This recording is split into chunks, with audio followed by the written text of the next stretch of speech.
7 o'clock in the evening, grade 11, class 10. Zhou Jun was slumped over his desk, drifting on the edge of sleep.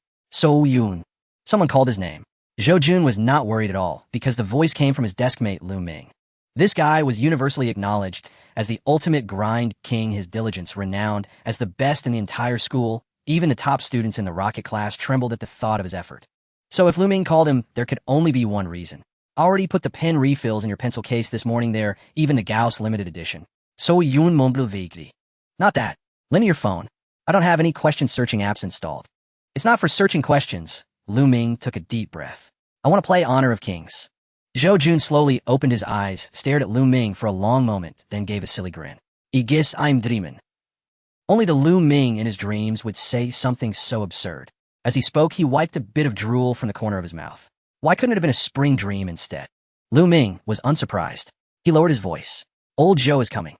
Zhou Jun reacted like a startled mouse, springing upright at once. He glanced around the classroom, only to realize there was no sign of their homeroom teacher, Old Zhou. You freaking lied to me. He glared at Lu Ming. I just wanted to wake you up. Zhou Jun was about to retort when he suddenly realized something. Wait, what did you say you wanted to do? I want to play Honor of Kings. Zhou Jun immediately reached out to feel Lu Ming's forehead. Lu Ming tilted his head away. No fever. No, not heartbroken. Who would I be dating? Old Zhou. It's not impossible. Even though he's a man, sometimes the way you look at him is a little off. Lu Ming looked at Zhou Jun as if he were an idiot. Then, Zhou Jun's expression twisted as if he were constipated, his lips working for a long time before he squeezed out a sentence. Why do you want to play Honor of Kings? I want to relax a bit. Don't you usually relax by listening to English recordings? Now I want to try a different way. Impossible.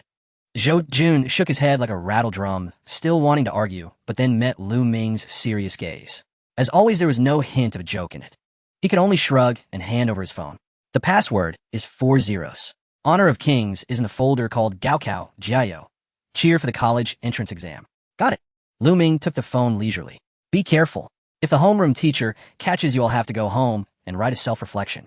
In fact, Zhonghua 6 High School was not particularly strict about phones, but Zhou Jun was a classic repeat offender who had been caught several times already. I know. Lu Ming quickly found the game and logged into his own account. His ID was Sa Ming, a name Zhou Jun had come up with. Zhou Jun had even helped him climb to bronze. After checking the rank, he tapped on ranked mode and selected Arthur. Holy crap. Zhou Jun's mouth dropped open wide enough to fit 10 Kinder Surprise eggs. He had sat next to Lu Ming for an entire year and had never seen him play a game, let alone engage in any other form of entertainment. The shock of this moment was no less than if the principal suddenly started dancing wildly in the middle of a speech. Yet Lu Ming played with extreme seriousness, his gaze locked on the screen, his breathing becoming light and long. At this moment, Li Haoran, who sat across the aisle, looked over. His eyes instantly went blank. Holy crap. In the front row, Zhao Ying turned around at the commotion, took one look, and her expression was exactly the same. The news spread silently. The school's ultimate grind king, Lu Ming, was actually playing a mobile game during evening self-study. Holy crap, this was earth-shattering news. The usually quiet class now buzzed with occasional whispers. Some students even pulled out their phones, wanting to record this moment. Lu Ming is playing a game. Seriously, I've watched Lu Ming play a few rounds before. He's as meticulous as when he does problems. Could it be that Lu Ming has studied himself into split personality? A few minutes later, the back door of the classroom was suddenly pushed open. The sound was not loud, but at this moment, it was like an air raid siren. Homeroom teacher Zhou Guoqiang stood in the doorway wearing a gray t-shirt and holding a thermos. His stern gaze swept over each student as usual. Everyone hurriedly tucked away, their little movements not daring to step out of line. Finally, his gaze fell on the last row by the window. That was where his favorite student Lu Ming sat. The most earnest, most hardworking child in the class, the one who caused him the least worry. But in the next second, he lifted his empty left hand to rub his eyes. Why was Lu Ming holding a phone horizontally with a brightly colored screen flickering on it? He took a step closer, and when he saw clearly, he couldn't help but draw in a sharp breath. Lu Ming was actually playing a game. Zhou Guoqiang was dumbfounded and strode forward quickly. His leather shoes struck the tiles, each step like a death knell, and the classroom atmosphere instantly solidified.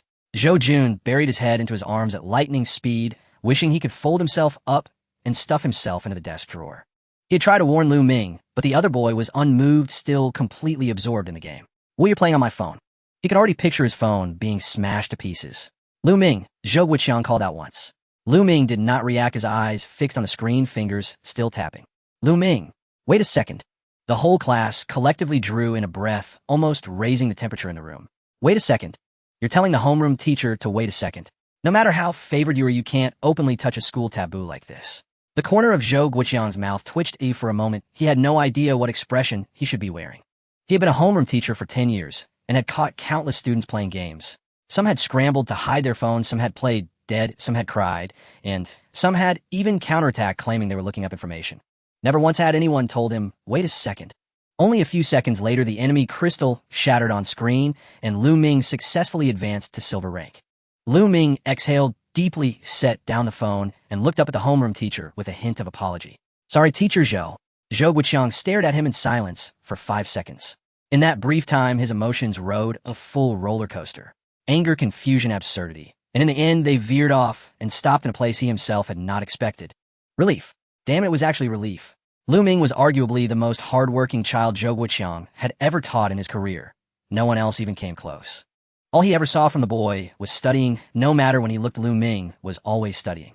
Even an ascetic monk would have to praise him as impressive. He praised Lu Ming's self-discipline every day, but in his heart he had always been worried. People are living beings, not machines.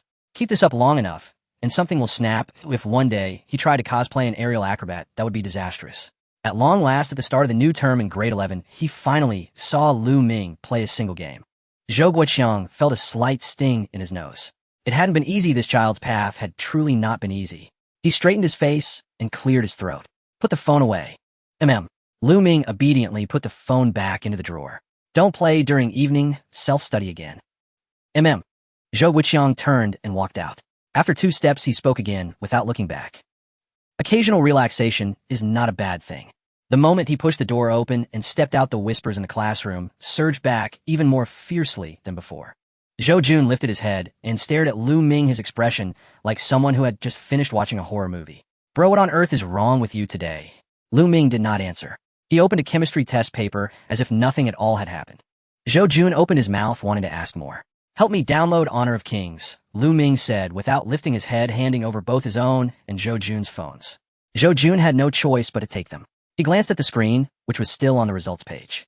Lu Ming's Arthur was the MVP of the match. Getting MVP in a bronze match was laughable if he said it out loud. But Zhou Jun couldn't laugh, because he had never seen anyone play a game with eyes like that. Focused, serious, attacking the game with the momentum of playing in a world championship final. Just like when Ming Lei once stole towers in a famous match. There is no smile on the face of someone who truly wants to win. Lu Ming paid no attention to the looks from others. He stared at the chemistry test paper in front of him, yet his focus was not on the questions. He was reading a line of text floating in the air before his eyes. Work rest balance system notification relaxation activity completed, study bonus activated. Current relaxation progress silver 3. Study bonus 3x. Lu Ming stared at the floating line of text before him for a few seconds as his thoughts drifted back to 10 minutes earlier. A line of words had suddenly appeared in front of his eyes. The work rest balance system has been activated. Alternating tension and relaxation is the true way of both scholarship and martial pursuit. Before he could even question his own sanity, a second line popped up. Detected host has long been in a state of high-intensity studying. Learning efficiency has severely declined. Please begin relaxation activities immediately. Recommended relaxation projects: Honor of Kings, Go, Texas Hold'em. Once chosen, it will be permanently bound. Lu Ming tried to ignore it and continue working on his test paper, but to his surprise, his mind turned into complete mush. He could not even understand the simplest first question. Sure enough, Lord Newton had been right. At the end of science still lay theology. Lu Ming quickly accepted this reality, and thus the scene from just now had occurred. As for why it was Honor of Kings, it was simply because that game happened to be on Zhou Jun's phone.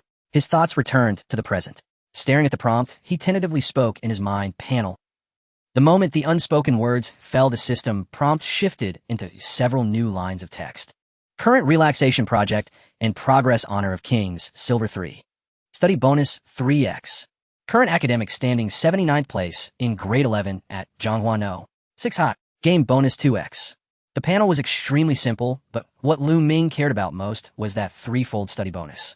With a mere flicker of intent, he made the panel vanish and turned back to the test paper.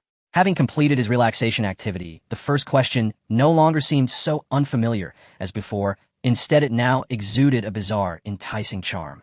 Lu Ming swallowed involuntarily, fingers trembling slightly as he picked up his pen. His whole body was suffused with a mysterious bubbling excitement. The instant the pen tip touched the paper, Ming felt the full force of the threefold bonus. His thoughts became incomparably clear. All the knowledge points he had once memorized rose vividly to the surface of his mind, and every solution flowed as if guided by a divine hand. He crushed every problem in his path, his pen almost never pausing. When he finished the final question, he even felt a faint sense of unfinished satisfaction. Glancing at the clock, he saw that only 25 minutes had passed. It might not have been a particularly difficult paper, but in the past he would have needed at least over an hour. He checked it once from beginning to end. Comparing with the answer key, he had gotten 3 more multiple-choice questions right than usual and had lost almost no method points on the long problems. Roughly calculating his score was about 10 points higher than before. Phew. Ming exhaled a long breath. It had been a long time since doing problems had felt this exhilarating. Without giving himself a break, he closed that test paper and pulled out a math paper. The first major problem on the math paper was a trigonometric simplification. What used to require 2 or 3 steps to break down, he now saw in a single glance all the way to its final form. The second problem was a series summation. No sooner had he written down the general term than the summation method surfaced in his mind, split into partial fractions done. The third problem was solid geometry. Math had always been his strongest subject with a threefold bonus stacked on top. He finished in 20 minutes, and with a perfect score at that. Without changing his expression, he opened the test papers for his other subjects. Unknowingly, more than 2 hours had passed. Ming had completed 3 sets of math papers plus 1 physics and 1 chemistry paper. At his usual speed, such output was something he would never even dare to imagine. Seeing that there was still half an hour left, he took out a math competition problem book to challenge some high-difficulty questions.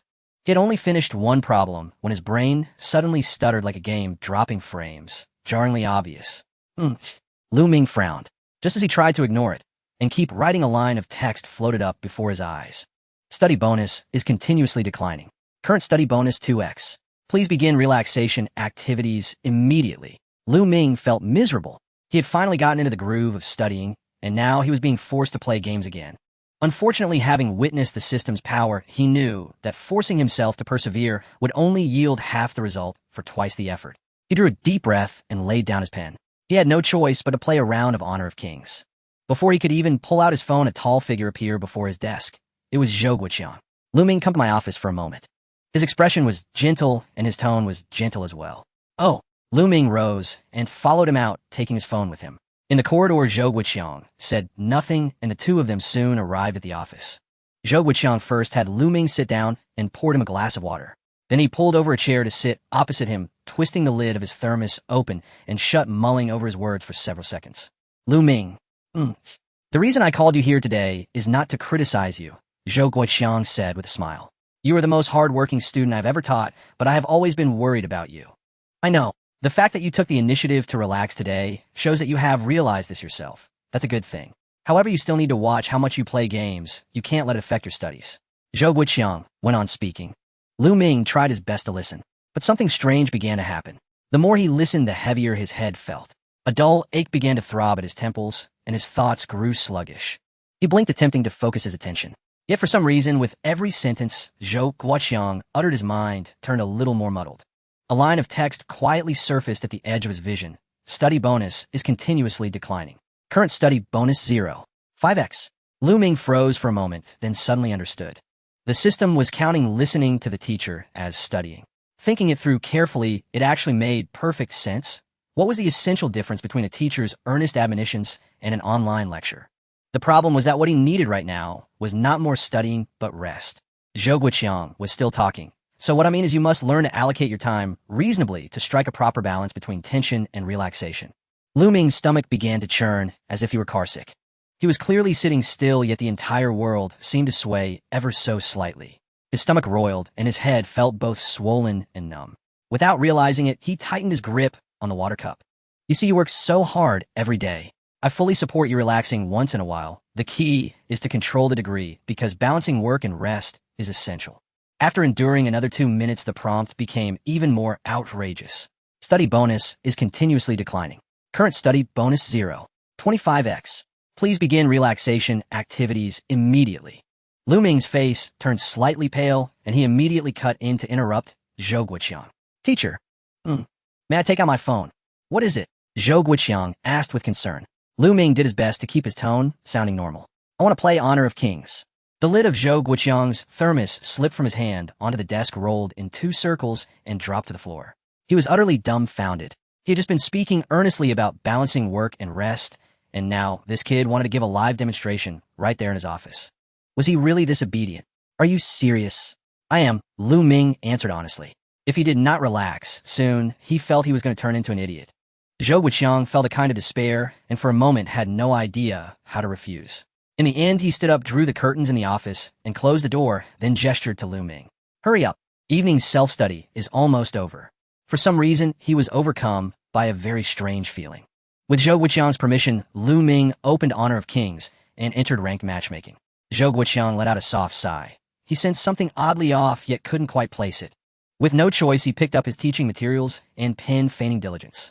Yet his gaze kept drifting, unbidden, toward the smartphone screen. After only 2 glances, he knew this boy was a complete novice. His rune page remained unconfigured. His item build followed the default recommendation. He used Yashu's first skill solely to clear minions and deployed his second skill haphazardly, without rhythm or purpose. A faint crease appeared between Zhou Guoqiang's brows, then vanished just as quickly, suppressed with deliberate restraint. It wasn't his concern. He was merely an ordinary homeroom teacher, serious, upright, and utterly unfamiliar with gaming. Though in truth Honor of Kings resided on his own phone, and his rank stood at unrivaled king with a peak rating of 1800. But none of that mattered. What mattered was that no one knew. Not his colleagues, not his students. Not even his wife, who assumed his prolonged bathroom visits stemmed from constipation. From the corner of his eye, he watched the match unfold, and his frown deepened with every passing second. Lu Ming's gameplay was truly unbearable to witness. It felt precisely like watching a student miswrite an easy exam question. Simple, avoidable, and deeply unsettling. 15 years of teaching had forged an instinct so ingrained it now prickled across his skin. He was the kind of teacher who corrected misspelled words on sight, and now he watched helpless as Lu Ming's Yashu charged headlong into enemy turret range. Don't waste your second skill. Lu Ming froze mid-tap, then lifted his eyes toward him. Zhou Guoqiang cleared his throat and stiffened his expression. Any endeavor demands strategy, not blind impulsiveness. It's no different from solving a math problem. Lu Ming blinked once. Okay. 10 seconds later, an enemy assassin flanked him. Lu Ming's Yashu absorbed the full combo, his health bar collapsing to near 0. Turn and strike him with your first skill. It silences him. Zhou Guoqiang blurted out. Lu Ming obeyed instinctively. Yashu unleashed his full kit, aided by the turret, and secured the kill on the fleeing assassin. Silence hung in the office for 2 seconds. Zhou Guoqiang coughed lightly. Just like exams, when you face a difficult question, stay calm, analyze carefully, and find the breakthrough point. Lu Ming saw nothing unusual in the analogy, and simply replied yes.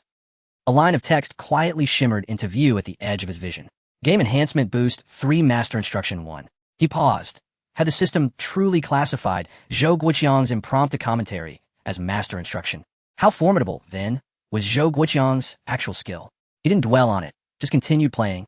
The 3 enhancement took effect instantly. His reflexes sharpened noticeably. His timing on ability usage grew markedly more precise. Actions that had felt stiff and awkward moments before now flowed with effortless fluency. And Zhou Guoqiang's occasional interjections, like timely guidance, kept coming. Stop chasing. Check the mini-map. Push the turret first. Kills are secondary. Your positioning is practically gifting them free points. After 3 matches, all victories, his rank climbed from Silver 3 to Silver 2. At the end of match summary screen, Lu Ming finally asked, Teacher Zhou, do you play this too? Zhou Guoqiang's fleeting smile froze instantly on his face. After a brief silence, he replied with practiced nonchalance, occasionally, I play a few rounds of my son. These days, I barely have time for games. Lu Ming nodded, asking no further. Everyone needed outlets. Gaming was hardly extraordinary. Zhou Guoqiang glanced up at the wall clock. 5 minutes remained until class dismissal. All right, he said. Class is over. Go home and rest. Yes. Lu Ming exited the game and stowed his phone. He rose, slid his chair back into place. Thank you, Teacher Zhou. Go on in. As Lu Ming reached the doorway, he halted, turned, and faced him again. Teacher Zhou. What now? May I come to your office regularly to play? It's harder for the discipline director to spot me here, Lu Ming added earnestly. Of course, access to master-level instruction was also invaluable. Zhou Guoqiang stared at him for several long seconds, his expression softening into resigned helplessness. He opened his mouth, poised to deliver a stern rebuke. But meeting Lu Ming's sincere, earnest gaze, The same look he wore when seeking clarification on calculus problems. He swallowed the words whole. Finally, he sighed again. Fine. Lu Ming's eyes lit up. But Zhou Guoqiang raised a single finger. Your grades must not drop. Lu Ming offered a rare, genuine smile. Agreed, I promise. Hearing that, however, unsettled Zhou Guoqiang even more. Go on then, he waved dismissively. When Lu Ming returned to the classroom, most students were already packing up. His entrance drew glances from all directions, curious, subtle, and tinged with quiet speculation. Lu Ming visiting the teacher's office was routine. Everyone knew he frequently sought academic clarification. Today was different. He'd played a game during evening self-study and been summoned by the homeroom teacher. In everyone's understanding, there was only one plausible explanation. He'd been reprimanded. Zhou Guoqiang's notorious temper was etched into collective memory. Even Lu Ming seemed unlikely to escape it. Lu Ming returned to his seat with unruffled composure and began packing his bag. Zhou Jun leaned over, lowering his voice. What happened? What did old Zhou say? Nothing much, Lu Ming replied, slipping his workbook into his bag. I played Honor of Kings in his office. Li Haoran, seated nearby, overheard, and craned his neck forward, exchanging a knowing glance with Zhou Jun before both burst into quiet laughter. All right, Zhou Jun waved a hand. If you don't want to talk about it, fine. No need to make it sound so mysterious. Li Haoran nodded in agreement. Yeah, make up something at least remotely believable. Lu Ming offered no explanation. After all, no one would believe him anyway. Fortunately, no one pressed further. After all, to everyone, visiting the teacher's office was as natural as returning home. Who asked what someone does at home? At exactly 9 o'clock, evening self-study ended. Students streamed out of the classroom. Lu Ming walked alone through the school gates. 20 minutes later, he arrived home, pushed open the door, and stepped into darkness. The apartment was empty. He flipped the entryway light switch and changed shoes. On the shoe rack sat a stack of 100 yuan bills weighted down by a small note. Son, this month's allowance. Don't skimp. Mom's been busy lately. Might call you a bit later. The date scrawled beneath read 130 p.m. September 1st, today's noon. Flipping the note over revealed his father's terse edition. 1. Lu Ming smiled, faintly placed the money in his drawer, and carried his backpack toward his room. His parents had always been this way, relentlessly, profoundly occupied. Exactly what they worked on remained vague, only that both traveled constantly on business. That intensity even delayed his schooling, though he should have started at 6. Both parents were simultaneously unavailable that year, so he spent an extra year at home.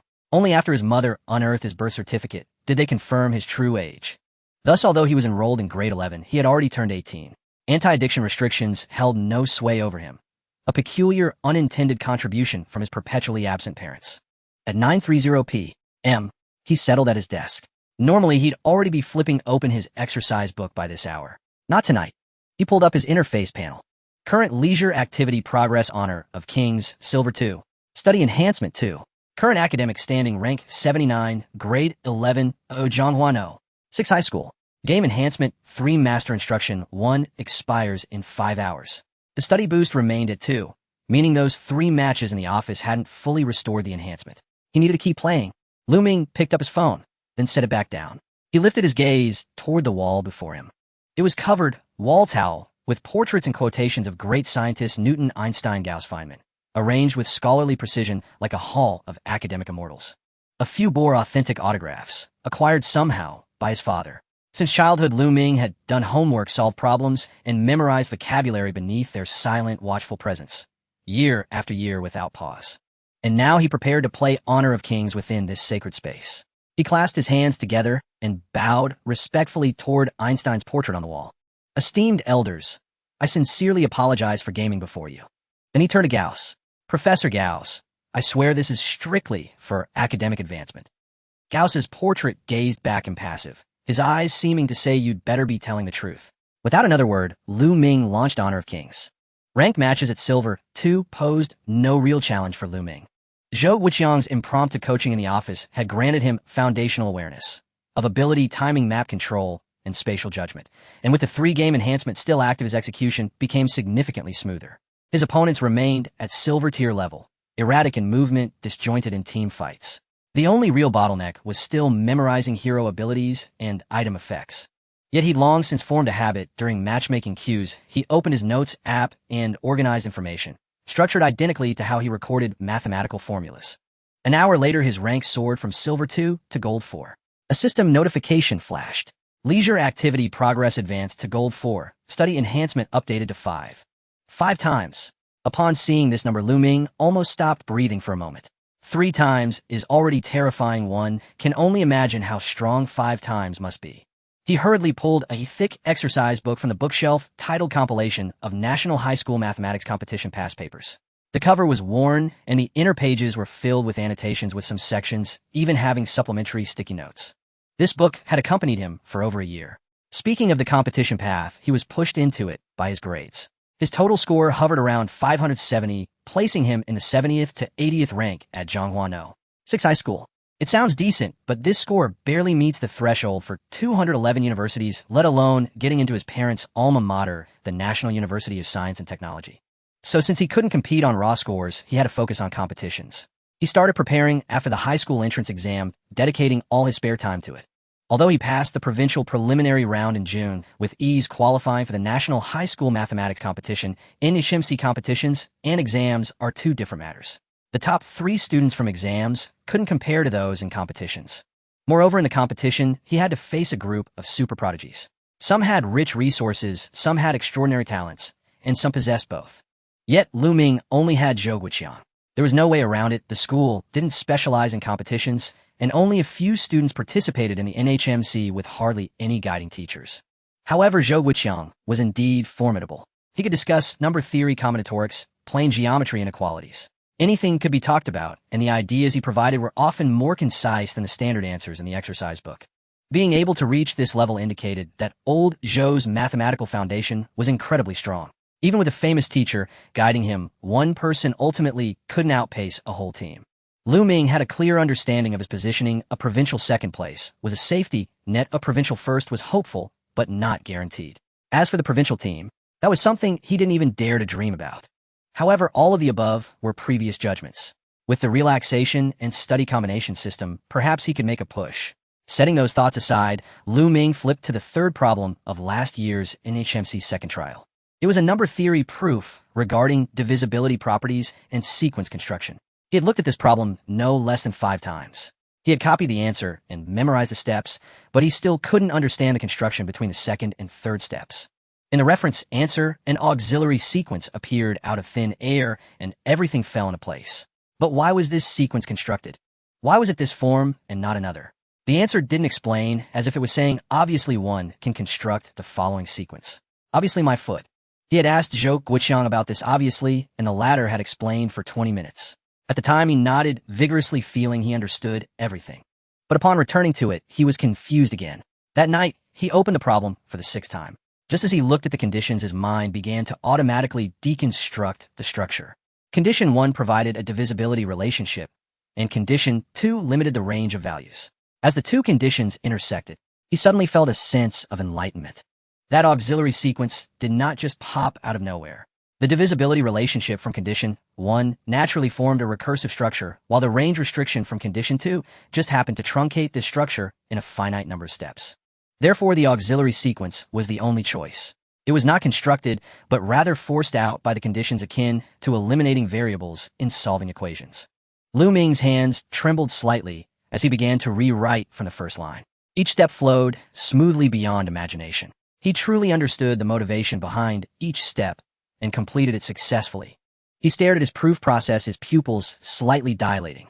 A problem that had stumped him for a whole year was resolved in just 15 minutes tonight. Ming did not feel ecstatic. Instead, he continued, flipping 2 pages ahead. Another combinatorial proof, similarly a type, he had previously found awkward to look at the answers for. This time it was even faster. 5 minutes to clarify his thoughts, and 10 minutes to write it down, each step clean and concise. He felt like a machine recalibrated with precision, raised by more than 1 order of magnitude. After completing 4 problems, Ming put down his pen, breathing a bit rapidly. This was just 5 times after all. Platinum is 7 times diamond, is 9 times, and starry is 12 times. This was the reference given by the system.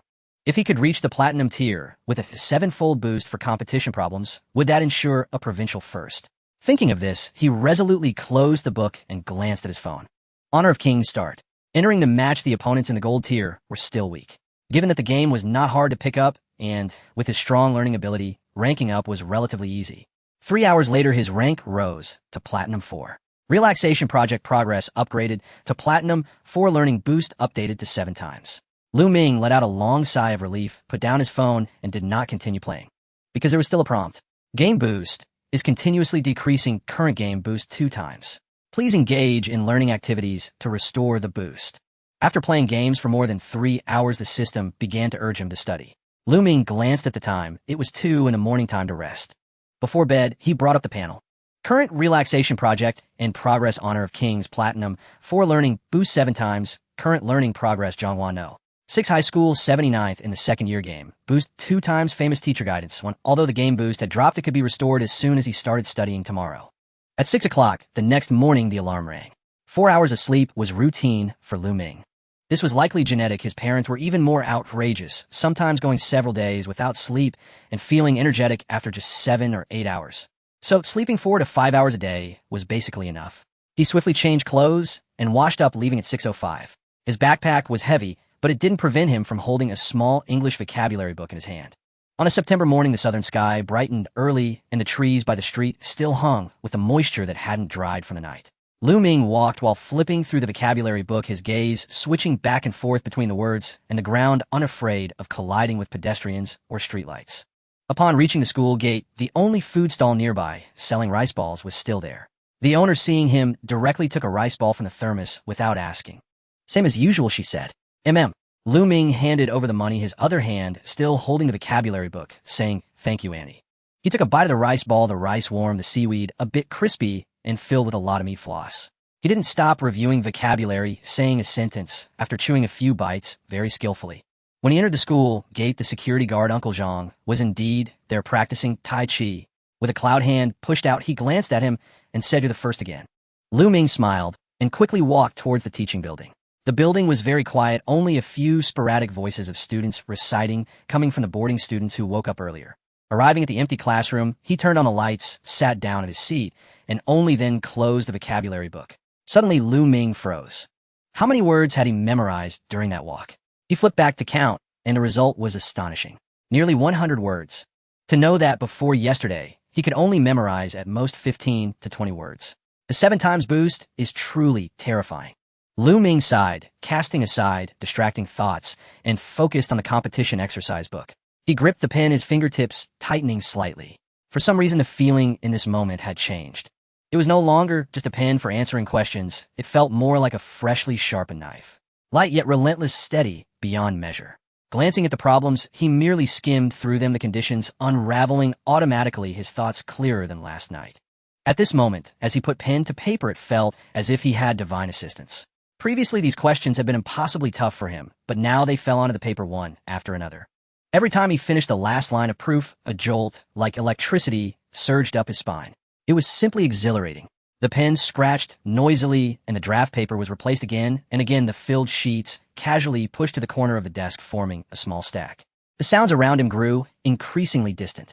People entered the classroom, voices mingled, books were flipped, chairs scraped, and the hum of the fan began. These sounds lingered, but they felt like they were separated by a layer of water, faintly drifting on the outside, unreachable to him. In his world, only the questions, the pen, and the paper remained. Conditions were dissected, constructs landed, and logical chains interlocked, proof completed. The pen never stopped, his mind kept spinning, and after completing each problem, that jolt came right on time, making it hard for him to set the pen down. He didn't know how long had passed before the surrounding sounds slowly returned.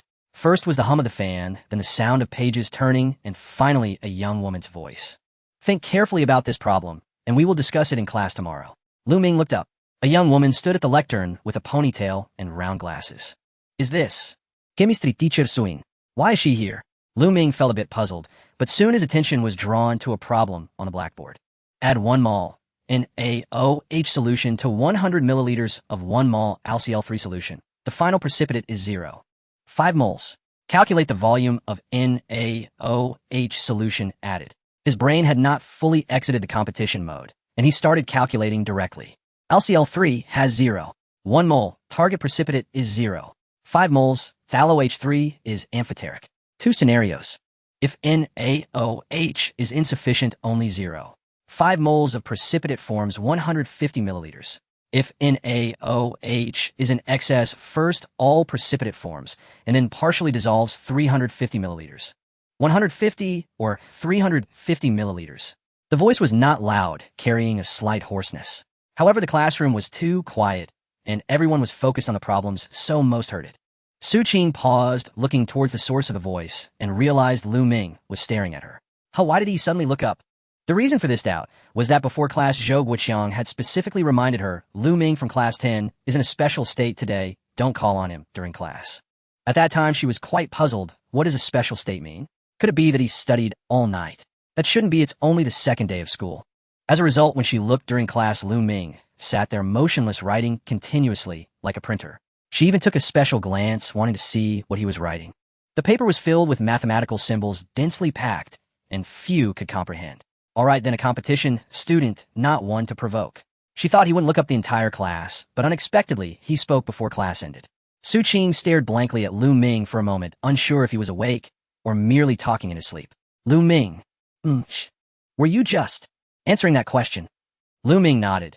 Yes, 150 or 350 milliliters AlOH3 is amphoteric, both insufficient and excessive in AOH scenarios satisfy the conditions. You got it right. Su Qing said, her eyebrows slightly furrowed. The classroom erupted in an uproar. Students who were still setting up equations looked up first at the blackboard, then at Lu Ming. Their expressions varied. A boy in the front row muttered softly, "Didn't this question just go up? It hasn't even been a minute. I haven't even finished my first scenario yet. Isn't this guy supposed to be working on math? How did he suddenly switch to chemistry?" Su Qing stood up and called out Lu Ming. "Here, how long did you take to solve this problem?" Lu Ming thought for a moment and honestly replied, "About half a minute, I guess." Su Qing's expression was complex, hesitating for a moment. "This is new material." She carefully chose her words. "It seems you didn't pay much attention to the blackboard during the entire class, did you?" The implication was simple. How could you solve this problem without paying attention in class? Lu Ming bashfully replied, "I had previewed this section in advance during the summer vacation, so I haven't completely forgotten." Immediately, several gasps of surprise sounded around. "You previewed this during summer vacation? We've only just started learning. Truly the king of exams, your preview progress is even faster than our class learning." "Well, he's naturally good at science. We can't compete with that." Su Qing laughed helplessly and shook her head. "I see now." Her tone carried a sense of realization, as if to say, "I'm so foolish, I should have known." Having been Lu Ming's chemistry teacher for a year, she understood this student very well. Previewing was a routine operation, and progressing 1 or 2 chapters ahead of the class was commonplace. The most exaggerated part was that he didn't attend tutoring classes, yet his self-study ability kept pace, and the number of times he asked her questions was few. However, this problem would still be considered a difficult one for you at your current level, and you solved it in half a minute, so it seems you really put in effort during the summer vacation. She paused and smiled slightly. "All right, then I won't hold it against you for writing math and chemistry class today." Lu Ming smiled at her words, feeling a bit embarrassed. "Sorry, teacher, I won't do it again next time." "I don't believe that," Su Qing teasingly remarked without mercy. Lu Ming obediently fell silent. It was indeed hard to guarantee that. Su Qing turned to the others, tapping the lectern. "Although the answer is already known, you still need to study the problem-solving process and details yourself. I will call on people to answer in next class." A chorus of lamentations arose from below. "But teacher, we already have the answer. The process is the key. Don't you know how many points the answer is worth?" Su Qing rolled her eyes. "Moreover, you need to write out the reaction equations for both scenarios. Clearly, don't just hand in a number." The lamentations grew louder. The class bell rang just in time. Su Qing picked up her teaching materials and left the classroom. At the door, she paused for a moment, glancing back at Lu Ming. That look held a hint of curiosity, a touch of surprise, and something indescribable. Then she shook her head and walked away. "Impressive." Zhou Jun's face quickly approached, less than 20 centimeters from Lu Ming. "Do you even know what you just did?" "I just mentioned an answer." Lu Ming was still rubbing his temples, feeling a bit dazed. "What time is it now?" "It's the last class of the morning, 12 o'clock. Lu Ming looked out the window. The sun was directly overhead, the sunlight brightening the corridor. Zhou Jun added, "You've been sitting still since 6 this morning, nearly 6 hours, and the only thing you moved was your pen." Lu Ming glanced at the desk. A thick stack of draft paper piled up. The exercise book had flipped to the latter half, and he didn't even know when he replaced the pen core. He opened his mouth, not knowing what to say. "During morning reading, old Zhou came by, took a look at you, and left saying not to disturb you." Zhou Jun leaned back against his chair. "Then he specifically ran around the office telling all the subject teachers not to disturb you." His tone was somewhat subtle. "Old Zhou said you entered some kind of flow state, and at the time I thought he was talking nonsense. But seeing your state this morning, I completely believe it. It's terrifying." Before Lu Ming had a chance to respond, a line of text appeared in his vision. Learning enhancement is steadily declining. Current learning enhancement 5 times. Please engage in relaxing activities. Indeed, what was bound to come had arrived. He shook his head and stood up. Let's go, time for lunch. Lu Ming ate quickly as every minute spent eating was taken from his study time. The path of the chopsticks picking up food was as if it had been meticulously calculated, with each bite perfectly filling his mouth. Without delaying his chewing from sitting down to putting down the chopsticks, there were no unnecessary movements in between. Zhou Jun considered himself among the top 3 in eating speed in the class until he became desk mates with Lu Ming in the first year of high school. During the first meal, he still had half a plate left, while Lu Ming had already stood up with an empty plate. From that day on, Zhou Jun secretly competed with him. However, after a year, his record was mostly losses. Today was no exception. Lu Ming finished in 7 minutes, put down his chopsticks, and clapped his hands. Zhou Jun still had a small half bowl of rice left and exclaimed in shock, "No way are you that eager to find old Zhou." "What else?" Lu Ming wiped his mouth and walked away with his tray. Zhou Jun shook his head and continued to shovel rice, but suddenly stopped after 2 bites. Where was his chicken leg? His chicken leg. He slapped his forehead in agony. Damn, this time I lost even worse. As Lu Ming arrived at the office door with his backpack, he heard voices inside. The door was slightly ajar. He intended to knock, but heard his own name. That Lu Ming, right? The one who was playing games during last night's self-study. The speaker was not Zhou Guoqiang. His voice was slightly sharp, laced with a mocking tone. "Old Zhou, you're too soft-hearted. If it were me, I would have confiscated his phone long ago." Lu Ming paused, not immediately pushing the door, but glanced inside through the crack. Zhou Guoqiang was sitting in his seat, his expression indifferent. Opposite him sat a tall, thin individual in a crisp white shirt, hair meticulously styled. Lu Jiangwo, the head teacher of Class 9, had an office separated from Zhou Guoqiang's by just a wall. The 2 second-tier classes secretly competed every year, comparing everything from average scores to college admission rates. Lu Jiangwo's greatest trait was his eagerness to respond whenever something happened in another class. As soon as he caught wind of it, he would show up with a smile to offer condolences, afraid his concern might not be timely enough. Especially Class 10, if there was any news, it was like a dog spotting a pile of excrement without a moment's delay. At this moment, he was crossing his legs, smiling amiably. "I say, old Zhou, what was his score again?" 79 in the grade. Lu Jiangwo clicked his tongue. If he were first in the grade, that would be one thing, but 79 and still playing games during self-study, don't you care? Zhou Guoqiang took a sip of water and slowly replied, "How many does your class have at the top of the grade again?" Lu Jiangwo's smile faltered. The top of Class 9 was outside the top 100 in the last semester's grade ranking. He was well aware of that. Zhou Guoqiang didn't wait for him to respond, casually stating, like reading the class schedule. "Our class Lu Ming can score 79 even while playing games. How much do the students in your class who are not playing score?" Lu Jiangwo's leg dropped down silently. He forced a laugh and quickly changed the subject. "I'm not just talking about grades. Do I genuinely care about you? I've seen how much effort you've put into this child. Yet he turns around and plays with his phone right under your nose. If it were me, I couldn't take it." Zhou Guoqiang sneered. "Then your tolerance is really low. You've been a head teacher for so long, no wonder you can't get a professional title." Lu Jiangwo's expression stiffened. The title was his Achilles heel, known to everyone in the office. He applied 3 times, and each time he failed for different reasons. In the end, the underlying reason was the class performance was not strong enough. Fortunately, Lu Jiangwo was seasoned enough to have developed a degree of immunity to such remarks, so he redirected the topic. "Old Zhou, I'm talking about serious matters. Don't stray too far. Aren't you concerned about me?" Zhou Guoqiang leaned back in his chair and doing fine, thank you. "I'm concerned about your student. Lu Ming is going to participate in the high school competition, right? A promising competitor, and you let him indulge in games. What if he fails the competition? If the school is held accountable, how will you explain it to the leaders?" This sounded like it was for Lu Ming's benefit, but in reality, it was a reminder to Zhou Guoqiang that if something went wrong, he would have to take the blame. Zhou Guoqiang remained unperturbed. "Our school isn't focused on competitions anyway. If Lu Ming can pass the preliminaries, it would be a pleasant surprise. I know whether he will succeed or not." He paused as if suddenly remembering something. "But your class, didn't you register 4 or 5 for the last preliminaries?" Lu Jiangwo's eyelid twitched. "Not one made it through." Zhou Guoqiang finished the sentence for him. "I suggest you pay more attention to your own students and stop running over here all the time." Lu Jiangwo, furious, suddenly stood up, the legs of the chair scraping loudly against the floor. "Aren't you think you're so great?" He yanked the door open, just about to step out, when his gaze collided with Lu Ming at the doorway. The two exchanged glances. Lu Jiangwo's mouth twitched, and without a word he sidestepped and hurriedly left, his footsteps rapidly fading down the corridor. Lu Ming paid little attention and turned to enter the office. Zhou Guoqiang looked a bit surprised to see him. "What brings you here?" "I came to see you." Lu Ming sat down beside him and gestured towards the door. Has he always been like this? I've gotten used to it. Zhou Guoqiang waved his hand helplessly, saying, he's notoriously unlikable, not many people want to deal with him. Enough about him, why did you suddenly come over? I have a question I'd like to ask you. Zhou Guoqiang's eyes lit up. Lu Ming had spent the entire morning on competition problems. It was unlikely he had no questions at all, and now he finally came to him. Zhou Guoqiang sat up straight, his expression shifting from casual to serious. Go ahead, what trouble have you encountered? I reached platinum tier last night. Lu Ming pondered his words. I feel like I've hit a bottleneck and want you to guide me on how to rank up. Zhou Guoqiang was taken aback. All the teaching enthusiasm he had just built up vanished in an instant. What did you say? Honor of King's platinum tier. I feel like my skills are lagging. Lu Ming repeated seriously. Zhou Guoqiang's expression was one of disbelief. It's just a game, you want me to guide you? You taught me a lot yesterday. That was just offhand.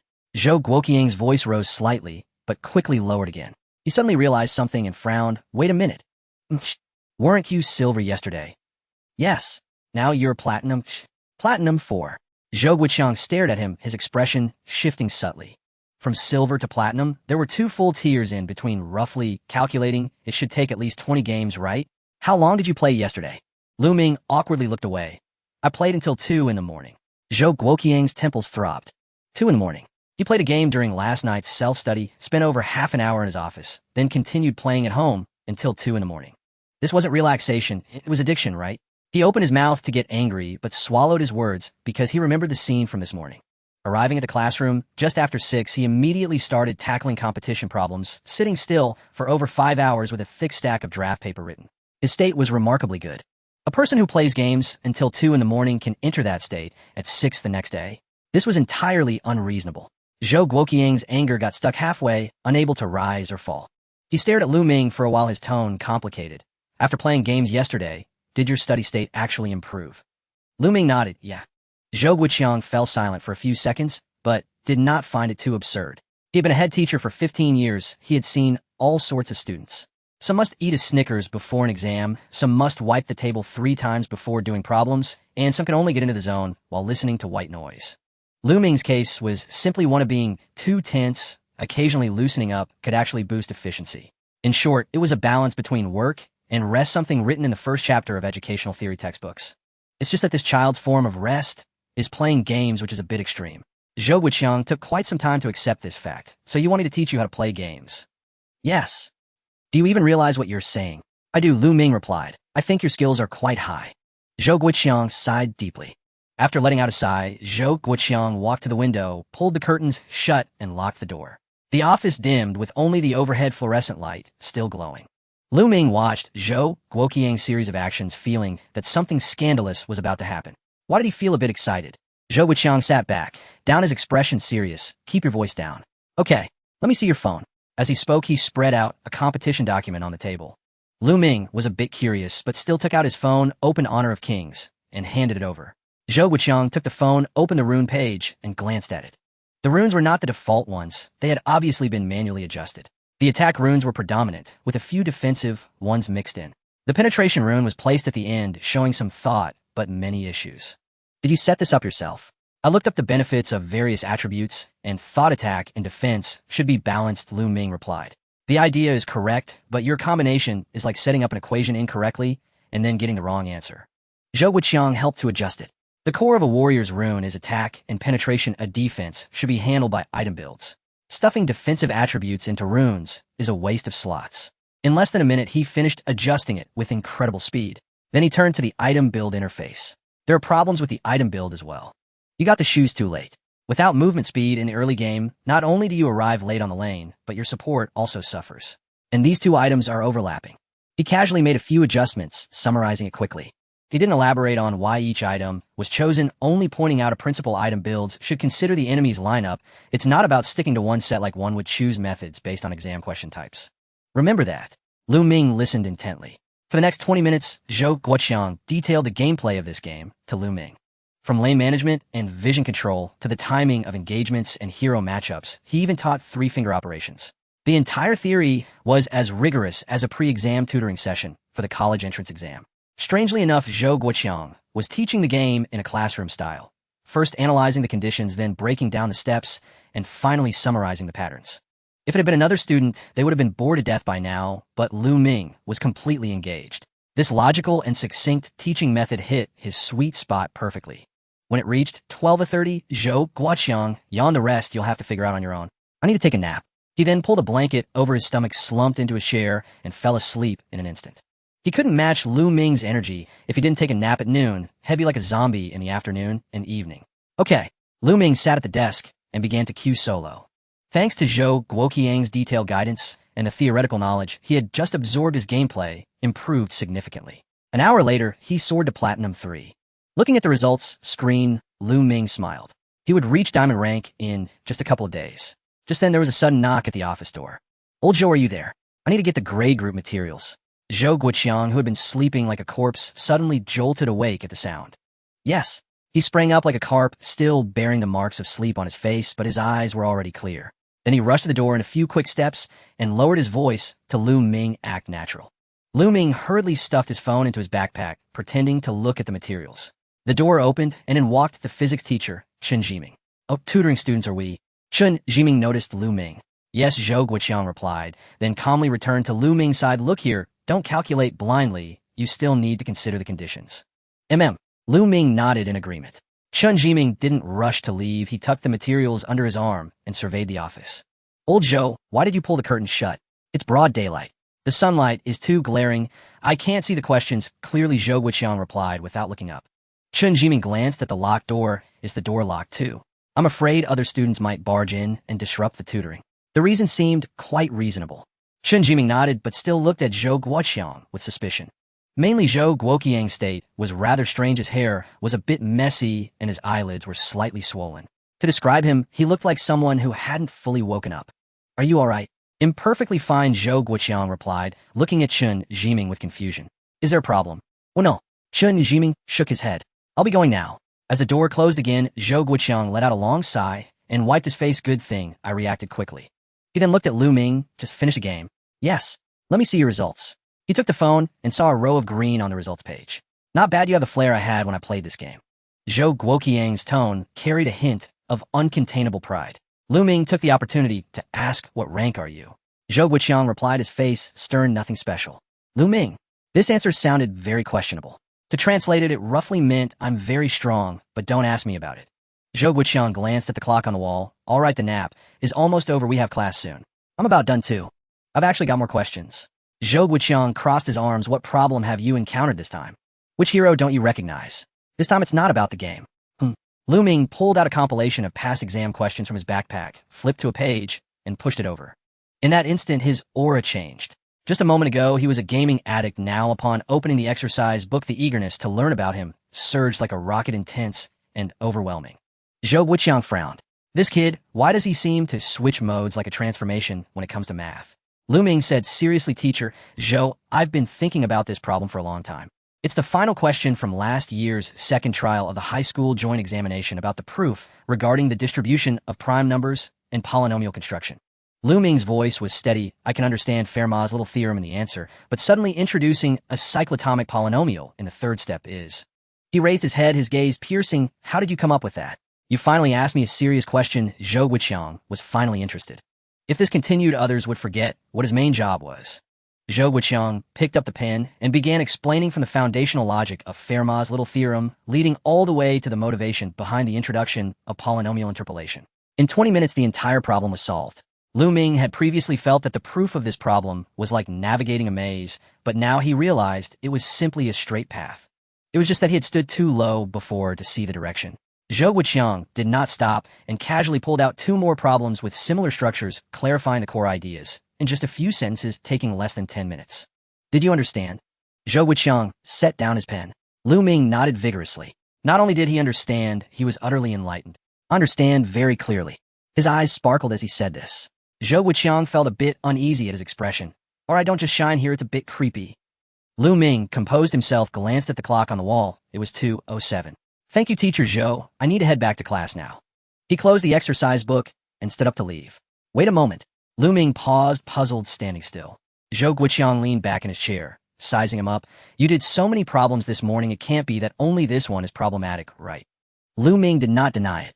Although he had entered a flow state while solving problems this morning, it did not mean he could solve every problem. His level had not reached that point yet.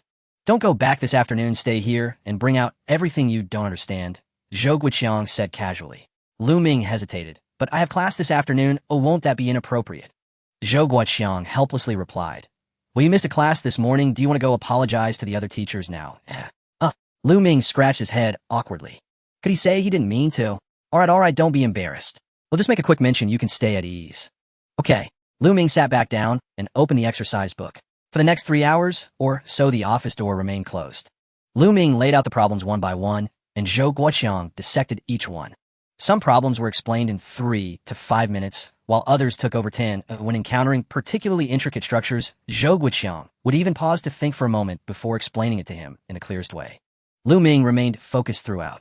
As soon as Zhou Guoqiang finished explaining a problem, he would immediately replicate it, occasionally even extending the thought process half a step forward. Neither of them noticed the passage of time. The draft paper changed from one sheet to another, the desk became a mess, and the water cup was pushed to the corner forgotten. It wasn't until the bell for the last class of the afternoon rang through the corridor that Zhou Guoqiang's pen finally stopped. He looked up at the clock. It was 5:10. 3 hours already. He was a bit surprised himself, stretching widely, his shoulders cracking twice. Just in time to finish this problem, he tossed the pen onto the desk. The school is holding a meeting tonight. You should go back and digest what we've covered. Okay. Lu Ming nodded and began to tidy up the draft papers on the desk, while also involuntarily replaying the afternoon in his mind. Zhou Guoqiang's competition level was far stronger than he had previously acknowledged. Not just a little strong, but extraordinarily so. Typically, a high school math teacher would do well to fully grasp the textbook and college entrance exam content, while competitions belong to another realm with hardly any overlap with daily teaching. Teachers who delve into competitions are already rare, and those who can explain at this depth are even more so. Someone with such ability should have already gone to a provincial key school or a strong competition school. Staying at Zhonghua 6 Middle School is truly a waste. Lu Ming had thought about this question, but he didn't dare to ask. Meanwhile, Zhou Guoqiang was equally unsettled inside. He knew Lu Ming had spent the entire morning solving competition problems, but had not had the opportunity to understand his specific level. These 3 hours had clarified the situation. Lu Ming from the last semester, despite his hard work, could only be considered average in competitions. Many problems needed to be explained multiple times, as some would be forgotten if revisited after a few days. Today was completely different. One explanation was enough, and once understood, it could be applied and then transformed. This speed of absorption was like night and day. Lu Ming, he suddenly spoke up. Did you attend any tutoring classes during the summer? This question was quite direct, as Zhou Guoqiang truly couldn't think of any other explanation. Lu Ming's hands paused for a moment, sort of. Zhou Guoqiang glanced at him, but did not press further. He knew a bit about Lu Ming's family situation. His parents were often away from home, and his background should not be simple. He remembered that the last parent-teacher meeting, Lu Ming's father had given off an extremely strong academic vibe. Perhaps they truly arranged some resources over the summer, and it was understandable that the child wouldn't want to elaborate. Sometimes these extracurricular things can indeed be worth a try, Zhou Guoqiang nodded, as long as they are effective. Lu Ming agreed, pulling up the zipper on his backpack, ready to leave. Also, Zhou Guoqiang pondered for a moment. Your current level is much better than I expected. He spoke slowly as if weighing each word. If you push a bit more in this period, you might really achieve a provincial first in this year's high school competition. Lu Ming was taken aback. Provincial first. These 2 words had taken him a long time to contemplate, long enough that he hardly dared to think about it anymore. I'll do my best, he replied. Zhou Guoqiang observed his expression. His mouth moved slightly, then quickly suppressed it. The premise is that you don't spend all your time playing games. Lu Ming awkwardly averted his gaze. Zhou Guoqiang didn't notice his small action and recalled another matter. By the way, there will be a weekly test on Friday, which is considered a baseline exam for the start of the school year. You know, this is an old tradition at 6th Middle School. I suggest you ignore the weekly test and focus on preparing for the high school competition. The weekly test results do not affect anything, but the high school competition occurs only once a year. This advice was entirely reasonable. Any teacher would suggest the same. However, Lu Ming's reaction was beyond his expectations. Teacher Zhou, I want to participate in the weekly test. Zhou Guoqiang frowned. Let me tell you, the high school competition is on the 14th, and you only have 12 days left.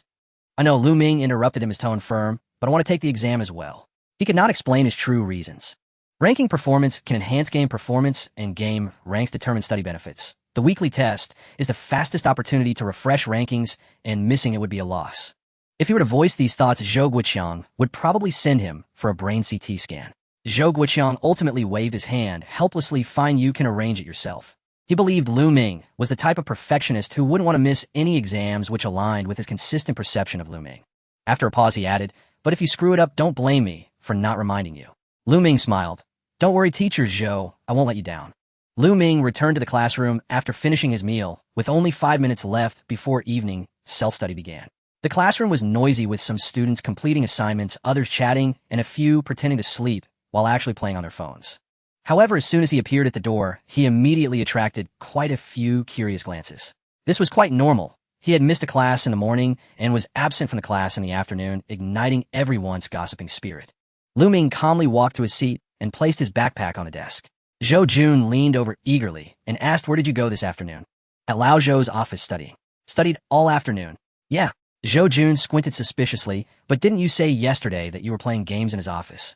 "I did play as well," Lu Ming said, pulling out a workbook from his backpack. Zhou Jun raised an eyebrow, his expression slightly nuanced, and let out a deep "oh." It was obvious that he did not believe a word. Zhou Jun leaned back and lowered his voice. "But you know, there's a rumor going around in the class." "What rumor?" "They say Lao Zhou is giving you special treatment." Zhou Jun's voice dropped even lower, as if sharing a state secret. "Some even say Lao Zhou is your relative. Otherwise, how could he let you skip class for an entire day without consequences?" Lu Ming glanced at Zhou Jun. "Do you think so too?" "How could I?" Zhou Jun's volume suddenly rose, drawing a few glances before he quickly lowered it again. "I'm just relaying the message. Do you understand? Am I that kind of person? Let them say what they want." Lu Ming didn't mind going to study now. Zhou Jun opened his mouth, wanting to dig for more information, but seeing Lu Ming had already lowered his head to start writing, he reluctantly withdrew. He understood Lu Ming, too. Well, once he entered study mode, it was futile, even if you set off fireworks next to him.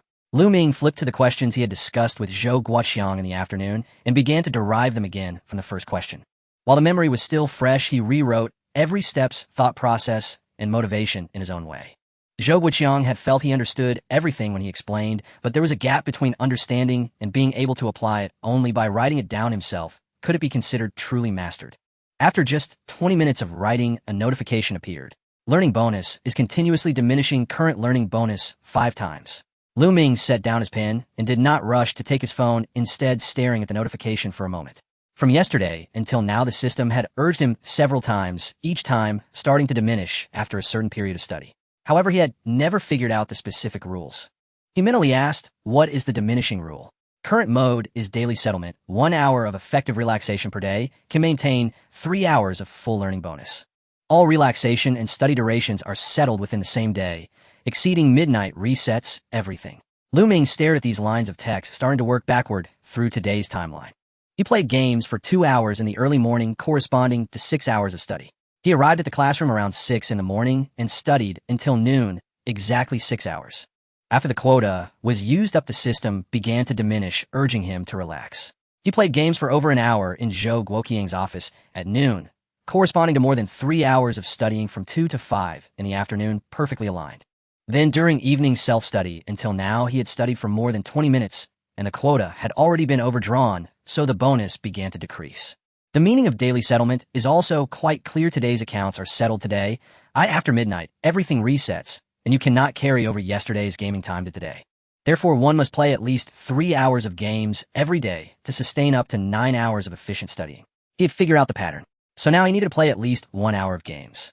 But the problem was Zhou Guoqiang was in a meeting and was not in the office. Lu Ming glanced towards the front of the classroom. Today, it was physics teacher Chen Jiming on duty, buried in grading assignments. This teacher seemed relatively kind and probably wouldn't pursue it too much. He gritted his teeth. "I'm sorry, Teacher Chen. I will do my best on the upcoming physics test." Thinking this, he decisively pulled out his phone from his backpack. Zhou Jun, who was dozing on the desk, caught a glimpse of this action with his peripheral vision and instantly jolted up as if electrocuted. "Are you going to play again?" he asked quietly. "Yeah." Lu Ming opened Honor of Kings. "Do you want to join?" Zhou Jun shook his head vigorously. "Are you crazy? Lao Zhou is not here. It's Teacher Chen on duty. If I'm caught, I will die on the spot." "Then don't play. Just watch for me." "Watch you play." Zhou Jun's expression was as if he had swallowed a fly. Lu Ming ignored him and suddenly remembered something. "By the way, what is your rank?" Zhou Jun's expression changed immediately at this question. He puffed out his chest and proudly said, "100-star king, top 1,000 in the peak competition. Top 1,000 in the nation. That's impressive." Astonished, Lu Ming asked, "Aren't you usually sleeping all the time?" He didn't expect Zhou Jun to be a hidden dragon or phoenix even stronger than Zhou Laoshi. I recharge during the day, and the night is the real business, Zhou Jun replied confidently. Lu Ming pondered for a moment and decided not to delve deeper into this issue. Can you guide me then? He asked. Guide? Zhou Jun was taken aback for a moment. Then his eyes lit up. You mean I'll watch you play and tell you how to operate? Exactly. Zhou Jun's expression changed from shock to excitement, then to an indescribable sense of gratitude. He had been waiting for this day for a year. For an entire year, he had wanted to talk to Lu Ming about games countless times, but each time the words almost reached his lips, he swallowed them back, because discussing games with Lu Ming was like talking to a monk about shampoo. The topics simply couldn't connect. Now, not only was Lu Ming actively playing games, but he was also asking him for guidance. No problem. Zhou Jun moved a chair closer to Lu Ming, speaking earnestly. You play, and he'll tell you. Lu Ming selected ranked mode and entered the match. Zhou Jun's eyes were glued to the screen, visibly changing his demeanor. Just now he was still the carefree slacker. Now his gaze was sharp, and every word he spoke was quick and precise. Don't use your first skill, yet wait for him to hit you, then activate it to silence him and interrupt his damage. Go into the bush, their jungler is about to respawn, and he will most likely come from this side. Now, push the tower, don't worry about kills, the minions have entered the tower, we can take it down in one wave. His style was entirely different from Zhou Guoqiang's. Zhou Guoqiang spoke of strategy, of the overall view of why we should do this. Zhou Jun spoke of tactics, of micro-operations of which key you should press at this second. One taught him to use his brain to play, while the other taught him to use his hands. A line of text quietly floated at the edge of his vision. Game bonus increased 4 times. Expert guidance 2 ends after 6 hours. Lu Ming smiled slightly. The bonus from Zhou Guoqiang's expert guidance had long expired, and now Zhou Jun had renewed it for him. Truly, he was a good brother. After finishing the third match, Zhou Jun couldn't help but exclaim, your rate of improvement is quite outrageous.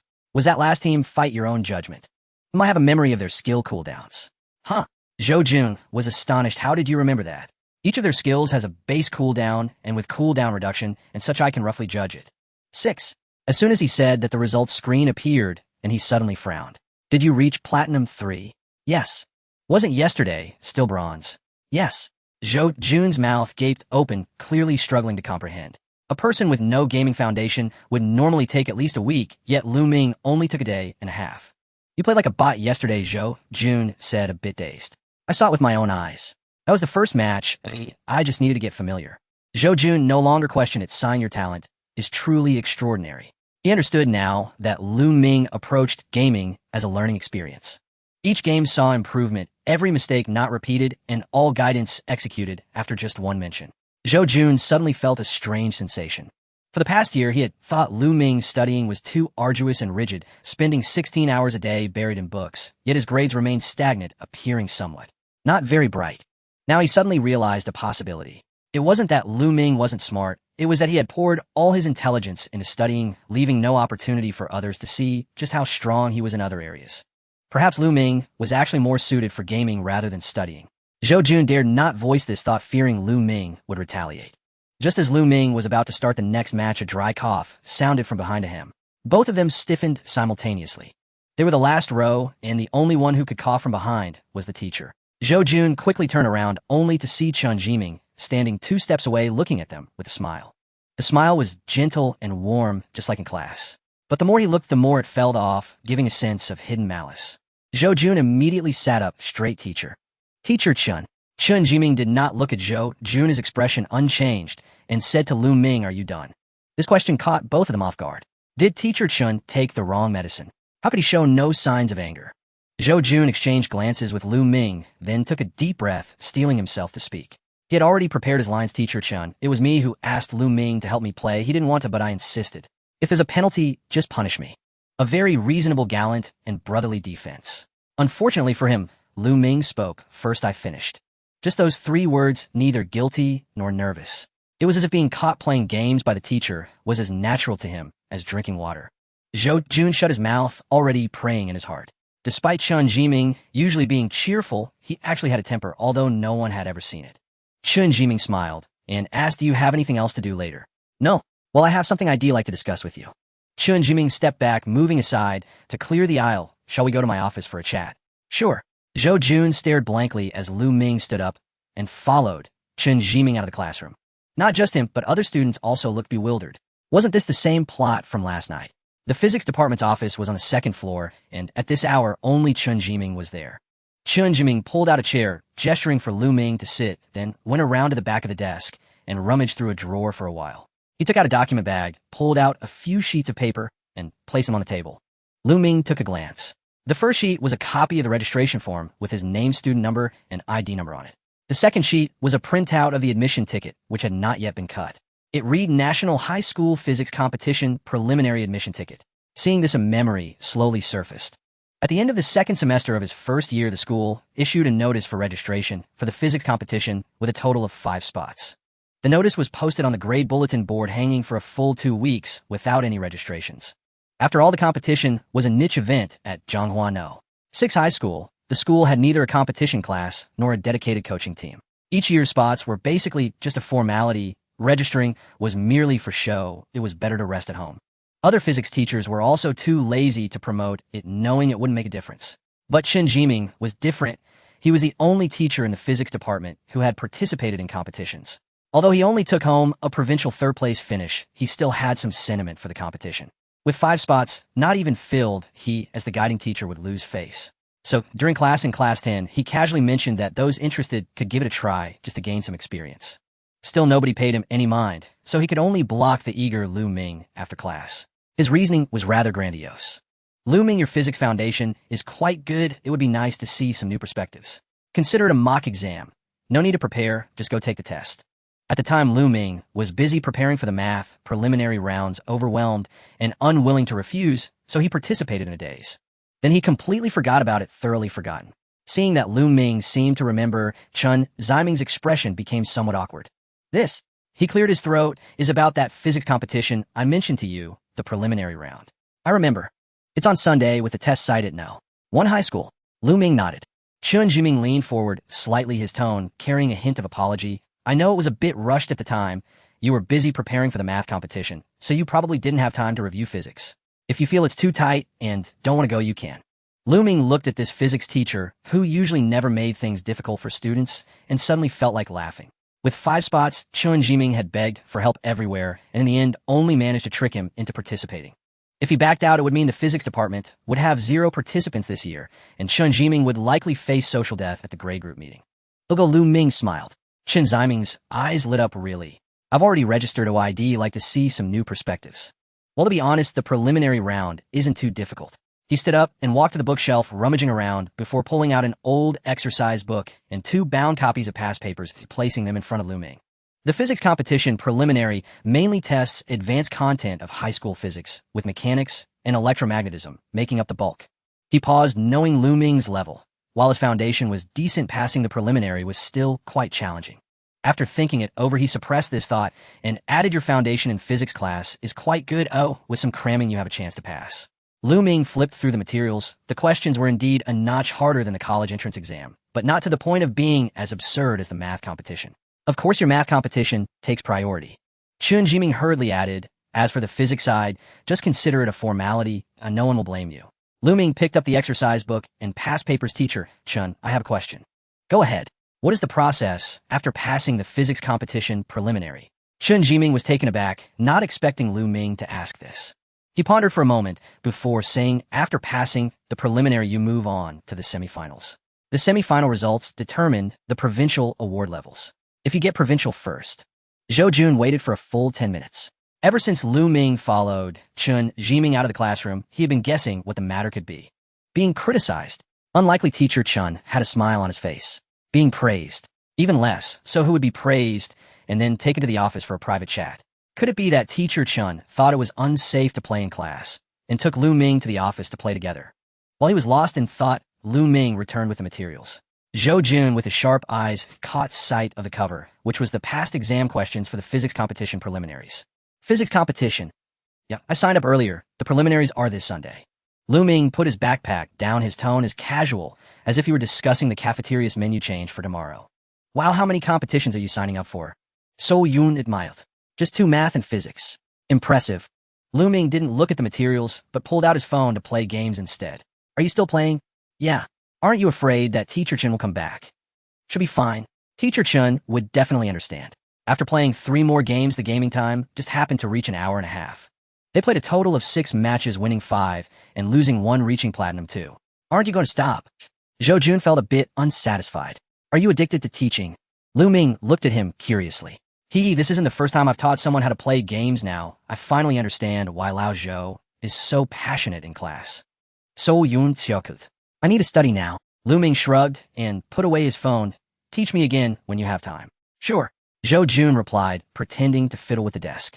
Lu Ming pretended to browse the materials while considering in his mind. The upcoming Friday was a weekly test, followed by the physics competition preliminaries in 2 days, and then a week later was the Galleon. All 3 exams were crammed together within 10 days. The highest priority was the Galleon. Since there was still some time, he would prepare for the weekly test first. He calculated the subjects for the weekly test. 6 subjects: Chinese, mathematics, English, physics, chemistry, and biology. He didn't need to review math. He could score over 135 with his eyes closed. As for physics, chemistry, and biology, his foundational knowledge had always been good, scoring between 85 and 95. Plus, having practiced competition questions these past few days, the school material seemed simpler and didn't require extra time. Lu Ming's expression was a bit subtle. He was aware of his standing in these 2 subjects. Ever since middle school, he had devoted almost all his energy to science, while Chinese and English remained in a state of deal with them once the sciences are stable. Waiting and waiting, he finally reached the 2nd year of high school. The sciences were indeed stable, but the gaps in Chinese and English had only deepened with a combined deficit in those 2 subjects amounting to at least 30 or 40 points. In the past, he wanted to catch up, but felt it was too late. Now, it was different. With a 7x boost, memorizing vocabulary and classical poetry was several times more efficient, making it hopeful to recover foundational scores through short-term cramming. For this weekly test, the target was 100 in Chinese and 90 in English. They'll focus on these 2 subjects on Wednesday and Thursday. Lu Ming finalized in his mind. As for the physics preliminaries, to be honest, he wasn't very confident since he hadn't dealt with the competition content much. With 4 days left before the preliminaries and the weekly test in between, there was hardly any time to spare for physics. He didn't think he could manage both the Galleon and the physics competition simultaneously, no matter how strong the system was. It wasn't omnipotent, and human energy was ultimately limited. During the weekly test, he would skim through the materials given by Chun Jiming whenever he found a gap, and if he passed, that would be great. If not, it wouldn't matter. After all, he was just there to tag along. Of course, if by chance he did manage to pass, the results from the competition might even boost his learning. Now, that would be an unexpected joy. After contemplating his studies, he began to focus on the game. From Platinum 2 to Diamond, it just required 2 or 3 ranks. With his current win rate, he should be able to reach it after playing for a few hours tonight. Moreover, this task took priority over studying. As the saying goes, sharpening the axe does not delay the work of chopping wood. Reaching the Diamond rank offers a whopping 9x boost. As for the Starry rank beyond Diamond, he decided not to think about it for now. Although he had never played in Diamond matches, Zhou Jun mentioned that Diamond was the most bustling rank in honor of kings, full of all sorts of characters.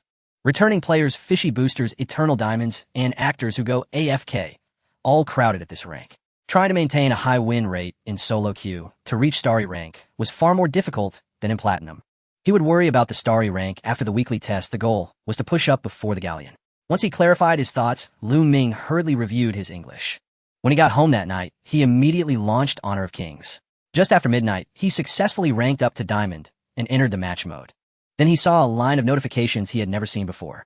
Leisure and work-life balance system notification: progress in leisure activities has reached a milestone, unlocking passive ability. Efficient absorption can grasp key points more quickly while learning or relaxing automatically, filtering out ineffective information. This ability is a permanent passive, no activation or maintenance required.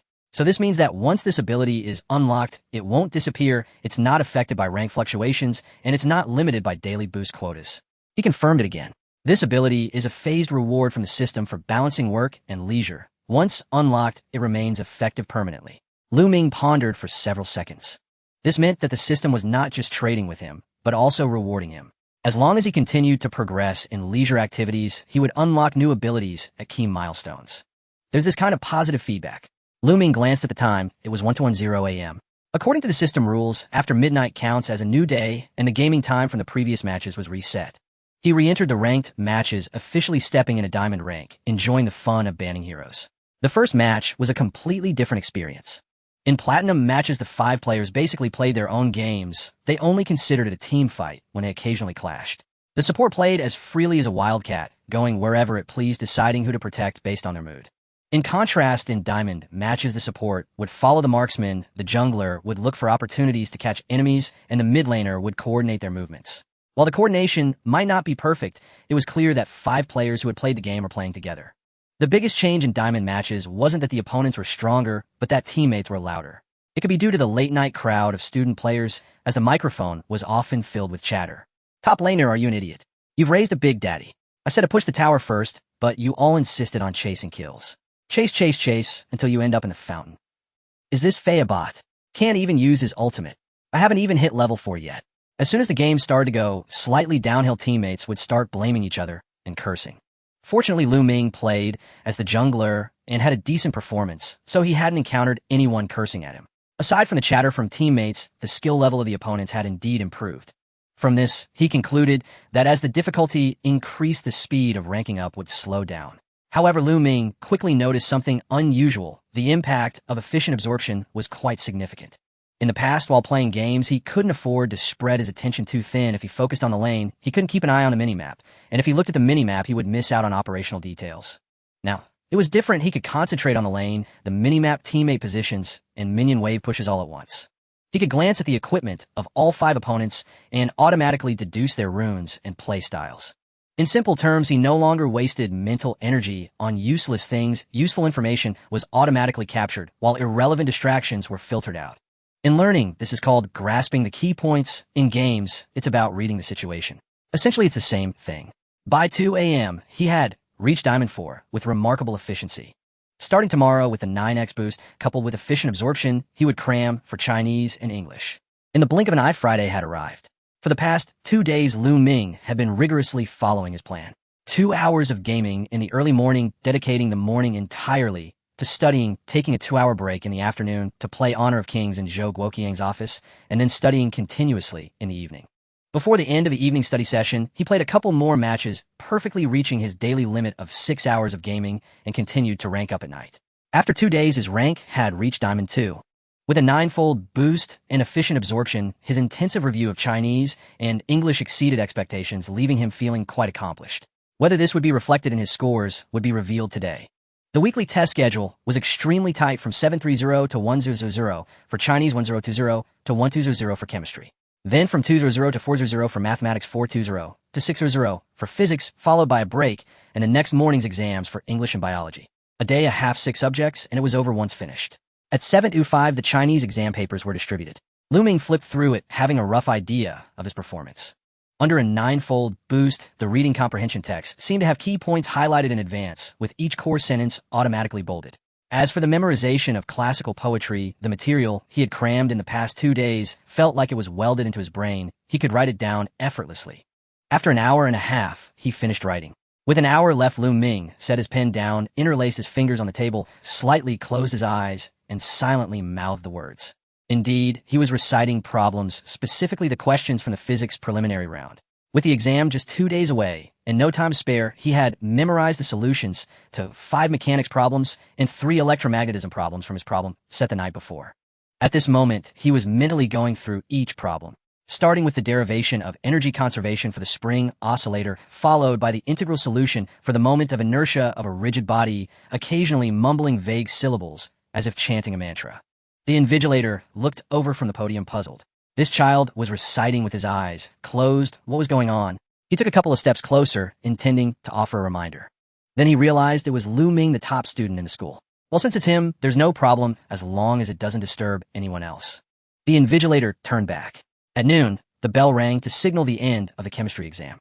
Ming put down his pen, finished his chicken leg rice from the cafeteria in 7 minutes, and headed straight to Zhou Guoqiang's office. The door to Zhou Guoqiang's office was slightly ajar. It had become a routine. During the lunch break, Zhou Guoqiang was too lazy to lock the door since only Ming would come. Pushing the door open, he found Zhou Guoqiang resting his head on the desk, apparently having eaten long ago. Ming quietly sat down in a corner chair, took out his phone, and opened Honor of Kings. Matching, entering, selecting a character. The pace of the Diamond 2 matches was noticeably faster. He focused intently on the screen, his fingers gliding accurately across it. While playing the third match, the office door was suddenly pushed open. Ming was startled, causing him to almost miss his skill activation. Zhou Guoqiang also woke up abruptly, his face still marked with the creases from his sleeve. 2 people stood at the door. The one in front, in his 50s with meticulously combed hair and wearing a black coat, was the disciplinary director Zhao Dixing. This director was known as Zhao the King of Hell at Zhonghua No. 6 Middle School. Not only was he fierce, but he could also turn on a dime. One moment, he would be warmly chatting with the top 10 students in the grade, and the next he could unleash a torrent of scolding on the bottom-ranking class. The person behind was an old acquaintance, Liu Jiangwo. He pointed into the office and said, "Director C, I told you I was right." Without needing his reminder, Zhao Dixing had already spotted Lu Ming playing games in the corner. Behind the desk, Zhou Guiqiang was still wearing his messy hair and hadn't fully opened his eyes. The scene was quite dramatic. Zhao Dixing frowned, looking at Zhou Guiqiang. "Old Zhou, explain this to me." Zhou Guiqiang rubbed his eyes, remaining silent for 2 seconds. Then he said to the somewhat nervous Lu Ming, "It's fine, you carry on." Lu Ming was taken aback. "Okay." So he lowered his head and continued playing. Liu Jiangwo's eyes nearly popped out. "Zhou Guiqiang, this kid is participating in the higher league." Zhou Guiqiang interrupted him, his tone calm. Zhao Dixing's expression changed immediately. "A competition?" he asked cautiously. "Is it the higher league?" "Yes, the exam is next Sunday." Zhou Guiqiang stood up and poured himself a cup of water, sipping it leisurely. "And he has a guaranteed provincial rank of 2. Provincial 2? Zhao Dixing's voice noticeably rose half a tone. "Is that true? With my level, do you think I can misjudge it?" Zhou Guiqiang chuckled. "He might even push for provincial 1. Just think, how long has it been since our school has produced a provincial 1? Zhao Dixing actually thought about it. "The last provincial 1 was probably brought up by you 10 years ago. Then that's settled." Zhou Guiqiang slammed the table. "The kid is under a lot of pressure. What's wrong with playing a couple of games during the break to relax?" Zhao Dixing was momentarily speechless, glancing at Lu Ming, who was intently focused on the game. It seemed there was indeed no fault in that. Competition students should be treated with special consideration. If he could really bring back a provincial 1, not only could he play games, but he could even play games anytime at school. Just as Zhao Dixing was about to speak, another person popped into the office. Chen Jimin peeked and glanced around the room and raised an eyebrow. "Oh, everyone is here." He leaned against the door frame. "Are we discussing the competition?" Upon seeing him, Zhao Dixing suddenly remembered something.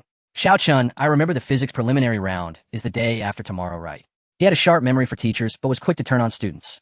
He knew precisely which child was in which grade, which wife had just given birth to a second child, and who had failed the title assessment last month, and was in a bad mood. Chun Jimin happened to walk in and casually asked, "How's the preparation going?" "Pretty much done." Chun Jimin nodded. "Tomorrow, he'll take the exam candidates to the venue for a trial run." "How many people?" "Just him, the only seedling." Chun Jimin pointed to the corner with his chin. Zhao Dixing and Liu Jiangwo simultaneously looked towards the corner, and Zhou Guiqiang, holding the cup, paused. "Him." Zhao Dixing frowned. "Yes, just him." Chun Jimin felt the reaction was a bit strange. "What's wrong?" Zhao Dixing didn't reply, turning his gaze to Zhou Guiqiang. Zhou Guiqiang was drinking water, looking completely innocent. Zhao Dixing couldn't help but feel puzzled. With the mathematics competition on Sunday and the physics preliminary round the day after tomorrow, only a week apart, could this child really manage both? He suddenly began to doubt if Zhou Guoqiang's claims of a guaranteed provincial 2 were just empty promises. "Is there a good chance he will advance to the finals?" Zhao Dixing asked. Chun Jimin had just opened his mouth, not yet able to speak. Quite a big chance. A voice came from the corner. Lu Ming, not looking up, remained focused on the screen, as if the statement hadn't come from him. Chun Jimin smiled. "You see, he says there's quite a big chance. I think it's about right. The kid has a solid foundation, and a bit of cramming in mechanics and electromagnetism shouldn't be a problem." Zhao Dixing observed Lu Ming for a while, recalling his impressions of this name over the past year. He arrived at school every day at 6 in the morning, was the last to leave after evening study, and never lingered in the cafeteria during lunch.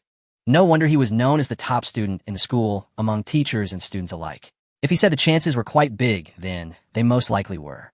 "All right," Zhao Dixing nodded, stepping back a bit. "Then I won't disturb you. I'll carry on." After the door closed, Zhou Guiqiang had no mind to go back to sleep. He turned to Chen Jiming and asked, did he sign up for the physics preliminary? Chen Jiming was taken aback. "Didn't I tell you?" "You forgot." Zhou Guiqiang rifled through his memory and realized it might indeed be true. He had been busy grading mock exams at the time. Chen Jiming had mentioned it in passing, and he had only hummed in response and moved on. "I did forget." He cleared his throat. At that moment, Lu Ming finished a round of play and said, "It's fine, I'm confident." The confidence in that voice should have reassured Zhou Guiqiang, yet an inexplicable worry rose in his chest. "Why not just go home and study?" Zhou Guiqiang said earnestly. "You can skip the weekly test this time." Chen Jiming immediately agreed. "Yes, it's only a weekly test, not important." Lu Ming shook his head, his tone firm. "I'll wait until after the test." The two teachers exchanged a look and could not press the matter further. Very well. Chun Jiming said, I came by to tell you one thing. After the midday exam tomorrow, I'll take you to the testing site to scout out. Okay. Okay, Lu Ming replied. He responded, then bowed his head and resumed another ranked match. Zhou Guoqiang and Chun Jiming tacitly fell silent. One returned to his work, while the other shook his head and left. The afternoon exams passed without incident. The two subjects together took only an hour. With the remaining time, he closed his eyes and meditated, working through problems for the physics preliminary. There was no evening self-study that night. Lu Ming went home. He did not rush into studying. First, he opened Wangzhou Rongyao to push his rank and sharpen his reflexes. He had expected the climb from Diamond 2 to Xingyao to be tedious and obstructed, but it was not. The very last stretch before the 12-fold boost proved the smoothest of all. At 9:30, he was promoted to the Xingyao tier. His in-game progress updated to Xingyao 5, and his study gain showed a 12-fold boost. Lu Ming calmly closed the game and opened the physics workbook Chun Jiming had given him. The first problem, conservation of angular momentum in fixed-axis rotation of a rigid body. In the past, he would read the question 3 times, sketch a force diagram on scrap paper, set up equations, and proceed step by step. Now, as soon as he read it, the physical picture formed in his mind, as if a modeling program had appeared there. Lever arms, moments of inertia, changes in angular velocity. These relationships unfolded like a woven net, each thread so distinct he could see it. He put pen to paper and finished in 15 minutes. The next problem, the motion of a charged particle in combined fields, electric, magnetic, and gravitational superposed. He had mechanically memorized the solution steps the night before, but then he had not truly understood why a coordinate transformation was needed at a certain point. Now in 2 minutes, he saw the method. The essence of the coordinate transformation was to decompose the complex motion into 2 independent, simple motions, one uniform and the other uniformly accelerated. Was this not the physical counterpart of matrix decomposition? He even conceived 3 different approaches. It was past midnight when he reluctantly put down his pen. He worked through all the key and difficult problems in mechanics and electromagnetism. He also skimmed the basic questions in thermodynamics and optics. A few advanced modern physics extension problems remained untouched, but they were unlikely to appear in the preliminary, so he let them go. He closed the workbook, then took out his phone to bank some study gain hours for the next day. He went to bed at 2 a.m. The following morning brought English, his weakest subject. 2 days of cramming could recover some basic grammar and frequent vocabulary, but the knack for parsing long, complex sentences and the feel for closed tests could not be forged overnight. As expected, the paper was tougher than he had anticipated. Reading passage C dealt with environmental economics and was packed with technical terminology.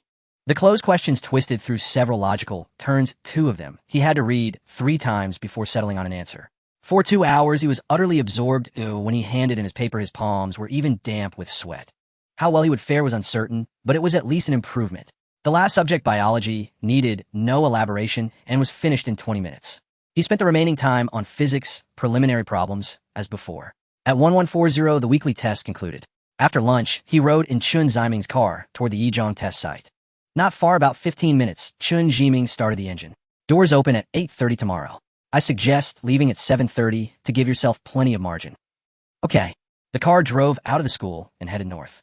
While driving, Chun Jiming gave a brief introduction. The testing site is at Zhonghua, Yizhong. You probably haven't been there, have you? No. Yizhong is on a different level from us, Chun Jiming said. Last year, their undergraduate admission rate was 99%. They send 30 or 40 students to Qingbei every year, and they produce several provincial and municipal top scorers. Competition results are even more impressive each year. They produce provincial teams in math, physics, chemistry, and biology. A few years back, they even had a student on the national training team. Lu Ming nodded. Very strong. Most of the physics preliminary exam centers are set up at Yizhong. Candidates from across the city converge there. Chun Jiming continued. You'll see many Yizhong students inside tomorrow, and don't be intimidated by their bearing. Just perform as you normally do. I won't be. Right, I forgot who you are, Chun Jiming laughed. I bet none of their kids work harder than you do. 15 minutes later, the car stopped at the main gate of Zhonghua, Yizhong. Lu Ming stepped out and glanced up. 7 large characters were carved on the lintel. Zhonghua, Shi Dai Zhongxue, signed by a calligrapher whose name he could not recall. The school gate was more than twice as wide as Lu Zhong's. On either side lay neatly trimmed green belts. Through the half-open iron gate, he could see a straight tree-lined avenue leading to a 6-story teaching building. Several huge red banners hung across its outer wall. Warm congratulations to our student Li Rue for winning the gold medal at the 41st National Biology Olympiad. A new chapter. R.O. Schwanzi has claimed the Informatics Olympiad gold. Lu Ming drew his gaze away. This was indeed a different league. I have to go grade papers this afternoon, Chun Jiming said. He handed Lu Ming a file envelope. Your admission ticket is inside. Walk around a bit and familiarize yourself with the venue and routes so you don't have trouble finding your classroom tomorrow. All right, you go back first. I'm off then. Call me if anything comes up. The Longy turned and drove away. Lu Ming watched until the car vanished at the intersection. He turned and entered the Yizhong gate. The guard glanced at his admission ticket and waved him through. Just after stepping into the campus, Lu Ming suddenly opened his system panel. Current relaxation activity in progress Wangzhe, Rongyao, Xingyao 5. Study gain 13 Learning Environment 1. Learning Environment. He scanned the surroundings. Bulletin boards along the tree-lined avenue were plastered with competition honor lists, Gaokao commendations, and academic lecture posters. Students passed in small clusters. Some carried physics textbooks printed entirely in English. Others bent their heads over a math problem, speaking fast and choosing their words with precision. Even the air seemed thick with competitive intensity. Lu Ming could not help but let out a wry smile. Goodness, even schools have hierarchies. He closed the panel and consulted the campus map to find the exam room. Yizhong's teaching zone was clearly planned. The main building housed Gaokao classes. The East Annex contained competition classrooms and laboratories. The physics preliminary would be held on the annex's third floor. He went up and found his exam room, 305, a third row by the window. From there, he could see Yizhong's playground. The view was broad and the light good. Having memorized the location and route, he also checked the locations of the restrooms. After ensuring he had not missed anything, he went downstairs. In all, about 20 minutes of checks before he was ready to leave. As he walked toward the gate and rounded the teaching building corner, someone tapped him lightly on the back. Hey! He turned around to find a boy in an Yizhong uniform standing before him. He was about half a head taller than Lu Ming, over 185 meters, with a slim build. His hair was neatly styled, the fringe brushed halfway up, revealing a sharply defined face. He did not look like the stereotypical bookworm, yet he wore the Yizhong uniform. And at a school with a 99% undergraduate admission rate, the uniform in itself spoke of ability. He tilted his head, studied Lu Ming for 2 seconds, and smiled, flashing a row of white teeth. Hello, I'm Xuanzi, he said, then pointed at Lu Ming's uniform. You're from Luzhong, right? Yes, from Lu Middle School. Lu Ming replied with a hint of confusion. Who are you? Xuanzi, in the 3rd year of high school. The other party casually extended his hand. I used to be from Lu Middle School too, and I felt a sense of familiarity seeing the school uniform. So I came over to say hello. Lu Ming shook his hand. Xuanzi, isn't that the name that appeared on the banner? Are you the one who won the gold medal in the Information Olympiad? Oh, it's all just a false reputation. Oh, Xuanzi waved his hand. I didn't qualify for the IOI, so that NOI gold medal is just a consolation prize. IOI. The International Olympiad in Informatics. NOI is the National Olympiad in Informatics. Xuanzi explained, suddenly slapping his forehead, as if realizing something. Oh, I'm sorry, brother, it's your first time participating in a competition, right? I guess so, Lu Ming nodded. There were provincial preliminaries, but he hadn't encountered anyone at this level before. What a coincidence, it's my first time participating in a physics competition too. Xuanzi became even happier. Feel free to ask me any questions at any time. Lu Ming didn't respond to that, but retorted. You said you were from Lu Middle School before. Yes, I attended Lu Middle School for half a month during my first year. Xuanzi replied. Half a month? Lu Ming raised an eyebrow, thinking that he sounded like he had been there for half a year, but it turned out to be just 15 days. Hey, don't look at me like that. Xuanzi raised both hands. Even though I only stayed for half a month, I really liked Lu Middle School. Like what? Like? Xuanzi seemed to recall a treasured memory. That half month was the happiest time of my life. Lu Ming's expression grew even stranger. Lu Middle School was far behind in comparison to middle school, and this guy was not only unappreciative, but was reminiscing about Lu Middle School while at middle school. You don't know how competitive middle school is. Xuanzi fell silent. Morning classes start at 6, evening study sessions until 10, only half a day off on weekends, and the competition class is even scarier with month-long training sessions during winter and summer breaks. Every time after the monthly exams, they post rankings in the corridor, and the photos of the top 50 students are enlarged and hung on the wall, while the teachers meet with each of the bottom 50 students. Guess what? Even the top 50 have meetings discussing why they didn't make it into the top 30. His expression turned pained, as if he wanted to cover his face while speaking. Everyone here is a potential 985 candidate, and the conversation topics are either about competition problems or college admissions policies. Even while waiting in line at the cafeteria, there are people memorizing vocabulary. Once during a break, I wanted to check my phone, and the look my classmate gave me was like I had lit a cigarette in a classroom. Lu Ming listened and found it a bit absurd, but the other person's expression didn't seem like he was making it up. Conversely, during that half month at Lu Middle School, Xuanzi's tone took a complete turn filled with nostalgia. I directly ranked first in the entrance exam, and then no one bothered me. The teachers didn't rush me, and my classmates weren't competitive. After class, some played basketball, some chatted, and I could take a full nap at noon. How do I describe that feeling? It's like you've been stuck in a 996 internet company and suddenly got sent to a retirement-oriented, state-owned enterprise. Lu Ming began to understand. So, you don't like being competitive, but why does it sound so pretentious? But aren't you an information Olympiad gold medalist? He couldn't help but ask. It's all because of this school, Xuanzi sighed. It's unbearable. You can't avoid being competitive when everyone around you is. The atmosphere will engulf you. Now the school is pressuring me to participate in the physics preliminaries and the higher-level competition, saying something about multidisciplinary development. So what do you want from me? Lu Ming speculated. Xuanzi leaned forward, a little lowering his voice. Can you transfer from your school? Lu Ming's eyes widened. Shush. Xuanzi hurriedly said, keep your voice down, it would be a hassle if they heard us. Who? People from our competition club. Xuanzi was unusually vigilant, looking around. They're terrifying. Staying with them feels suffocating. Last time, I just wanted to take a day off to watch a movie, and the president talked to me for 40 minutes about life planning. By the end, I didn't even want to watch it anymore. Lu Ming was completely confused. A gold medal winner in the Information Olympiad, a middle school competitor, wants to transfer to Lu Middle School to take it easy. But this guy gave him the feeling of having a strong desire to perform, making it hard to tell what was real and what was not. Perfect timing. Can you help me ask about it? Xuanzi took out his phone. Let's exchange WeChat so it's easier to contact each other. Sure. Lu Ming took out his phone and scanned the other person's QR code. The WeChat name consists of 3 characters, Xuanzi. He'll ask around for you when I get back, Lu Ming said. Great. Xuanzi slapped him on the shoulder. You really are my good buddy. Once I transfer back to Lu Middle School, he'll look out for you. After saying that, he seemed to remember something and hurriedly ran towards the teaching building, glancing back and waving his hand after a few steps. See you at the exam tomorrow. Lu Ming watched his figure disappear around the corner and shrugged. The amount of information this person shared was quite large, and he hadn't fully digested it yet. He opened WeChat and clicked into Xuanzi's moments. There was only one pin post, and the content was quite simple. Don't ask why my name is Xuanzi, my dad's name is Xian. Lu Ming chuckled and put away his phone. Are all geniuses this strange? After that little episode, he walked out of middle school's gate and took a ride home. He got home at 1 in the afternoon. Lu Ming wasted no time and went straight to his physics problem set. The entire material was about 300 pages with about 40% marked in red by Chun Jimin, focusing on mechanics and electromagnetism. With limited time, Lu Ming only looked at the highlighted sections. He flipped through the rest, seeing that there were problems that required time to digest, so he decisively abandoned them. He would tackle as much as he could, leaving the rest to the exam and to luck. He studied until 11, and when his learning efficiency dropped, he finally stopped rubbing his sore eyes. He then took out his phone and played games until 2 in the morning, going to bed on time.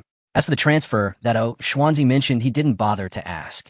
It wasn't that he didn't have time, but the way that guy talked was too erratic, a mix of truth and falsehood, making it hard to tell which part was serious.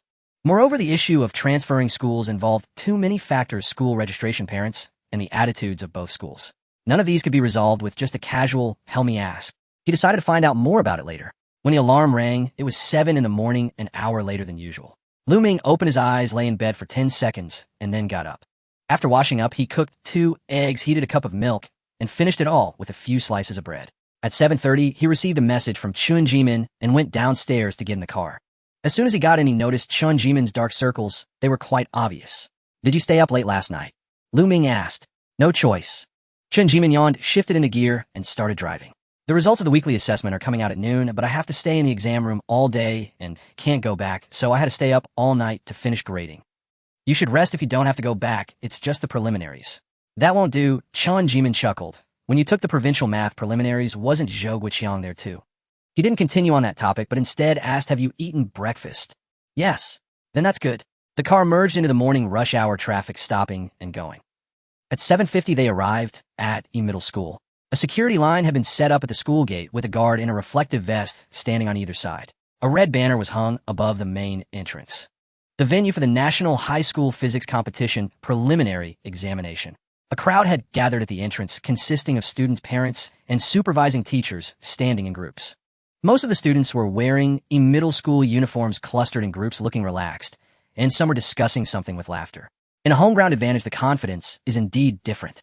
A few students from other schools were scattered on the edges, wearing uniforms of various colors, mostly standing quietly, some flipping through materials, others lost in thought. Chen Jimin parked the car by the roadside and found a step by the flower bed for Lu Ming to sit down.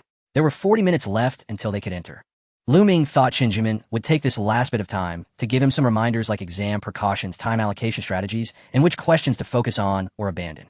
But Chen Jimin didn't ask anything, just helped Lu Ming check his transparent stationery bag and casually asked, "Want to play a couple of games? I'll remind you when it's time to go in." Lu Ming thought for a moment and actually took out his phone from his pocket. All right. After Lu Ming started playing the game, Chen Jimin instinctively scanned the surroundings. Sure enough, several gazes were directed at him. After all, with the exam approaching, everyone was busy reviewing. Even if they took out their phones, it was to look up materials. No one was using their phones for entertainment. No one was playing games on their phones either. A parent nearby furrowed their brow, glancing back and forth between Lu Ming and Chen Jimin, the meaning clear. Isn't the teacher going to say anything? Chen Jimin cleared his throat, but didn't pay it any mind. Whatever, you wouldn't know who I am anyway. Lu Ming felt the same way, selecting a jungler at the start, and then taking down the first tyrant, setting the pace for the game. After finishing one match, he was just about to log out. "Hey bro, are you playing a game?" A familiar voice sounded beside him. Lu Ming looked up to see Xuanzai standing in front of him, hands in his pockets, grinning. Today he wasn't wearing a school uniform. He had changed into a white t-shirt paired with jeans, looking very casual, like he was on vacation. Lu Ming put away his phone and stood up, explaining, just relieving some emotions. "That's fine, I want to play too, but my phone was confiscated by my teacher." Xuanzai said regretfully, "Your teacher is really nice." Chen Jimin sized up this suddenly appeared tall boy beside him, his gaze clearly filled with confusion. When did Lu Ming make a friend from now? One high school. By the way, Lu Ming suddenly remembered something about that thing you asked me yesterday. Let's talk about it after the exam. Xuanzai straightforwardly interrupted him and turned to Chen Jimin, grinning. "This is your team leader teacher from No. 6 high school, right? Hello teacher, you have a great presence." Chen Jimin was momentarily taken aback by the compliment. "Thank you." Lu Ming shook his head helplessly. Is this guy getting to know the teacher in advance? He wouldn't really want to transfer here, would he? Fortunately, Xuanzai didn't chat for too long. Someone from a direction of the teaching building waved and called out to him. He patted Lu Ming on the shoulder, saying, "See you after the exam," and jogged away. Chen Jimin watched him leave and turned to Lu Ming, asking, "Your friend?" "I met him yesterday. From No. 1 high school. Yeah, he's also a gold medalist in the Olympiad." "No wonder he's from No. 1 high school." The two didn't chat much more. By 8:30, it was time for the candidates to enter the venue. Lu Ming and Chen Jimin parted ways at the school gate. "I'll wait for you outside. Come find me after the exam." "Okay." Lu Ming followed the crowd to the examination room. At the entrance, 2 invigilators were checking information. Lu Ming presented his admission ticket and ID, went through security checks again, and entered after confirming he was not carrying any electronic devices. The seats in the classroom were mostly filled, and it was evident that students from No. 1 high school occupied 2/3 of them. From their demeanor, it was clear they were relaxed and confident, occasionally whispering to the students in front and behind them, fully in their element. The remaining students from other schools were much quieter, mostly lost in thought. Lu Ming found his seat in the 3rd row by the window. He sat down and took a deep breath. He wasn't nervous at all, though in fact he felt a bit excited. Unlike the time when he was climbing ranks in games, this was a feeling of finally going into the exam room. In his life, he had never feared exams. He feared not doing well, feared that despite his efforts he couldn't see results, and feared the suffocating feeling of being stuck on problems. But at this moment, sitting at this unfamiliar desk, he knew that today he was different from before. At 8:55, the invigilator began distributing the test papers and answer sheets. Physics preliminaries, total score 400 points. Multiple choice and fill-in-the-blank questions worth 160 points. Calculation questions 240 points. Exam duration 3 hours. At 9 o'clock sharp, the exam bell rang. Lu Ming didn't rush to start writing. He first flipped through the test paper from beginning to end. There were 5 multiple-choice questions, 5 fill-in-the-blank questions, and 6 calculation questions. With a 13-fold enhancement and efficient absorption, every question on the paper automatically divided into 3 categories in his eyes. Questions he could solve at a glance, questions he could think through, and questions he couldn't do. The strategy was simple: take all from the first category, do as much as possible from the second, and decisively abandon the third. The first 3 multiple-choice questions were basic problems in mechanics and electromagnetism, and he showed no hesitation. Setting up equations for uniform acceleration problems, analyzing rigid body torque selection points, and determining the curvature direction of equipotential lines in electric fields were all relatively simple. The 4th question involved a microscopic explanation of the second law of thermodynamics. He had only memorized the conclusion without learning the derivation. He locked in an answer through elimination with a 70% confidence. The fifth question completely baffled him with no ideas. He just guessed randomly. He spent 25 minutes on the multiple choice section. The first 4 fill-in-the-blank questions were also in his comfort zone. Newton's laws, work done by Ampere's force, and electromotive force for motion. The fifth question involved modern physics, calculating the work function of the photoelectric effect, which included a correction term he had never seen before. Like the final question of the multiple choice section, he gave up. He finished the fill-in-the-blank section in 25 minutes. At this point, 50 minutes had passed, leaving him with the calculation questions. The first 3 questions posed no significant challenges, but the calculations took a lot of time. He had an hour remaining. The fourth and fifth questions became more difficult, taking almost an hour to complete. He couldn't even start the last question and had to use the remaining time to double-check. At 12 o'clock, the bell rang. Exam time is up, please stop writing. He placed his pen on the desk, his mind racing with thoughts. In 3 hours, he had written something for over 300 points, leaving about 50 points blank. There were 2 uncertain questions in the multiple choice section, and he completely skipped the last calculation question. The fourth and fifth questions he was confident about, but couldn't say for sure he scored full marks. Estimating roughly, he conservatively predicted a score of 280 and optimistically 320. He packed up his stationery and left classroom 305. The hallway was already packed with people. Some were comparing answers, others were on the phone, while some walked quickly downstairs with blank expressions. Ming didn't talk to anyone and followed the crowd down the stairs to the first floor. The sunlight poured down much stronger than in the morning. It was still quite hot in early September in Zhonghua. The wind blew from the direction of the playground, carrying a fresh scent, probably unique to the strong school. His heartbeat was a bit faster than usual, but his mind had already calmed down. The exam was finally over. With a light step, he walked out of the auxiliary building. The entrance was much livelier than expected. Students who had finished the exam gathered in groups of 3 or 5, with voices of discussion rising and falling. How did you do on the fourth question, eh? 10th in the grade. These 4 words left Ming stunned for a full 2 seconds. It wasn't that he didn't trust Chen Jiming, it was that he couldn't believe the matter itself. Since the beginning of high school, his grades had been stuck in the range of 70 to 80 in the grade. The fluctuations never exceeded 10 places, stable as a dead man's ECG. Every time grades were released, it was merely a photocopy of the previous results. He remained unfazed, for the outcome had long been anticipated. Therefore, being 10th in the grade still left him somewhat dazed. Did it really come out? It did. Chen Jiming shoved his phone in front of Ming's face, the screen displaying the details page of the academic affairs system. Chinese 108, Math 147, English 97, Physics 96, Chemistry 97, Biology 100. Total score 645. Grade ranking 10. Ming swallowed hard. What surprised him most were the scores in Chinese and English. Those 2 subjects had indeed exceeded expectations. He had estimated between 620 and 630, but to his astonishment, the actual score was over 10 points higher. Awesome. Chen Jiming patted him on the shoulder, unable to contain his laughter. I knew you were different. I didn't expect such a huge improvement. I didn't expect it either. Still being modest, aren't you? Chen Jiming feigned reproach. The teachers in the grade group haven't even mentioned the top 3. All they are discussing is you. Discussing me? Of course. From being in the 70s or 80s to 10th place in a single weekly test, that data is explosive no matter how you look at it. Chen Jiming grew more animated as he spoke. Several teachers in our class have asked in the group, especially Su Qing, who even said you must have filled out the answer sheet incorrectly. Ming twitched at the corner of his mouth. Teacher Su, I just showed you my skills in chemistry class. And then Liu Jiangwo questioned it in the group, and the academic affairs office checked it, over confirming that there were no abnormalities. The scores that are yours are indeed yours. Chen Jiming spread his hands. Again with Liu Jiangwo. He's just a clown jumping around every day. He's going to lose his title soon. Chen Jiming chose not to continue the topic of Liu Jiangwo and pulled up a screenshot of the teacher workgroup on his phone. Look, everyone is talking about you.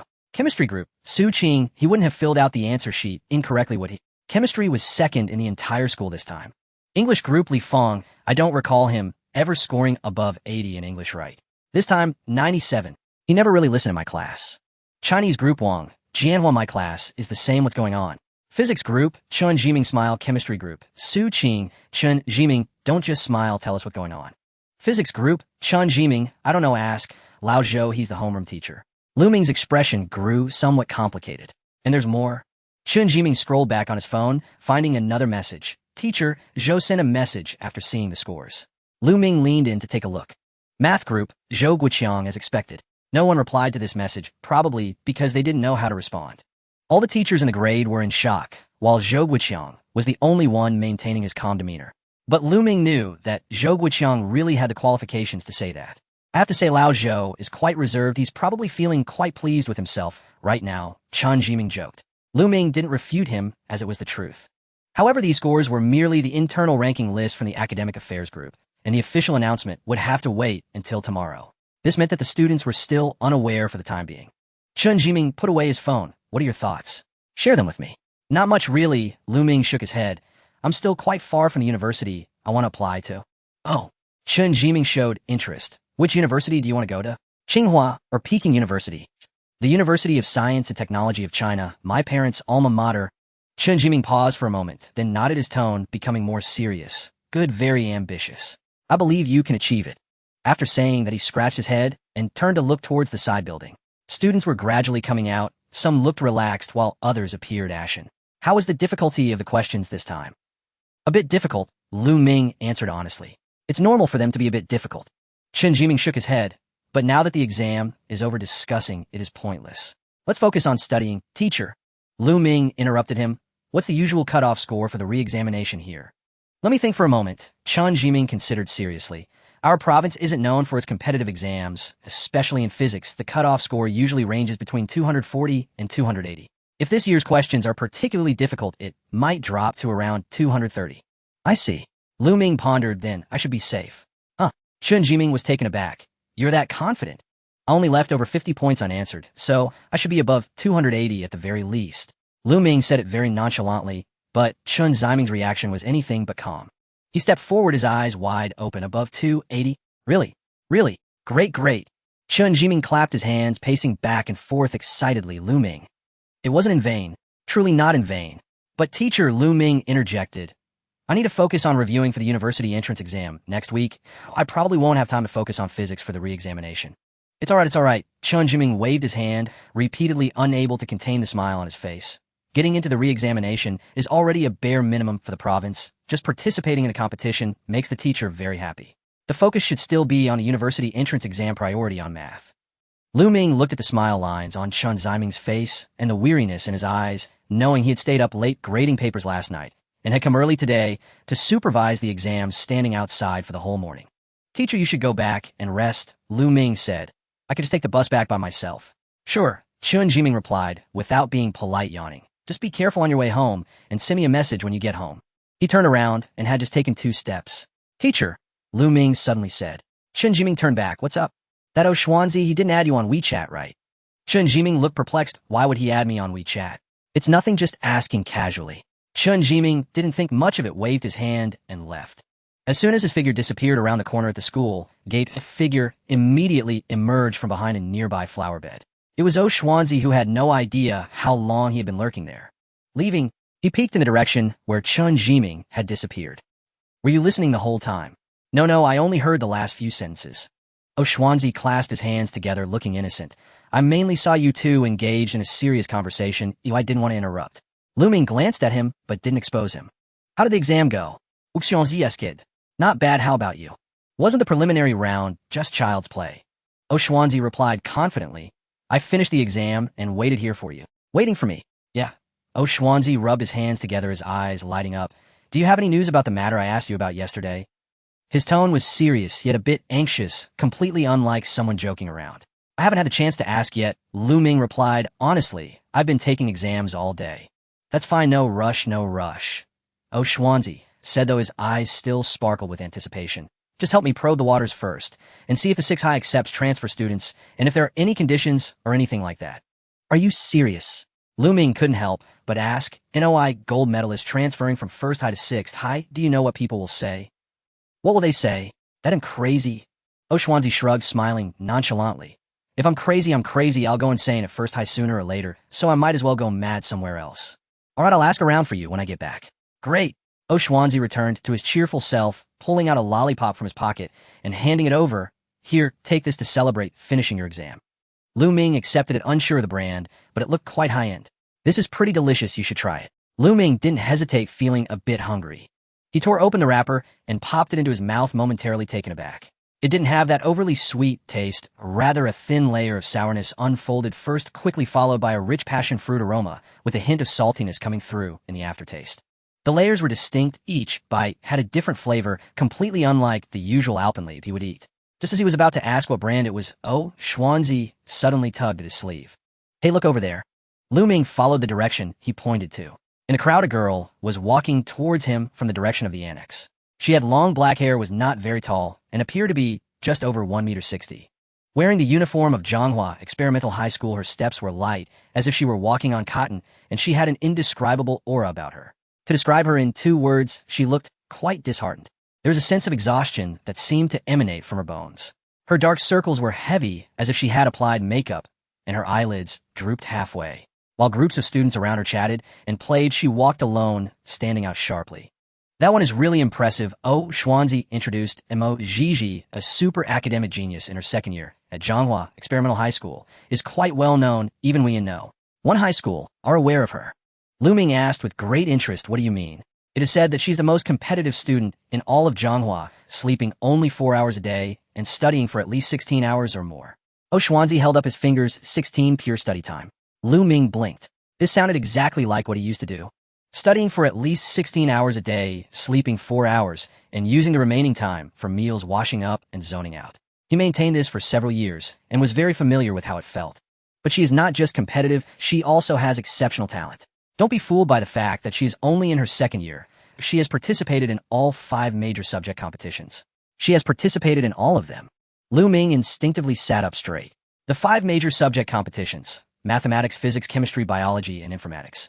Each requires a significant amount of time and energy to achieve above provincial level results.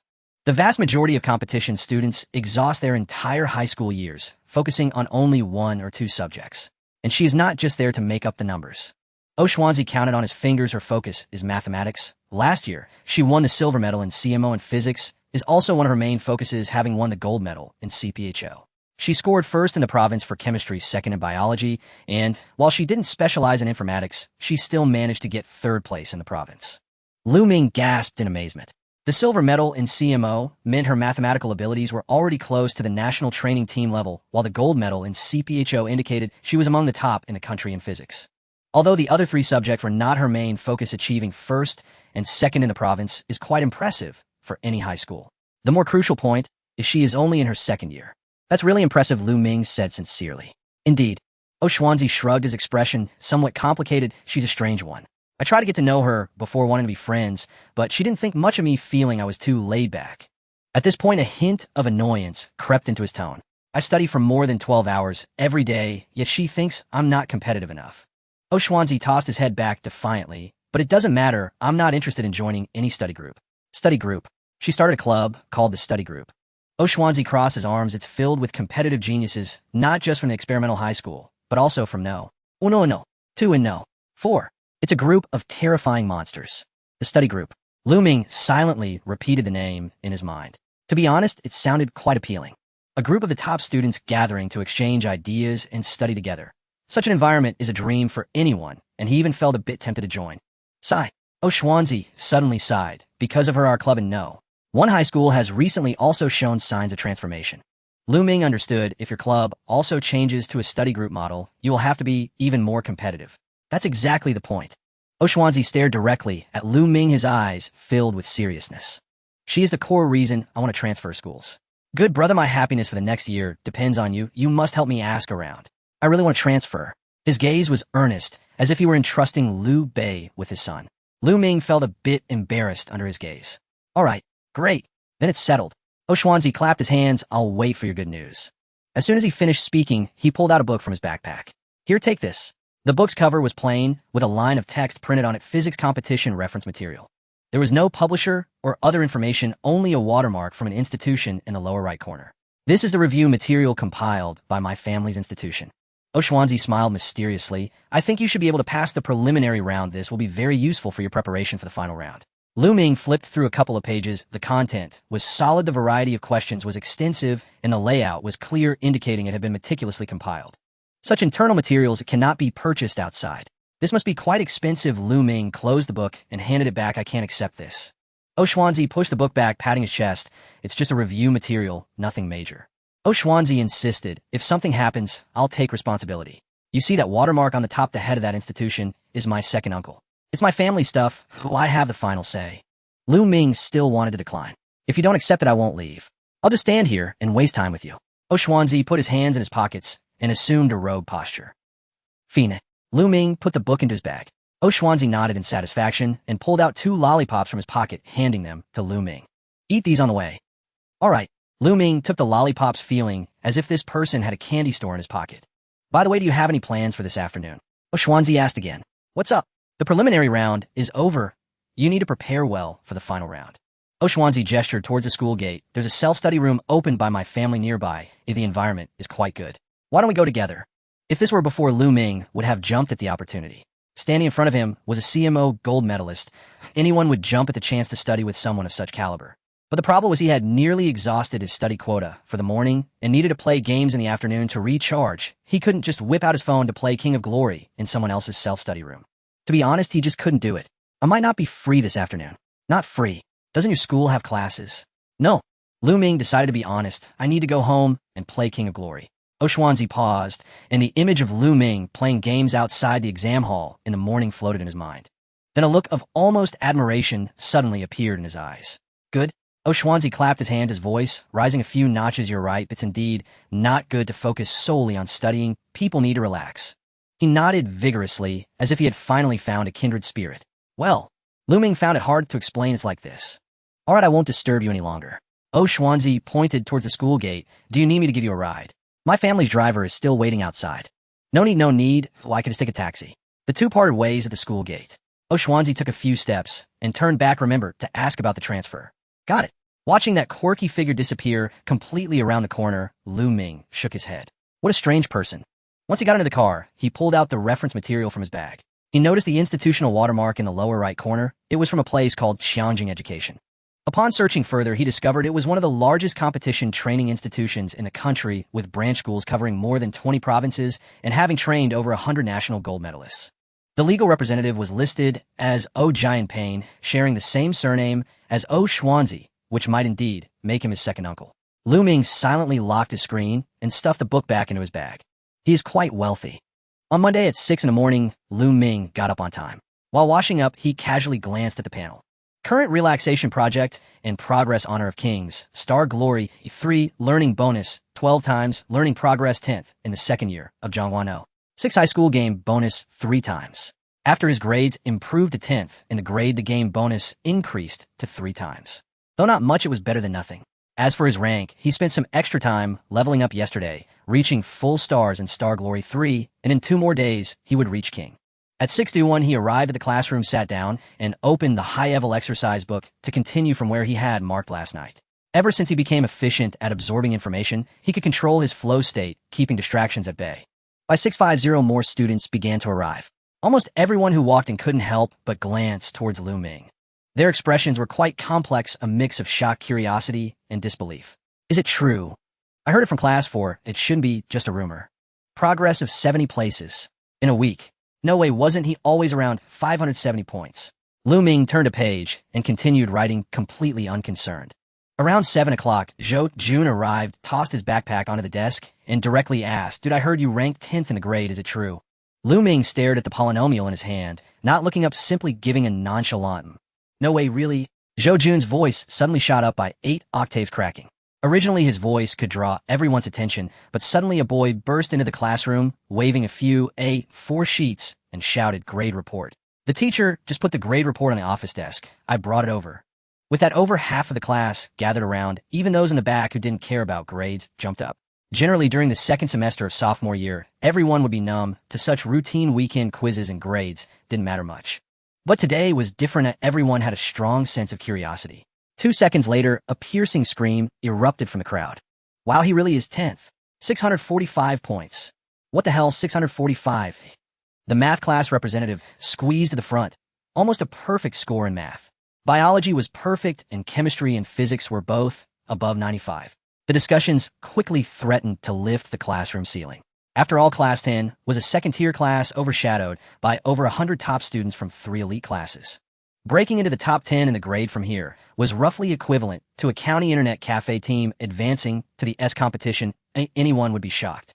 At the center of the storm, Lu Ming finally finished writing the last calculation step, took a sip of water, and looked very calm. Zhou Jun stood next to him looking at the classmates who had never seen the world before, sneered and loudly declared, "This must be thanks to playing Honor of Kings." The class instantly fell silent. Dozens of eyes turned to Zhou Jun. Zhou Jun raised his chin, looking proud. "I'm telling you, Lu Ming's grades went up sharply because of playing Honor of Kings these days. That's the charm of esports." After a brief silence, the crowd erupted into laughter. "Are you crazy? Playing games can boost your grades." "Zhou Jun, are you still half asleep? If Lu Ming got 10th in a grade by playing Honor of Kings, I would eat canned herring upside down." "Ha, then Zhou Jun, why are you at such a high rank, but your grades are still at the bottom?" After hearing this, Zhou Jun instantly turned red in the face. "I don't study, it's not comparable to him." The classroom was filled with a lively atmosphere. Lu Ming shook his head helplessly. Zhou Jun was right, but who would believe it? At the same time, in the grade group office. The office on a Monday morning was always quiet, with teachers busy with their own tasks, occasionally chatting about weekend gossip. But today the atmosphere was off, and nearly everyone's gaze kept jumping around the name on the grade leaderboard. Lu Ming, class 10, 645 points, ranked 10th. This can't be right. The head of the English group for the sophomore year adjusted his glasses. What did he score last time? 572. Someone beside him dug out old records. A progress of 73 points in a minor test. The office immediately erupted, mirroring the situation in class 10. In the corner, Zhou Guoqiang leisurely sipped his tea, but the corners of his mouth couldn't hide his smile. Lu Jiangwo sat at his desk, looking displeased, and finally snorted coldly, muttering, "It's just a minor test, not the college entrance examination. Is it really that significant?" After waiting a few seconds and seeing no one respond, he raised his voice a bit. "Besides, a student from a second-tier class suddenly enters the top 10 in the grade. Progress of over 70 places. This is too outrageous." He paused, adding with a fake smile, "Old Joe, I'm not targeting you, but is it possible that the exam wasn't completely clean?" Upon hearing this, everyone stopped discussing, their gazes focused on him. This statement was too harsh. Questioning a student's integrity was tantamount to questioning the invigilators and the entire grade group's examination process. Zhou Guoqiang turned his chair and expressionlessly tossed a USB drive over. Lu Jiangwo caught it in confusion. "What is this?" Zhou Guoqiang shrugged and explained lazily, "You questioned the grading process yesterday. Today, you'll definitely question him for cheating. Look, the footage is all in this USB drive." Lu Jiangwo's face turned red and pale. He never expected Zhou Guoqiang to do this. "I watched it once. There's nothing wrong, but your eyes are sharp. Maybe you can spot something wrong." Zhou Guoqiang smiled without humor. Lu Jiangwo's mouth twitched. He actually plugged the USB into the computer and started watching the footage. Many people in the office noticed his actions and couldn't help but smile. Zhou Guoqiang then stood up and headed to the classroom. Lu Jiangwo opened the folder and prioritized looking at the Chinese and English tests. After all, Lu Ming was notoriously uneven in his subject proficiency. If there were any tricks in these two subjects, they would be evident at a glance. In the Chinese exam, Lu Ming sat in the third row of the examination hall. From the start until handing in the paper, his posture was completely still, his back straight, as if a steel plate had been nailed to it, his writing speed even, and his gaze fixed on the test paper throughout. The English exam was exactly the same, showing no signs of cheating. Lu Jiangwo's eyes narrowed slightly as he clicked on the other 4 subjects. After looking at them, he regretted it. 4 subjects took less than 2 hours in total, averaging half an hour per subject. After finishing, he closed his eyes and meditated, remaining perfectly still until the exam ended. What the hell is this, some kind of monk's retreat?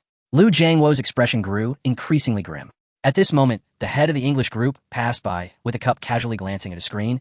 "Oh, old Lu is still watching. Did you find any suspicious points?" Lu Jiangwo remained silent. "Hey, the student's posture is really good." A teacher leaned in to take a look, marveling. "In all my years of invigilating, I've never seen someone maintain the same posture throughout an exam. I thought it was a screenshot." More and more heads leaned in this direction. The computer screen in front of Lu Jiangwo had clearly become the public screen of the office. Everyone was admiring Lu Ming's perfect posture, with some lamenting that they couldn't sit as upright as he did.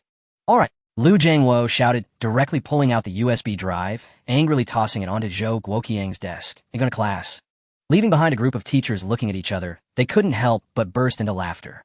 Unlike usual, he wore a radiant smile today, completely different from his usual stern demeanor. "Everyone sit tight. I have a few words to say." Everyone immediately settled down. Zhou Guoqiang scanned the room and cleared his throat. "The results of this week's test are out, and our Class 10's average score is a whole 15 points higher than Class 9 next door." The classroom erupted in cheers. 15 points? That's incredible. It only proves that Class 9 is really not doing well. Lu Ming added nearly 2 points. Zhou Guoqiang gestured for silence, stating, "This average score is calculated after excluding Lu Ming's results." The cheers abruptly ceased as everyone processed the information for 2 seconds, followed by an even louder wave of excitement. The fact that the average was still 15 points higher without Lu Ming showed that it wasn't just him making progress, the whole class was improving. Zhou Guoqiang nodded in satisfaction. "I've seen all your efforts during this time. Regardless of how well you performed, your attitudes have been commendable. This weekend I will treat the whole class to bubble tea." The excitement surged, even more especially for Zhou Jun, who sat there grinning foolishly. Once the cheers subsided a bit, Zhou Guoqiang shifted his focus to Lu Ming's seat. "Of course there's someone I want to mention specifically." All eyes in the class turned to Lu Ming. Lu Ming ranked 10th in the grade with a score of 645. Zhou Guoqiang's tone was calm, yet every word was emphatic. "Since our class 2 was established, never has anyone broken into the top 10 of the grade. There was one instance, but it was later discovered to be cheating. But this time is different." Zhou Guoqiang scanned the entire class. "This score signifies one thing: the gap between the rocket class and us was never about intelligence, but confidence. You all used to think Class 2 should remain in its place, that the top 10 is the exclusive domain of the rocket class. Now what do you say? Lu Ming has done it." He continued, "If he can achieve 10th place, so can you. Don't set limits for yourselves. I have confidence in yourselves. All right, that's all for now. Let's keep up the hard work and do better next time." After class, Lu Ming was called to the office. Zhou Guoqiang closed the door, leaned back in his chair, and got straight to the point. "With just 1 week left, we need to push hard for the high-level competition." Lu Ming nodded. "All right. From today on, you'll stay in the office and won't need to attend classes." Zhou Guoqiang crossed his legs, saying, "I've already made arrangements with the principal. Someone else will cover my classes, and from now on, I will focus solely on mentoring you." Lu Ming was taken aback. "You won't be teaching your classes either." "What else would I do?" Zhou Guoqiang countered. "Just follow my arrangements. You don't need to worry about anything else." "All right." Lu Ming stopped dwelling on it. 10 minutes later, he moved all the materials, exercise books, and notebooks he needed for the competition to the office. Zhou Guoqiang thoughtfully cleared a large desk for him, covered with previous year's exam papers and specialized handouts for the high-level competition. Zhou Guoqiang clapped his hands in satisfaction. From now on, whether it's gaming or studying, no one will disturb us. Just as he finished speaking, the office door swung open. Zhao Dishing walked in with a smile. "Lu Ming." The head of instruction approached, beaming, and patted Lu Ming on the shoulder. "Good lad." Lu Ming felt a slight weight on his shoulder and nearly stumbled. "Why do these teachers like to pat my shoulder so much?" Zhao Dishing wasted no time and got straight to the point. "Yesterday, Chun Jiming told me that your physics competition is basically secured. It's guaranteed to pass, aiming for the provincial level." Lu Ming replied truthfully. Then, with the high-level competition added, that means 2 awards. Zhao Dashing rubbed his hands together, eyes sparkling. "Our school hasn't had someone win 2 awards at the same time in many years. I've already applied to the principal. As long as you win an award in the competition, regardless of the level, the school will grant you a scholarship. The higher your rank, the greater the reward. And yours will be included too, Lao Zhou." Zhou Guoqiang remained calm. "If mine weren't included, I wouldn't be doing this at all." Zhao Dashing laughed heartily, and the atmosphere was harmonious.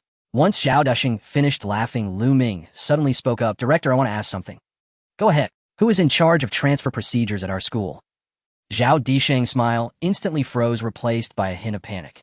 He instinctively stepped forward, hands on Lu Ming's shoulders, and spoke rapidly. "Lu Ming, I know our 6th middle school has a gap compared to 1st middle school. Our facilities are lacking, and the competition teaching resources are weak. I'll admit to all that, but..." He took a deep breath, preparing to elaborate. "Just look at the study atmosphere in 1st middle school.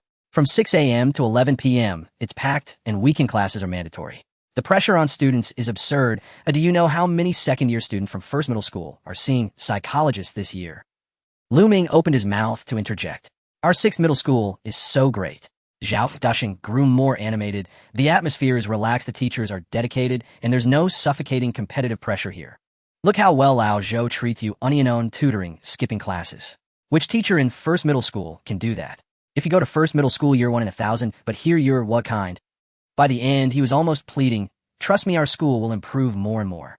The competition equipment will be updated, and we're bringing in more qualified teachers. Just give us a little more time." "Director," Zhou Guoqiang suddenly interjected. Zhao Dashing paused, turned to look at him. Zhou Guoqiang frowned, not echoing Zhao Disheng's plea, but his gaze held a hint of scrutiny. From his understanding of Lu Ming, if he truly intended to leave, the first thing he would say upon entering today would be to notify them, not to ask. Who is in charge of transfer procedures? Let him finish speaking first, Zhou Guoqiang said to Zhao Disheng. Lu Ming cast a grateful glance at Zhou Guoqiang, finally able to speak. Director, I understand what you're saying. I'm not transferring schools. It's a friend of mine who wants to transfer from another school. Zhao Disheng's expression shifted from panic to confusion, then to relief, ultimately turning into a sense of fortunate survival. Zhou Guoqiang leaned back in his chair and silently exhaled. Surprisingly, he felt tense too. Transferring here. Zhao Disheng straightened his collar, quickly regaining the dignity of the head of instruction. If someone wants to transfer to our 6th middle school, that's easy. Just come to me. Despite Lu Ming currently being only ranked 10th in the grade in the eyes of Zhao Disheng and Zhou Guoqiang, he was a raw gem with limitless potential. With 2 competitions under his belt and his grades rapidly improving, his circle of friends couldn't possibly be too bad. What's this person's name? Which school are they from? Zhao Disheng casually asked. Lu Ming thought for a moment, feeling there was no need for beating around the bush. From 1st middle school, named Xuanzi, a gold medalist in NOI. Noi. Zhao Disheng pondered these 3 letters, looking perplexed. What competition is that? Zhou Guoqiang, knowing quite a bit, answered. It's the National Olympiad in Informatics National Finals gold medal. A gold medalist. Zhao Disheng was astonished. A gold medalist from 1st middle school, wanting to transfer to our 6th middle school. He instinctively glanced out the window, then at Lu Ming, and finally at Zhou Guoqiang, as if confirming he wasn't dreaming. Why does he want to come here? Lu Ming shrugged, his expression remarkably calm. You already mentioned the reason. He feels that 1st middle school is too competitive and thinks coming to our 6th middle school would be better. Zhao Disheng and Zhou Guoqiang exchanged glances, surprised. This was the first time they had heard such a reason. Once the transfer was confirmed, Lu Ming handed Zhao Disheng's WeChat card to Xuanzi that very day, adding a note: the director of the 6th school, you could discuss the transfer directly with him. Xuanzi quickly replied with a thumbs-up emoji followed by a voice message filled with emotion. Brother, the director's WeChat can be shared just like that. Your connections are truly impressive. Lu Ming replied with 2 words: don't mess around. He turned off his phone and decided not to think about it anymore. He had some understanding of Xuanzi's family background, and transferring from one school to another with an NOI gold medal would encounter no obstacles. The remaining matters could be handled directly between him and Zhao Disheng without the need to expend energy in between. With only 6 days left before the high-level competition, time was tight. On the table lay the specialized lecture notes organized by Zhou Guoqiang last night, covering topics from number theory to combinatorics, and then geometry divided into 3 tiers based on frequency and difficulty. Zhou Guoqiang opened the first page, and both his tone and aura were markedly different from before. Starting today, I want to explain problems to you like I used to. It'll give you the thought process, you push it forward, and where you can't push it, it'll fill in the gaps. Efficiency takes priority. It's not about finding the perfect solution, but about determining whether a question is worth attempting in the shortest time possible during the exam. Lu Ming nodded earnestly, okay. Then Zhou Guoqiang began to deliver his teachings. If the previous tutoring was normal, instruction today was like opening the floodgates. Applications of Fermat's little theorem, techniques of Mobius inversion in combinatorial, counting the invariance of cross ratios in projective geometry. Each core point of the high-level competition was dissected into 3 layers: what to test, how to test, and how to avoid pitfalls. The explanations were extremely concise, without a single redundant word, with a density of information so high that an average student would be overwhelmed after just 3 minutes. If it weren't for Lu Ming's 12-fold enhancement and efficient absorption, he too would have been left in a daze. This state of affairs left Zhou Guoqiang very satisfied. If Lu Ming fell behind, he would actually feel that his decision was wrong. In this context, the improvement Zhou Guoqiang provided was comparable to a star rising to the ranks of a king. Indeed, his enhancement had now reached 15 times, with an additional 3 points coming from expert guidance. By the end of the morning, he had completed nearly 20 problems. Before he knew it, it was nearly noon. Lu Ming set down his pen, his wrist aching, yet his mind was clearer than ever. He stretched his neck and suddenly asked, teacher, with your level of skill, how did you end up as a homeroom teacher at the 6th school? Zhou Guoqiang chuckled, took a sip of water, and explained, being a competition advisor is too exhausting. There's immense pressure leading the team. If students don't produce results, the higher-ups will demand explanations, and if they do well, it's all credited to the school. After doing it for over 10 years, I got tired of it. He spoke lightly, as if discussing someone else's matters. So what achievements have you had in the past? Not bad, Zhou Guoqiang thought for a moment. 12 gold medals. Lu Ming was taken aback, nearly dropping his pen. For the national training team, only the top 60 in the CMO gold medal competition are eligible for selection, and ultimately only 6 individuals are chosen to represent the country at the IMO. Getting into the national team is akin to stepping through the gates of Tsinghua and Beida, guaranteeing admission, no exams, and a direct pass. You call that not bad? Lu Ming was quite astonished. Zhou Guoqiang shrugged. It's just okay, I suppose. He stood up stretched lazily and walked to the window to glance at the playground outside.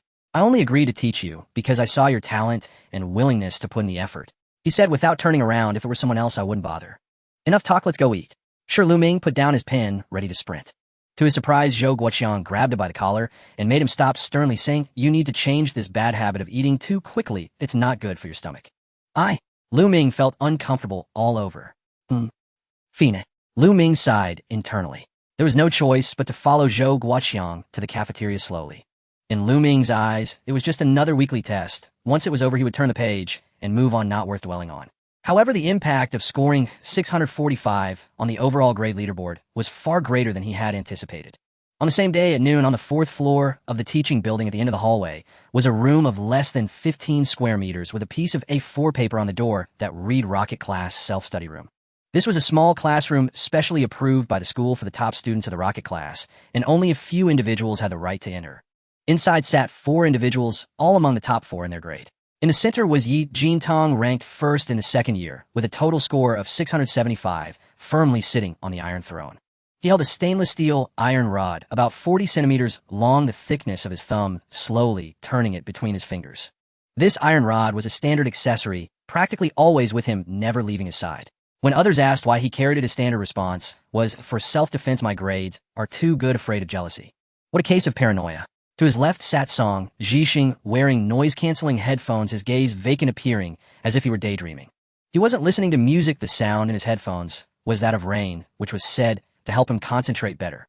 To his right, leaning against the wall, sat Zheng Xuan, the one with the least presence in the group. Before him lay an open notebook detailing the fluctuations in scores of the top 20 students in each exam. It contained each person's strengths, weaknesses, upward trends, and weak subjects.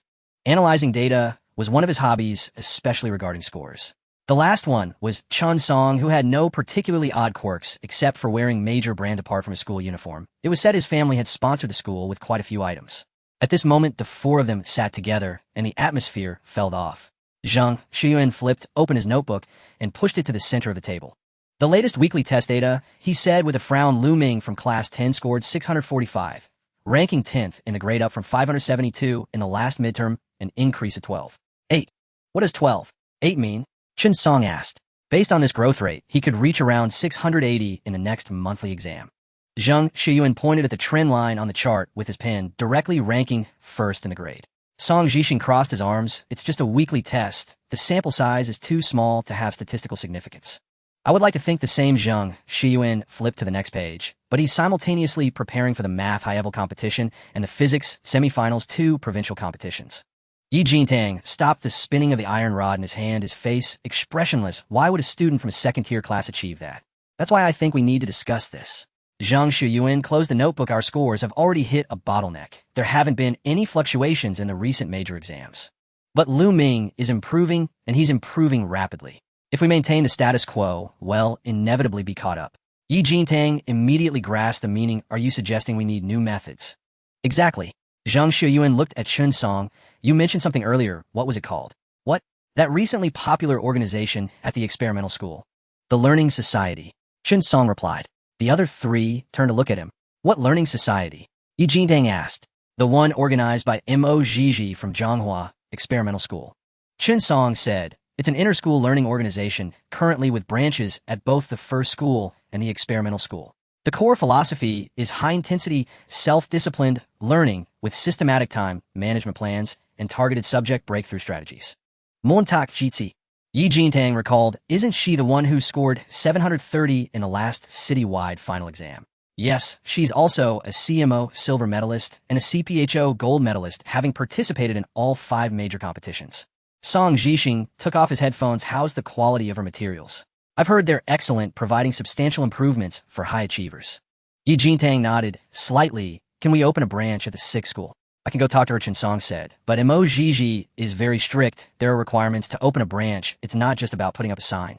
She requires branch members to show quantifiable improvements within a month, or their qualifications will be revoked. Zhang Shuyuan nodded. That's reasonable. Organizations without an elimination mechanism aren't worth joining. Even Lu Ming didn't expect that the transfer process for Xuanzi could be completed so quickly. He had just added Zhao Dushing as a friend on WeChat in the morning, and by evening all the paperwork was done with a message excitedly coming through done. It starts tomorrow. Lu Ming put down his phone with a bitter smile, saying what efficiency. Opposite him, Zhou Guiqiang was grading the problems Lu Ming had done in the afternoon and shook his head helplessly upon hearing the news. This kid has a powerful background, he remarked. It has never been this easy to transfer schools before. You can tell he really likes our school. Lu Ming shrugged. Zhou Guoqiang's expression was somewhat subtle, and he didn't continue the topic, but glanced at the time and said, it's your break time now. To be precise, it was game time, as per their agreed schedule. Lu Ming immediately opened Honor of Kings, but Zhou Guoqiang couldn't help but ask, what rank are you now? Star Glory 2. Zulfast. Zhou Guoqiang exclaimed. He remembered that just last Monday Lu Ming was a complete novice in gaming, and in just a week he was already close to reaching the highest rank. Reaching this rank makes it harder to climb up. Zhou Guoqiang inexplicably activated his lecturing mode. The pace of Star Glory matches is totally different from Diamond, your previous strategy. Before he could finish, Lu Ming handed over his match results page. Most matches were victories with scores above 12, resembling a casual game. This made Zhou Guoqiang swallow the words he wanted to say and sincerely exclaim, your learning ability applied to gaming is indeed a bit unfair. Lu Ming smiled. I should be able to reach the highest rank tomorrow. All right, when you reach it, he'll find time to queue with you. Zhou Guoqiang said lightly. Lu Ming wasn't surprised. He had already guessed that Zhou Guoqiang's rank wasn't low. You keep playing, I'm going out for a walk. Okay. Lu Ming started another match. Just then his phone vibrated with a text message. Unlike the usual promotional messages, or spam, this one contained only a single line. Did you lure Xuanzi to Lu Middle School, eh? A strange number without any context. It felt a bit sudden. He instinctively wanted to reply, but the match had already started. Forget it. He would ask Xuanzi when he arrived tomorrow. He dismissed the message and refocused on the game. The next day, at 9 a.m., outside the gate of Zhonghua Lu Middle School, a black Buick business car slowly came to a stop. The rear door opened, and Xuanzi, dressed in the school uniform, climbed out of the car, standing at the gate and taking a deep breath. This is the scent of freedom. He closed his eyes, spread his arms wide like a prisoner just released after serving their sentence. Beside him, a middle-aged man with an expressionless face stepped out of the driver's seat. He was Xuanzi's personal assistant and half a nanny for Xuanzi. Really, Uncle Lu? Xuanzi turned around, his expression so sincere it was almost absurd. I have never felt this comfortable before. Uncle Lu didn't respond, but asked, do you want me to drive in? No need. Xuanzi waved his hands repeatedly. I'll go in by myself. It would be too conspicuous if you drove in. All right. Uncle Lu nodded. Be safe. If you feel unwell, call me anytime. We can still turn back. It's impossible to turn back. Xuanzi smiled. I'm going in first. You can go back now. Okay. The business car quietly drove away as Xuanzi watched it disappear around the corner. Then he turned around, grabbed his backpack, and strode toward the school gate. In the guard hut sat an elderly man with gray hair, dozing off. It was Grandpa Zhang. Xuanzi approached the window, leaned over, and cheerfully tapped on the counter. Grandpa, do you remember me? I studied here 2 years ago, stayed for half a month in my first year, and I'm transferring back today. Grandpa Zhang squinted at him for a few seconds. You look unfamiliar. It's fine. Xuanzi was not embarrassed at all. You'll get to know me later. He took out a bag of lollipops, opened it, and placed it on the windowsill. Grandpa, would you like some candy? Grandpa Zhang waved his hand nonchalantly. No, I have diabetes. Oh. Xuanzi wisely put the candies away, popped one into his mouth, and asked Grandpa, can I ask you something? Go ahead. What's the atmosphere like at our school? Is it competitive? Grandpa Zhang thought for a moment. It shouldn't be competitive. I see the students seem pretty happy most of the time. Xuanzi's eyes brightened. Really? Grandpa Zhang nodded and added, I've heard that other schools often have issues due to stress. But our school has never had that. That's certainly a plus. Xuanzi nodded repeatedly. Just this point is a strong competitive advantage. Also, Grandpa Zhang became enthusiastic. We get an entire day off on Sundays, and we also have holidays without fail, unlike that now. One school, I heard they still have classes on the 29th of the Lunar New Year. Stop. Xuanzi winced at the thought. What's wrong? It's nothing, you can continue saying good things. Grandpa Zhang mentioned a few more things like how classes never run late, that the teachers are all quite friendly, and they don't occupy PE classes, etc. It's just too perfect. Xuanzi's voice trembled and his eyes turned slightly red. This is the kind of school I've always dreamed of. Grandpa Zhang looked at the boy curiously. To say something like this, he must have come from Hengshui Middle School, right? Where did you transfer from exactly? From no. One school. Grandpa Zhang's gaze became even more peculiar. Transferring from No. 1 school to Lu Middle School. He had been sitting in the Gar hut for so many years, and he had seen students transfer from Lu Middle School to No. 1 school and to Experimental Middle School, but he had never seen anyone come the other way. Young man, Grandpa Zhang asked curiously, are you feeling all right?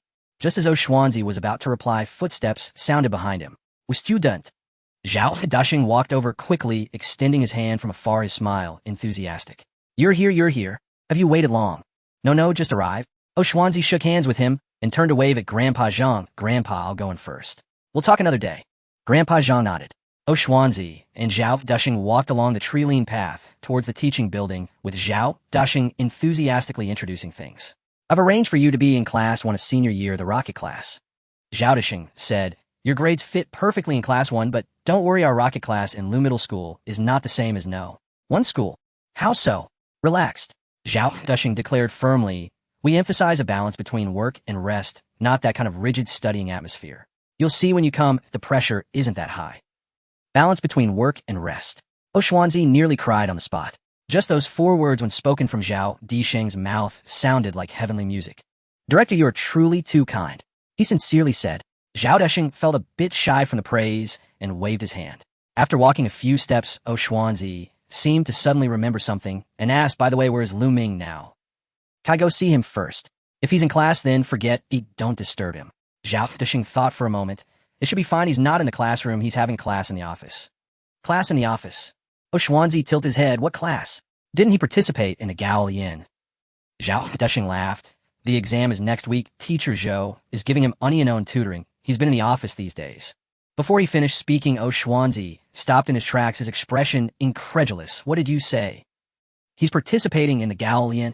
The reason why Xuanzi was so shocked was that he never expected Lu Ming to participate in 2 competitions simultaneously. There are indeed people who are proficient in both mathematics and physics, taking both physics and chemistry, and even some who take 3 or 4 subjects at once. The provincial team is a regular occurrence, a cradle for national talent, with several students emerging each year, excelling in mathematics alone. The entire system has been operating for over a decade, supporting students in preparing for multiple competitions at the same time. Yet in the past 10 years, the 6th high school has not produced a single provincial team member. There are no competition classes, no dedicated coaches, and no collaborations with any institutions. In such a school, to have a sophomore student simultaneously sign up for both the Advanced Mathematics League and Physics Preliminaries. There are only 2 situations that could explain this. One possibility is that he truly possesses the strength to handle multiple challenges with ease. The other is that he is merely joining in for the fun of it, paying the registration fee to experience a mock exam, and after the exam, he will go back to his normal life. Lu Ming is likely the latter. After all, he usually plays Honor of Kings. But as a student who is just joining in for fun, worth a teacher's unknown guidance? Xuanzi was momentarily uncertain. Zhao Dashing saw him in a daze and repeated he passed the provincial preliminaries, so he can participate in the Advanced League. What's the problem? Are you okay? Xuanzi temporarily pushed down his doubts. It's nothing, director. May I go see Lu Ming? What he truly wanted was to confirm Lu Ming's actual level. Whether he is truly preparing for the competition or just sitting in the office flipping through books and going through the motions. The difference between these 2 could be seen at a glance. Come on, it'll take you over, Zhao Dashing said, enthusiastically leading the way. With this genius arriving, he certainly wanted to give him the best treatment, agreeing to whatever they were going to do. The 2 crossed the playground, turned into the sophomore teaching building, and arrived at Zhou Guoqiang's office, which was closed. As they approached, they could hear voices from inside. The key to this problem lies in constructing the auxiliary function. Have you noticed the symmetry of fx? When x is a primitive root modulo p, the roots of the polynomial can directly give you a natural grouping structure. Hearing the words polynomial, Xuanzi paused, his eyes slightly widening. The polynomial is a later topic in number theory. In the teaching schedule of the competition class at the 1st high school, this is something that would be systematically taught in the 2nd semester of sophomore year, or even in junior year. Students aiming for the provincial team would typically possess the ability to compete independently by this stage. Could it be? Xuanzi felt a sinking feeling in his heart.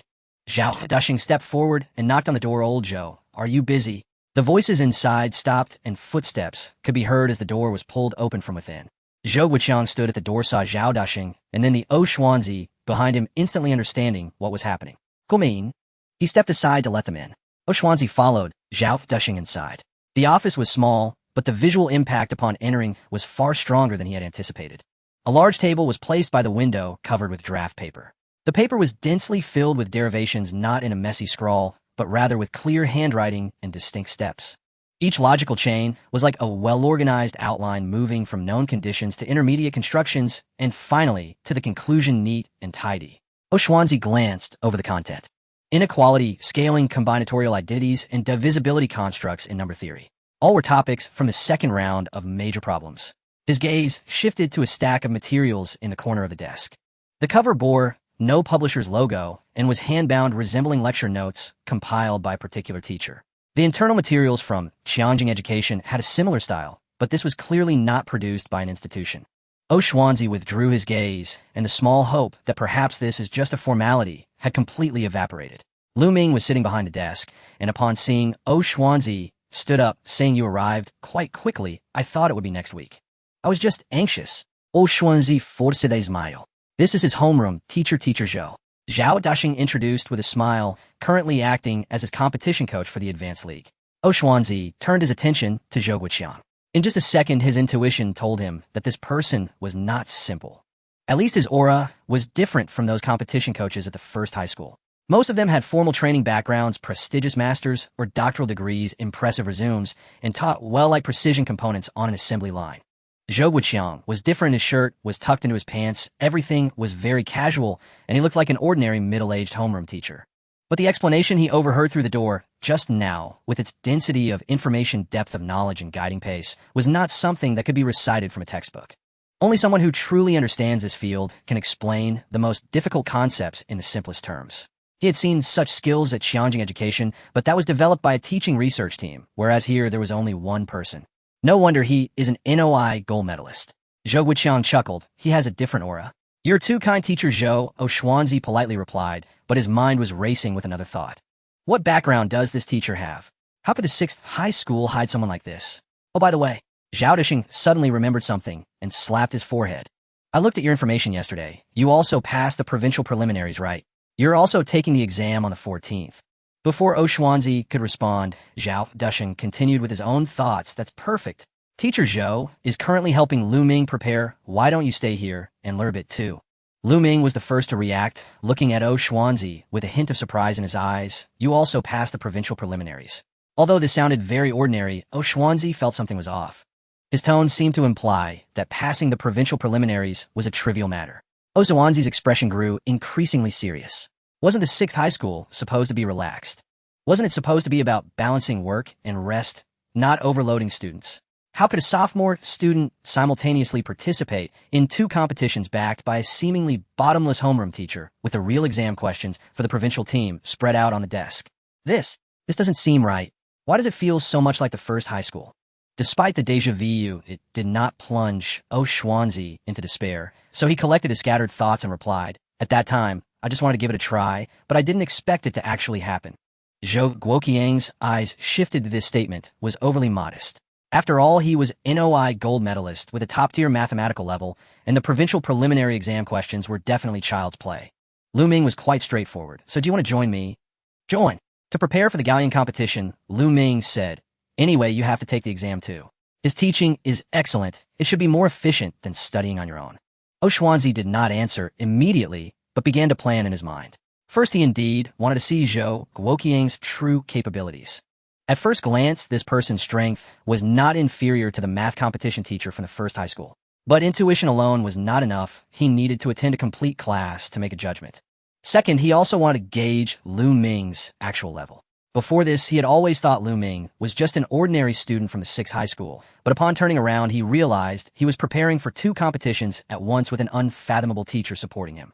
It's a curiosity anyone would have. Third, to be honest, he was quite bored this year. He had already secured a gold medal in NOI, and his recommendation qualification was stable. Transferring to the 6th high school was just to take it easy. The content of the senior year classes felt like elementary school textbooks to him. If the entire year continued at this pace, he might get so bored he would start a mold. The galleon competition just happened to serve as entertainment, but certainly couldn't be more stressful than NOI.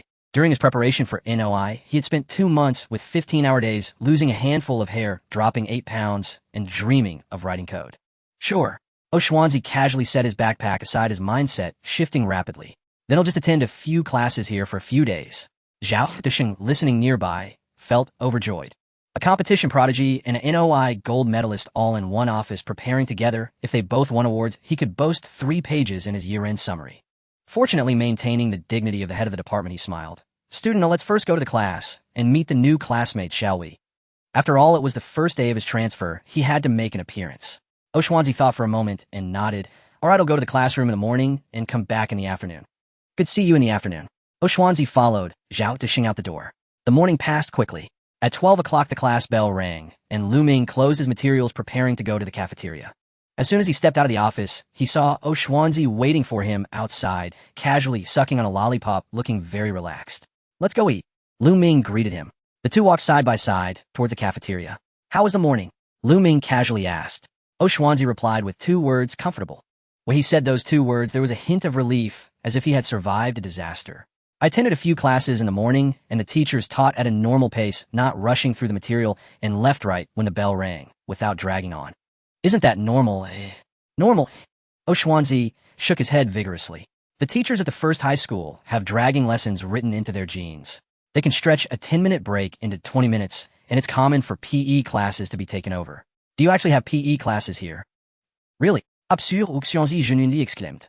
The classmates are quite good too. They're not competitive. Some are still discussing last night's variety show. I can only give 5-star reviews. As long as you're satisfied, Lu Ming replied with a helpless smile. When they arrived at the cafeteria, both got a serving of food and found a corner to sit down. After taking a couple of bites, Lu Ming recalled something. Oh, by the way, take a look at this. He pulled out his phone and flipped to the message page. It was indeed a message from that unfamiliar number sent yesterday, and another one had come in this morning, totaling 2 messages.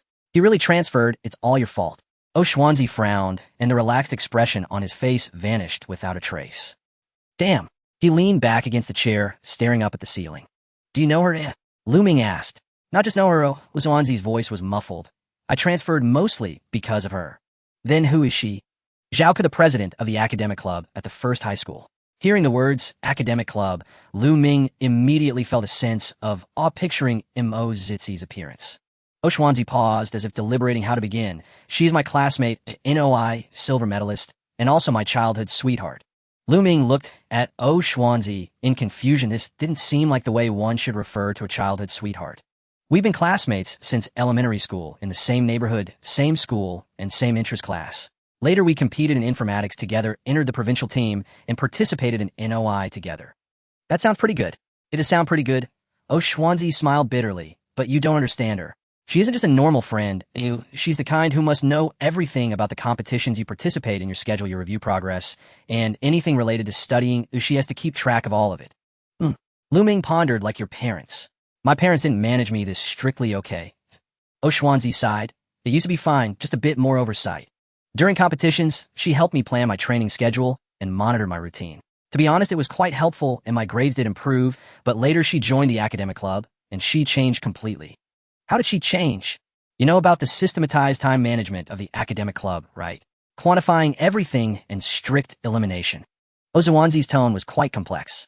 She already had a strong controlling tendency, and after getting this set of tools, it was like adding fuel to the fire. Not only did she manage herself, but she also managed me and even had to oversee dozens of members in the subclub. During my last period of the first high school, I felt like a marionette with every detail of my life scheduled. What time to wake up, when to solve problems, when to eat, and what to do during breaks was all arranged clearly. If I deviated a little, she would come and talk to me. Talk. It was that kind of calm and rational conversation that somehow made you feel a chill down your spine. Oshwanzi shivered. She wouldn't yell or cry, that she would just look at you and analyze point by point where you were wrong until you agreed to her plan. This. Lu Ming couldn't help but take a sharp breath. It sounded a bit terrifying. So you transferred. That's one of the main reasons. Oshwanzi said bluntly. I wanted to leave right after the NOI exam, but I never found a suitable excuse. Meeting you was a turning point. The 6th high school is far from her, and without the academic club, I can finally breathe. So you didn't tell her before transferring. I didn't dare. Oshwanzi's expression was hard to describe. Telling her would give her time to deploy intercept plans. You don't understand this person, or her execution ability is terrifying. Lu Ming glanced at the 2 messages on his phone. Should I reply to her? Don't. Oshwanzi almost reflexively said, definitely don't reply. She must be furious right now, so let's not get involved with her. Seeing Oshwanzi's unusual expression, Lu Ming decided not to create trouble for himself and continued eating. In the afternoon, teacher Zhou will teach number theory at 2 o'clock. Okay. The two acted as if nothing had happened. At 2 in the afternoon, Zhou Guoqiang began the lecture punctually. As soon as class started, Xuanzi transformed into another person. He sat up straight with his pen and notebook arranged neatly, his gaze locked onto the blackboard without moving. Ming wasn't too surprised that despite Xuanzi's usually carefree demeanor, he had won a gold medal at the NOI, and such individuals tend to be the most serious when it comes to studying. Zhou Guoqiang was discussing quadratic residues and the Legendre symbol with a high density of information where every step of the derivation was precise, leaving almost no redundancy. When he reached the proof of Euler's criterion, Zhou Guoqiang paused and glanced at the two of them. How do we transition from this step? Ming and Xuanzi answered in unison, substituting Fermat's little theorem, the right side will cancel out directly. Zhou Guoqiang nodded, slightly displaying a satisfied expression, and continued to quicken the pace. Xuanzi kept up, becoming more and more excited, and by the latter half began to ask questions, actively all of which delved deeper into the topic.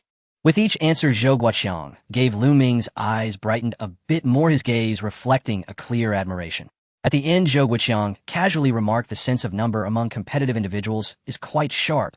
Your intuition regarding number theory structures is excellent, though your algebraic tools still need some honing. Make sure to supplement that later on. All right, I'll work hard on it, Xuanzi replied with a smile. Zhou Guoqiang capped his pen and glanced at the time. All right, well, stop here for today. Tonight, there's a meeting at school, so please work on the problems in this handout when you get back. After saying this, he pulled out 2 bound copies of the handout from his drawer and handed one to each of them. Start with the first 4 questions for today, and make sure to rest well afterward. Don't stay up too late. He specifically glanced at Ming while saying this. Ming took the handout feeling a bit guilty and didn't dare to meet Zhou Guoqiang's gaze. However, Xuanzi responded readily, "Don't worry, teacher, Zhou, my schedule is very regular." The two gathered their things and left the office, walking side by side in the hallway. How do you feel? Quite good, Xuanzi smiled. He's on par with the competition teachers at our school. That's good. By the way, are you going to that study room I mentioned last time? Xuanzi invited again. I won't be free tonight. Ming answered straightforwardly. Xuanzi raised an eyebrow, playing Honor of Kings again. You guessed right. All right then. Xuanzi shrugged. It seems you're really fond of this game. I just can't get the joy of grinding in it. To each their own. After getting home, Ming simply ate something and sat down at his desk, opening Honor of Kings. Currently at Starry Rank 2, he was just a step away from reaching the King rank. He started ranked matches. The first few games went smoothly, winning consecutively. The opponents at Starry Rank I showed a significant improvement in awareness, but with the advantage of efficient absorption, he still judged the situation a step ahead, keeping the rhythm firmly in his control. Until the 5th match. This match began with arguments during the BP phase. The players on the 4th and 5th floors started cursing at each other over some ban issue, and within a minute of the start, the public chat was flooded with over 10 messages. Ming had encountered this situation many times. After trying to mediate a couple of times and finding it useless, he chose to pick Luna and focus on playing. In the early game, they fell behind with the enemy jungler successfully invading their blue buff, and their support made 2 mistakes, leading to the marksman starting to rage. The 2 players began arguing on the mic, during which they also directed their ire towards him, the jungler. Ming felt quite innocent, then ambushed in the grass during a team fight and scored a quadruple kill. The arguing players fell silent for a few seconds before starting to bicker again. The entire match lasted a full 30 minutes. It can only be described in 4 words: extremely poor experience. He dragged a match that could have ended in 15 minutes into a half-hour stalemate. He obtained MVP, but he also felt a bit frazzled. This was the first time he felt this speechless, like encountering an insurmountable problem. He closed the results page, took a deep breath, and needed to calm his mindset. However, the more he thought about it, the angrier he became. He had no choice but to pull out the handout Zhou Guoqiang had given him and spent over an hour completing all 4 questions, venting his frustration. Afterward, he returned to a normal game, regaining his composure, and played cleanly in the promotion match, leading to a surrender from the opposing team within 12 minutes. In the center of the screen, the golden promotion animation for the King rank unfolded slowly. Ming put down his phone and let out a long sigh of relief. Moving from bronze to King rank in 9 days really wasn't easy. The familiar notification sound rang on time. Progress of the relaxation project has been elevated to the King rank. Learning bonus has been updated to 15 times. Then a new interface popped up actively. Detected that the host has elevated the current relaxation project to the amateur peak level. The current project bonus has reached the stage limit. Please select the subsequent development path. Option 1, continue the current relaxation project. Open the professional path. The learning bonus limit will be further increased. Option 2, lock the current 15 times bonus. Do not continue with the current project. The system will randomly designate a new project from the relaxation project pool, starting from scratch, and can gain more learning bonuses. Ming was taken aback. Professional path. Can Honor of Kings really go in a professional direction? After looking for a while, a very simple question arose in his mind. Professional path. Are you sure you're a system for balancing work and rest? Never mind, let's not rush to choose. He moved to option 2, locking the 15 times bonus and randomly opening a new project. It didn't sound bad, equivalent to having another line and another source of bonuses. However, the problem is that the first time was a voluntary choice, but this time it was a random draw. He tried to ask what projects are in the pool. The system cooperatively pulled up a long list. The first several items were quite normal: League of Legends, Delta Force, Valorant, Naraka, Bladepoint, StarCraft. But as he scrolled down, the themes began to diverge. Texas Hold'em. Ming frowned. How would progress be calculated with this? Based on how much you win. Scrolling down further. Triathlon. What does this mean? Is it because learning isn't exhausting enough? There were even equestrian golf and even F1 racing, all money-burning projects. Ming's expression grew increasingly strange. If he drew something like this, training costs, time costs, and venue conditions would all be issues far less convenient than playing Honor of Kings on a single phone. Moreover, the High League was just next week and time was tight. Switching project to start from scratch would only be self-inflicted misery. He looked back at option 1. Going professional would undoubtedly consume a lot of time, there's no doubt about that, similar to training for competitions, but at least it was a project he was already familiar with and the upper limit was higher. Moreover, he didn't have to go professional right away, it was just opening that path. To be safe, he chose option 1. The interface refreshed and a new prompt appeared. The professional path for Honor of Kings has been opened for the host, and the learning bonus multiplier limit has increased to 50 times. 50 times. Ming swallowed hard. Conditions to be met: win any championship trophy in the KPL professional arena. If the finals FMVP is obtained, it can further increase the bonus limit by 5 times. Ming blinked. What is KPL? As a student who had hardly ever been exposed to video games, Ming truly did not know what KPL was. Although KPL was promoted within the game, he usually dismissed it as a pop-up advertisement and never paid attention. He only cared about his rank and the game itself, using only the original skins. Therefore, he quickly searched online and suddenly realized. KPL, short for the King of Glory Professional League, can be considered the highest level of mobile esports, having been established for over a decade. Its competition format is similar to traditional sports leagues, including regular season playoffs and finals, taking several months to complete the entire process. In addition to KPL, there is the K-League as a secondary competition, followed by national tournaments and various local competitions, with international events above that. Ming watched several match recordings. 5 players sat on stage with a massive LED screen behind them, and the audience was packed in the dark. There were also so-called super highlight moments, such as Ming, Lei stealing the crystal, and Inua's Guan Yu getting 4 kills on teammates. He had previously thought that only football and basketball had professional competitions, but he never expected a mobile game could reach this scale. No wonder winning a championship grants a 50-fold bonus. Ming shook his head, helplessly realizing he had been too simple-minded. There are only a dozen teams in KPL with fewer than 100 players, while the number of players skilled at King of Glory reaches several 100,000 to millions. Let alone winning a championship, even making it onto the KPL roster is extremely difficult, with a screening ratio more stringent than the college entrance examination. Ming took a deep breath and temporarily set aside this ultimate goal. He decided not to think far ahead and instead focus on understanding the immediate situation clearly. He reopened the panel and began to explore other ways to gain benefits on the path to professionalism. Unlike the previous ranked benefits, this one was divided into 3 categories. The first was the peak match points. Peak matches are high-end competitions that can only be participated in by players above the king rank, starting with a score of 1200 and having no upper limit. The system's rules are straightforward. Reaching 1,500 points doubles the learning bonus, and thereafter for every increase of 200 points the bonus doubles again. The second is the national server emblem. He wasn't very familiar with this, so he did some research. The national server emblem comes in 2 types: the small emblem for ranking in the top 50 for a certain hero, and a large emblem for the top 10. The system's bonuses are that the former doubles the bonus, while the latter triples it with a stacking cap of 40 times. After reviewing these figures, Ming couldn't help but be astonished. Is this the path to professionalism? Every step has an absurdly high threshold. However, since he has chosen this path, he would not regret it. Moreover, the 40-fold bonus cap was enticing enough just to think about. He closed the browser, reopened the game, and began to make plans. He decided to temporarily set KPL aside. He had just casually checked that to enter the professional roster, there was a long list of prerequisites, talent, performance tryouts, and time, all of which were crucial and not realistic within a short period. Then he would focus on the 25-fold bonus for now. The peak matches and national emblem are inherently linked. To obtain the national emblem, one must play ranked matches and peak matches, and aiming for high peak points also requires a high proficiency with fixed heroes. Since that is the case, he might as well focus solely on the national emblem. However, this time, he did not plan to rush with his currently familiar jungler heroes. The reason was simple. Their combat power was too high. Heroes like Li Baijing and Pei Qinhu are popular junglers, and their national emblem combat power is exaggerated, especially at the end of the season. Ming checked the ranking scores for several heroes with the lowest above 16,000 and the popular ones even higher. If it were the beginning of the season, it would have been fine if many unpopular heroes could touch the threshold with just over 10,000 points, and an exaggerated 8 or 9,000 was not impossible. But now it was already close to the end of the season. To hard rush the national emblem, this season was simply foolish. So he quickly adjusted his mindset. This season, he would first push for peak points, while also preparing to build combat power, and then formally aim for the emblem next season.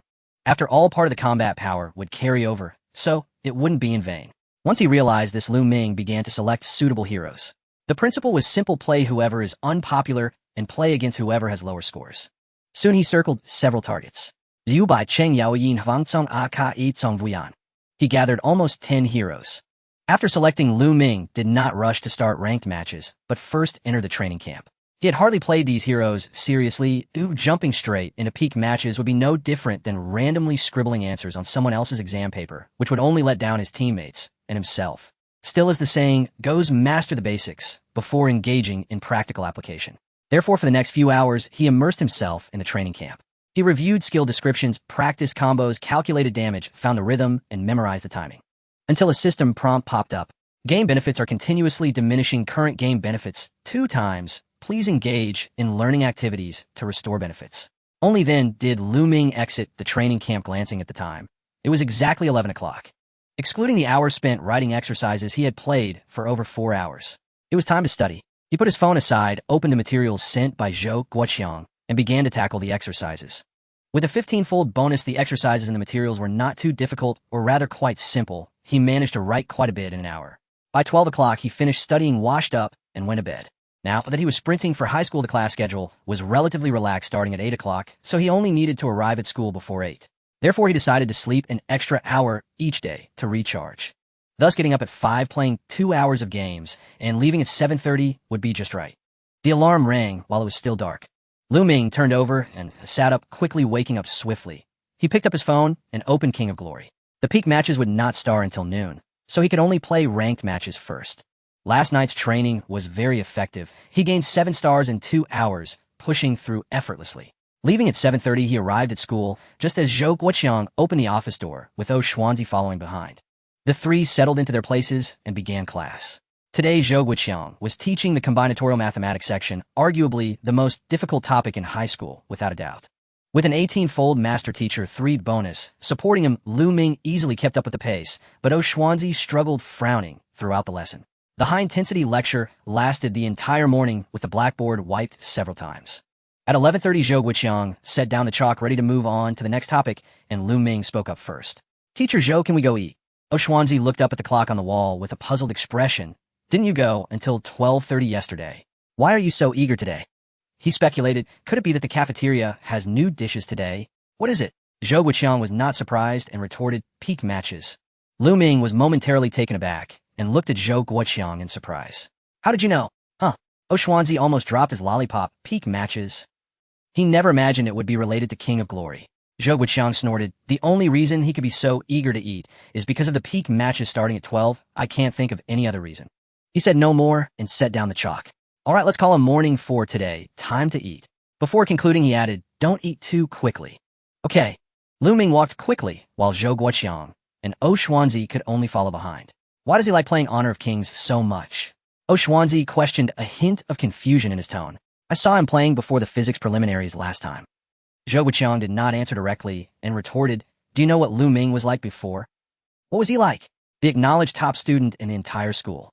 Every day he studied for 16 hours with no entertainment activities whatsoever. No gaming, no videos, no phone usage. Even during breaks, he was solving problems, finishing meals in merely 5 or 6 minutes, dedicating all his remaining time to memorization. Oshwanzi paused for a moment. That's even more intense than when I was preparing for the NOI. He thought for a moment, and then felt something was off. So why is he playing games every day now? Suddenly he figured it out. Balancing work and rest. Zhou Guoqiang explained, honestly watching him study like that made me feel heartbroken.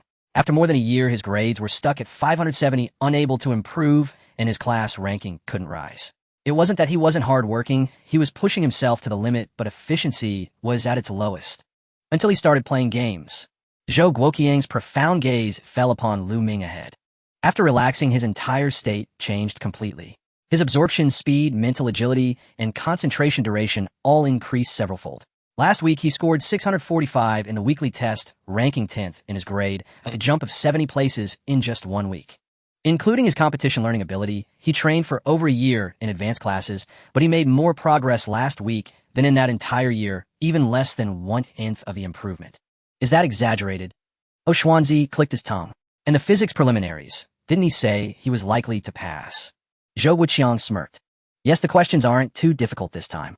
I have to tell you, he only practiced for 2 or 3 days with no preparation beforehand. Can you believe that? Oshwanzi was even more shocked. He had no foundation before. Even he had prepared for nearly 2 months for this competition, and Lu Ming only used 2 days. Yeah, it's that exaggerated, Zhou Guoqiang shrugged. Oshwanzi was momentarily at a loss for words. This was indeed the first time he had seen such a situation. So what you're saying is that he didn't struggle academically before, he just studied too rigidly. Close enough. Zhou Guoqiang nodded. Some people are naturally suited to balancing work and rest. Their minds work quickly, but being too tense can hinder them. Lu Ming is that kind of person. Relaxation and study must alternate for efficiency to peak. Of course, he continued, this isn't just his problem. Many disciplined students face similar dilemmas. The harder they work, the more anxious they become, and the more anxious they're, the less efficient they get, eventually trapped in a vicious cycle. Most people just don't experience it as extremely as he does, nor do they rebound as dramatically after relaxing. Oshwanzi nodded toutefois. When he prepared for the NOI, he also went through a similar phase. After 6 weeks of intense training, his code accuracy plummeted. His coach forced him to take a 2-day break, and when he returned, he broke through his bottleneck in one go. After finishing their meal and returning to the office, Lu Ming was already seated at his desk. His phone was on the table. The screen lit up, paused at the matchmaking interface for the rank match. There were just a few minutes left on the countdown in the upper right corner. He stared at the screen, visibly a bit nervous. Zhou Guoqiang set down his cup and pulled a chair to sit beside him. Oshwanzi was taken aback. What are you doing? Giving him off-field guidance, Zhou Guoqiang said matter-of-factly. Oshwanzi opened his mouth, then closed again. What happened to the promised onion-owned tutoring for the math competition? Why does he have to teach him how to play games too? Isn't this a bit absurd? Wait, do you also play Honor of Kings? Zhou Guoqiang ignored him and patted Lu Ming on the shoulder. Go ahead and start. Aren't you going to take a nap? Lu Ming turned his head and asked. Not busy lately, you? I sleep early at night. Zhou Guoqiang smiled. Stop dawdling. Okay. As the countdown hit 0, the entrance to the ranked match opened. Lu Ming clicked into match, selecting a jungler position. When the hero selection interface popped up, he did not lock in Li Bai or Jing as usual, but instead scrolled to a less conspicuous position. Liu Bai. Zhou Guoqiang immediately frowned. Why aren't you playing Jing or Li Bai? Pick a tank hero instead. A tank. Lu Ming was a bit surprised. Is Liu Bei really a tank? He has been a tank since the rework. Zhou Guoqiang shook his head helplessly. But it's not a big problem. In lower tiers you can play him. Alright. Lu Ming locked in Liu Bei and entered the loading screen. Oshwanzi originally planned to continue solving problems, but could not help but set his pen down and come over. Then he was stunned. At the start, Liu Bei secured the red buff and directly invaded the enemy jungle. He took the first tyrant, and then ganked mid lane, sneaking up on enemies and taking them down one by one, achieving a double kill. In the mid-game team fights, it became even more astonishing.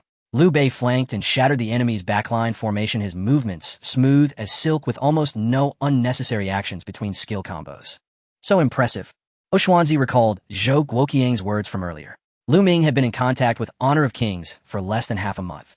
But with such operations, if one didn't know better, they might think it was a professional. Liu Bei playing as every team fight was a crushing victory. Even the 5 opponents combined couldn't stop him. In less than 15 minutes, the opponent surrendered, and he was awarded MVP, gaining nearly 20 points in one match. It felt less intense than my promotion matches. Lu Ming's expression relaxed slightly. Zhou Guiqiang did not respond, narrowing his eyes as he stared at the summary data for a couple of seconds. Your skills have improved. You're almost catching up to me. Xuanzi instinctively responded, what rank are you? Zhou Guiqiang did not hide this time. I've been busy this season, only at 1,800 in ranked matches. Wow. Although 1,800 points is not particularly high, Zhou Guiqiang is a high school class teacher. How does he have time to play? If he can reach 1,800 points, he would have to be at least 2,100 if he had time, right? So it turns out that the teacher and student duo, one is a hidden master and the other is a monster who leveled up in half a month. He felt that he had already received enough shock for today. Just then the office door was knocked on. Before Zhou Guiqiang could say anything, Chun Jiming burst in his face, flushed and his voice trembling. The three of them looked at Chun Jiming simultaneously. Zhou Guiqiang was the first to react. The preliminary physics competition. Yes, both of them qualified, haha. Chun Jiming laughed as if he had won the lottery. He handed over his phone, and Lu Ming took it only to see that it was a results-checking website displaying only his score. 339 points. Seeing this score, Lu Ming couldn't help but be stunned. It was significantly higher than his conservative estimate. What the hell? 339 points. How is that even possible? So high. Xuanzi's mouth formed an O. If he hadn't heard Zhou Guoqiang's words on the way, he might have thought it was just decent, a relatively impressive level. But in reality, Lu Ming had only prepared for 2.5 days with almost no foundation in physics. And yet he casually scored 339 points. Who could he reason with about this? You got 387 points, that's really high and should rank in the top few in the city. Chun Jiming gave a thumbs up. Xuanzi's score was within his expectations. After all, he had crammed for 2 full months during the summer. If he didn't score at least 380, he'd feel upset for a whole night. The full score is 400. Zhou Guiqiang asked. Yes, this year's passing line is 265, Chun Jiming nodded. I thought Lu Ming would be around the passing line, but I didn't expect him to exceed it by this much. This was truly an unexpected joy for him, considering Lu Ming was a student he had reluctantly recruited just to fill the numbers, and he actually made it to the semifinals. This was undoubtedly the best decision he had made this year. Zhou Guiqiang nodded in satisfaction after hearing this.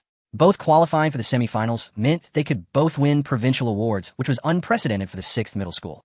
Seeing Zhou Guiqiang in a good mood, Chun Jiming immediately leaned forward. Old Zhou, the physics semifinals are on the 21st. Zhou Guiqiang was taken aback. So early? Isn't it at the end of the month? It changed last year. Chun Jiming shook his head. New policy, there's only a 2-week gap between the preliminary and semifinals, and now there are only 10 days left at most. Zhou Guoqiang's brows furrowed slightly. He suddenly realized what Chun Jiming was implying. Seizing the moment, Chun Jiming continued. The total score for the semifinals is 400 with a theoretical written test worth 320 points and an experimental written test worth 80 points. He has some foundation in theory, so a quick review shouldn't be a problem, but for the experiment. Does our school not have experimental equipment? Zhou Guiqiang asked. It's not about doing experiments, but it's a written exam on experiments. Chun Jiming shook his head. It tests experimental design data, processing error analysis, and instrument principles, all in written form. Then, Chun Jiming continued, think about it. He only prepared for 2.5 days for the preliminary round and hasn't touched anything related to experiments. He can rely on his math background for the theory, but the experimental written test assesses a complete set of experimental protocols and data processing methods. How to design a plan, controlling variables, how to process systematic errors from raw data, how to determine significant figures. These aren't things one can just come up with on the spot. They require specialized training. Zhou Guiqiang fell silent, unsure of what to say. He was quite knowledgeable about the scoring system for physics competitions. Typically, the provincial team line was just over 200 and 170 could secure a provincial award. Although the experimental written test only accounted for 1/5 of the total score, the question types were fixed and the patterns were clear. A little effort could create a significant gap, and its importance was self-evident. But the 14th is the High School Alliance exam, Zhou Guiqiang finally said helplessly. If you make him distracted now, what about the High School Alliance? Can't he just focus on the exam and then cram later? Teacher's eye. Lu Ming was about to speak when Zhou Guiqiang and Chun Jiming both looked at him and said in unison, don't speak yet. Lu Ming could only obediently shut his mouth. He never expected that one day 2 teachers would argue over him. That leaves only a week. Chun Jiming continued. In just 1 week, the theoretical written test must expand from mechanics and electromagnetism to thermodynamics, optics, and modern physics, while the experimental written test needs to establish an answering framework from scratch. No matter how gifted he is, scoring 80 points on the experimental written test isn't something that can just be done by skimming a book. This isn't just problem solving, it's an entirely different way of thinking. Can you realistically expect a student who has never encountered experimental question types to establish complete experimental analysis skills in a week? Xuanzi raised his hand from the side. Teacher Zhou, that's indeed the case. I systematically practiced experimental written tests for half a month during the summer, at least 6 hours a day, and I only scored 50 points in mock exams. Chen Jiming immediately took the opportunity to emphasize, look, Xuanzi took half a month to score 50 points, and Lu Ming doesn't even have 10 days, and in between there's the High School Alliance exam. He took a deep breath and slowed down his speech. Many students who win provincial awards like Lu Ming haven't touched experimental question types before the preliminary exams, but once they receive their preliminary scores, they fully dedicate themselves to studying for 2 whole weeks to stabilize their scores at around 30 to 40 points. Our current situation is that we have half the time compared to others and have to balance both. Old Joe, the threshold for the experimental written test for provincial second awards is at least 45 points. Practicing from scratch to 45 in a week. I can't guarantee that. At this point, the meaning was already clear.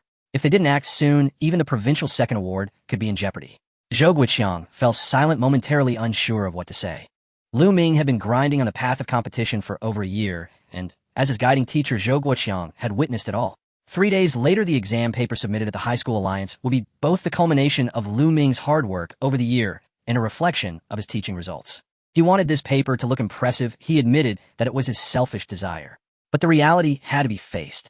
The competition for provincial first awards at the High School Alliance was extremely fierce, and Lu Ming had undergone systematic training for less than 2 weeks, making the provincial first award merely a possibility, not certainty. Conversely, looking at physics, the 339 points from the preliminary round stood there. With a mathematical foundation to fall back on, the only shortcoming was the experimental written test. If he could score in the experiment, the provincial second award was a sure thing, and the provincial first award was also within reach. In any case, 2 awards were better than 1. Chen Jiming saw hope and was about to push harder when Zhou Guiqiang spoke up. Wait for me to finish my class this afternoon. I'll give you a response after class this afternoon, Zhou Guiqiang said, looking at him with a calm expression. Until then, don't rush me.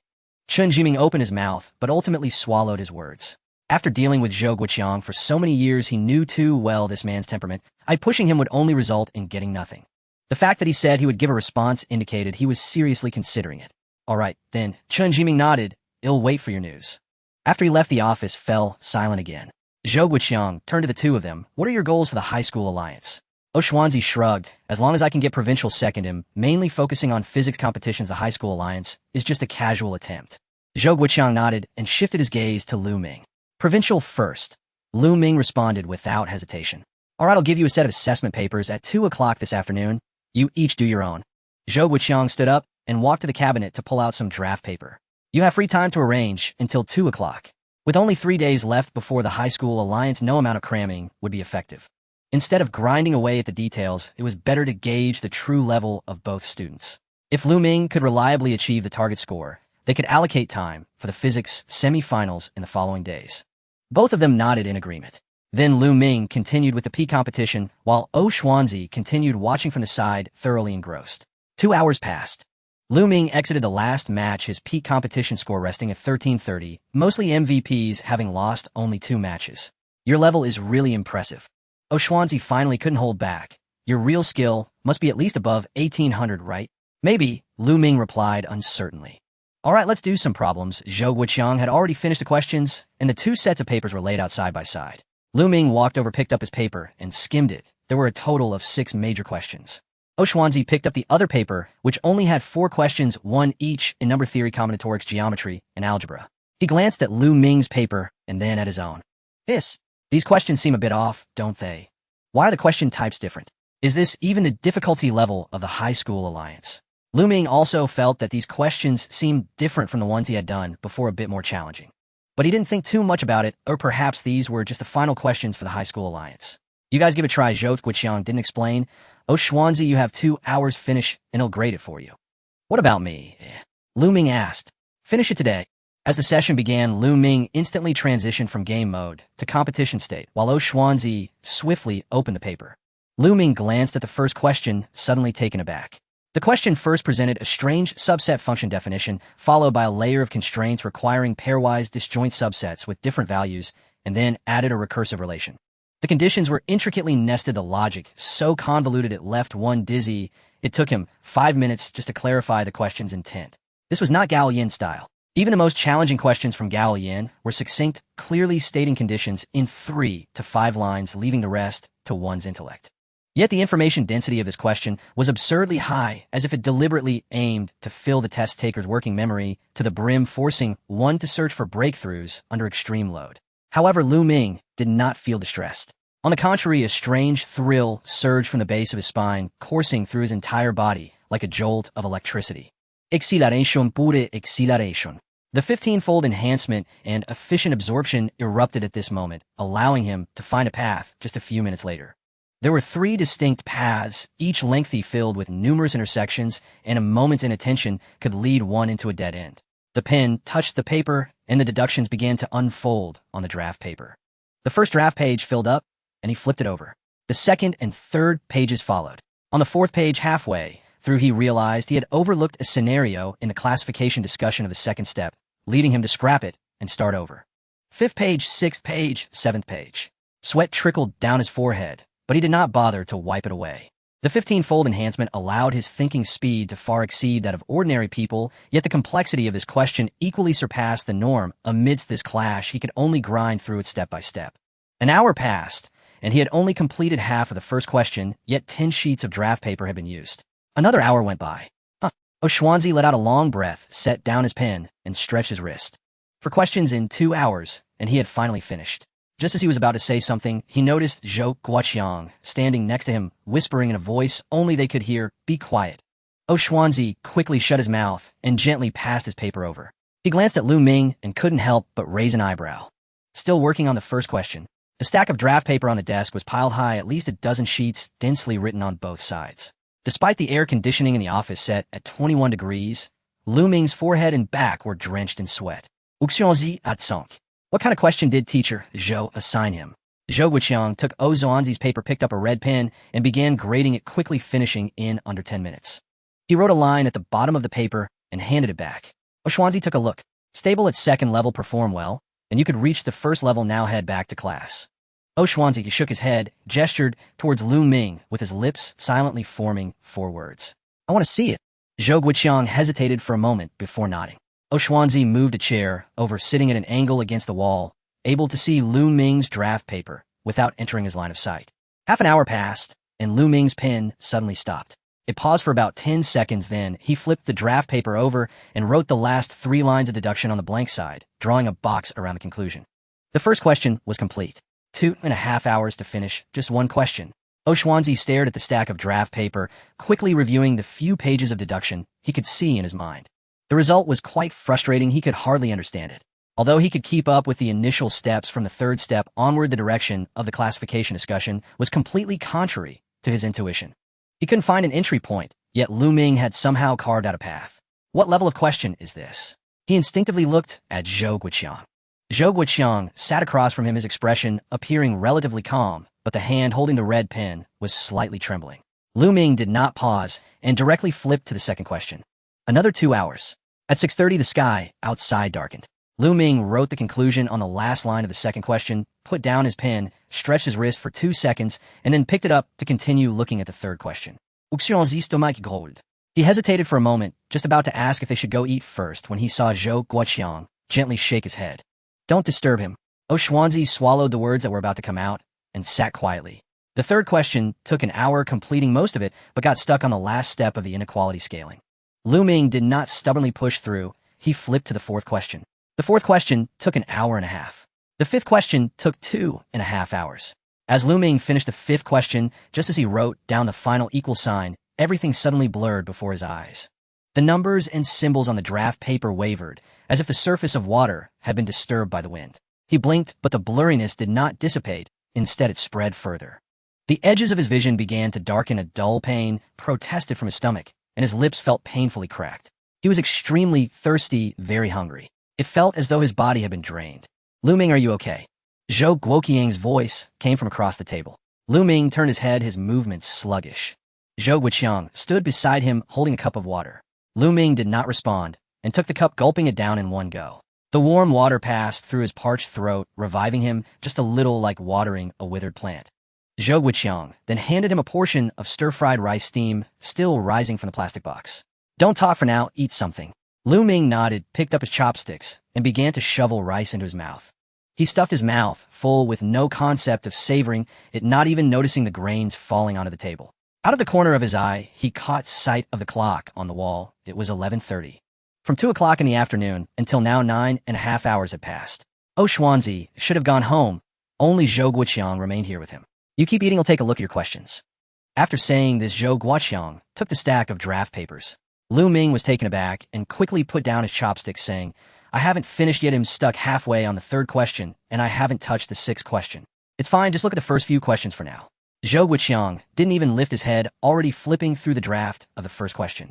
This is an assessment, not an exam. Ooh, finish your meal first. Oh. Lu Ming shook his head, his mind feeling stuffed with cotton, his reactions delayed.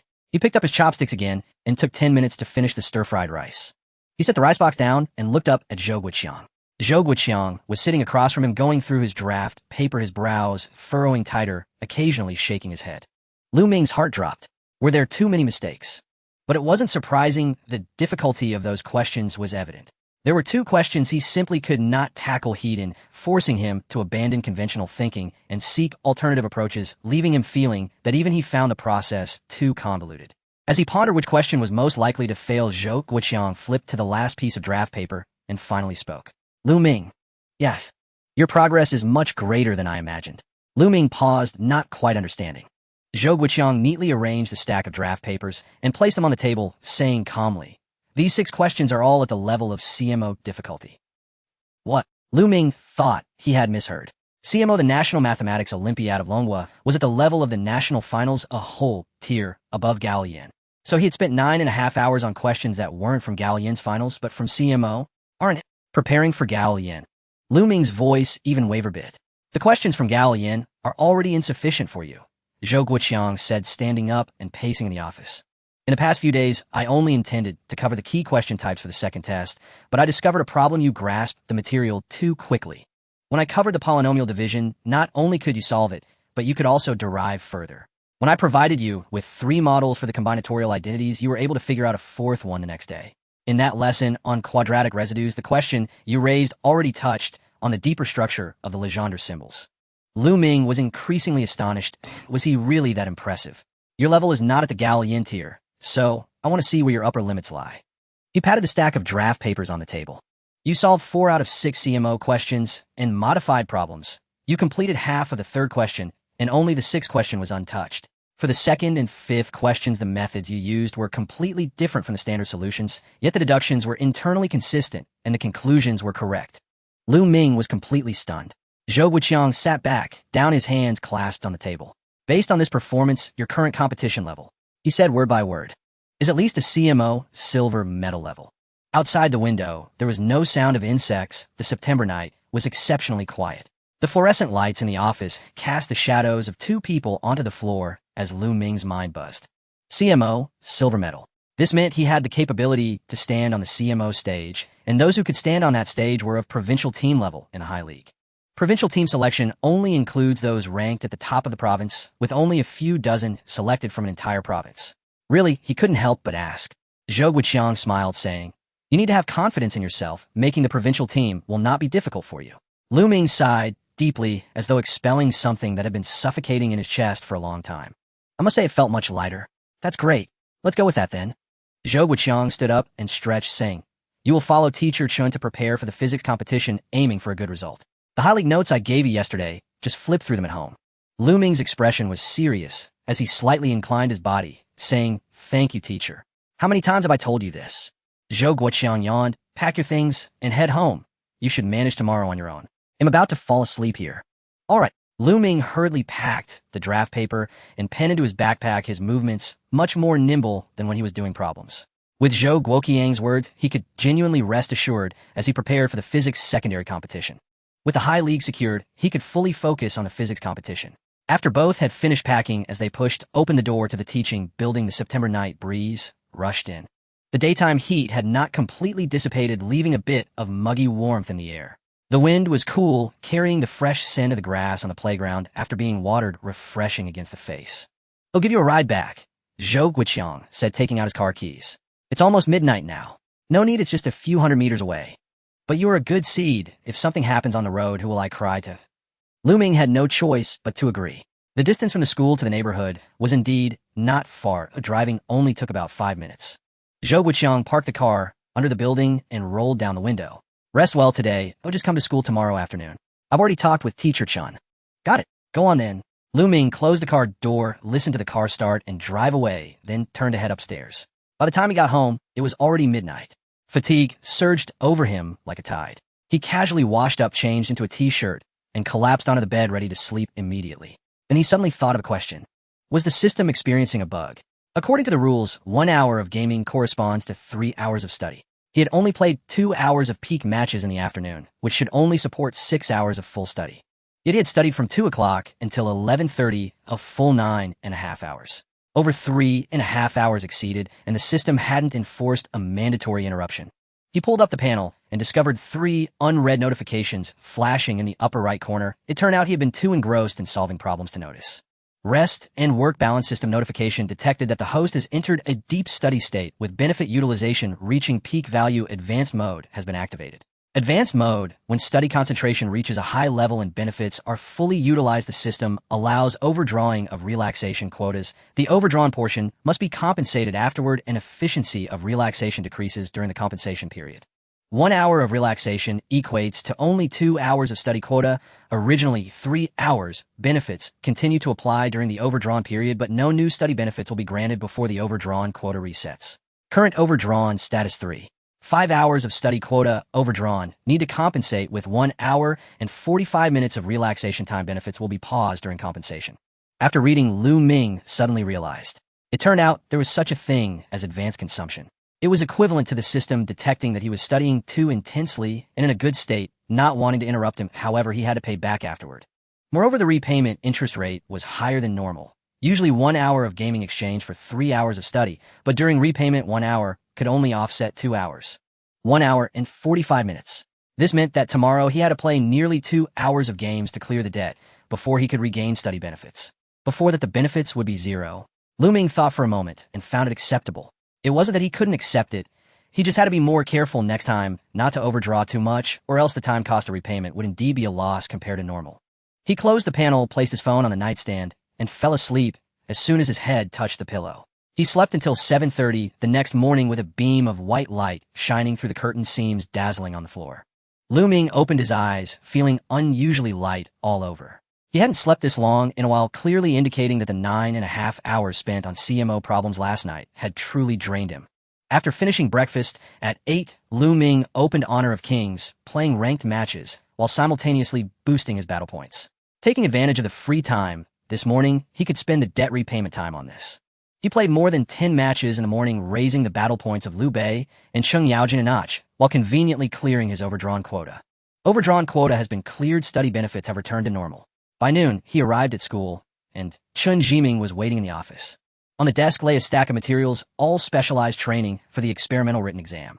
Error analysis, significant figures, norms, experimental plan, design data, processing methods, all sorted by modules with labels. It was clear that Chun Jiming had prepared for this day for a long time. Xuanzi was also there, but his role was more like a teaching assistant. He had systematically practiced for the experimental written exam during summer vacation, and his level was sufficient, mainly helping Lu Ming organize the knowledge framework, while also reviewing himself. Let's start with error analysis, Chun Jiming said, flipping open the first module.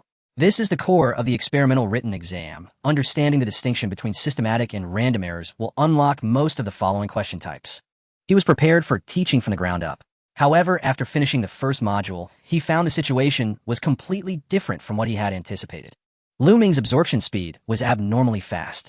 It wasn't just understanding fast, but understanding able to use it, and can transform it all at once. After explaining the error propagation formula once, he could immediately derive specific applications in 3 different experimental contexts on the spot. After going through the rules of significant figures, he made no mistakes while solving problems. As Chun Jiming spoke, his pace unconsciously quickened.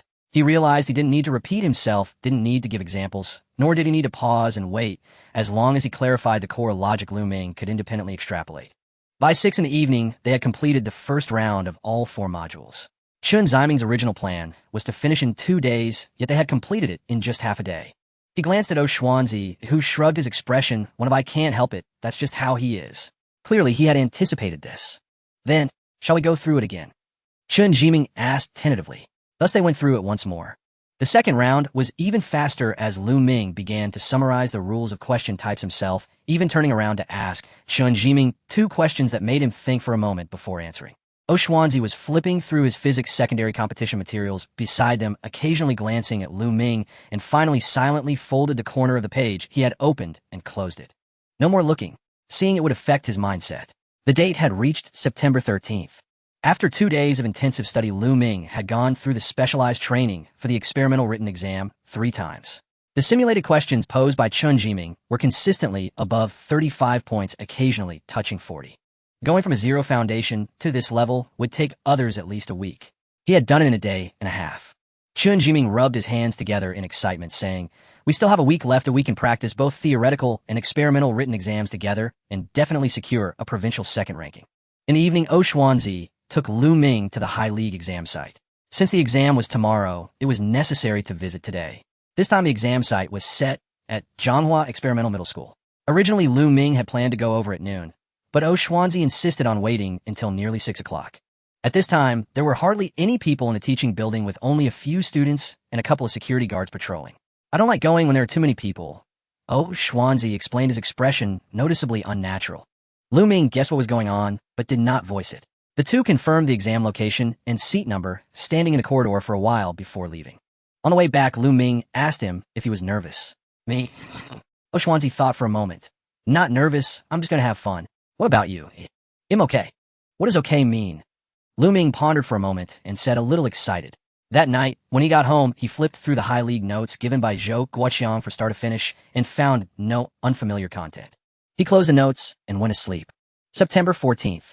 At 4 in the morning, Lu Ming opened his eyes. Outside the window was pitch black with not even a bird awake. He turned over, sat up, washed his face, and opened his phone, heading straight for Honor of Kings. 2.5 hours, 8 matches, 5 stars, and significant improvement in battle power. At 6:40, Ozun Zai's car arrived on time downstairs. Lu Ming grabbed his backpack and went downstairs, opened the back door, and sat in only to be taken aback. "What are you doing?" Xuanzi was sitting in the passenger seat wearing silver frameless glasses with a black mask covering half of his face. His hairstyle had changed too. Yesterday, he had messy bangs, but today it was all slicked back, exposing his forehead, giving him a completely different aura. If he hadn't spoken, Lu Ming might not have recognized him. "Why go all out like this?" "Shoo." Xuanzi spoke in a very low voice. "There will be students from the top school at this exam, and they still hate me. If I don't dress up a bit, they might just skin me alive." He said this with a sneaky expression, like a witness with a guilty conscience fearing recognition. Just as Lu Ming was about to say, "Is it that terrifying?" Zhao Ke's messages flashed through his mind. "It is indeed possible. Wait a minute." Xuanzi suddenly looked him up and down. "Why are you still wearing your school uniform?" Lu Ming looked at his school uniform. "What do you mean? Didn't I tell you yesterday not to wear your uniform?" Xuanzi covered his face with one hand. "Are you stupid? The competition doesn't allow school uniforms. Didn't anyone tell you?" Lu Ming recalled, "Actually, teacher Zhou didn't mention it. Should I go back and change now?" He checked the time. It was just before 7, so he still had some time. "Going back is too troublesome." Xuanzi chuckled, then turned to the driver and said, "Uncle Lu, take us to Jinhua Street. Buy him some clothes, hurry up, and come back." "All right." The car turned in a different direction. 5 minutes later, Lu Ming stood in a store staring silently at the price tags on the shelves. He didn't recognize the brand, but he recognized the numbers on the price tags. A t-shirt cost $1,800. "Pick whatever you want." Xuanzi leaned against the fitting mirror with his hands in his pockets, his tone especially relaxed. Lu Ming stood there without moving. "I'll buy it myself." "What are you buying for?" "A set of clothes isn't worth much." Xuanzi directly pulled down 2 pieces from the rack, stuffed them into Lu Ming's arms. "Just wear them, consider it a favor owed to me." 5 minutes later, Lu Ming emerged from the fitting room.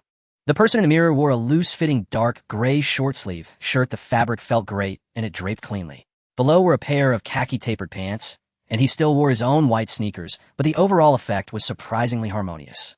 However, it looked a bit strange, not like a student, but rather like a young professional just starting out.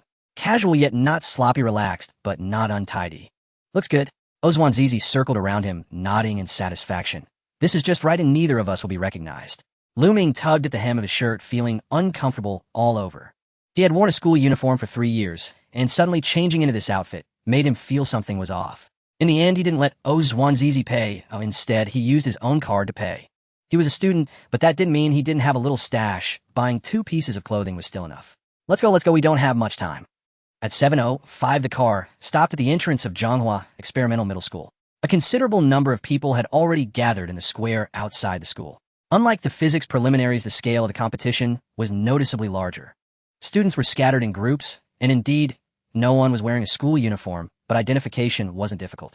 A row of students sat on the steps at the entrance, each with the same blue-covered handouts spread out before them, turning pages in unison. Occasionally, someone would look up, revealing their prominent dark circles, showcasing their intense, scholarly aura. Those are from the top school. Ozwan Zizi swallowed hard and pulled Lu Ming to take a detour. I didn't see them during the last preliminaries, Lu Ming remarked curiously. For our school, physics isn't the main focus, it's math and information science, so you didn't see them last time.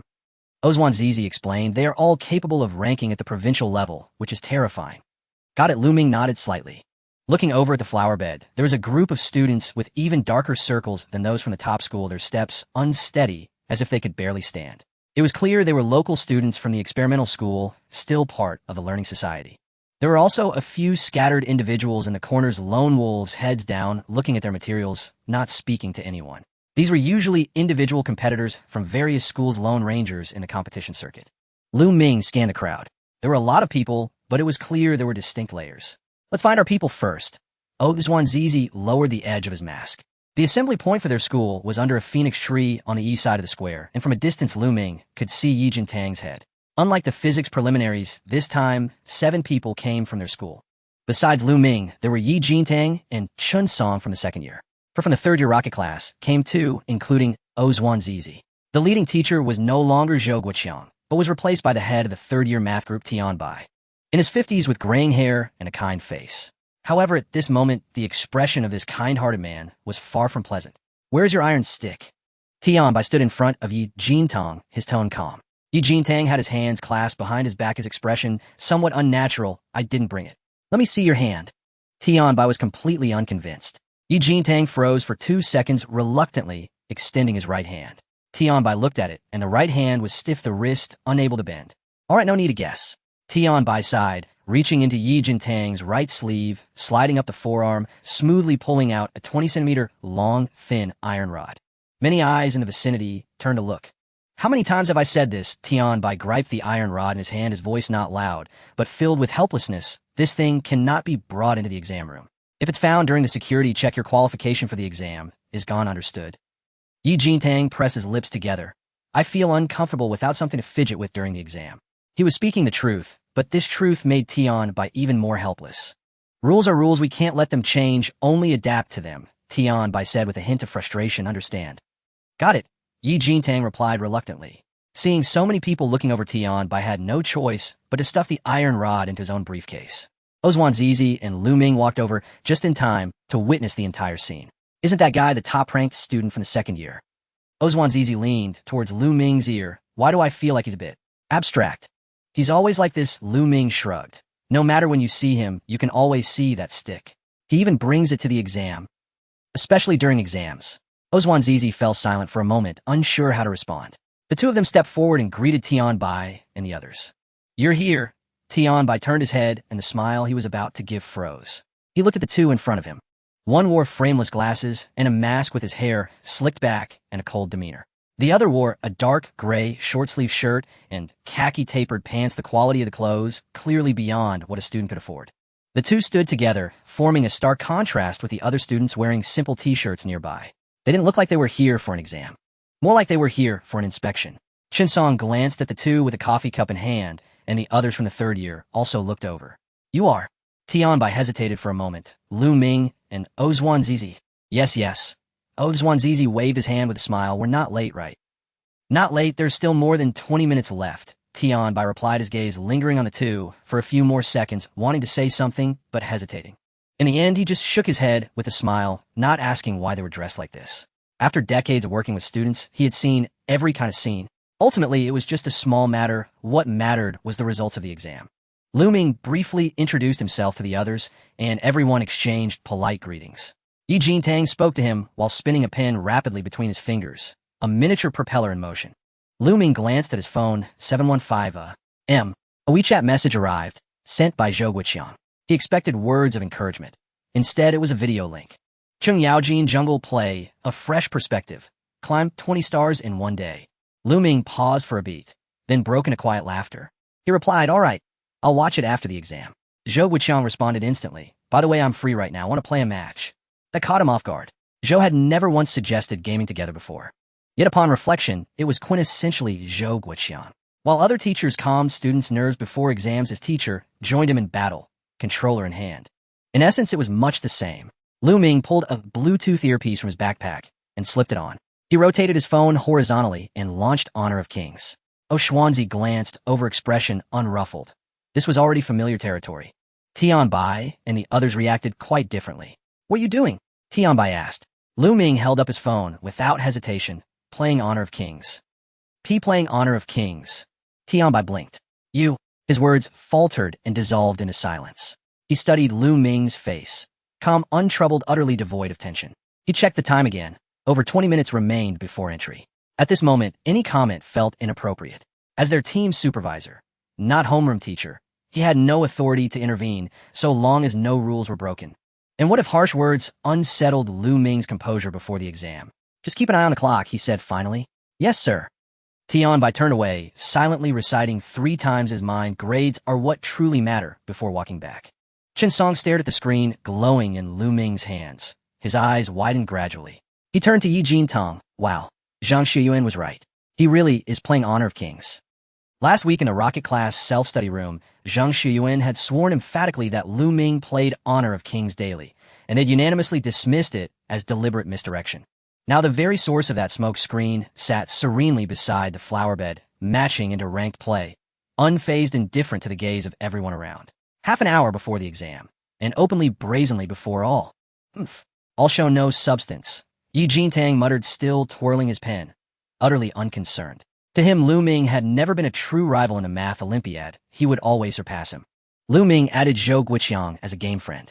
His in-game ID read, "The Chosen One." His avatar, a single lotus blossom. His profile confirmed an Honor of Kings rank. 36 stars, peak match score, 1800. No deception here. Xuanzi leaned in to spectate, noticing another player in the lobby. Curious, he asked, "Who are you duoing with? Is it a girl?" Lu Ming shot him a strange look. "That's Teacher Zhou." Xuanzi froze. I assumed from the avatar he was a girl. Such a stark contrast. Once inside the match, the contrast deepened. Zhou Guiqiang instantly locked in Yao, the softest support hero in the game. Yes, Yao, the school's most rigorous competition instructor, playing support in game. No wonder he never showed us his account. Xuanzi quipped. Lu Ming, meanwhile, recalled how Zhou taught him to play, always emphasizing macro vision, team coordination, resource allocation. Truly the mindset of a support player. It made perfect sense. They opened the match in seamless synchrony. Xuanzi was about to continue watching when suddenly a finger tapped his shoulder from behind. He stiffened, then slowly turned his head. A familiar face appeared before him. Her features weren't striking at first glance, but each element was clean, harmonious, effortlessly pleasing to the eye. Her eyes were large and tranquil, observing Xuanzi in silent appraisal. Zhao Ku, and Xuanzi's smile vanished instantly. Behind her stood 4 or 5 others, male and female alike, all staring at Xuanzi in unison. Their expressions were subtle yet heavy, a quiet collective pressure as if they'd finally cornered their quarry. Xuanzi's mask and glasses still clung to his face, but before Zhao Ku such disguises were meaningless. She'd known him since elementary school. She could pick him out of a crowd blindfolded. Kiskiviko. Kiki. His voice emerged strangled, squeezed from deep in his throat. Let's talk somewhere else. Tiao Kiskiko spoke softly. Then she turned and walked toward an open patch of ground, her group falling into step behind her. Xuanzi stood frozen. He knew he had no choice but to follow. Tianbai noticed the commotion and approached concerned. Everything all right? Fine, fine. Xuanzi forced a smile. Just some classmates from Yizhong. I'll be right back. He tucked his glasses and mask into his pocket and ducked his head, trailing after them. Tianbai watched him go, brow furrowed, but said nothing. Yi Jintang stopped spinning his pen, his gaze tracking the group for several seconds. Are those Yizhong Study Society members? He murmured to Chen Song. Something feels off. But their grades are outstanding, Chen Song replied coolly. All of them are all-rounders. Each has competed in at least 2 national contests, scoring no less than 680 points. Yi Jintang fell silent. On the open ground, Xuanzi stood before Zhao Ku and the Yizhong students, visibly ill at ease. After a brief hush, Zhao Ku spoke, her first words startling everyone present. You look rather handsome today. So did the Yizhong students behind him. A girl with twin braids glanced between Zhao Ku and Xuanzi, whispering urgently, President, now isn't the time for this. Ahem. Zhao Ku caught herself, cleared her throat to reset her tone. But your current conduct can only be described in 5 words. Strategic self-abandonment. Your time utilization has spiraled beyond control. Your average effective study hours have plummeted from 14. How many hours do you study now per day? Xuanzi shook his head helplessly. This lecture was all too familiar. Your self-management capacity continues deteriorating. Precious cognitive resources are being squandered on low-value socializing and shallow entertainment. Zhao Ku continued, it's not too late to return. You were always the strongest candidate for vice president. What exactly do you gain at Liuzhong? No competitive team, no systematic training framework, no peers of comparable caliber. You're simply throwing yourself away. The Yizhong students nodded in unison, fully endorsing their president's assessment. Xuanzi sighed, then unexpectedly remarked, your dark circles are really deep. Zhao Ku's expression froze. No, I mean it, Xuanzi said, glancing at Zhao Ku, then sweeping his gaze across her group. Don't you think you need rest? I've only been at Liuzhong for less than a week, and my dark circles are gone. Look, he pointed at his eyes, clear, rested, unshadowed. You never had them before, Zhao Ku replied. Because I slept plenty back then. I've always thought you all push yourselves too hard. Efficient time use isn't pushing, it's scientific management.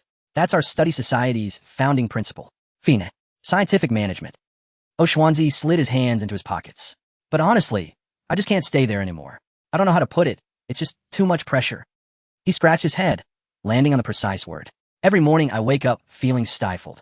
Every night before sleep, I feel stifled. And every moment in between, I feel stifled. It's not anyone's fault. I simply can't bear the weight of it. He spread his hands, so I sought a place where I could breathe. That's all. Zhao Ku remained impassive, her expression revealing nothing.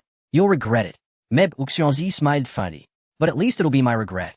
He turned and walked away, straight back to where he'd been.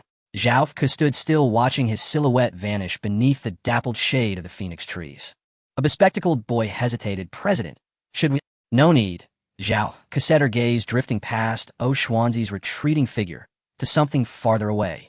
There beside the flower bed, a young man in a dark gray t-shirt held his phone's sideways Bluetooth earpiece snug in his ear. His focused expression and busy fingers left no doubt. He was deep in a match. It was him. Is he the one who lured Xuanzi away? The girl with twin braids followed Zhao Ku's line of sight, her tone sharp. More or less. Tiao Kiskiviko beeped calmly. Hard to believe, the bespectacled boy adjusted his glasses. Playing Honor of Kings 30 minutes before the exam. Liuzhong is truly Liuzhong. Someone incapable of even basic self-discipline swayed Xuanzi's decision. Another shook his head. Utterly absurd. Zhao Ku said nothing, only exhaled softly. Let's go. It's time to enter the examination site. Xuanzi returned to the cicada tree, exhaling, deeply feeling a sense of relief. Despite his earlier bravado, he was genuinely anxious. It's not an exaggeration. Those people are truly capable of such actions. Last year, just before the provincial competition, a member of the study group suddenly wanted to withdraw to participate in a debate competition. His good brothers from the study group blocked him at the school gate for an entire afternoon, without any threats, merely taking turns to have a heart-to-heart conversation until he walked back to the study room. Everything prioritized voluntary participation. Xuanzi recalled it now with a shiver. Fortunately, there were many people around, so they didn't dare to drag him back. What's wrong? Lu Ming's voice drifted over. He had just reached the death countdown and glanced at Xuanzi, noticing something was off with his expression. I was just invited by someone from the first high school for a conversation, Xuanzi shrugged. Lu Ming feigned surprise. Goodness, he had been so engrossed in the game that he missed such a major event. Who called you? Tiao Kiskiviko. Yes, she brought 4 or 5 people with her. What did they say? Lu Ming continued to play, while listening, his hands never stopping. Xuanzi briefly recounted the encounter. Although she let me go, I feel it can't be that simple. Xuanzi still felt a bit shaken. It's better to be cautious. You're overthinking it, Lu Ming replied without looking up. We're all students, and we're not even from the same school. What kind of tricks could they pull? You don't understand them, Xuanzi said gravely. It's really unlikely they'll just let it go. Lu Ming agreed. After all, he didn't really know them well, and kept his comments to himself. He had to continue the game, while Xuanzi brainstormed strategies for what was to come. In his headphones, Zhou Guoqiang's voice rang out. The jungler on the other side is taking the blue buff. Oh, let's take the tyrant. His Yao's rhythm was very comfortable, initiating team fights, accurately providing shields where needed, not at all like a mere bystander. Even without being physically present, the effect of voice communication was still quite good. Because of this, his gaming boost even had a renowned mentor's guidance, increasing by double. 15 minutes later, the opposing team surrendered. Zhou Guiqiang said in the voice chat, "All right, focus on your exams," and then exited the room. Lu Ming took off his headphones and put away his phone. "All right," Tianbai glanced at the time and clapped twice. "It's about time, let's head in." The security check at the school gate was much stricter than that of the physics preliminary round, with all electronic devices stored in lockers at the entrance and metal detectors scanning from head to toe. Yi Jintang passed through the security checks smoothly as the iron rod was already in Tianbai's briefcase. Once inside the school gate, the examination rooms were distributed across different teaching buildings. Lu Ming's exam room was on the east side, in the exact opposite direction from everyone else's. "I'll head off first." He waved goodbye to Tianbai and the others. "Good luck," Tianbai nodded. Xuanzi gave him a thumbs up, while Yi Jintang continued to twirl his pen. Passing through the corridor and up to the third floor, Lu Ming found his exam room. The classroom door was still closed, and the invigilating teacher had not yet arrived. Many people were already standing in the hallway, their expressions tense. Lu Ming leaned against the wall, doing nothing. His phone had been confiscated, he couldn't play games, and he couldn't reach Zhou Guiqiang. He had no choice but to stare at the ceiling in a daze. Suddenly, someone walked up to him. With long, straight black hair, draping over both shoulders, and no unnecessary adornments, her complexion was pale, and her dark circles were more pronounced than those of the study group from the first high school, with a weary but focused gaze. She gazed at Lu Ming, or rather scrutinized him. "Are you from the 6th high school?" Lu Ming was taken aback. "How do you know?" "I saw you at the physics preliminary round last time." The other party replied. Lu Ming was slightly surprised. They had only met once, yet she had such a good memory. However, judging by her expression, she didn't seem to be part of Zhao Ke's group. Lu Ming felt relieved and asked, "Is there something you need?" As soon as the words left his mouth, the other party's gaze shifted slightly. "You know me?" If you didn't know me, you would have asked who I was first instead of what I needed." Lu Ming was momentarily stunned. Goodness, why did this person speak as if they were doing reading comprehension? "I've heard of you," Lu Ming admitted. "Emoji right?" Yes, she nodded, showing no intention of small talk, and directly continued. "Recently, someone from 6th high school contacted me, saying they wanted to establish a branch of the study group at your school." She looked at Lu Ming and continued, "You should be one of the initiators." Lu Ming pointed at himself. "Me?" He looked down at himself. Dark gray, loose, short-sleeved t-shirt, khaki tapered pants, no dark circles, no signs of fatigue, completely out of place among the competition students. "No, even though you're dressed like this, you fit our study group standards very well," Emoji said flatly. Lu Ming found her statement a bit strange, but couldn't pinpoint why. "You have that kind of aura about you," Emoji continued. "It's very obvious." Lu Ming was even more confused. "What kind of aura?" "I'm sorry," Lu Ming shook his head. "I really don't know much about the study group. You might have the wrong person." "All right," Emoji didn't press further and said straightforwardly, "You can learn more about it later. Our study group welcomes people like you." As soon as she finished speaking, footsteps echoed from the other end of the corridor. The invigilating teacher had arrived. "Students, please line up and prepare to enter." Emoji said no more and walked into the exam room. Lu Ming shifted his gaze from her back, a thought surfacing in his mind. The study group actually wants to establish a branch at the 6th high school. This news needs to be told to Xuanzi. That guy is probably going to freak out. He followed the flow of people into the exam room. The classroom was not large, with 5 rows and 6 columns completely filled. Lu Ming found his seat in the 3rd row by the window. In fact, it wasn't by the window, since the window was above, and he couldn't see outside at all. After sitting down, he noticed that Emoji was directly in front of him. Her posture was excessively proper, with both hands flat on the desk, eyes fixed ahead, without any unnecessary movements. She was as quiet as a robot. At 7:55, the invigilating teacher began to unseal the exam paper packets. The format of the Galilean exam consists of 2 consecutive tests, the first lasting 80 minutes, comprising multiple choice and open-ended questions with a total score of 120. There is a 20-minute break in the middle, followed by the second test, which includes 4 major questions lasting 170 minutes with a total score of 180. The overall score is 300. The scores from both tests determine the final ranking. Students, please check the number of pages in your exam paper and your admission ticket information. The exam will officially start at 8 o'clock. Lu Ming flipped through the exam paper to confirm the number of pages was correct, then began to read the questions. After just a glance, his brows gradually furrowed. Is this really the Galilean exam paper? Why is it so simple? As soon as the bell rang, Lu Ming opened the exam paper. Without much thought, he began to calculate the first question. Soon the floodgates opened, and he couldn't stop. It was only when he habitually turned the page that he realized he had finished writing the questions. Looking at the time, only half an hour had passed. There was still a full 40 minutes left. He had no choice but to check the paper from start to finish, finding nothing that needed changing. So he engaged in the traditional exam skills, running through the physics competition topics in his mind. Since this was not his previous school, he dared not close his eyes, fearing it would violate the exam rules. After the first test, there was a 20-minute break. He went to the restroom and returned to his seat. During this time, he glanced around and noticed that most people's expressions were off, some frowning, others taking deep breaths. However, the girl in front, Gigi, remained as still as a statue, her posture unchanged since she entered. At 9:40, the second test began. There were 4 major questions with a time limit of 170 minutes.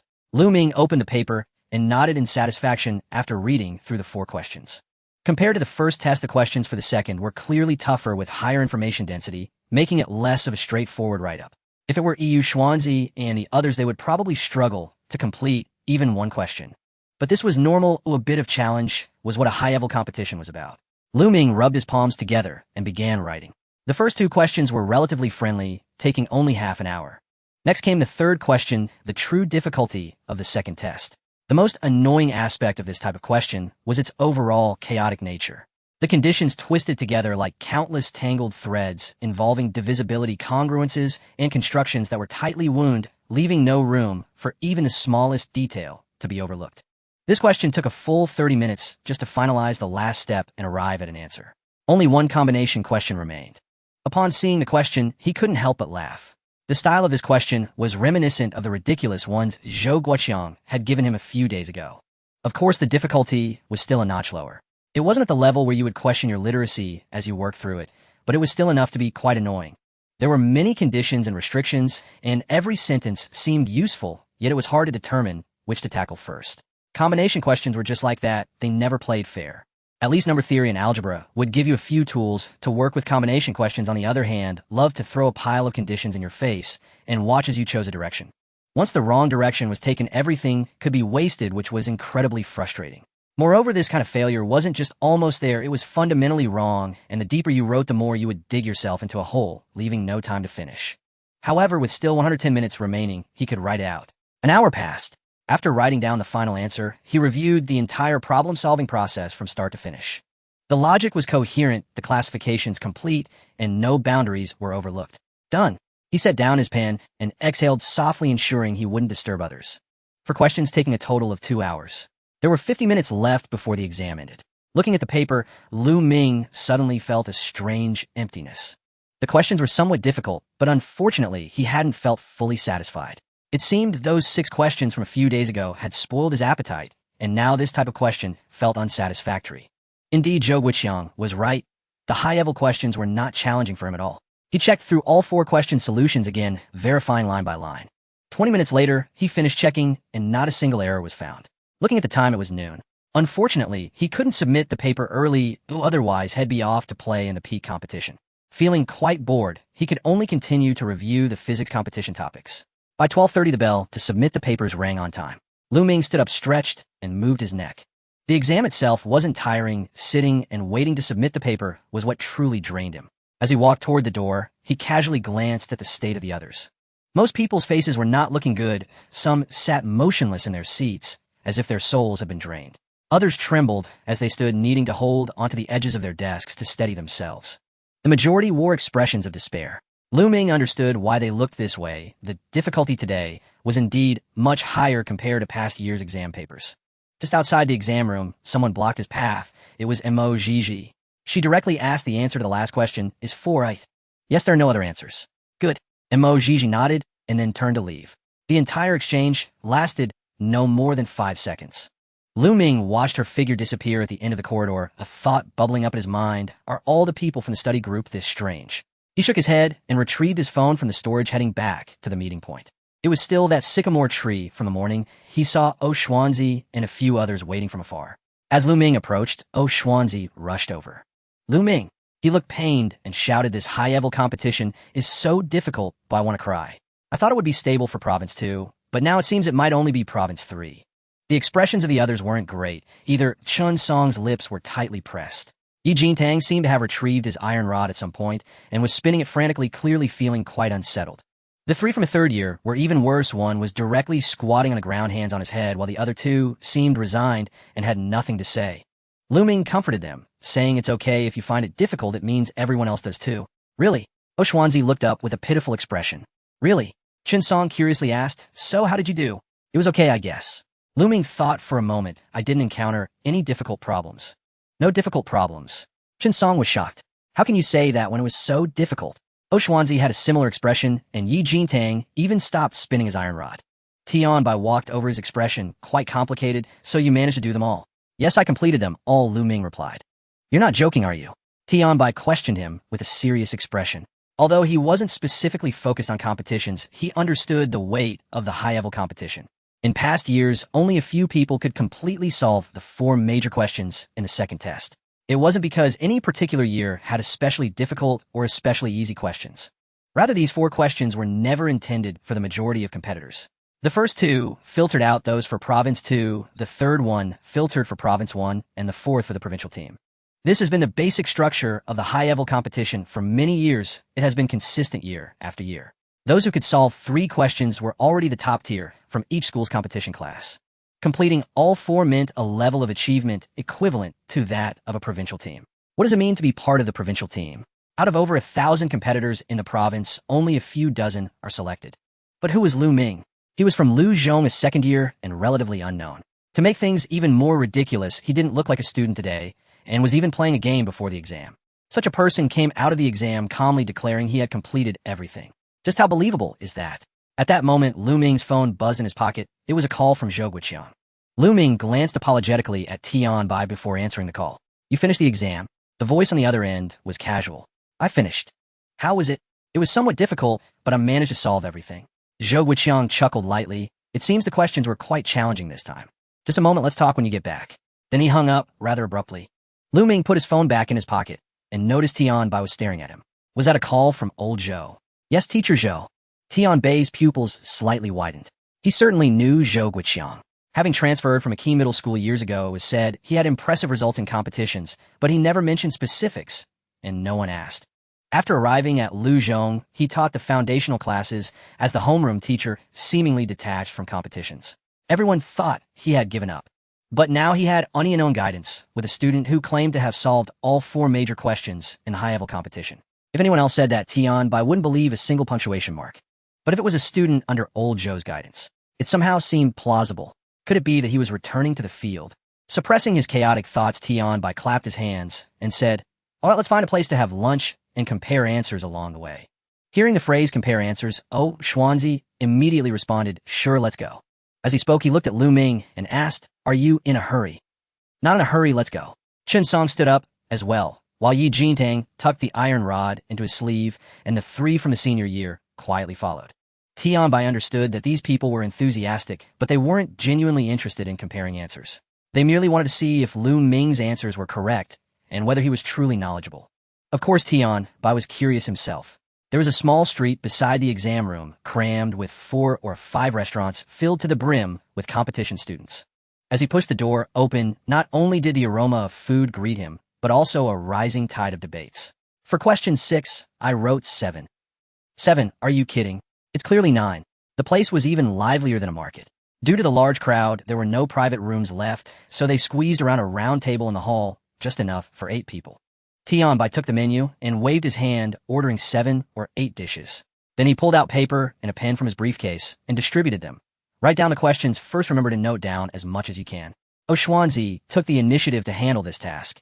He'll write it down, and I've memorized the questions from the first and second test specifically. This was a habit he formed from previous competitions. Since it was a 1-round event, he might as well spend the remaining time memorizing questions. A few minutes later, he had already transcribed all the questions from the first test, omitting a few details, but it was mostly accurate. Let's start. Tianbai looked at Ming. For the first question, the answer is 8. Correct. Xuanzi and the others nodded, but one of the senior students turned pale and lamented, I wrote 9.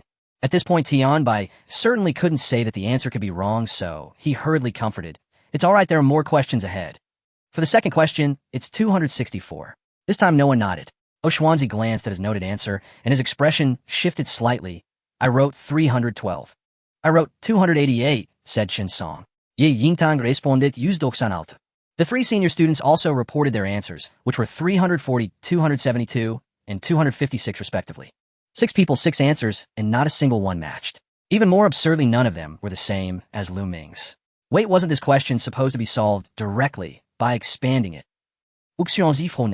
Lu Ming shook his head. Directly expanding would overlook an implicit constraint.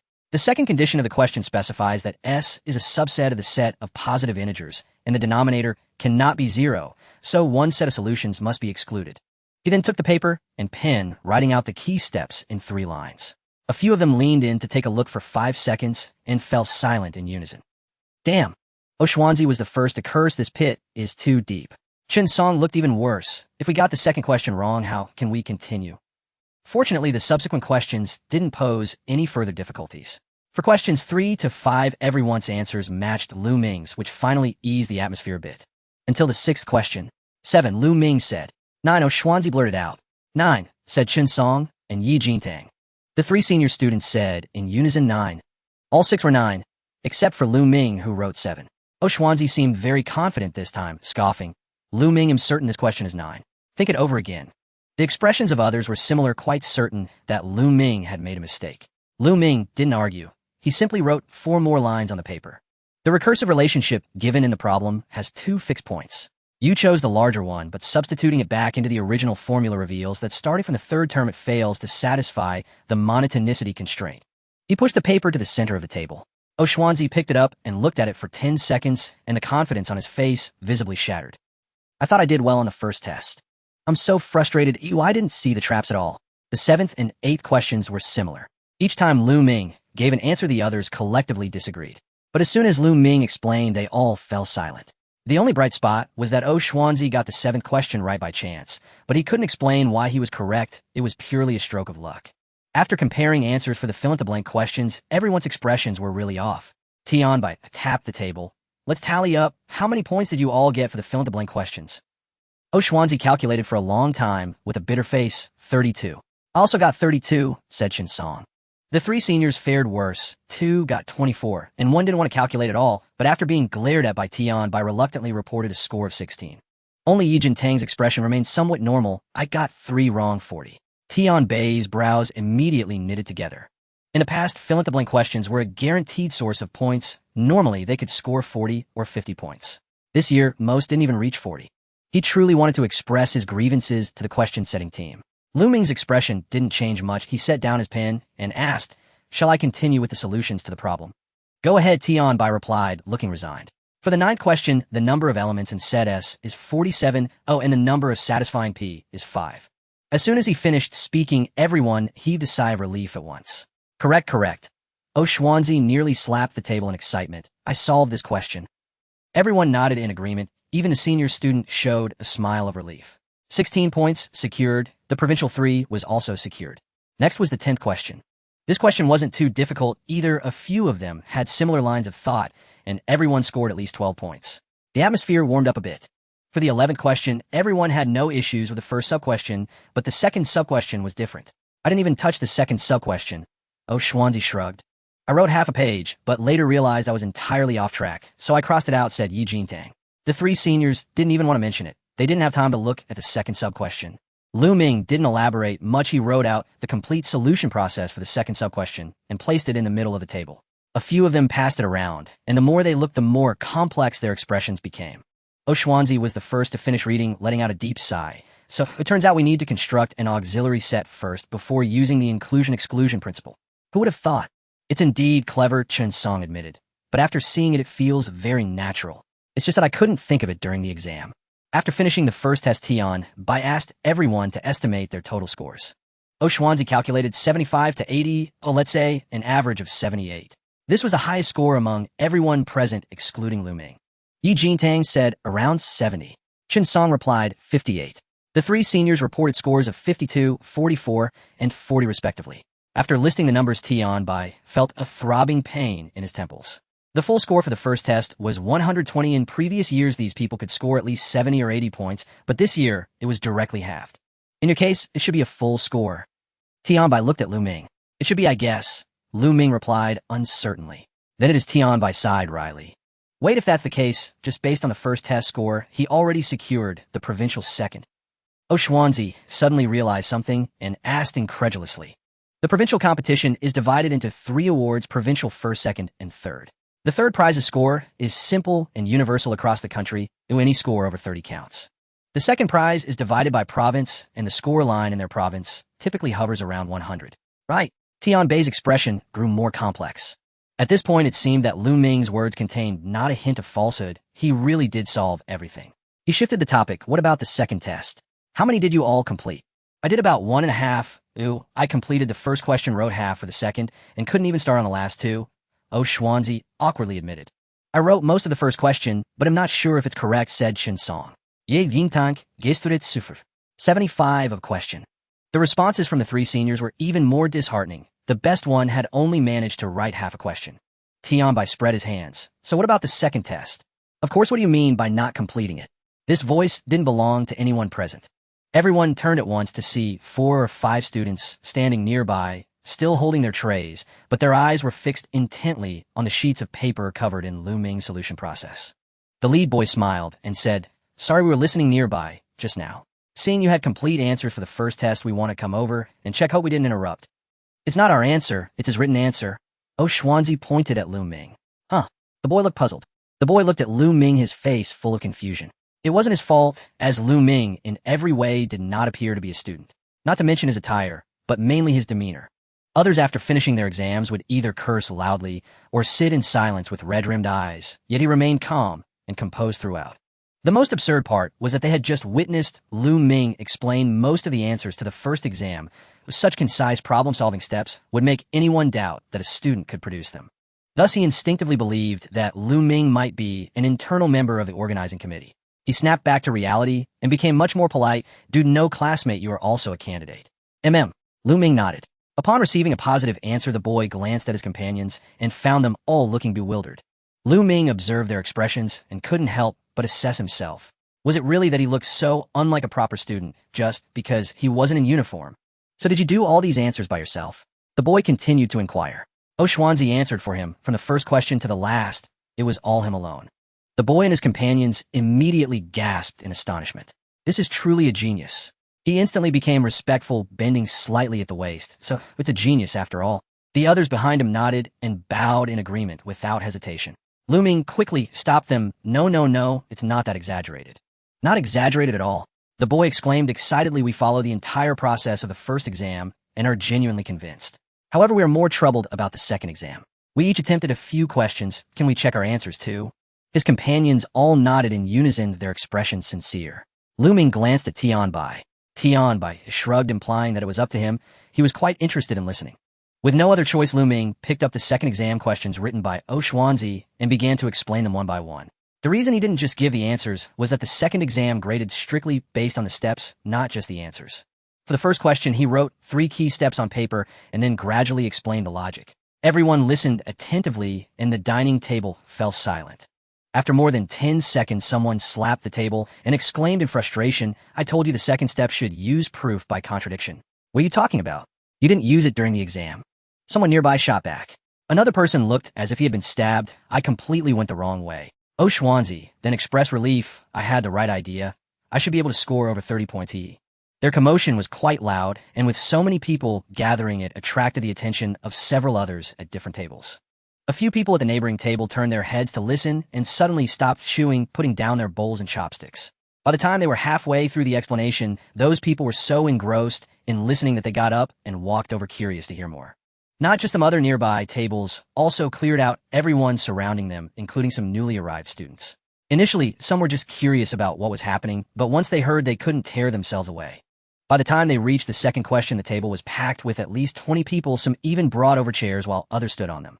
After Lu Ming finished explaining the second question, he suddenly realized he was having difficulty breathing and felt a bit stuffy.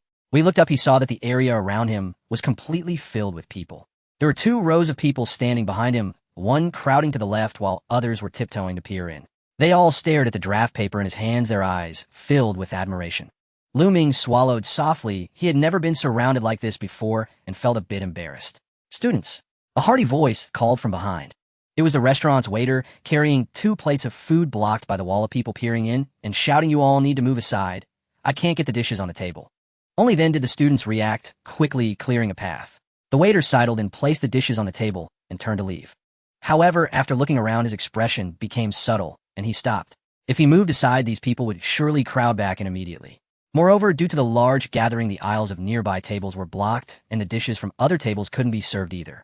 He glanced back at Ming, realizing this group of students was here for him. As long as he was still explaining, they wouldn't disperse. The waiter pondered for 2 seconds and bent down to ask, "Ming, classmate, you were explaining the answers right. Am I more or less?"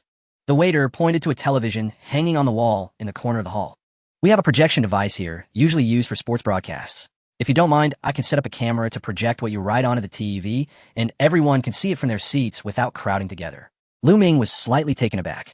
Wait, does this restaurant really have such facilities?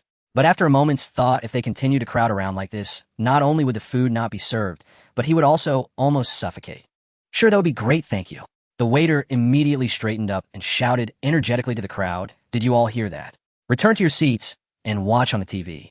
The compliance of the competition students was vividly displayed at this moment. Within 30 seconds, everyone returned to their respective seats and even returned the chairs they had borrowed. The waiter moved quickly soon, bringing over a simple stand with a phone attached, aimed at the table in front of Ming. He adjusted the angle slightly, and the TV on the wall lit up, clearly displaying the white paper on the table and the pen in Ming's hand, all visible. Tian, by sitting beside, Ming looked dazed. He had never seen a student give a live lecture on exam questions in a restaurant after finishing an exam. "What is this, a lecture hall?" Then Ming started from the first question and explained it all over again. He decided to repeat it because those who arrived later had missed the earlier parts. Since he was going to explain, he would do it thoroughly. The people, including Xuanzi, did not find it repetitive. Instead, they were even more eager. His writing speed was fast, yet his handwriting was not sloppy, and every step of the derivation was simplified to the utmost. The sound of his explanation was not loud, and the entire hall was unusually quiet, allowing every word to be heard clearly. Indeed, there were some people in the restaurant who were not interested in this matter. After all, not all competition students cared about others' answers. Some had already accepted their fate after finishing their exams and just wanted to enjoy a quiet meal. But people are like this. When you notice that everyone in the restaurant is looking in the same direction, it's hard not to follow their gaze. Once you take a look, it's hard to look away. Because the way this person solved problems had an indescribable clarity that was oddly captivating. For the next 20 minutes, only one person's voice filled the large restaurant. No one interrupted, no one commented. Even the sound of chopsticks clinking against bowls was deliberately softened. Everyone was shoveling food into their mouths while watching the TV screen. In a frame, Ming wrote down the final conclusion of the last combination question, drew a box around it, and put down his pen. For questions all done. Amazing. Xuanzi was the first to shout, starting to applaud, creating a thunderous sound. Song quickly followed suit, clapping loudly. Then the table beside them joined in, followed by the table at the entrance. The applause rippled outward from Ming's table, covering the entire hall within 3 seconds. It was entirely sincere, heartfelt applause, carrying a sense of genuine admiration. That was explained so clearly. The construction method for the third question was brilliant. Ew, I never thought in that direction during the exam. Damn, I only now realize how the fourth question was meant to be done, and no wonder I couldn't solve it. After an hour, Ming lifted his cup of water and took a sip, realizing he was feeling a bit shy. The applause gradually subsided, but the conversation did not stop. A hand was raised. "Genius, can I borrow your explanation process for the second question again? I missed a step during the projection. I also want to see the process for the third question," someone chimed in. Before Ming could respond, the crowd began to stir again. At this moment, the waiter appeared once more at just the right time. He poked his head out from the kitchen, his voice booming, "Do you need to use a printer?" The printer buzzed for 2 minutes before the waiter emerged, clutching a stack of still warm A4 papers, distributing them to each table. As soon as the papers were in hand, the restaurant fell silent once again, with even the voices of those speaking lowered. Although most people had not even touched their pens for the last 2 questions, they had read the problems, and it did not hinder them from following Ming's line of thought. Moreover, the more they read, the more engrossed they became, as the logic flowed, even smoother than the reference answers. Each step was seamlessly connected, like precise gears meshing together. One could read through without pausing to ponder how each step was derived. Did this really get written on site? It wasn't prepared in advance as a handout.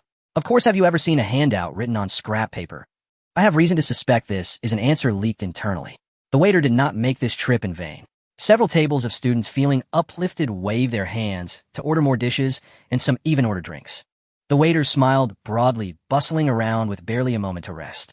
Lu Ming, however, was not as relaxed. He had been speaking from start to finish without touching his utensils. Only now could he finally sit down to eat. At this point, he was already starving, devouring his meal in a whirlwind. Tianbai couldn't help but remind him to slow down, unaware that this was simply Lu Ming's usual eating speed. As soon as he put down his chopsticks, someone approached him.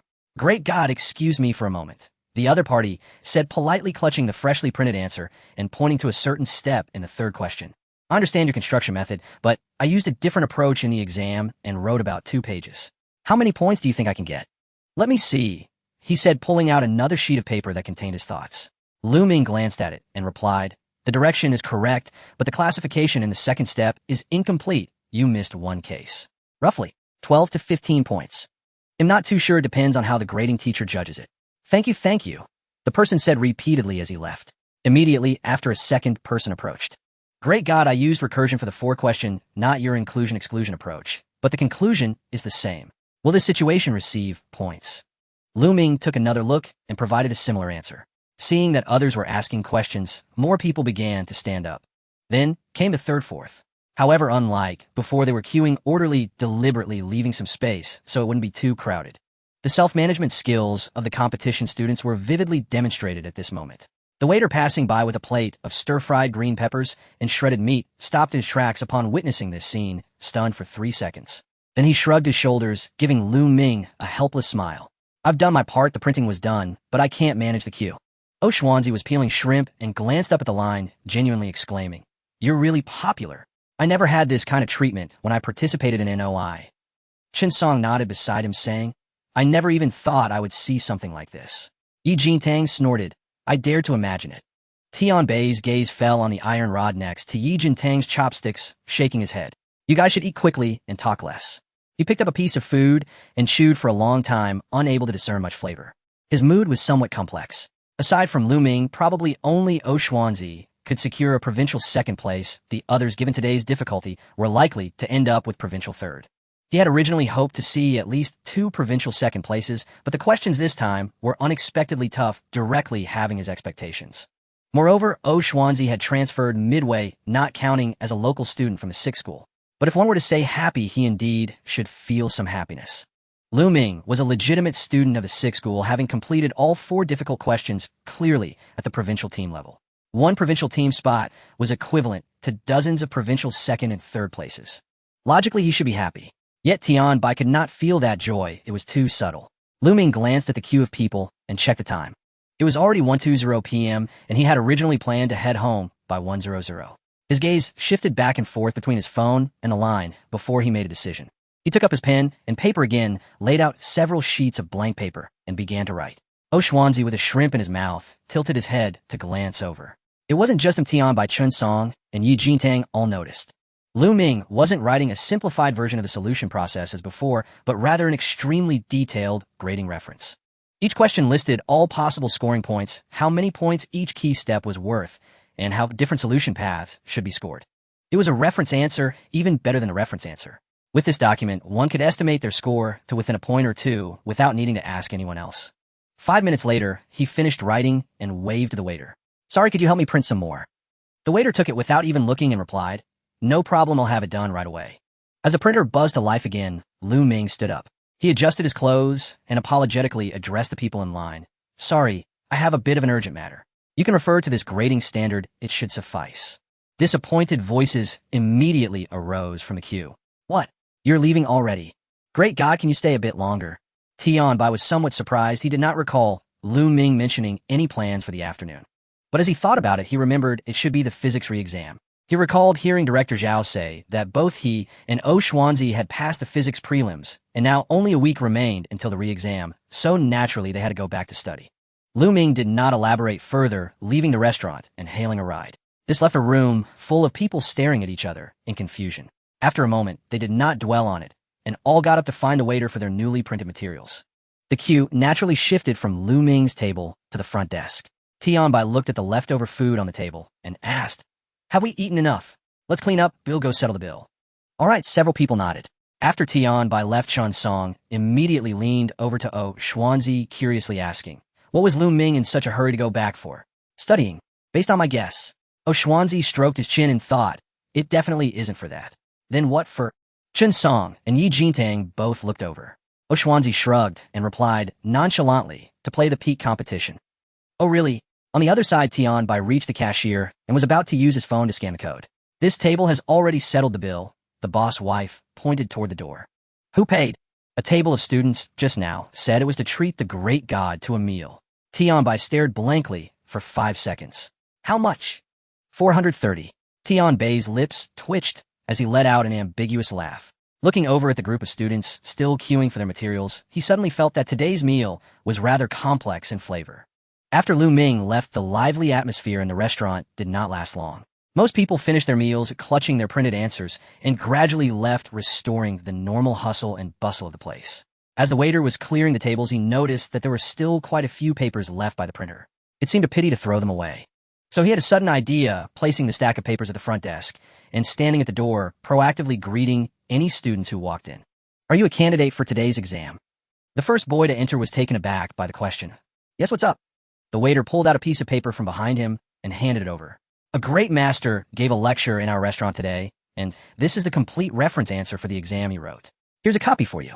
The boy took it, his expression shifting from confusion to doubt, then to disbelief. Is this for real? A lecture in a restaurant. Why would I lie to you? A room full of people was listening just now. The boy looked around skeptically, and then his expression changed as he quietly found a table to sit down. The students who entered afterward generally had similar reactions, first finding it absurd, then realizing its value. The waiter stood at the front desk with satisfaction, hands on his hips, nodding toward the boss. I told you that buying that printer back then wasn't a waste of money, didn't I? You said it was just taking up space. Meanwhile, in a certain meeting room on the 3rd floor of Zhonghua Experimental Middle School, 7 or 8 people sat on either side of a long table, including teachers and students with several handwritten drafts spread out on the table and a few laptops open. This is a tradition of the competition research group at the experimental school. After each major competition, they need to organize the questions and reference answers on the same day, posting them on the school's official public account.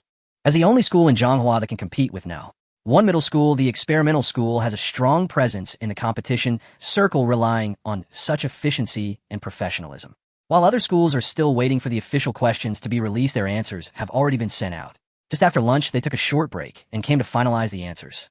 A middle-aged teacher wearing glasses rubbed his temples and said, this time the questions were indeed difficult. I struggled with the 3rd question in the 2nd round. Not just the 3rd question. The young teacher next to him smiled bitterly. I spent 20 minutes on the 4th question and still couldn't figure it out. I estimate that no more than 20 people in the entire province could solve all 4 major questions this time. 10 would be too many. Another teacher shook his head, but our student, Mo Gigi, managed to solve them all. The eyes of several teachers naturally fell on a corner of the table. Mo Gigi was sitting there diligently working on problems from a physics competition, her expression very serious. When she heard this topic, she rarely spoke up. A student from No. 6 middle school solved them all too. Who are you talking about? No. 6? Changhua No. 6? A student confirmed, clearly unable to believe it. Are you sure you're not talking about No. 16? It wasn't a matter of looking down on No. 6, the competition results from there were evident, and in recent years, they hadn't even produced a few students who could perform well at the provincial level. Suddenly one who could complete all 4 major questions appeared. Who would believe it? From No. 6, so a second year, named Lu Ming. Mo Gigi said calmly. Lu Ming. The teacher with glasses pondered for a moment before shaking his head. I haven't heard of him. I haven't heard of him either. Does No. 6 have a competition class? It seems not. I don't recall there being one. They don't even have a dedicated competition coach. Several people exchanged glances, all feeling that something was amiss. Just then there was a knock at the conference room door. 2 students entered, one of them clutching several sheets of A4 paper, looking excited. Teachers, we got the reference answers for the exam, and they're very detailed. Several teachers in the room frowned simultaneously. The official math competition questions and reference answers hadn't been released yet. Where did these come from? What answers? Who gave them to you? The teacher with glasses extended his hand. The student hurriedly handed over the paper while explaining, a student wrote them on the spot. We verified it among us, and so far we haven't found any issues. The teacher received it, initially not taking it too seriously. It's normal for students to gather to write answers after an exam. Such things usually have many flaws and are just for entertainment. However, after looking at it for 3 seconds, his expression changed. This was not some rough draft at all. Each question solution process was complete and concise, with key steps clearly marked, different solution paths listed separately, and even detailed annotations on the scoring points for each step. This was nearly on par with the reference answers their research group produced after staying up late every time. He flipped to the second page, and then the third, his brow furrowing tighter. This answer. He raised his head. Is it really not leaked from the inside? Absolutely not. The student hurriedly shook his head. I watched him write it down line by line. Who? The student then recounted what had happened in the restaurant. After finishing, others lined up to ask how many points their solutions could score, and he directly wrote this scoring reference, printed it out, and distributed it to everyone. Everyone was a bit surprised to hear this. The young teacher broke the silence first, giving a lecture in a restaurant. How could there be a projector in a restaurant? A restaurant has a printer. The absurdity of these 3 questions escalated, making them hard to believe. Which school is this from? The teacher with glasses asked the most critical question. It's from No. 6, Mo Gigi replied directly. The student paused for a moment, thought, and then said, it really is. A student named O Xuanzhong from No. 1 transferred to No. 6, and he was indeed at the table just now. So he is Lu Ming, Mo Gigi confirmed. Do you know him? Not really, he was in my exam room. Montag Jitsi responded. The teacher with glasses didn't dwell on that question and looked at Mo Gigi. What do you think of the quality of this answer? Mo Gigi surprisingly took a few seconds to think. Everyone present knew that Mo Gigi never hesitated in evaluating anything. It was either good or not. She finally said, I can't write something like this. I can write the solution process, but a complete reference answer with scoring standards. I can't do it. His grasp of the scoring criteria is more precise than mine. Everyone understood the weight of this statement. What level is Mo Gigi at? CMO, silver medalist, CPHO, gold medalist. She has participated in all 5 subject competitions, an absolute core of the competition group at the experimental school. For her to say she couldn't write it, the number of people in the province who could write it was probably truly rare. Another teacher hesitated. Should we continue writing then? Or just use his? Everyone's gaze gathered on Mo Gigi once more. Use his, she said, it won't be wrong. The teacher looked at her in surprise, opened his mouth, and ultimately nodded. Then let's use this. He flipped over his half-finished draft and picked up Lu Ming's answer to start formatting. Nearby, students were passing around the remaining sheets of paper, whispering. From No. 6 second year. What on earth is this person's background? I don't know, I've never heard this name in the competition circle before. Mo Gigi didn't join the discussion anymore. She looked at the answer in the teacher's hand or mind, recalling the figure in the corridor of the exam room, someone who didn't quite look like a student. For some reason, a barely noticeable curve appeared at the corner of her mouth. Indeed, she felt she was right. Such talent must be invited to join the study group. The influence of this answer extends far beyond just the experimental middle school. That very afternoon, competition teams from various schools in Zhonghua obtained this document through various channels. Some received original printed copies brought back by their own students from restaurants, while others got photos of the document circulating in competition chat groups. The mediums were diverse, yet the content remained identical. The reactions were also strikingly similar. First, there was astonishment at the quality of the answer itself. It was more organized than what many school research teams produced after sleepless nights. Then came the confusion regarding the source of the answer. Changwano, 6 High School, Lu Ming. When did such a talent emerge from this school? As discussions grew in number, Lu Ming's name spread throughout the Zhonghua competition circle. Various competition chat groups buzzed with excitement. Who is Lu Ming? I've never heard that name before. From No. 6 second year. That's all the information. I have nothing else known. Which organization is he affiliated with? Qiangjing Education or Mingru H? Seems neither, not quite sure though. This person is amazing. We've lost 1 spot for the provincial team now. The more unanswered questions arose, the more heated the discussions became. By evening, the frequency of Lu Ming's name appearing in several core competition chat groups had reached an absurd level. Meanwhile, the person in question was sitting at his desk staring at his phone screen with a slight frown. Just now, Cheng Yaojin had unleashed his ultimate ability half a second too early. If he had activated it when his health was at the limit, he could have gained more passive attack bonuses and secured the Baron. As a result, he regained a bit of health, dealt slightly less damage, and failed to secure the Baron. Fortunately, this minor mistake did not affect the outcome of the game, as the opposing team chose to surrender after a failed team fight. The settlement page popped up, and his peak score reached 1,500. Glancing at the time, it was 4:30, having played for 2.5 hours. The system panel refreshed, and his learning gain increased to 16 times. He decided not to continue playing. The subsequent gains would only double for every additional 200 points, which was not cost-effective. Gaining about 100 points a day would suffice. Thus, he closed the game and quickly opened the internal notes from Changing Education that Xuanzi had sent him, beginning to tackle the content for the physics re-examination. After flipping through a dozen pages, he received a video call. Caller ID Mom. Upon answering, two faces crowded the screen. On the left was his mother, when Bing, wearing a khaki sun hat, her slightly sunburned cheeks peeking out from under the brim, looking vibrant, and her eyes sparkling. On the right was his father, Lu Sun, half of his face obscured by Bing's hat brim as he leaned closer to the camera. Both were smiling happily. Every video call was like this. They had to squeeze into one frame as if afraid one would be left out. Lu Ming laid down the notes and leaned back in his chair. I was just studying. What's up? Can I call you if there's nothing wrong? When Bing laughed, then her tone shifted to one of concern. Son, have you not been sleeping well lately? No, I've been sleeping fine, Lu Ming replied. How about you guys? The couple exchanged glances and awkwardly smiled. We haven't slept since last night. Lu Sun shrugged, his tone resigned. Your mom has been working in the lab, and I've tried to convince her several times, but she wouldn't listen, so I had to accompany her.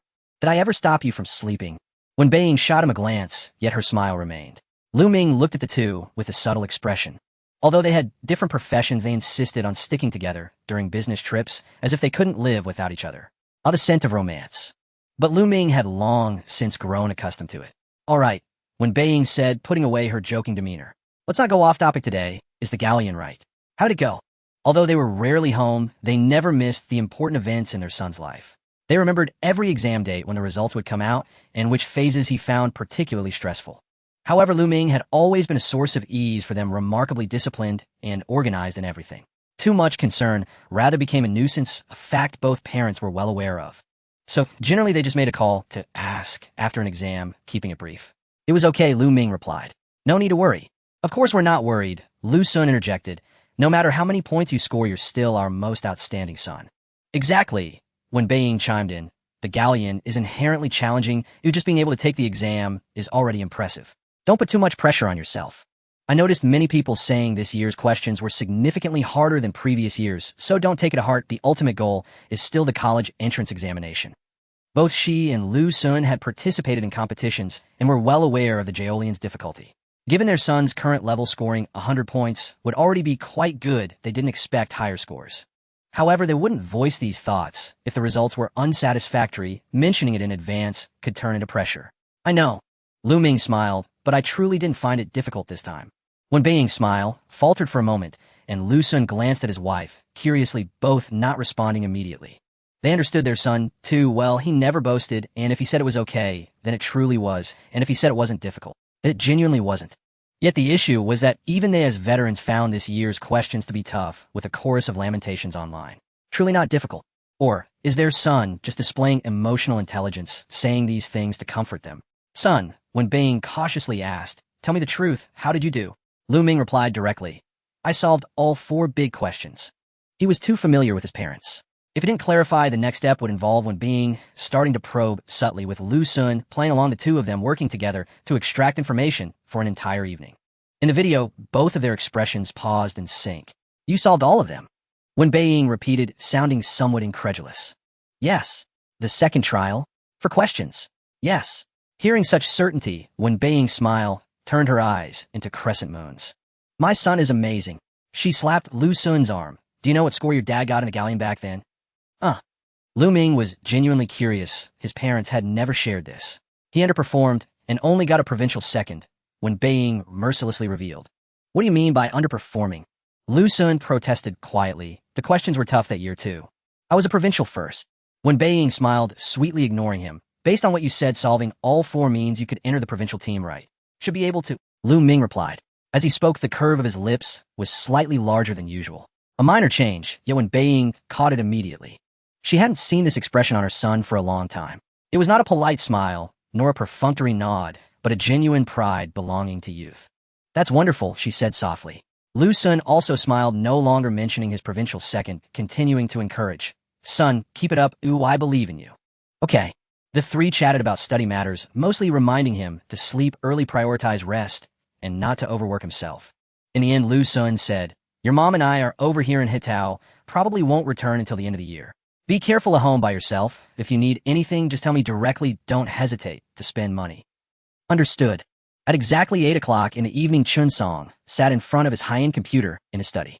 He logged into the video conferencing software, and soon other users joined one after another, finally settling on 16 participants.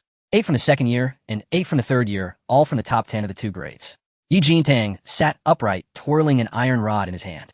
As usual, Song Zhixing wore noise-canceling headphones, while Zhang Shuyuan had his camera aimed directly at the monitor, which displayed a plethora of analysis charts. On the third-year side, Zhou Wintao had his desk lamp on, casting a shadow on his sullen face. Beside him, Li Jingyi pushed up her glasses, her lips pressed into a thin line. The rest of the group wore various expressions, but they all shared one common sentiment. No one thought this was a joke. They considered it a serious formal meeting. Chun Song opened the microphone. Let's cut to the chase. I called everyone here today for our own sake. He asked everyone present a question in the last 3 major exams. How much have your scores increased? No one answered, because everyone knew the answer. Shuyuan, pull up the table. Zhang Shuyuan understood and shared his screen, placing the table in the center. The names of the 16 individuals, their rankings from the 3 major exams, and the changes in scores were all listed precise to 1 decimal point. The curve for the vast majority were flat, as still as a halted electrocardiogram.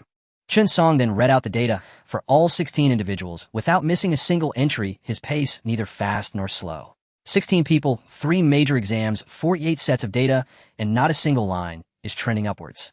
In other words, we have not made any substantial progress for 3 whole months. The expressions of the group turned complex. Our current studying is merely sufficient. There is no systematic planning, relying entirely on personal experience and innate talent. He spread his hands. This is not called stability. This is called a ceiling. On the day we step into the college entrance examination, your scores will be exactly the same as those on this table tonight. Can you accept that? Many people shook their heads, clearly dissatisfied. So today, taking advantage of the opportunity to visit the Learning Association, I had a formal discussion with the president of the headquarters outside the examination hall, gaining a detailed understanding of their system and operational model. In the end, the Learning Association agreed to our application for membership. He continued, starting tomorrow, the Learning Association will officially settle in Zhonghuano 6 Middle School. He opened a document and shared it on the screen. This is the basic framework of the Learning Association. Let's go through it first. Each day, the effective study time must not be less than 12 hours, with weekly study review reports submitted and internal rankings conducted every 2 weeks. Members who rank last for 2 consecutive times will enter an observation period. Time management is precise to half an hour, and all fragmented time must be categorized, commuting, queuing, and breaks with corresponding tasks assigned for each segment. Each subject must have clear advancement goals daily, and unfinished tasks must be compensated for on the same day. Li Jingyi opened her mic. This intensity. Is it even tougher than the first high school? Chun Song replied, the first high school branch is version 2.0. We directly implement 3.0. The president said that new branches should start with the latest systems. Zhou Wintao was the first to express his agreement. The others followed suit, either speaking or typing, their attitudes consistent. There was no hesitation, no bargaining. None of these 16 individuals reached the top 10 by luck. They all understood that maintaining their rankings always cost more than climbing up. If there were a more efficient system to help them break through their bottlenecks, there was no reason to refuse. Let me be frank, Chun Song's voice grew solemn. The Learning Association is not a place for play. This path will definitely not be comfortable, but what we want is not comfort, it's scores. At the same time, we will begin recruiting new members next week. I have already reported this to the school, and Director Zhao has approved the club registration. What are the standards? Asked a girl from the 3rd year. We don't look at scores. Above 300 and 600 can apply. The only requirement is attitude. Whether one is willing to strictly follow the plan, whether one can be responsible for oneself. The Learning Association seeks those who want to become stronger and those who want to improve themselves. Does anyone have any questions? Chun Song asked at last. None. The meeting thus concluded. September 15th, Monday. Ming walked into the classroom at 7:10, dropping his backpack on the desk.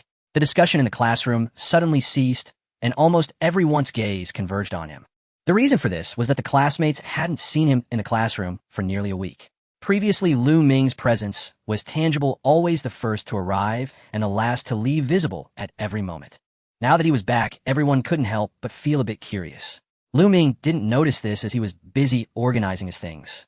Zhou Jun leaned over curiously and asked, what's your score in the peak competition? 1,500. What the heck? Didn't you have an exam yesterday? How did you still have time to play? Just took the exam for the morning. Just for the morning. Zhou Jun's mouth twitched, wanted to say something, but ultimately managed to squeeze out a few words. You're amazing. Let's add each other as friends and play ranked matches together.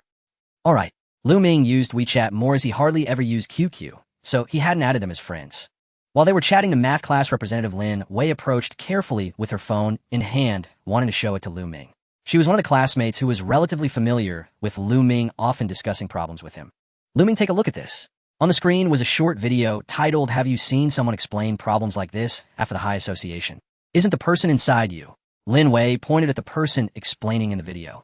The angle was quite off, capturing only half of the back and side profile, while the rest was directed at the television. "That's me," Lu Ming replied.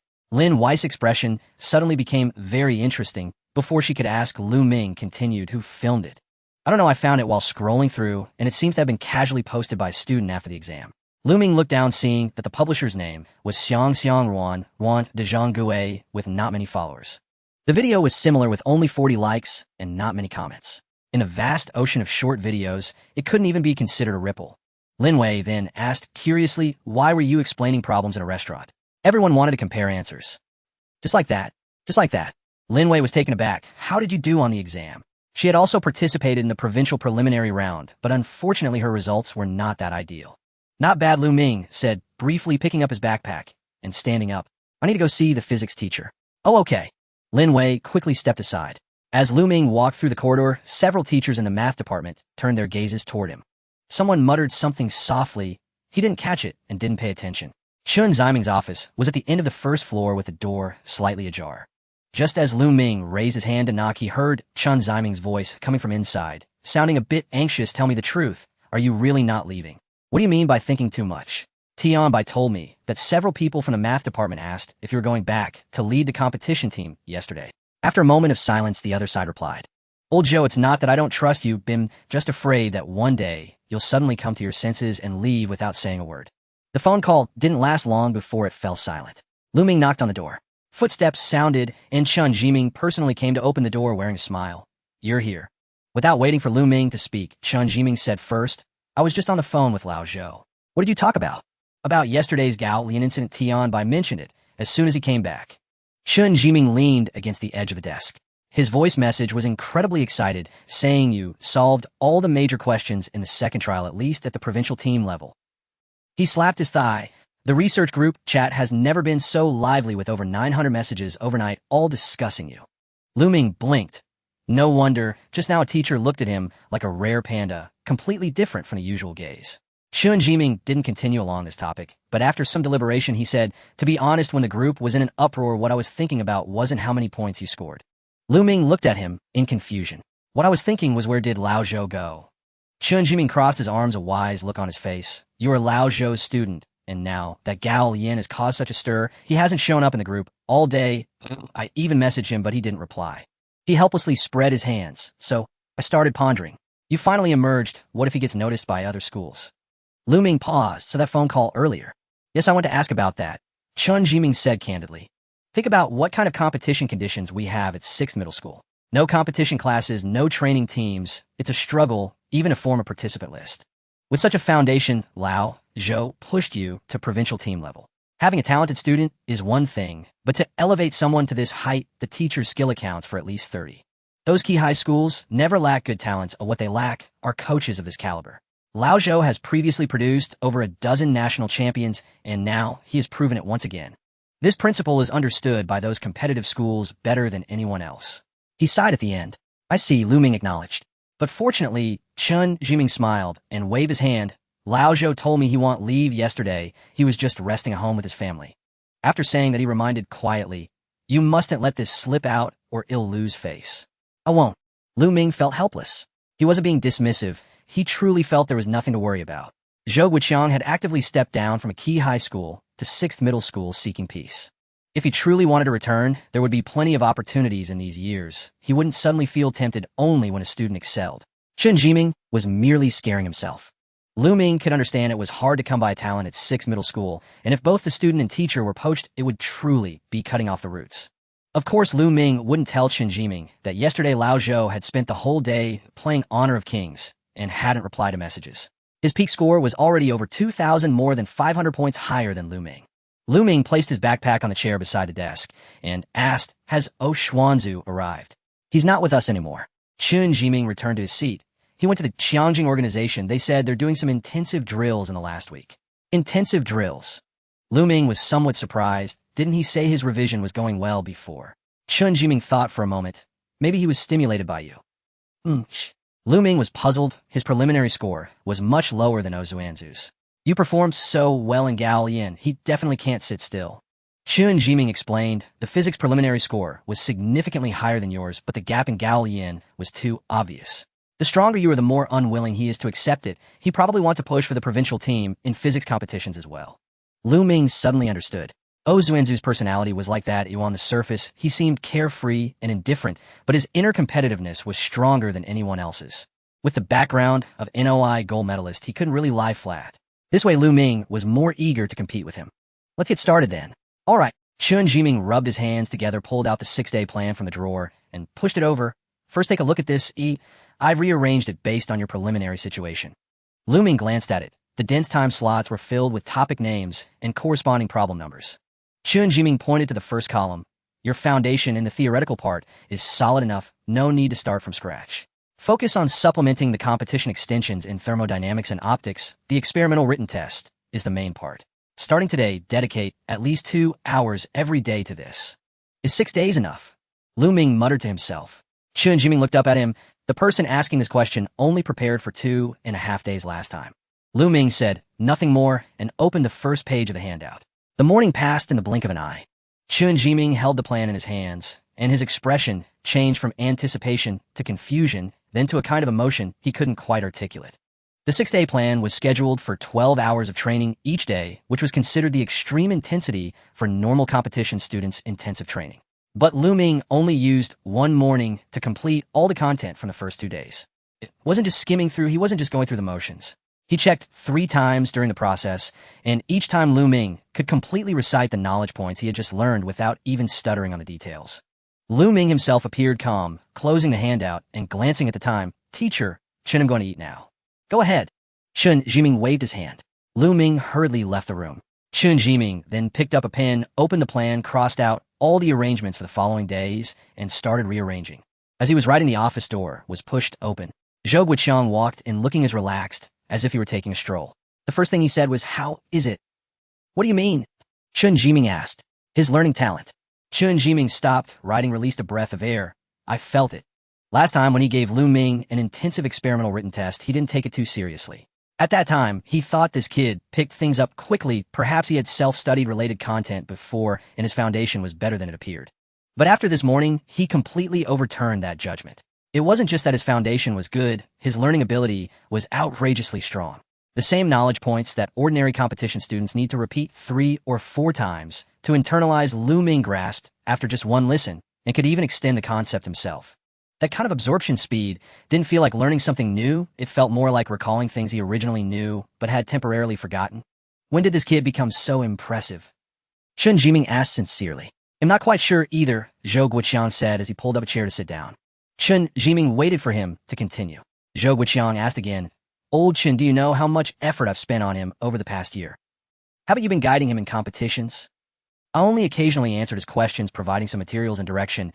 Zhou Guoqiang interrupted him. "The real onion time, if you count everything, is less than a week." Chun Jiming's pupils slightly contracted, a layer of goosebumps rising on his skin. Zhou Guoqiang shrugged. "So you don't have to worry about me switching jobs." Chun Jiming opened his mouth, still somewhat incredulous. Zhou Guoqiang chuckled lightly. "You just need to understand one thing, the strong one has never been me." After saying that, he stood up and walked straight out. Chun Jiming glanced at the 6-day plan he had just rearranged and suddenly felt that this plan might not last long. When Zhou Guoqiang reached the door, he paused. "By the way, the reason I didn't react yesterday was that I already knew he had provincial team level." He pushed the door open and left without looking back, leaving Chun Jiming sitting there in a daze. Lu Ming emerged from Chun Jiming's office and walked toward the cafeteria. The intensity of the problem-solving session in the morning had left him feeling hungry. Walking along the main road, he suddenly noticed a large crowd gathered, buzzing with excitement. Such lively scenes were rare at school, so he couldn't help but take a glance. He then saw the banner hanging above, 6th Middle School Study Society is officially recruiting. Below, it was a smaller sign, scientific planning, efficient execution, average effective study of 12 hours. Lu Ming immediately stopped in his tracks. The Study Society of MOGG actually came to 6th Middle School. At this moment, Chun Song stood among the crowd, holding a stack of flyers while explaining to the onlookers. Behind him was a mobile promotional booth accompanied by 2 folding tables where 2 girls were sitting helping other students fill out registration forms. The atmosphere was indeed lively. Ming didn't rush to leave and stood on the outskirts to listen for a while. An average effective study of 12 hours. And bi-weekly rankings. Observation period for the last place. Is a club this troublesome? I heard several schools in Zhonghua are doing this. Weekly review reports. Do we have to write reports too? Sounds quite sophisticated. Looks a bit like a pyramid scheme to me. Ming's lips twitched, but he was indeed curious about what the study society was up to. Most of what he heard from Xuanzu was complaints and gripes heavily filtered through personal bias. Zhao Ke's controlling tendencies and Mo Zitzi's decisiveness were things he had only heard indirectly without seeing the specific system himself. He took 2 steps forward to see the detailed content on the promotional board. Then things became subtle. The first to notice him were a few second-year students nearby who were momentarily taken aback and then naturally moved aside. This action spread like a contagious disease. The people in front felt the shift behind them turn around and also made way. Within 5 seconds, a clear path opened through the crowd. Chun Song was explaining the registration process to a girl when he noticed the sudden silence around him, and then he spotted Ming. His eyes lit up immediately. Ming. He placed the flyers on the table and quickly approached his face, beaming with enthusiasm. Are you interested in learning more? All eyes turned to Ming, some filled with curiosity and some with admiration. Ranked 10th in his grade, he had advanced 70 places in a week and was suspected to have solved all the major problems in a high-level competition. What does it mean for someone like him to come to the Study Society's recruitment event? Ming didn't answer directly, but said, "Let me take a look first." All right, take your time. Chun Song stepped aside. Look first, and if you have any questions, feel free to ask me. Ming walked to the folding table and picked up a complete version of the club's constitution. It was printed on both sides of A4 paper with a smaller font, the content densely packed, much more detailed than he had imagined. The average effective study duration was not less than 12 hours. Daily submission of study logs recorded with half-hour precision. Weekly Sunday night submission of weekly review reports reviewed and feedback given by core members. Internal rankings conducted bi-weekly with continuous last-place participants placed in an observation period. Those who do not improve during the observation period would be advised to leave the society. Ineffective socializing is prohibited and breaks are recommended for correcting mistakes or quick memorization of knowledge points. Recommended sleep duration 5 to 6 hours. Ming read through the requirements one by one. If this were 2 weeks ago, these demands would have seemed trivial to him. After all, he had once studied for 16 hours a day, which was far more intense. However, he would not choose to join. He preferred freedom, and these rules felt more like constraints to him. As Ming set the promotional form down, the onlookers held their breath. Sorry, Ming shook his head. This doesn't align with my study habits, so I won't be joining. Chun Song was not surprised. To be precise, he had guessed when Ming said he would take a look first instead of immediately signing up. A person who could sit by the flower bed and play games before exams was likely not compatible with the study society's ethos. It's all right, Chun Song smiled. You're always welcome. Ming nodded and turned to walk toward the cafeteria. Ming rejected it. If the 10th in the grade finds it unsuitable, what does that make me? But come to think of it, those who do competitions are definitely different from us. Right, I heard he might join the provincial team for math and is also preparing for the physics re-examination. Such a person has his own rhythm. That's true, he's already worked hard enough, so joining wouldn't make much sense. Chun Song watched Ming's departing figure, still sighing inwardly. After all, he was at the level of a study deity, looking down on their small endeavors. In the afternoon, Ming continued to study for the physics re-examination with Chun Jiming. Chun Jiming had initially planned to finish the electromagnetism topic over 2 days, but Ming completed it in one afternoon. Seeing Ming finish the last question, Chun Jiming remained silent for a long time before quietly flipping out the plan for tomorrow. How about we go over this too? Sure. At 8:30 in the evening, Ming returned home. He tossed his backpack onto the table and decided to play a ranked match first. After playing for around 100 points, a message came through WeChat from Zhou Jun. Zhou Jun, Ming, are you done? Want to play some ranked? Ming paused for a moment. Just finished now, I need to study. Zhou Jun, okay, then how about tomorrow? It's just in time for the holiday the day after tomorrow. Ming then remembered that September 17th was the Mid-Autumn Festival. For someone like him who was always busy, holidays never registered, as every day felt the same. He curiously asked, are we off of the Mid-Autumn Festival? Zhou Jun sent 3 question marks. He didn't know. The school has had the notice posted for a week, big brother. Didn't notice it. Unbelievable. Zhou Jun sent a speechless emoji and then changed the subject. It's a full day off, so are you free tomorrow afternoon? I'm organizing a 5-man match. Not really, I can play in the evening. Even on holidays, Lu Ming still needed to study intensively with Chun Jiming. That's fine, what time? Around 8 or 9. Alright, I'll gather a few people to come over. Sure, you organize it. No problem, just leave the people to me and you focus on winning. Finally, Zhou Jun sent a meme of a panda holding a mooncake captioned, "Happy Mid-Autumn Festival, boss." Lu Ming replied similarly, and then turned off his phone to continue studying. The next day, Lu Ming was not delighted by the arrival of the holiday, and he still spent the entire day cramming physics with Chun Jiming. Chun Jiming had given up on making a plan, because no matter how many days of material he assigned, Lu Ming could always finish it in 1/3 of the time. Like an insatiable beast, Lu Ming returned home at 8 in the evening. As soon as he put his things away, he received a message from Zhou Jun. "Everyone is here, we are missing one.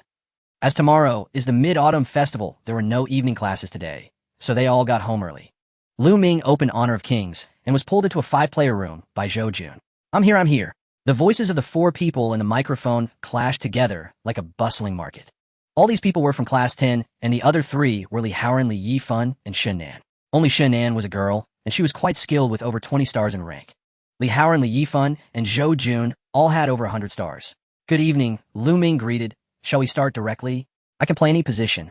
Unexpectedly, the other 3 suddenly fell silent. Li Haoran was the first to speak. "Lu Ming, is this account yours?" "What's wrong?" Li Yifan quickly followed up. 90 win rate in ranked matches, 84 win rate in peak matches. "Damn, these stats are definitely for a smurf account." "Zhou Jun, didn't you say he was a beginner?" "I said he was a beginner, but I never said he played poorly." Zhou Jun immediately corrected. "Isn't that the same thing?" Li Haoran was dumbfounded. They thought that it was the 4 of them carrying Lu Ming, but it turned out Lu Ming's skills were not lacking at all. Shen Nan quietly interjected this data. "I always have a bad feeling about it. As everyone knows, the matching mechanism in Honor of Kings is based on yellow. The better the personal data, the higher the chance of matching with less skilled teammates, and the stronger the opponents. And since they were in a 5-player group, they could only match against other 5-player teams, which meant the opponents could be very strong. It's fine," Lu Ming said calmly. "Can you all follow my commands?" Zhou Jun was the first to respond. "I can." The other 3 agreed as well. Since Lu Ming said, so they couldn't refuse and were curious to see how he would command. "Alright, let's begin." It took nearly 30 seconds to match. "It took so long, it must be a rank-up team," Zhou Jun said. "As if we're not the same," Li Haoran confidently replied. "As long as they aren't a professional team, we can play freely." They entered the selection phase and discussed their lineup. Zhou Jun would play marksman Shun, Nan would be the mid-lane mage Li Haoran would jungle, and Li Yifan would take the off-lane. Lu Ming was the last to pick and locked in Minotaur for support. Once in the game, Lu Ming immediately entered a focused mode. The opposing Lu Bu has a tank build. The first item needs to be anti-tank armor. Li Yifan, play conservatively. If you die, once will be at a disadvantage. Shen Nan, clear the mid lane quickly and come down to catch a wave. Zhou Jun, don't push too deep. The opposing support is roaming. Wait for me to join you. Remember, the game is about strategy, not kills. Make sure not to get too excited and listen to the commands carefully. As soon as the game started, Lu Ming's tone changed, no longer casual, but carried an indescribable steadiness that made others unconsciously listen. They realized that everything Lu Ming said was genuinely useful information. Many players rely on their gut feelings in Honor of Kings, thinking it's about time to team fight, or that the opponents should have used their skills by now. Lu Ming was different. He was actually calculating. He knew precisely when the opponents used their skills how much longer their flashes would be on cooldown, which bushes they tended to scout first, where they liked to move after clearing minions, and even the passive rhythms of the support items and the cooldowns of active items. Don't engage, the opposing top laner has flash. Really? Didn't he just use it? Li Haoran instinctively asked. He used it at 4 minutes and 47 seconds. It's now 5 minutes and 52 seconds. Li Haoran was taken aback. The next second, the opposing top laner indeed used a flash to escape. Impressive. Half a minute later, Lu Ming spoke again. Shen Nan, don't use your ultimate just yet. The opposing support has completed their item. Our skills won't kill them. Wait for reinforcements before engaging. Zhou Jun, stand a bit back. The opposing jungler is lurking in the right bush. Li Yifan, don't go around. There's someone in that bush. Li Yifan didn't believe it and checked. The opposing support was indeed hiding there. He admitted, alright, I won't doubt you anymore. Moreover, Lu Ming's calculating ability was quite extraordinary. The most astonishing part was that Lu Ming's calculations seemed like he wasn't even playing a game. In the 5th match's mid-game, after a skirmish in the bot lane, Zhou Jun wanted to retreat and shouted that the opposing mid laner had disappeared. Don't back off, they can't come down. The mid lane will take 12 seconds at the fastest to reach you. Use a couple of skills to weaken them before you leave. Zhou Jun gritted his teeth and complied. Just after he retreated to the tower, the opposing mid laner popped out from the river. They were off by a full 3 seconds. Are you calculating movement speed too? So Yun est incredulously. How else would I know if we can fight? Lu Ming replied. I will constantly remind you who will come to support. The sixth match was even more outrageous. The opposing support was missing and the whole team was guessing where they were hiding. Lu Ming glanced at the economic panel. He's hiding in the bush behind the river. His gold hasn't increased in 20 seconds, and he's neither jungling nor clearing minions. Shan, be careful when you go to support. As soon as he finished speaking, Shan Nan checked the bush and indeed saw Zhang Fei, who appeared to be growing mushrooms. Li Haoran was genuinely impressed. You're even keeping an eye on the opponent's gold. Just a side note, Lu Ming replied. And he needs to save up 400 more gold to buy the magic lady. Let's engage before he can complete his item. Let's go now. The 5 of them charged in crushing the opposing formation before they could complete their build and ended the game in one wave. 2 hours passed, and they achieved a 7-game winning streak. On average, each game lasted about 15 minutes, with 2 games finished in just 12 minutes. After the 7th game, Lu Ming put down his phone. I'm going to drink some water and use the restroom. The other 4 finally came to their senses. Wow, is it already 10 o'clock? Li Haoran said incredulously. I feel like we've only played 3 games. It's because it went so smoothly, Li Yifan couldn't help but laugh. These 2 hours were the most comfortable ranking experience I've had recently. Shinan also laughed. It feels like the time when Lu Ming was explaining questions to me. What feeling? Li Haoran asked. The reasoning was particularly clear. Indeed, it's much more comfortable than attending class.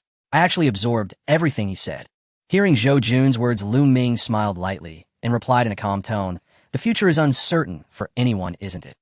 Everyone was momentarily taken aback, and then Zhou Jun curiously asked, no way you wouldn't actually have such plans, would you? That's hard to say.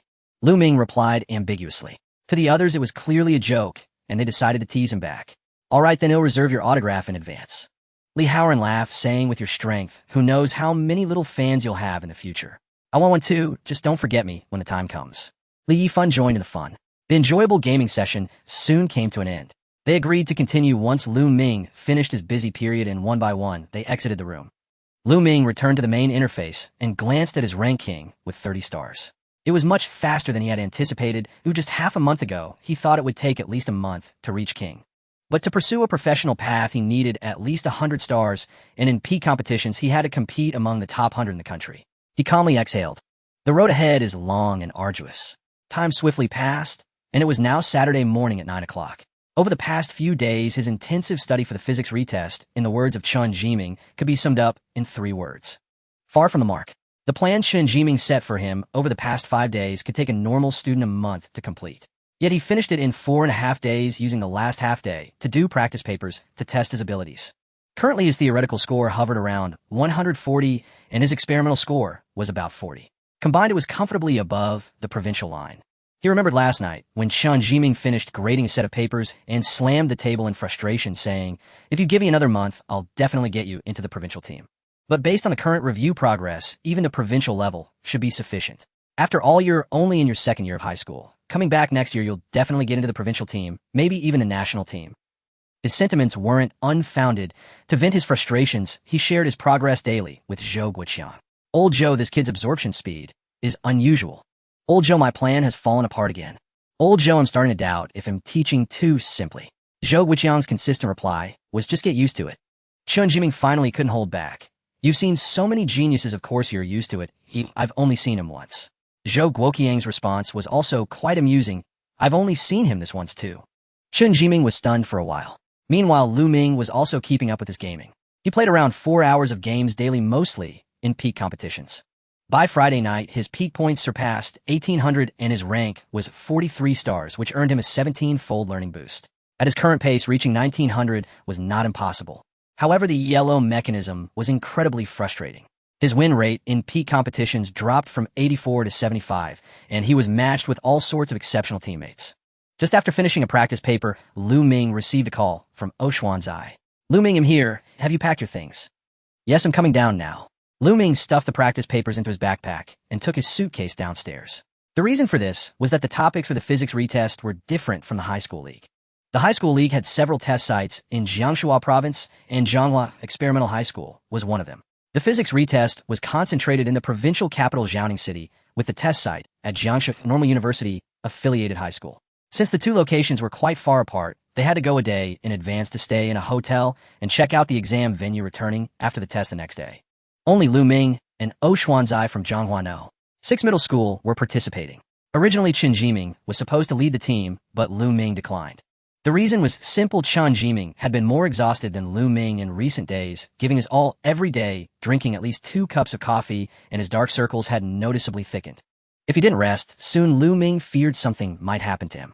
Therefore, the team leader role was taken over by Oh Xuanzai. Most of the basic competition test sites were in Jianing City, and he had been there many times, so he guaranteed that Lu Ming could go with him. The school had no choice. After consulting with Lu Ming, they agreed. After going downstairs, a black business SUV was parked outside. Unlike the last car, this one was noticeably larger and looked quite nice. The driver was still Uncle Lu, who helped Lu Ming with his luggage and seated him in the back row. This time, Oh Xuanzai did not sit in the front passenger seat, but in the back row. Lu Ming glanced at him and was somewhat surprised. This guy actually had dark circles under his eyes.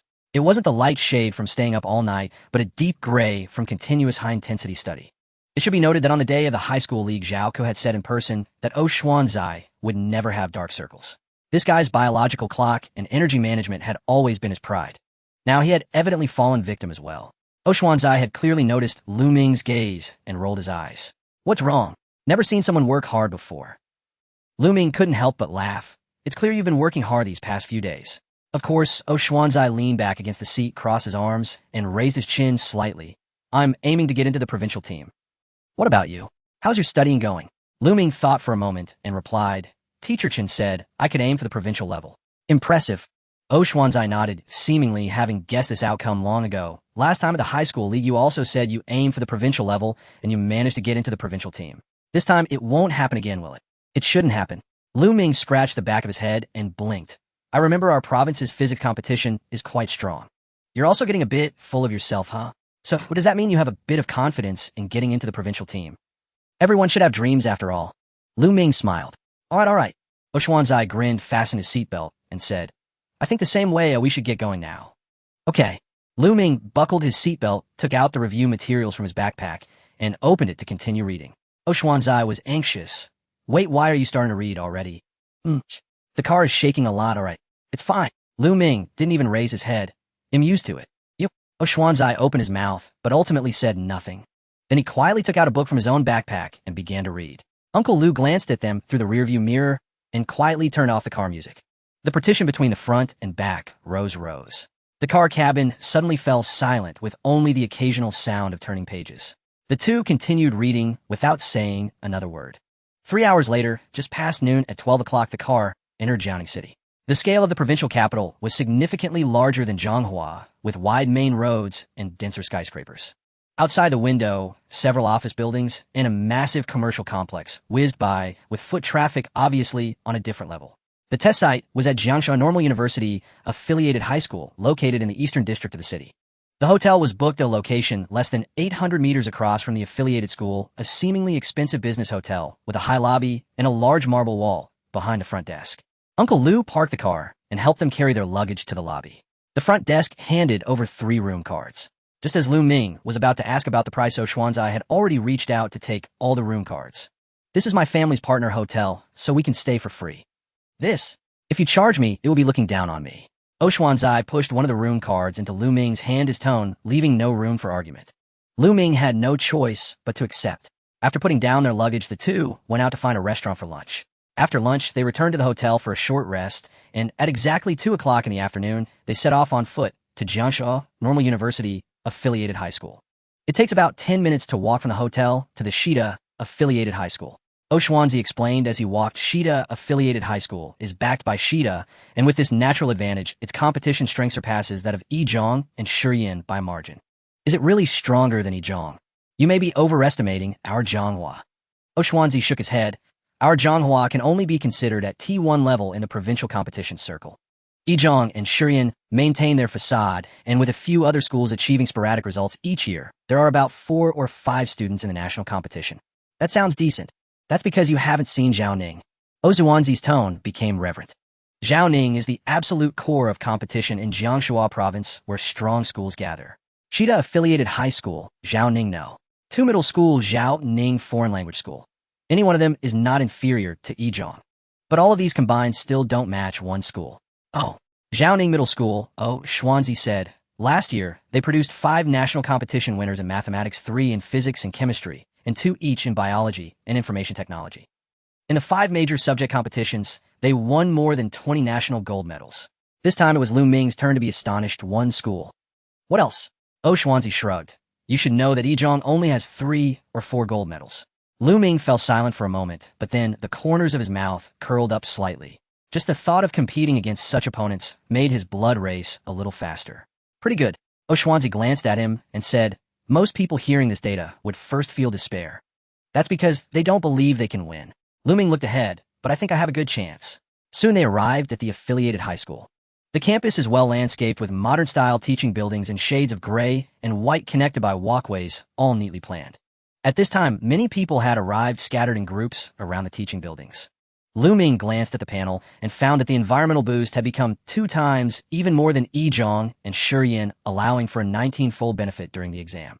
Then the two looked at the distribution map of the exam rooms, 3 teaching buildings, each with 10 exam rooms, evenly spaced between the 2nd and 4th floors.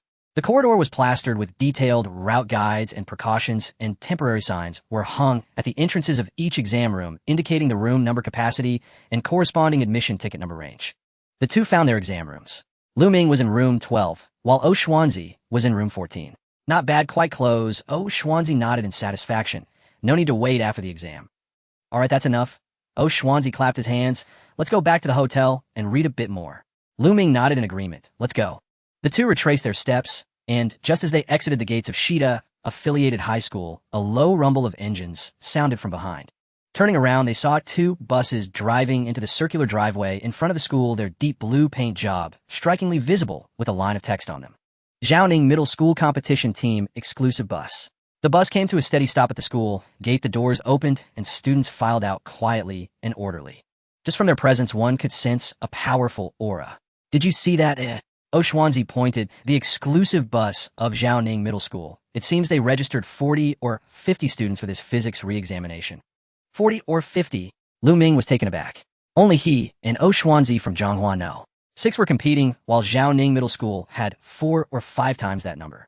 Just being able to gather that many students indicates their competitive strength. How else would they be called the top school in the province? Exactly. Xuanzi shrugged. These are all our competitors. He didn't say more, turning to lead Lu Ming back toward the hotel. As the two turned the corner, another bus slowly approached from behind. This bus lacked distinctive livery, its white body only displaying a rather inconspicuous travel identifier on the side, looking like an ordinary rental bus from a distance. The bus slowed down at the entrance of Shida Affiliated High School and came to a gentle stop. Inside, 16 students were scattered in their seats, most of them either engrossed in their materials or resting their eyes. In the 3rd row by the window, Zhao Ke was gazing out of the bus window. She recognized that figure at first glance. Xuanzi. She had watched him grow up. Even from 100 meters away, she wouldn't mistake him. The person next to Xuanzi was about the same height, making Zhao Ke feel equally familiar. She quickly recognized it was Lu Ming. Koko, what are you looking at? Nothing. Zhao Ke replied, casually leaning back against the chair, her mind drifting back to the afternoon a week ago after the high-level competition ended. The atmosphere that day had been quite normal, as everyone reviewed the problems one by one, discussing which steps in the second exam could earn points and which would deduct points. Suddenly the door was pushed open and 2 students rushed in, clutching several sheets of A4 paper. Teacher in the restaurant across from the exam room, a student explained the complete solutions to all 4 major problems. And he printed it. This is his answer. Zhao Ke's first reaction was to scoff. To be able to explain all 4 major problems on the day of the exam. What a joke, as she herself had only managed to solve 1/2 of them that year. The only one who could solve all 4 problems was probably Mo Gigi from Shiyin Middle School. But these 2 students were from the study club. They couldn't possibly not know her. The teacher in charge, puzzled, took the sheets of paper and, after looking them over, his expression changed instantly. At first he frowned, then fell silent, finally removing his glasses and solemnly asking, what is this student's name? I think it's Lu Ming from Zhonghua No. 6. I have no recollection of that name. Beside her, Xia exclaimed, oh, he's that student from Zhonghua No. 6 who was playing games outside the high-level competition exam room. Upon hearing this, Zhao Ke suddenly understood. So, it's him. How could it be him? This was her thought, absurd and incomprehensible. But at that moment, the teacher spread the sheets on the table, annotating them with a red pen, his frown deepening. 2 minutes later, the teacher slowly spoke, his voice somewhat hoarse. If this was written by him, he should place in the top 3 in the province. Zhao Ke's heart sank. Top 3 in the province. Among the 30-odd members of the Yizhong Study Club, not one dared to say they were in the top 3 in mathematics, let alone the top 30. Yet this person who had been playing games before the exam managed to do so. After that day, Zhao Ke noted down Lu Ming's name and spent 2 days gathering all the information she could find. The results showed that this person had almost no competition history. He had never participated in competitions, attended training institutions, or posted on any competition forums. In his first year of high school, his grades hovered around 570, ranking about 70 to 80 in his grade. Then, after 2 weeks of school, he suddenly surged into the top 10, demonstrating provincial-level results in the high-level competition. This upward trajectory couldn't simply be explained by hard work. What concerned her even more was that Xuanzi had just transferred to Zhonghua 6 around this time. At first, she thought Xuanzi couldn't handle the pressure and wanted to find an easier place to hide. Now it seemed he wasn't hiding, but pursuing. Pursuing someone stronger than everyone in the study club. Zhao Ke recalled the image from just now outside the window. Xuanzi had very noticeable dark circles under his eyes. This was something she had never seen in the more than 10 years she had known Xuanzi. This meant that he was not only not slacking off beside Lu Ming, but was actually working harder than when he was at Yizhong. This made Zhao Ke feel even more stifled. How was the study club not as good as him? Strict schedule management, scientific review planning, quantified efficiency, tracking regular review, optimization. Zhao Ke closed her eyes, her brows furrowing. An image stubbornly surfaced. Just now outside the window, Xuanzi and Lu Ming were walking side by side. Their steps were in sync, and they were very close. Xuanzi patted Lu Ming on the shoulder, and Lu Ming turned to smile. That smile was very natural, and his posture was relaxed, as if he had finally found someone he could be comfortable with. Zhao Ke's eyes widened suddenly. A thought struck her like lightning. No way. She straightened up. No. Qu'est-ce que vico? Xia was startled by her sudden movement. What's wrong? Zhao Ke ignored her mind racing. Xuanzi transferred from Yizhong to Zhonghua 6. The reason was a boy. After arriving at Zhonghua 6, he became inseparable from this boy. Studying together, coming to Zhaoning together, staying in the same hotel. Someone who had never stayed up late began to do so and now had dark circles. Someone who previously would not agree to study an extra hour, no matter how she persuaded, was now voluntarily working hard. And the driving force behind all this was not a study plan, not competitive pressure, not ranking anxiety, but a person. Zhao Ke's expression changed. The sky had fallen. At 5 in the morning, Lu Ming opened his eyes on time. He had gone to bed at 11 last night and was now full of energy. Glory of Kings start. 2 hours later, he reached 50 stars and ascended to the ranks of the Glory Kings. Around 7 o'clock, he exited the game, went downstairs, and had breakfast with Xuanzi, then took his stationery bag and headed to Shida Affiliated High School. Today the road was much busier than it had been yesterday afternoon. A steady stream of people was heading towards the school gate, students, parents, and teachers in groups of 2 or 3, with buses occasionally passing by. There was a typical pre-exam atmosphere in the air, quiet, tense, yet somewhat restless. As they walked, Xuanzi suddenly frowned. Have you noticed that there seem to be more people looking at us today, eh? Lu Ming hadn't paid much attention at first, but upon Xuanzi's remark, he realized it was indeed the case. Several students passing by glanced this way, as if they had discovered something novel. 2 girls even whispered something to each other as they walked by, then turned to look at them. I thought they were looking at you, Lu Ming retorted. Aren't you quite famous? No way, Xuanzi immediately denied. I only have NOI gold medal, not some internet celebrity. True enough. And their gaze didn't seem like they were looking at me. Xuanzi stroked his chin. It feels strange. Lu Ming thought of something and quickly looked at his own outfit. This time he was smart. He didn't wear anything trendy, just a plain white t-shirt and sports pants. Simple, low-key, indistinguishable from any passerby. Xuanzi was the same, muttering. It can't be that we dressed wrong today, can it? Not likely. Upon reaching the school gate, the feeling of being watched intensified. It was just past 7. The examination center hadn't opened yet, but a large crowd had already gathered outside the gates. The entrance was cordoned off, and security was maintaining order, with candidates having to wait outside. Lu Ming and Xuanzi found a relatively empty spot to stand. Lu Ming had just taken out his phone, intending to check messages before the gate opened, when a parent passing by glanced at him. A teacher-like person walked by in front and looked over as well. Even the uncle selling breakfast, not far away, glanced up. Lu Ming put his phone down. This is a bit odd. Not just a bit, Xuanzi said, feeling uneasy under the gaze. I feel like I'm not wearing my school uniform at school right now. But you aren't wearing a school uniform. That's not important, you understand the metaphor. The two exchanged skeptical glances, still finding nothing wrong. The zipper was done up properly, the shoelaces weren't untied, and although his hair wasn't perfectly neat, it shouldn't attract this much attention. Just then, two boys walked over. One of them held up a phone, his expression a mix of probing and excitement. "Excuse me, classmate," he said, handing over the phone. "Is this you?" Lu Ming and Xuanzi looked over at the same time. The screen displayed a short video. It wasn't long, just over 10 seconds. The video started with the camera focused on a television screen on the wall, where subtle moire patterns were visible, showing an unclear handwritten derivation.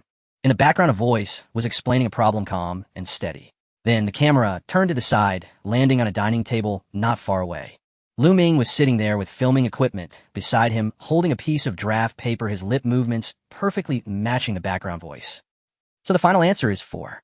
As soon as he finished speaking, someone beside him exclaimed, "Awesome." The voice wasn't loud, but the restaurant was quite quiet, making it sound particularly clear. Then applause spread rapidly like an infection, everyone excited. The video ended there. Naturally, there was more to it than that. At the top, there was a title in yellow letters on a black background. After the college entrance exam, a student explains a problem in a restaurant, and the surrounding candidates applaud collectively. Looking at the data on the right, the two were even more shocked. Likes 52000, comments 31000, shares 11000. The two leaned forward simultaneously, confirming that they weren't mistaken. They exchanged a glance, seeing the same shock on each other's faces. Xuanzi pointed at the screen, and after several seconds, he managed to stammer out, "You're famous." Lu Ming felt a bit flustered, unsure how to respond.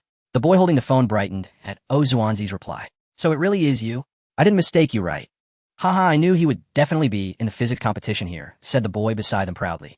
"Huh." Xuanzi and Lu Ming looked at this boy, confused about what he meant. The boy immediately explained, "This video became popular starting yesterday afternoon and exploded in our competition circle. Both students and teachers have seen it everywhere." But he shifted his tone, his expression slightly nuanced. "The internet is in an uproar." An uproar? Lu Ming didn't quite understand. What's the fuss about? The fuss is whether you're for real or not. The comment section directly split into two factions. One faction says it's definitely real, the quality of the solution is right there, it can't be fake. The other faction says the video quality is so poor, the handwritten process is completely unclear, who knows if it was staged. Perhaps some organization hired a teacher to act it out. The most absurd thing is that someone claimed you were AI generated, the boy holding the phone added. "Lu Ming." Xuanzi nearly laughed out loud. "If I hadn't experienced it personally, I would think it was fake too." And then, "Oi," Lu Ming asked. Then we just exited the scene. This was said with great confidence, as if reporting a victory. The boy holding the phone said, "Let me introduce myself first. My name is Situ Jiang, and this is Qinyan. We are both from Jiaoning High School." Worried that they wouldn't believe them, the two nearly synchronized in pulling their exam admission tickets out of their pockets to show them. Jiaoning High School Physics Competition Semifinals. Xuanzi and Lu Ming were stunned. These two were actually from Jiaoning High School. "We are into competitions, so we have a solid foundation in mathematics." Situ Jiang continued, "The derivation process you wrote on the draft paper in that video, although the camera was blurry, the key steps are clear. The number theory construction for the third problem and the combinatorial recursion for the fourth problem. Those methods can't just be memorized from a template," Qinyan added. "We assess that this solution itself is the best evidence." So we got into a debate in the comments section. Situ Jiang exited the video page and opened his message list, revealing a 99 notification. Just in the private message interface, he could see quite a few abusive messages. "Are you his accomplice? Why are you defending him so much? Do you really think the college entrance exam is like the high school entrance exam? Don't you know how difficult those 4 problems are? Do you have a tumor on your neck? You can't even understand this stuff, and you dare to call yourself a competition student. Is your old teacher dead?" He clicked into the comments page, where things were even more intense. Some were purely malicious, while others provided counterexamples. His replies were logical, breaking down methods, citing data, and refuting each point. Qinyan also pulled out his phone, showing the same 99 message list. His reply style was a bit more volatile than Situ Jiang's, with a few replies that directly fired back. "Are you guys serious?" Xuanzi's expression was complicated. Deep down, he knew that even if he had foreseen this, he wouldn't have spoken up for Lu Ming. The reason was simple: there are too many fake people online, and arguing only makes things worse. "Yes, indeed," Situ Jiang replied decisively. Qinyan did not respond, but swiped on his phone and handed it over. "Take a look at this." Lu Ming and Xuanzi leaned in to see. Anyone involved in the competition knows this is impossible. Only outsiders would believe it. Qinyan swiped again.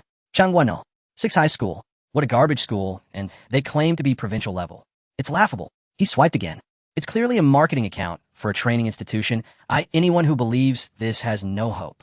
Xuanzi clicked his tongue. It seems these people are purely hateful. Anyone involved in competitions knows it's impossible. Qin Yun gritted his teeth and repeated this. I just want to ask this person, what competition are they even talking about? His right hand trembled slightly, clearly infuriated. These people don't even understand that answer. Situ Jiang interjected, his tone relatively calm. They don't understand, so they don't believe. It's fine not to believe, but they not only disbelieve, they also trample on those who do. We've been arguing with these people all day. He looked at Lu Ming. Not because we want to help you. He paused for a moment. To be blunt, before yesterday, we hadn't even heard your name. But we've seen that answer, it's right. This is not a matter of opinion, it's a fact. The fact is right there, and to remain silent is truly disgraceful. Exactly. Qin Yin chimed in. Lu Ming was stunned for a few seconds before he earnestly said, thank you. Upon hearing this, both of them smiled, and almost simultaneously waved their hands. No need to be polite, Situ Jiang said. We are fighting for the truth. Impressive. Xuanzi sincerely gave a thumbs up. You've broadened your horizons. Situ Jiang immediately turned to Qin Yun. See, this resonates, right? Huh, what resonates? Xuanzi was lost. In the video, Qin Yun suddenly realized the person who exclaimed impressive is just like this tone. The one next to Lu Ming must be you. Situ Jiang asserted. Xuanzi's smile immediately froze, then turned expressionless. What a joke. It seems his greatest contribution in that video was just being a foil. Not me. Xuanzi maintained a straight face. You misunderstood. Impossible to misunderstand that tone. Not me. His tone left no room for doubt. Situ Jiang wisely fell silent, and Lu Ming couldn't help but chuckle beside him. Xuanzi shot him a glance. What are you laughing at? Nothing. Lu Ming averted his gaze, coughing unconvincingly. I just remembered something happy. The serious atmosphere dissipated, and Situ Jiang took out his phone. By the way, Lu Ming, can I have your contact information? When the results of the Gao Yin exam come out, could you let us know? Sure, Lu Ming nodded. After all, he was a top student from Jiaoning High School. He was quite happy to meet people from there. Jiaoning High School, the absolute core of provincial competitions.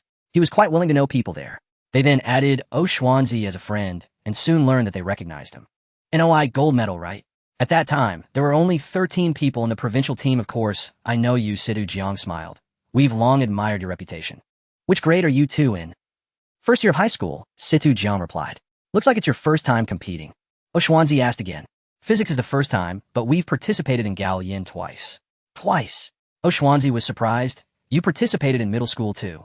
Yes, but we didn't perform well at that time. We only got 2 provincial seconds.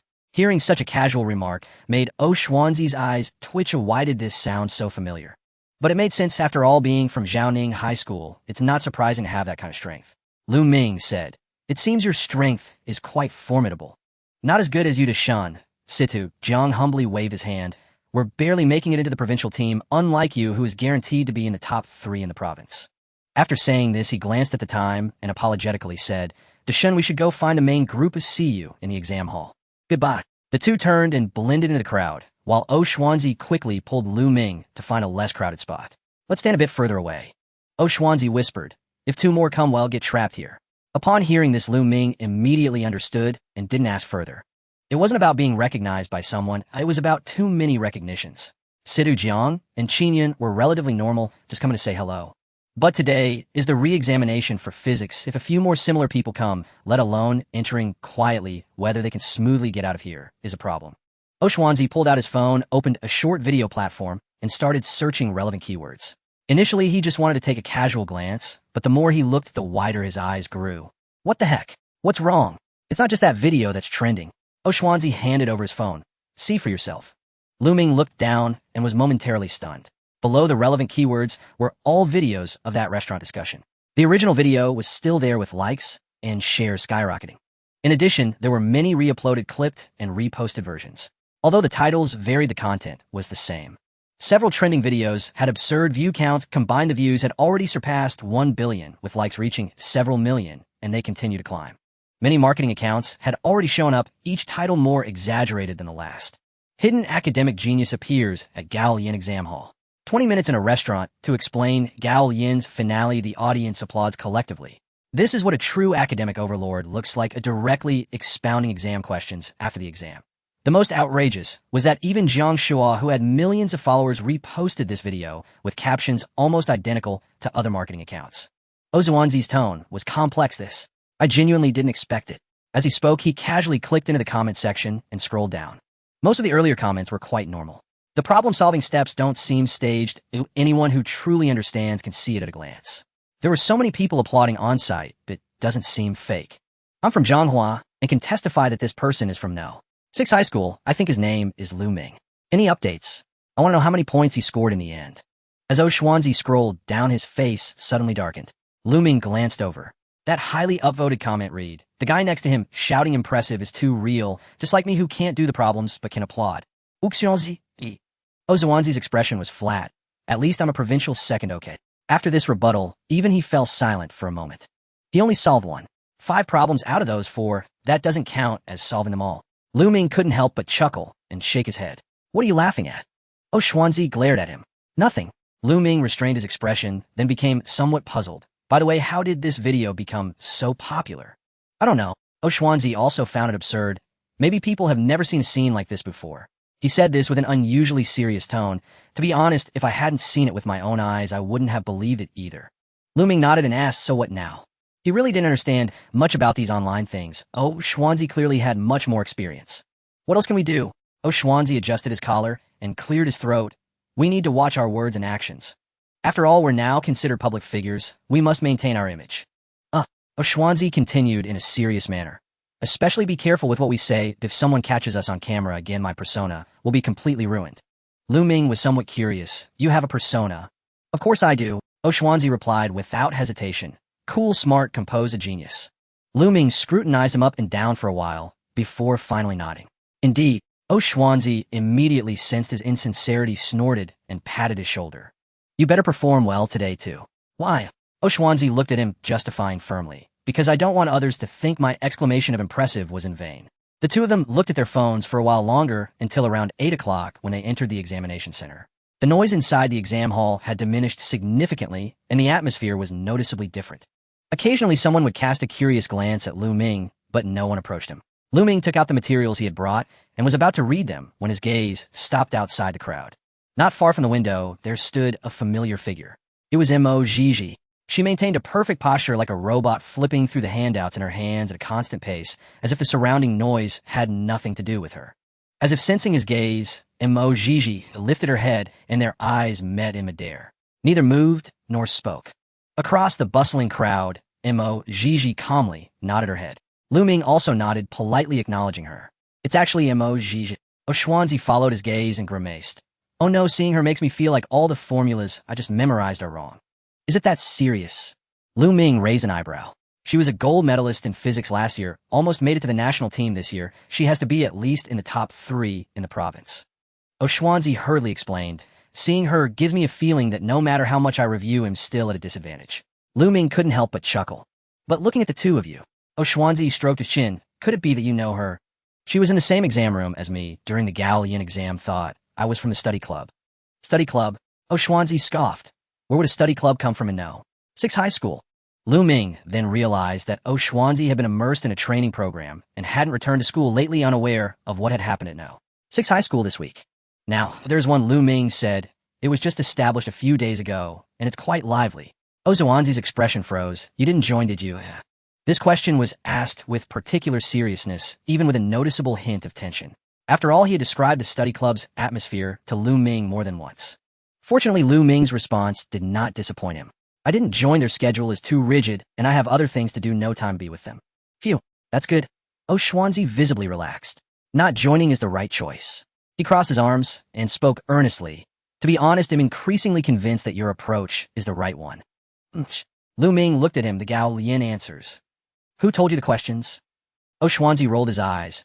I mean, studying methods of balance between work and rest is correct. So, I've decided to switch to playing Honor of Kings after the semifinals. Ming was somewhat surprised. Why not? Xuanzi said confidently. I played in middle school. It's nice to play occasionally, just that I didn't play much later on. That works. Ming didn't think too much about it. Let's team up when we have time. Sure. Xuanzi smiled mysteriously. You'll find someone to help us rank up. All right. Ming nodded and turned his attention back to the materials in his hands. Let's not chat for now. I need to review a bit more. Okay. At 8:30, the exam hall opened for entry. Ming entered the exam hall and did not encounter any familiar faces this time. The morning exam was theoretical, lasting 3 hours in total, with a full score of 320 points. There were a total of 7 major questions, which was the fixed format. The first 5 questions were worth 45 points, each the 6th question 35 points, and the 7th question 40 points. Each question was quite lengthy.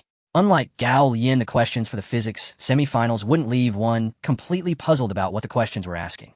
Most of the time, they were straightforward enough, even guiding you on what to do first and what to calculate second. But the problem was once you started writing, you would find that you couldn't finish it all. Gao Lian relied more on talent, inspiration, and intuition for questions, while the physics semifinals emphasized depth of knowledge, calculation abilities, patience, and standardization. The former was about conceptual thinking, while the latter focused on execution. And in terms of calculation volume, physics was almost overwhelmingly superior to mathematics. Of course, for Lu Ming, the calculation volume was not a difficult task. At 9 o'clock, the exam began. Lu Ming took a deep breath. With a 19-fold increase in benefits, he picked up his pen. He directed his gaze at the questions. First was the first question. Why does it seem different from what teacher Chen gave me? At the same time, in a well-known breakfast shop near No. 6 High School in Zhonghua City, Zhou Guiqiang and Chen Jiming sat across from each other with 2 bowls of mixed noodles and several sticks of fried dough on the table. Zhou Guiqiang swallowed the fried dough in his mouth and glanced at the clock hanging on the wall of the shop. It's past 9. It should have started by now. It has started, Chen Jiming said, anxiety evident on his brow. How much do you think he can score this time? Zhou Guiqiang paused, looking at him as if he were foolish. Why are you asking me? Aren't you the one who taught him physics? I'm not sure, Chen Jiming sighed. To be honest, I'm quite nervous. I didn't sleep well last night. What are you nervous about? It's not you taking the exam, Zhou Guiqiang replied, exasperated, casually taking out his phone. Want to play a couple of games to relax? Chen Jiming looked helpless. I don't play games. All right then, Zhou Guiqiang shrugged, putting his phone back down. Ever since Chen Jiming and the others found out about the gaming incident during Gao Lian, Zhou Guiqiang had stopped hiding it and was playing quite openly. Chen Jiming picked up his chopsticks and took a few bites of the mixed noodles, then raised his head and said, I heard Lu Ming mention that you gave him a set of CML-level questions before the Gao Lian exam. Yes, to measure his true limits, Zhou Guiqiang replied nonchalantly. He did quite well, so I judged that he would definitely make the provincial team. Judging by his performance after the competition, I believe I was right. Indeed, Chen Jiming nodded in agreement, his gaze somewhat distant. My approach is similar to yours. What do you mean? The day before yesterday afternoon, I saw that he had grasped most of the knowledge point for the semifinals. Chen Jiming shrugged. So I gave him a whole afternoon of CPHO mock papers. Zhou Guiqiang. The two stared at each other in disbelief. Wait, are you out of your mind? Zhou Guiqiang couldn't help but exclaim, he is going for the semifinals, and you give him question for the national finals. He had recently reviewed the physics competition, and the difficulty between the semifinals and finals was like a different subject. The former combined high school and university physics knowledge, while the latter was almost entirely university-level content. And Gao Lian to CMO was like a level up, but it hadn't reached the point where the knowledge points changed. How could they be the same? I just wanted to gauge his baseline. Chen Jiming replied, somewhat sheepishly.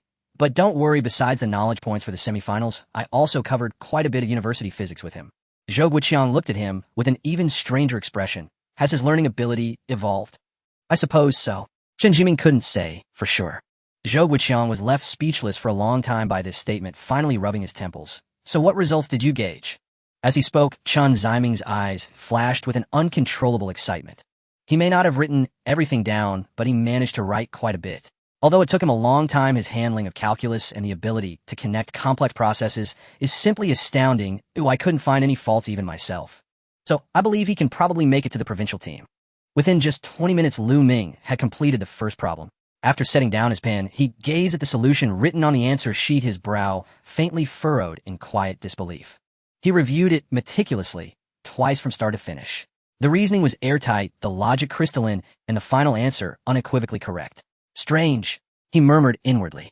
His sense of dissonance stemmed from the stark contrast between this problem and the comprehensive set Chen Jiming had assigned him 2 days earlier. Chen Jiming's set had been extraordinarily difficult, layered with extreme boundary conditions demanding colossal computational effort and spanning an unusually broad spectrum of concepts. Perhaps Professor Chen simply favors exceptionally challenging problems. He reasoned silently, then turned his attention to the second question, a comprehensive electromagnetism problem. After reading the prompt, he found its difficulty markedly lower than Chen Jiming's set. So much so that the two felt like entirely different species of questions. Lu Ming's brow furrowed again. He swiftly scanned the remaining major questions. and as expected, they mirrored the first two in both structure and difficulty. Could it be that the set Chen Jiming gave him wasn't for the provincial semifinal at all, but rather finals-level problems? Strangely enough, that seemed remarkably plausible. A wry expression flickered across Lu Ming's face. This was precisely the same strategy Zhou Guoqiang had employed before the National Physics Olympiad. Only Chen Jiming had neglected to clarify it. Once this clicked into place, Lu Ming felt a subtle easing of tension. Indeed, this approach had proven genuinely effective for him. Truth be told, he had harbored a quiet unease even before the exam began. Though not as intense as his pre-Olympiad, nerves and concerns centered on the semifinal's notorious computational burden, fearing he might falter under pressure.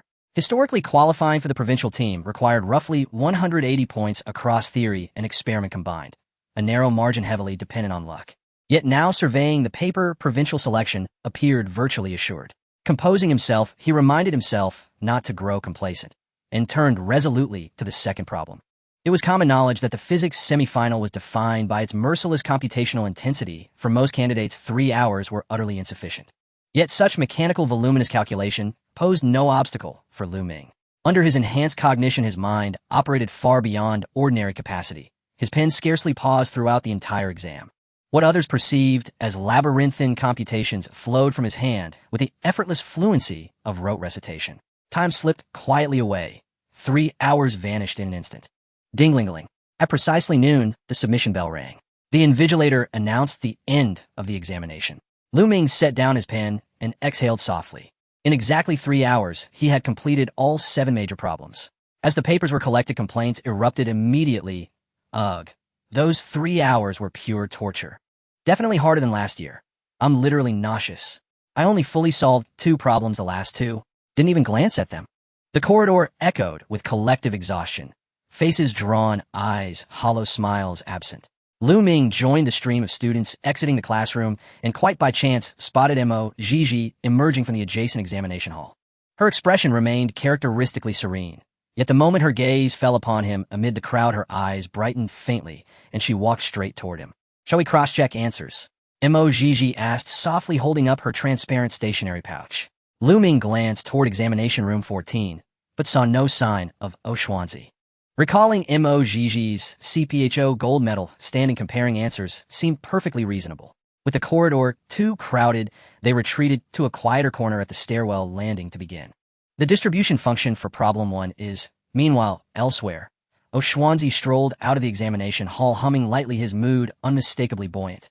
Indeed, the week of intensive, grueling training at the Institute had borne remarkable fruit. While the computational load remained absurd, the conceptual difficulty posed little challenge. He thus adopted a high-efficiency strategy, tackling only the initial sub-questions of each major problem, securing core methodological points, while deliberately omitting the later labor-intensive calculations. By this approach, he projected a theoretical score between 150 and 180. With steady performance in the afternoon's experimental exam, provincial team qualification would be all but guaranteed. Oshwanzi glanced toward examination room 12. The candidates there had submitted early and the doorway was nearly empty. He rose onto his toes, scanning the area. Still no sign of Lu Ming. Didn't we agree to meet outside the exam hall? He approached room 12 once more. Still no Lu Ming in sight. With no choice, he joined the descending crowd. Just as he reached the stairwell entrance, 2 faint voices drifted down from the upper landing. The timbre struck him as eerily familiar. Instinctively, he looked up and froze. There at the landing 1 floor above stood Lu Ming and Mo Gigi side by side, leaning close, heads bent in quiet conversation.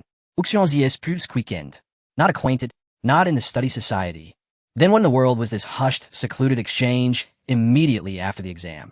Just as his imagination spiraled into 100 dramatic scenarios of Lu Ming being recruited by the prodigy saintess, the pair, sensing his presence almost simultaneously, lifted their eyes and saw him standing rigidly halfway up the stairs. You're out already? Lu Ming descended the stairs, Mo Gigi following silently behind him. What are you 2 doing? Oshwanzi's face drained of color, as if betrayed. Why do you look like that? Lu Ming asked, bewildered. We're just checking answers. Don't jump to conclusions. Mo Gigi interjected calmly, her tone level and uninflected. I did not mention the study society. Then turning to Lu Ming, she delivered her final assessment. Your solutions are fundamentally sound. We'll see each other again at provincial team training. Without waiting for a reply, she offered a slight formal nod, and stepping past the stunned Oshwanzi, descended the stairs alone. Once Mo Gigi disappeared, Schwanzi lunged forward, practically sprinting up the steps, desperation edging his voice. What on earth were you two just doing? See you at provincial team training. What does that mean? His eyes widened, his expression that of a father catching his best friend's son veering perilously off course. Hey, why the panic? Lu Ming chuckled helplessly. Just checking answers. Nothing more. Just checking answers. That's all. Schwanzi wore profound skepticism, scrutinizing him up and down. Did she try to indoctrinate you? Did she slip you the study society's schedule, eh? Honestly, it's true. Want to verify? We can check answers right now, Lu Ming said, spreading his hands in mild exasperation. Seeing Lu Ming's open, unruffled demeanor, Schwanzi's suspicion finally began to recede. All right, good. You're not in it then. He sighed in relief, then abruptly remembered pressing further. But wait, you still haven't explained that provincial team training comment. Oh, that, Lu Ming replied evenly. We compared our answers. About 90% matched exactly. So, she estimates her theoretical score at roughly 260 points, Lu Ming continued matter-of-factly. He added, accounting for minor deviations and partial credit mine, should land around 250. With scores like these, provincial team qualification is essentially certain. Uxianzius Eisberged. His voice shot up 8 octaves too. 250? How could you score 250? How many days have you studied? Not even half a month, right? This is the physics semifinals. How is your brain functioning? Is this reasonable? As they walked down from the teaching building, Xian's mouth didn't stop constantly murmuring in Lu Ming's ear. Lu Ming felt helpless and couldn't help but turn his head, saying, You've been rambling all the way, or anyone who doesn't know would think I'm really a fool. But didn't you say you scored 250 yourself? Uxiansi retorted en gridi. All right, Lu Ming had to comfort him. Didn't you still score 150 in theory? With the afternoon's experimental written test, it ensured a spot in the provincial team. Didn't we achieve the goal? Hearing this, Schwanzi sighed, feeling less conflicted. Forget it, I was just venting my frustrations, Schwanzi pouted. It's great that your score is higher than mine. With a prodigy like you around, I won't be left without someone to talk to in the provincial team. Aren't they your classmates from now? One high school. I'm afraid they'll turn me into a laughingstock. The two chatted casually as they left the examination site and found a nearby restaurant for a simple lunch. After a short break, at 1:20 p.m., the two returned to the entrance of Jiangsu Normal University Affiliated High School. Just as they reached the front gate, Lu Ming noticed a black business vehicle parked by the roadside, which looked out of place among the surrounding private cars. It had a prominent media logo printed on it, with several professional filming equipment set up nearby. What's that for? Lu Ming casually asked. Schwanzi also noticed it and explained it should be an interview vehicle. They probably want to film some material from the physics semifinals.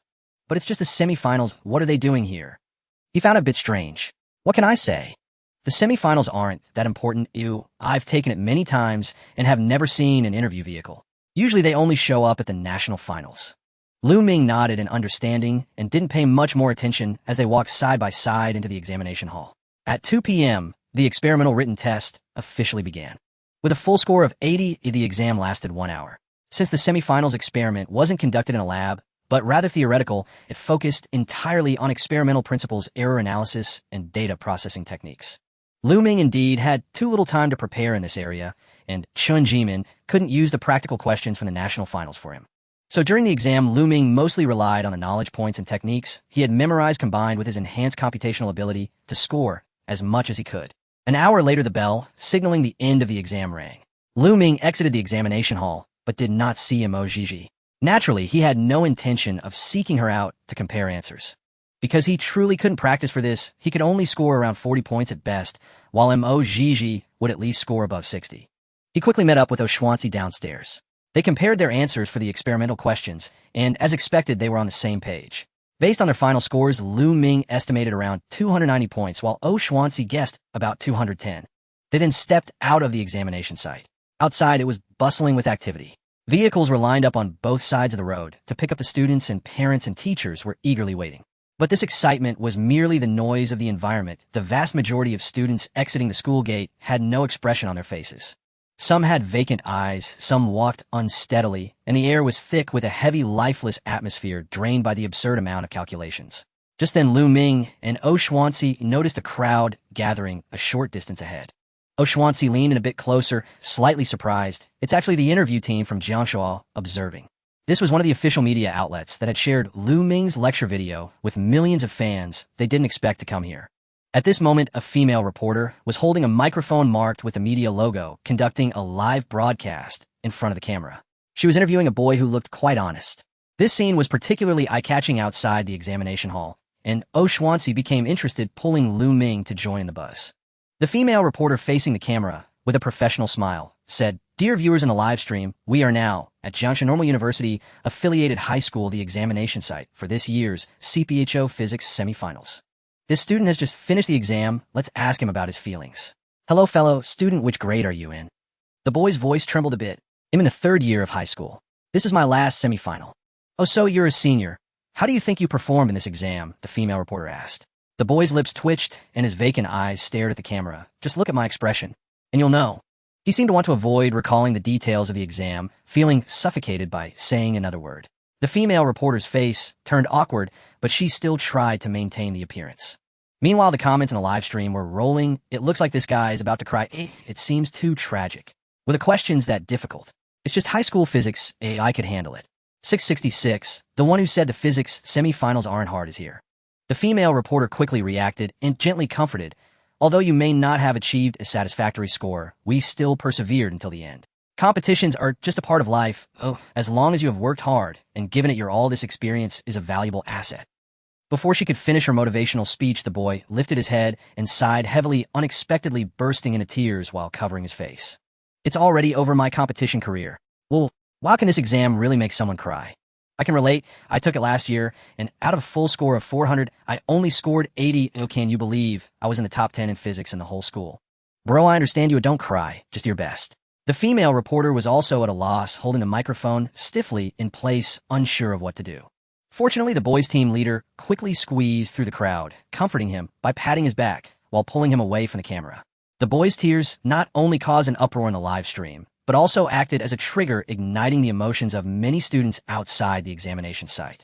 Because they deeply empathized, the questions in this semifinal were not only absurdly calculative, but some question types were even more challenging than the previous year. In an instant, a sorrowful atmosphere enveloped the surroundings.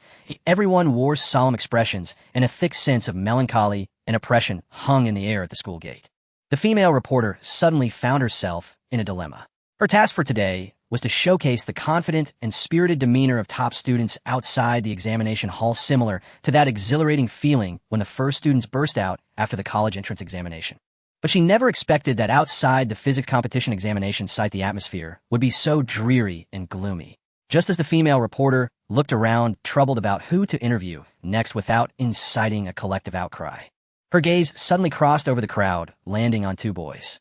These 2 stood straight, holding transparent exam supplies bags, indicating they had just emerged from the exam hall. However, unlike the others, their expressions were calm, carrying a relaxed vibe of onlookers watching a show completely devoid of the exhaustion that came from being crushed by the exam. The female reporter's eyes brightened. Found them. This was the scholarly demeanor she was looking for. She immediately signaled to the cameraman, and they pushed through the crowd, heading straight to Lu Ming and Xuanzi. The female reporter wore a sweet professional smile and directly handed the microphone over. "Hello, students. Are you also competition students who just finished the semifinals?" The sudden appearance of a microphone startled Lu Ming slightly. Yet his first reaction was not nervousness, but rather a sense of unfamiliarity. His gaze flickered uncertainly between the camera and the reporter. Xuanzi, by contrast, appeared perfectly at ease, replying confidently, "Yes, we've just finished the exam." Hearing his relaxed tone, the female reporter visibly exhaled in relief. "That's wonderful." She quickly recomposed herself and smiled toward the lens. Dear viewers, we're now interviewing 2 contestants who've just stepped out of the examination hall. Both students appear remarkably composed. Surely they performed well. These 2 do seem unusually calm. Could it be that they aced the exam? From my experience, there are only 2 types: those who truly excelled, and those who didn't understand a single question. The reporter extended the microphone toward Xuanzi first. "May I ask which grade you're in?" He replied naturally, "I'm in my senior year." "So, you're in the same grade as the previous student," she nodded. "Then how would you rate the difficulty of today's paper?" Xuanzi paused thoughtfully before offering a measured response. It was exceptionally challenging, especially the computational load. Without prior targeted practice, to master the pacing 3 hours would hardly suffice. His words prompted quiet nods from the surrounding students. "Not even 6 hours would be enough for me." That's precisely the nature of physics competitions. Even Math Olympiad contestants would weep at the sheer volume of calculation. "Oh, So he's clearly a seasoned competitor. The reporter, now fully engaged, pressed further. And what score do you estimate for yourself? Xuanzi cleared his throat modestly, around 150 on theory, roughly 60 on experimental sections, so approximately 210 overall. This declaration instantly stirred a ripple of astonishment among the onlookers. 210. You're joking. Damn, I didn't even break 100. How can he hit 210? A score of 210 practically guarantees provincial team selection. The distraught senior who'd earlier burst into tears hadn't yet been led far away by his teacher. Now, he stood frozen beside them, stunned into silence, forgetting even how to cry. Live stream chat flooded the screen. Could someone knowledgeable clarify? The full score is how much? Maximum is 400, typically 100 earns an award. Wait, 210 isn't even passing. Why all the fuss? Say that again after you've passed high school physics. 210 places him firmly among elite competitors. Some provinces select provincial teams with scores as low as 100. The reporter's eyes lit up. She had volunteered for this assignment and done preliminary research on science competitions. Jiangsu province ranked among the nation's strongest in physics contests. Its top-tier threshold usually hovered above 150, making 210 exactly the caliber of excellence she'd hoped to showcase. Congratulations. We wish you success in securing a provincial team spot and further advancement in the national finals. Thank you. Her smile deepened as she turned toward Lu Ming. And what about you, student? Having witnessed Xuanzi's poised performance, Lu Ming no longer hesitated. His presence suggested he, too, was no ordinary contestant. After Xuanzi's lead, Lu Ming spoke candidly. The theoretical section proved simpler than I'd anticipated, though still intensely computational. As for the experimental written test, my preparation was rushed, so I likely lost significant points there. His words triggered even greater shock among the crowd. Simpler than expected. We were sobbing over its difficulty. The tearful senior stared dumbfounded. Even his coach wore an expression of utter disbelief. Around them, the gathering crowd swelled noticeably. Simpler? That confidence has serious seasoning. Did he have garlic for lunch? Hold on. Let's hear his estimated score first. We'll let you in on a secret. Something extraordinary is about to unfold. Don't you find this guy oddly familiar? The reporter, sensing the subtle weight of his phrasing, smiled and asked, "Would you mind sharing your estimated score?" Lu Ming responded with serene composure, approximately 250 on theory, around 40 on experiments. Roughly 290 total. As his words settled, the surrounding air fell utterly silent, as if muted by an invisible hand. Some opened their mouths, yet no sound emerged. Words lodged in their throats. Others furrowed their brows, doubting whether they'd heard correctly. Still others simply stared at Lu Ming, searching his face for signs of irony or sincerity. Students, parents, and teachers alike mirrored the same stunned expressions. Live chat erupted. Holy! 210 was legendary. What is 290? Is Lavoisier reincarnated? Lavoisier was a chemist. Okay, I'm impressed. No way. I refuse to believe it. How can anyone possibly score 290? Neither do I. It's beyond human capability. I could accept 210, but 290 feels like breaking the game's balance. Even the reporter froze mid-breath. Before arriving, she'd hastily reviewed competition fundamentals and knew that nationwide only a handful of individuals ever approached such a score. Her immediate instinct was disbelief. Yet something gave her pause. This young man was profoundly, unervingly calm, not posturing for attention nor speaking in feverish after-exam delirium. He spoke instead as one calmly reporting a rigorously calculated conclusion. For a fleeting moment, she couldn't tell whether his audacity stemmed from sheer boldness or from unassailable confidence rooted in truth. Just then a voice pierced the hush, sharp with disbelief. Whoa, Senior Lu, you're serious? Instinctively, everyone turned toward the sound. From behind, two male students pushed forward, craning their necks curiously. They too were contestants. One blurted incredulously, "You already broke the Math Olympiad. Now you're estimating 290 for the physics final round." Lu Ming glanced up. Wasn't that Situ Jiang and Qin Yun? Clearly extroverted, they thrived under scrutiny, growing more animated amid the mounting attention, their expressions tinged with eager anticipation. The reporter's pulse quickened. Just moments ago, she'd wavered over the credibility of that 290. Now two peers who clearly knew him had appeared out of nowhere. Wasn't this the perfect journalistic angle? She pivoted the microphone and asked, "Do you know this? Senior Lu?" "You don't." Situ Jiang countered immediately. "Didn't Jiangshua Observer publish that video?" She blinked. "What video?" Qin Yun chuckled knowingly. "The one where he solved high-level math Olympiad problems in a restaurant. That clip's been circulating everywhere lately." He tilted his chin toward Lu Ming, voice firm. There he is, the original. The reporter's eyes widened in pure, speechless astonishment. Upon hearing Qin Yun's words, the female journalist, Su Yi's mind went blank for 2 seconds, instinctively glancing back at Lu Ming. As the operator observing Jiang Shua, she had watched that video over a dozen times yesterday to write a repost remembering almost every frame. In the footage, the speaker sat there half-turned with his facial features outlined by the projected white light. It really was him. Su Yi said suddenly. A chorus of gasps arose from the surrounding crowd. What the hell is that, really him talking at the restaurant? I thought he looked a bit familiar. So it was him. I've seen the answer, he wrote. Even my teacher struggled to write it out. If it really is him, then 290 might not be just bragging. Hearing the discussions around her, Su Yi quickly organized her emotions. With a professional smile on her face, she asked Lu Ming, classmate, is what he said.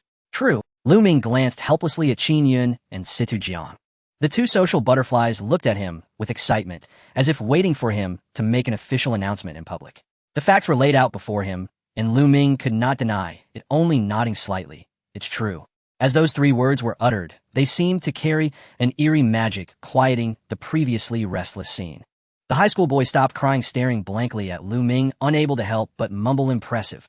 Several competition coaches exchanged glances, their minds filled with one question. Which school produced this genius? How could someone reach such a level in both math and physics without ever hearing this name before? Unlike the atmosphere on-site, the live stream chat was filled with skepticism. I still don't believe it. Even if he excels in 2 subjects, isn't that saying he can secure a spot in the provincial team for both? Where does a high school student get the energy to reach such a top-tier level in both subjects? They wouldn't dare write it like this in a novel. Unless I see the provincial team list, I absolutely won't believe it. I want to know how much Jiang Shua observation was paid to specially run this live stream with so many people cooperating in this act. It must be some rich kid trying to create a persona TSK tisk, what lengths they will go for a bit of traffic. Is it really that hard for you to admit someone is excellent? Watching the rolling comments on the screen, Su Yi immediately realized that continuing to dwell on the difficulty of the physics paper was pointless. Now everyone's curiosity was focused on Lu Ming, on this astonishing feat of dual excellence. She quickly organized her words and asked in just the right tone, classmate, everyone is very shocked right now. You just participated in the math competition last Sunday and appeared in the physics preliminary round this Sunday. Can I ask if you study both subjects together? The surrounding coaches and students all perked up their ears, eager to hear his answer. It's impossible to study both intensively at most. I just understand a bit. Lu Ming thought for a moment about that. Yes. That must be very tough, right? After all, you need to balance 2 major subjects while maintaining such a high level. Actually, it's not too bad. Lu Ming recalled, my focus was primarily on mathematics. I didn't spend too much time on physics, just crammed a bit with the teacher before the exam. This was the truth. He had spent over a year on mathematics and less than half a month on physics. To others, the impact of this statement was akin to a nuclear bomb. What does it mean to not spend too much time? How can you just cram a bit before the exam? Did he really score 290 so easily? Situ Jiang and Qin Yun were even more bewildered, wondering why he was not what they had imagined. Well, it looks like they need to rebuild their filters on this genius. The competition coach's mouths twitched, slightly feeling uncomfortable all over. 666, so you haven't spent much time on physics learning. Due to you even speaking human language. Good. This is getting more and more exaggerated, huh? Why don't you say you stepped on a banana peel this morning and smoothly slid into the provincial team? Anyone who has studied physics competitions knows that the calculations cannot be mastered in just a few days of cramming. This guy is too eager for fame, why bother? Only O Xuanji turned his face away, suppressing a laugh, recalling that he had the same expression before. The cameraman saw the comments and hurriedly signaled to Su Yi. Su Yi understood immediately and smiled as she continued. Classmate, what you just said must have caused many students to lose sleep over it. She changed the topic. May I ask, what is your name and which school are you from? In fact, she had looked up Lu Ming's identity yesterday, though unfortunately most of the information was not entirely reliable, so it was better to ask directly now. The competition coaches also held their breath, as this was what they were most eager to know. Others were curious too, wondering who this remarkable individual was. Changguano, 6 High School, Lu Ming. Lu Ming responded without any change in his expression. These words fell like a stone into a calm pond. The competition coaches were first taken aback, then simultaneously furrowed their brows, their faces filled with disbelief. Changguano, 6 High School. How could be Zhanghuano? 6 High School. No, wait, which school is that? What is this? No. 6 High School. I've never heard of it. I've been in the competition circle for so long, I don't seem to have heard the name of this school.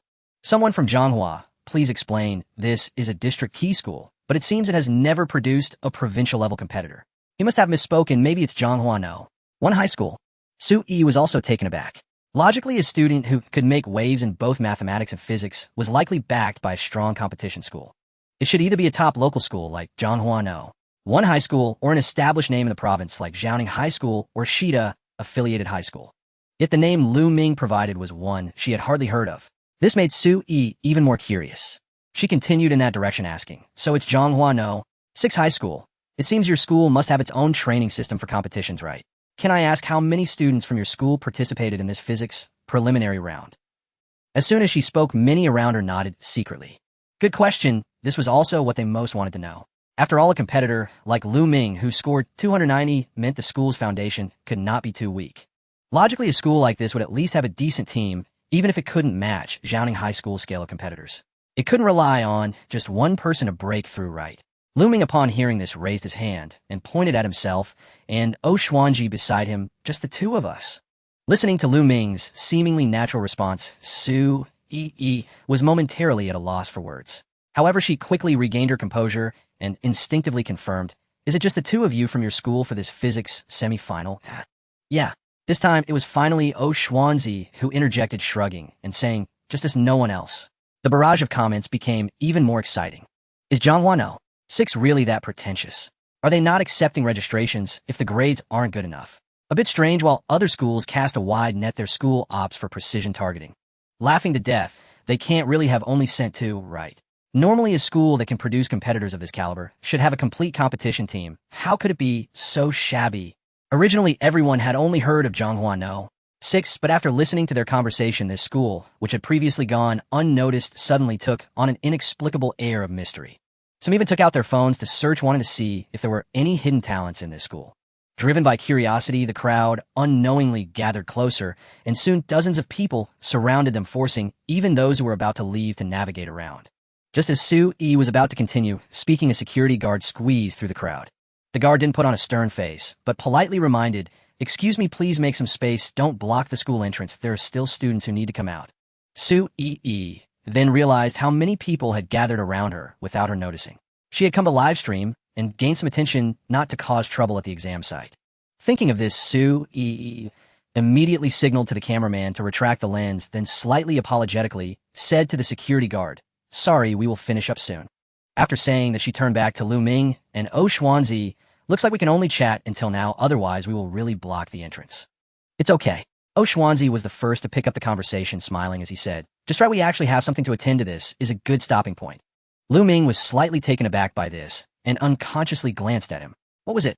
However, in front of so many people, he didn't ask further, merely nodding. All right then. Su Yi faced the camera again. So our live stream interview outside the physics semi-final ends here for today. Thank you to both students for your cooperation, and if there are more updates, Jiang Shua observation will continue to follow up. The cameraman skillfully switched the scene. Wait, I haven't asked how he studied for it yet. Can he do a live stream explaining the physics semi-final questions? I really want to see if he is that amazing. What's the background of No. 6? I can't figure out after searching for a long time. I said it's just a district key school, what do you mean? I've already looked it up a lot. As the camera was turned off, the crowd didn't disperse completely. Many people still stood there, making way while sneaking glances at Lu Ming. It couldn't be helped, the impression was too deep. Sidu Jiang and Qinyan were stuck on the other side of the crowd, waving at Lu Ming from afar through the passing flow of people. Lu Ming nodded, acknowledging them. Soon the two quickly passed through the entrance area and reached the roadside, getting into Lu Shu's car. Why is it so lively today? Lu Shu rarely spoke. It is indeed quite lively, Xuanji remarked, almost blocked the school entrance. Lu Ming then asked, you mentioned something earlier, what was it? Xuanji was momentarily taken aback, then replied matter-of-factly, aren't you going back to prepare for the peak competition? It's already 3:30. Lu Ming. It seemed to make sense. He immediately took out his phone, realizing he was just one step away from scoring 1,900 points and was determined to secure it. The business car quickly merged into the flow of traffic heading towards Zhonghua City. At 4:30, Chen Jiming was lounging on his sofa at home, scrolling through short videos. An hour and a half had passed since the physics semifinal ended. He had asked Lu Ming how he did, and the latter's response was reassuring. At this moment, a WeChat message suddenly popped up on his phone. The sender was Li Hongtao, an old classmate from the first high school. They had previously participated in city-level physics research activities. Together, their relationship was not particularly close, and their communication was limited to greetings during holidays. It felt a bit strange to be contacted at this time. Was he perhaps asking for a loan? Chun Jiming puzzledly opened a message. The first sentence from Li Hongtao left him stunned. Old Chun, you actually got involved in the physics competition recently. Following, that was a screenshot. It was indeed the live broadcast from Jiangshua Observation today, showing reporters Su Yi and Lu Ming standing in front of the camera while numerous comments floated below. Chun Jiming sat upright on the sofa. How did Lu Ming suddenly make it to television? He hurried back to the short video platform, searched for Jiangshua Observation, clicked into the replay of the live stream, and scrubbed to the segment where Lu Ming appeared. He saw Lu Ming calmly reporting his estimated score: theoretical 250, experimental 40, total 290. Chun Jiming was utterly dumbfounded. He certainly knew Lu Ming could enter the provincial team, but entering the provincial team and scoring 290 were entirely different concepts. Chun Jiming was momentarily at a loss for words, his hands and feet feeling somewhat numb. His phone vibrated again. It was still Li Hongtao. I just watched the live stream and was shocked to hear it was from your No. 6 school. You know, 6 is quite an impressive showing. I heard that you are the one teaching him physics. Chun Jiming suddenly felt a strange sensation he couldn't quite describe. When the high school league results were first released, the hottest topic at their school was whether Zhou Guiqiang would be poached by other schools. After all, Lu Ming's progress in mathematics competitions was astounding. Everyone could see that old Zhou was the one who would most likely attract attention from outside. Back then, although Chun Jiming had also worried, ultimately he was more of a bystander watching the excitement. He knew that being targeted by other schools and being contacted was far from his reality. But now it was different. Right after the physics semifinal, Lu Ming was live-streamed being interviewed at the exam site, and his estimated score was directly reported as 290. Once this news spreads, people outside will inevitably ask another question. Who taught Lu Ming physics? This time the one being pushed to the forefront was Chun Jiming. Li Hongtao's new message popped up again. To be honest, if you're still only teaching high school physics, it feels a bit beneath your talent. Our team is actually looking to fill a position for someone to lead the competition group next year. Are you interested in discussing it? Chun Jiming couldn't help but chuckle wryly, covering his face. For a moment, he didn't know whether to feel happy or guilty. Happy that he was truly included in the credit for Lu Ming's performance in this physics semifinal. Guilty because he knew that Lu Ming's achievements had little to do with him. In the end, it was simply that this child was too extraordinary. After sending out this message, Chun Jiming thought the other party would give up. However, to his surprise, Li Hongtao directly called him on a video call. Chun Jiming, is there really such a shortage of talent at your school? After much contemplation, he chose to accept the call. As soon as it connected, Li Hongtao eagerly said, Old Chun, let me tell you. Don't rush. Chun Jiming wore a mysterious smile. How about you tell me about the compensation first? Li Hongtao's eyes brightened immediately. This is promising. He quickly sat up straighter and explained, the salary will definitely be higher than what you have now, with a base monthly salary, quadruple competition bonuses calculated separately, and additional rewards for achieving results. The holidays will also be more flexible than regular teaching. Of course, when it gets busy, it will truly be busy, and I won't sugarcoat that. Chun Jiming instinctively calculated in his mind, his breathing becoming somewhat rapid. Li Hongtao felt increasingly confident and seized a moment to say, moreover, the platform is different. If you really want to focus on competitions, staying at Luzhong would be a disadvantage. Coming to our side, the students' foundation, resource allocation, and subsequent pathways for further education are all on a different level. Chun Jiming nodded, understood. Li Hongtao laughed, so over there. Then I still won't go. Li Hongtao's smile froze on his face. No, he doubted he had heard wrong. Why would you ask about the compensation if you aren't going? Chun Jiming felt a bit embarrassed. I just wanted to understand. Understand. Chun Jiming replied sincerely. I mainly want to know what the compensation for competition coaches is generally like. Li Hongtao. Chun Jiming added, sorry, I really didn't mean anything else. Li Hongtao was left speechless. Old Chun, how come I never noticed you could be so annoying? Mutual feelings. Chun Jiming replied. Your call was quite sudden too. Fine. Li Hongtao had no temper left. He was also quite perceptive since Chun Jiming had said, so it was absolutely impossible to successfully poach him. If you have any thoughts in the future, just come to me directly. Li Hongtao left one last sentence before hanging up the phone. The living room fell silent once again. Chun Jiming stared at his phone for several seconds before slowly exhaling. To be honest, if he wasn't tempted by this compensation, that would be a lie. He was no saint with a pure heart. Hearing such conditions, it was perfectly normal for his heartbeat to quicken. Thinking of this, he forced a bitter smile and decided to call Zhou Guiqiang. The phone rang twice before it was answered. Hello. Zhou Guoqiang's voice was as steady as ever. What's up? Chen Jiming got straight to the point. I just got poached. Zhou Guoqiang responded with a calm, "Oh," as if he had been thinking, "Why haven't you told me about this matter yet?" Huh. Well, here I am. Chen Jiming couldn't help but lose his composure. Wait, how did you guess everything? Is there even a need to guess? Zhou Guoqiang chuckled. Wasn't I in the same situation last time? Someone came to poach you last time, too. Yes, after the news about Gao Lian spread, several schools called me. Even the school I used to work at reached out. Chen Jiming perked up, and then, like you, they all didn't agree. Zhou Guoqiang seemed slightly puzzled. You knew about this before. Chen Jiming couldn't help but ask, how did you know I didn't agree either? If you had agreed, you wouldn't be calling me right now. Zhou Guoqiang said slowly. What do you mean? If you were interested, you would be busy pondering the development prospects right now, not coming to report to me about the situation. Chen Jiming found it hard to refute that statement. You can be quite annoying sometimes. Chen Jiming replied irritably. Isn't this just getting to know you better? Chen Jiming suddenly remembered another matter. Then did you guess about Lu Ming's 292? No. Zhou Guoqiang answered bluntly. No. Chen Jiming was a bit surprised. I just saw the live stream of Jiang Shua's observation. Zhou Guoqiang continued, so my reaction is similar to yours. Tell me more. As for Gallian's math side, I had some psychological preparation. Zhou Guoqiang went on. After all, I had been coaching it, and the preparation was thorough with materials, question volume, and depth all laid out. It's a case of being well prepared, so it can explain itself. But for your physics, he paused. I really didn't dare to think about 290.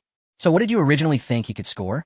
About 210. I would have considered it surprising if he scored above that in my class. I really didn't dare to think beyond that. Hearing this, Chen Jiming felt much better. So you were shocked too? He confirmed. Of course. Zhou Guoqiang replied irritably. Otherwise, why would I watch that live stream? It's all because of Lu Ming, isn't it? I've seen so many of their live streams before, they were boring to death. Chen Jiming couldn't help but laugh. After laughing, the tumultuous emotions in his heart inexplicably eased quite a bit. Zhou Guoqiang, however, added, but you should be prepared. What preparation? Chen Jiming was taken aback. Both math and physics competitions have made it to the provincial team. This situation is rare across the whole Jiangsu province. Plus, with Lu Ming's popularity online, we've really made a name for ourselves. Once the results are announced, some media will definitely come knocking. Chen Jiming was puzzled, so the two of us, as his guiding teachers, might also have to accept interviews later. Interviews, Chen Jiming's eyes widened a bit, feeling dazed. They want to interview me. Just a heads up. Zhou Guoqiang chuckled. So you won't be at a loss for words when they actually come knocking. All right. Chen Jiming forced himself to appear calm. After discussing these matters, they hung up. Not just on the teacher's side, but the class group of Class 10 was also bustling with activity. Initially, everyone was still discussing the video about the restaurant's problem solving. This video had circulated in the class a couple of days ago, but unexpectedly became popular suddenly with millions of likes, and everyone was still discussing it. Li Hao Galian scores are likely to be released in the next couple of days. I wonder how much Lu Ming can score. Shenan, it's probably almost a full score. Everyone says so, and he should be among the top 3 in the province. Zhou Jun, it's all thanks to my brother Ming. He's amazing. Lin Wei, don't hype up Galian. Just yet take a look at this. Then she tossed a clip from Jiang Shua's observation live stream into the group. Lin Wei with a score of 290. I looked it up, and it might very well be among the top 3 in the province. The group discussion immediately fell silent quiet for more than 10 seconds. After a series of question marks, the news erupted once again. Zhou Jun, what the hell, my brother Ming is on TV. Li Yifan, that's incredible. Can physics really be in the top 3 in the province? Sun Bo, wait, wasn't he primarily focused on mathematics? He hasn't studied physics for long, right? Lin Wei, that's right, he said so. In the video, he just crammed for physics with the teacher before the exam. Sun Bo, what the hell, cramming for a bit and scoring 290, is he even human? Everyone thought that achieving near-perfect scores in the high school league was already the limit of Lu Ming's exceptional talent. But who would have thought that he casually took the physics re-examination and managed to score 290 as well? Li Haoran, I bet the physics teacher is laughing his ass off. Zhou Jun, not just that, I just asked him, and he said the weekend homework is canceled. Sun Bo, physics class representative, no kidding, he really said that. Li Yifan, damn, I already finished mine. Shenan 1. Lin Wei, there's something outrageous. A student from Class 5 just came to ask for Lu Ming's contact information. Lin Wei, I guess they also watched the live stream and heard everyone in their class discussing this, probably wanted to meet him and catch a bit of his academic luck. Li Yifan, that's hilarious. Our own class needs to rely on offline connections to find him. He hasn't even joined this group, okay. As soon as this was said, many in the group finally reacted. Lu Ming had previously focused on solving problems, and most people approach him mainly to ask about questions. Aside from Zhou Jun, very few had actively added him, and he hadn't joined the class group either. As for notifications about the start of school, they were all personally communicated by Zhou Guoqiang over the phone. Now, with Lu Ming's sudden rise to fame, those who wanted to idolize him couldn't even find the temple door. At that moment, a usually active boy in the group chimed in and directly tagged the math class representative Xinnan. Xinyu, Shunnan class representative, is the notebook that Lu Ming borrowed to take notes still with you. Xinnan, yes, what's up? Xinyu, can you tear out 2 blank pages for me? Xinnan, what do you need blank pages for? Xinyu, a notebook touched by an academic deity has to be blessed right. I didn't do well on the weekly test, so I thought I'd put 2 pages under my pillow and borrow a bit of his academic luck. Upon seeing his words, Xunnan was taken aback. Li Yifan, are you out of your mind? That's called superstition. Li Haoran, don't say it actually makes a bit of sense, give me 2 pages too.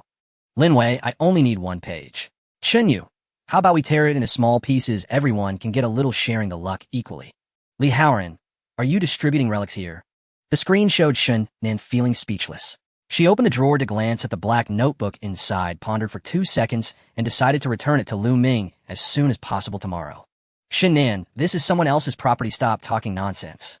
Zhou Jun, come on, what's so special about that thing? Why not come play King of Glory with me?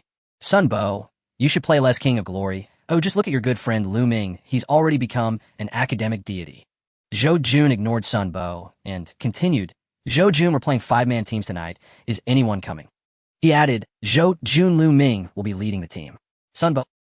Meanwhile, at Yi Jintang's home, sitting at his desk, he sat upright, meticulously following the high-pressure review schedule set by the study club. Next to him, the solid iron rod used for self-defense and stress relief remained unmoved. Suddenly, his phone vibrated. It was a message from Chun Song. Yi Jintang frowned. According to the study club's rules, this was absolute study time, and even Chun Song was no exception.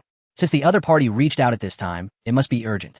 He opened his phone to see that Chun Song had sent a clip of a live stream, the cover featuring a familiar face. Lu Ming. Yi Jintang curiously clicked on the video and quietly watched the entire process.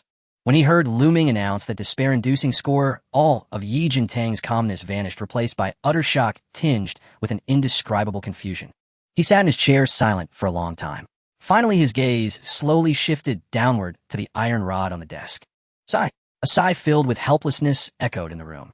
Just as Yi Jintang felt that his Dao heart was showing signs of breaking, the phone screen lit up again, and Chun Song sent another message. Chun Song, stay steady, don't fall apart.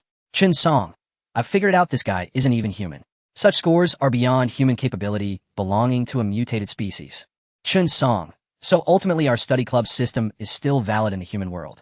Yi Jintang stared for a long time, and miraculously his frowning brow began to relax. Strangely enough, he felt truly comforted.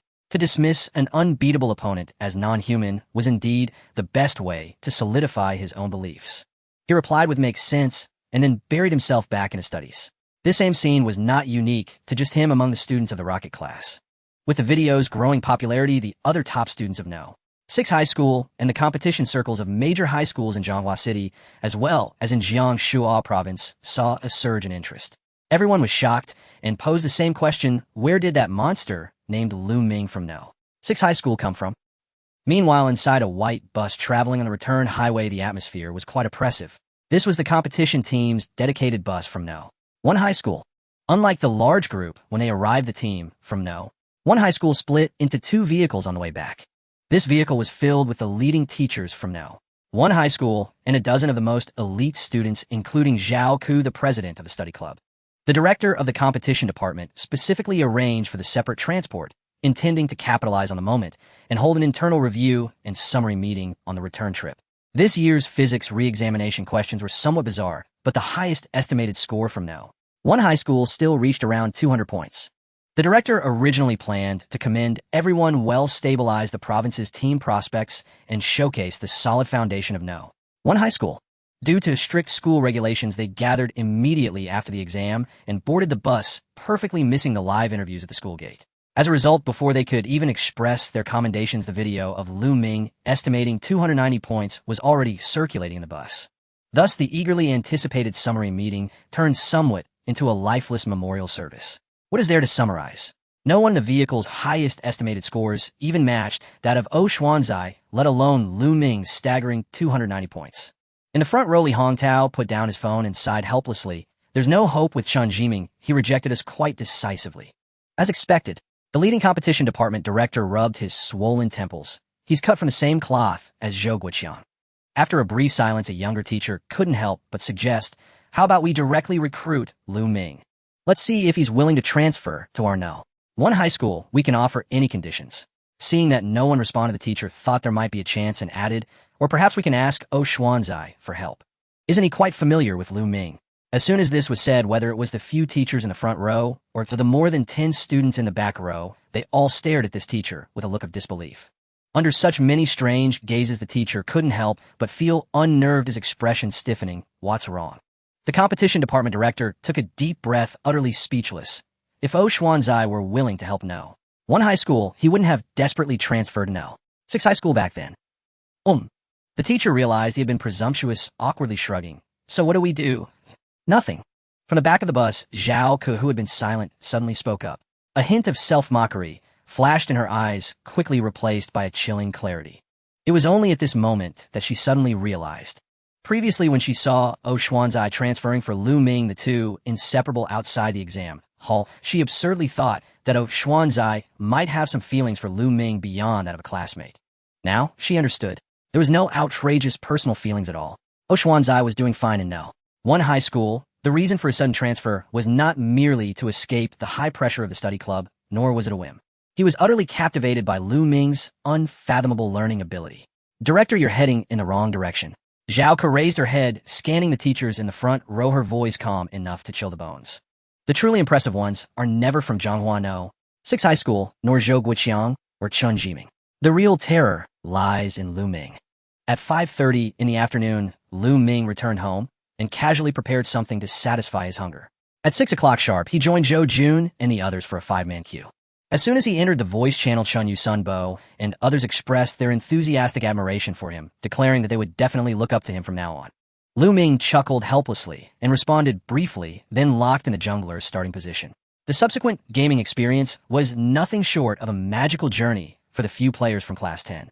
Under Lu Ming's terrifying map awareness and precise cooldown calculations down to the second, they didn't need to think at all, simply following his commands and effortlessly achieving a string of exhilarating victories.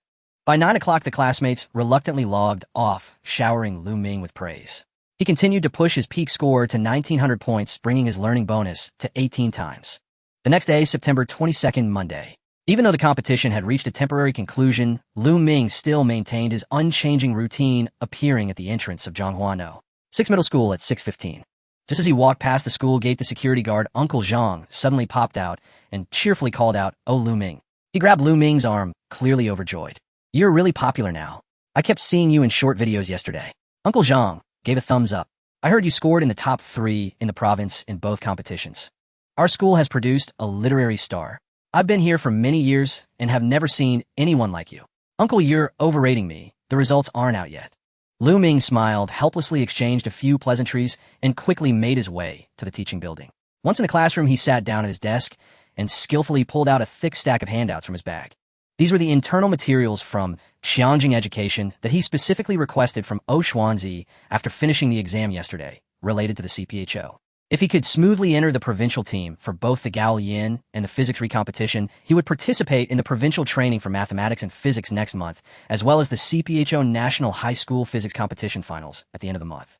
According to the subsequent schedule, his current review focus would primarily be on preparing for the physics finals. Around 6:30, a slightly lively sound of footsteps suddenly echoed in the corridor. Lu Ming looked up to see the English class representative, Su Yin, entering the classroom with her backpack, peering around. Upon seeing Lu Ming sitting in the back row, her steps suddenly halted and a hint of embarrassment flashed across her face. Lu Ming was slightly taken aback. In his impression, Su Yin usually arrived at school after 7. Oh, why was she here so early today? "Good morning." Su Yin greeted Lu Ming with a slightly flushed face, awkwardly walking to her seat to put down her backpack. After hesitating for a moment, she surprisingly turned around and walked directly to Lu Ming's desk. Noticing the guilty look in her eyes, Lu Ming was somewhat puzzled and asked what's wrong. "Do you have a question?" "No." Su Yin bit her lip as if in a fierce internal struggle and finally asked in a small voice, Lu Ming, could you lend me some stationery or something?" "Stationery?" Lu Ming asked in confusion. "What do you need?" "Not that kind of need. You wouldn't know since you're not in the class group." Su Yan became a bit anxious and started explaining with gestures. After your physics estimated score video of 290 went viral yesterday, the group went wild, and everyone insisted you were a genius, from both provincial teams clamoring to tear up that notebook shin and let you each taking a page as a talisman for good luck. Lu Ming was taken aback by this. I figured I wouldn't be able to snatch that notebook, so I thought I'd come early today, hoping to sneak away a few used scrap papers from you, or... She hesitated, or maybe just take a screw from your desk, keep it in my stationery box, and hope I can pass math in the next monthly exam. Lu Ming was a bit dazed after hearing this, so she got up early to steal from his desk, not even sparing the screws on the table. Lu Ming was momentarily at a loss for what expression to put on his face. After a brief silence, he sighed, pulled out an unused notebook from the drawer, and handed it over. Since you want to study hard, take this notebook. After all, this was considered a kind of aspiration for learning among classmates, and even if the motivation seemed a bit mystical and encouraging, it was certainly not wrong. Su Yan's eyes immediately widened, and she respectfully accepted the notebook with both hands, bowing repeatedly in excitement. Thank you, Lu God, I swear, I will definitely practice problems diligently. After saying that, she hugged the notebook and ran back to her seat as if she had won the lottery.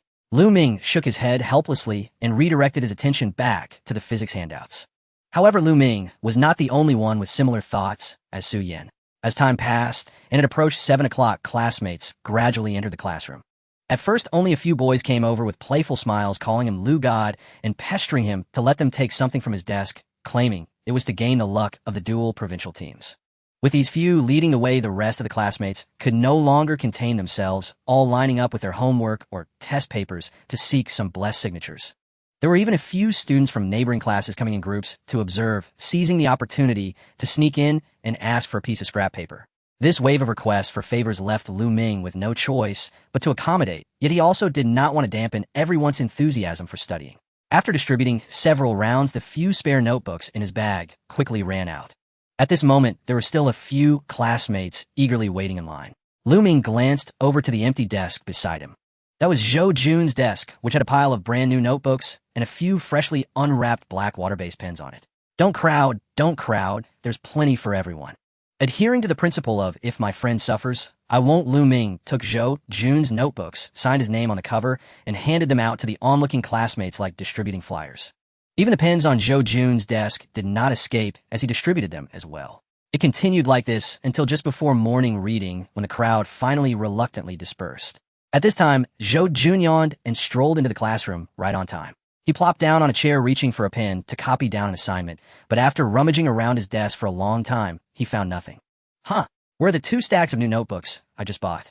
And where did my pens go? Zhou Jun looked bewildered as he searched through his desk. Lu Ming coughed, lightly feeling a bit guilty as he explained everyone was so enthusiastic just now, insisting on getting some luck. I didn't have enough items to distribute, so I borrowed some of yours. Zhou Jun's mouth dropped open in an O-shaped wait. They were serious about that last night. He then waved his hand generously. It's no big deal. If they want to let them have it, we'll just buy more. Seeing Zhou Jun's bold demeanor, Lu Ming silently swallowed the latter part of his statement about compensation. The bell for morning reading officially rang. The head teacher, Zhou Guoqiang, walked briskly into the classroom and waved at Lu Ming. Lu Ming, grab your books and come to my office. Lu Ming packed his physics handouts and followed Zhou Guoqiang out of the classroom. Walking in the quiet corridor, Zhou Guoqiang glanced at him and couldn't help but chuckle. You must have been quite the spectacle this morning, huh? Lu Ming forced a smile. It was indeed a bit overwhelming. I knew it would be like this. Zhou Guoqiang had an expression of déjà vu. You're in a hot spot right now. If you stay in the classroom, you won't get a moment's peace all day. As they spoke, the two pushed open the door to the office. All right, just sit at that empty desk over there. After entering the office, Zhou Guoqiang casually pointed, you don't need to go back to the classroom today. Oh, just focus on reviewing your physics here.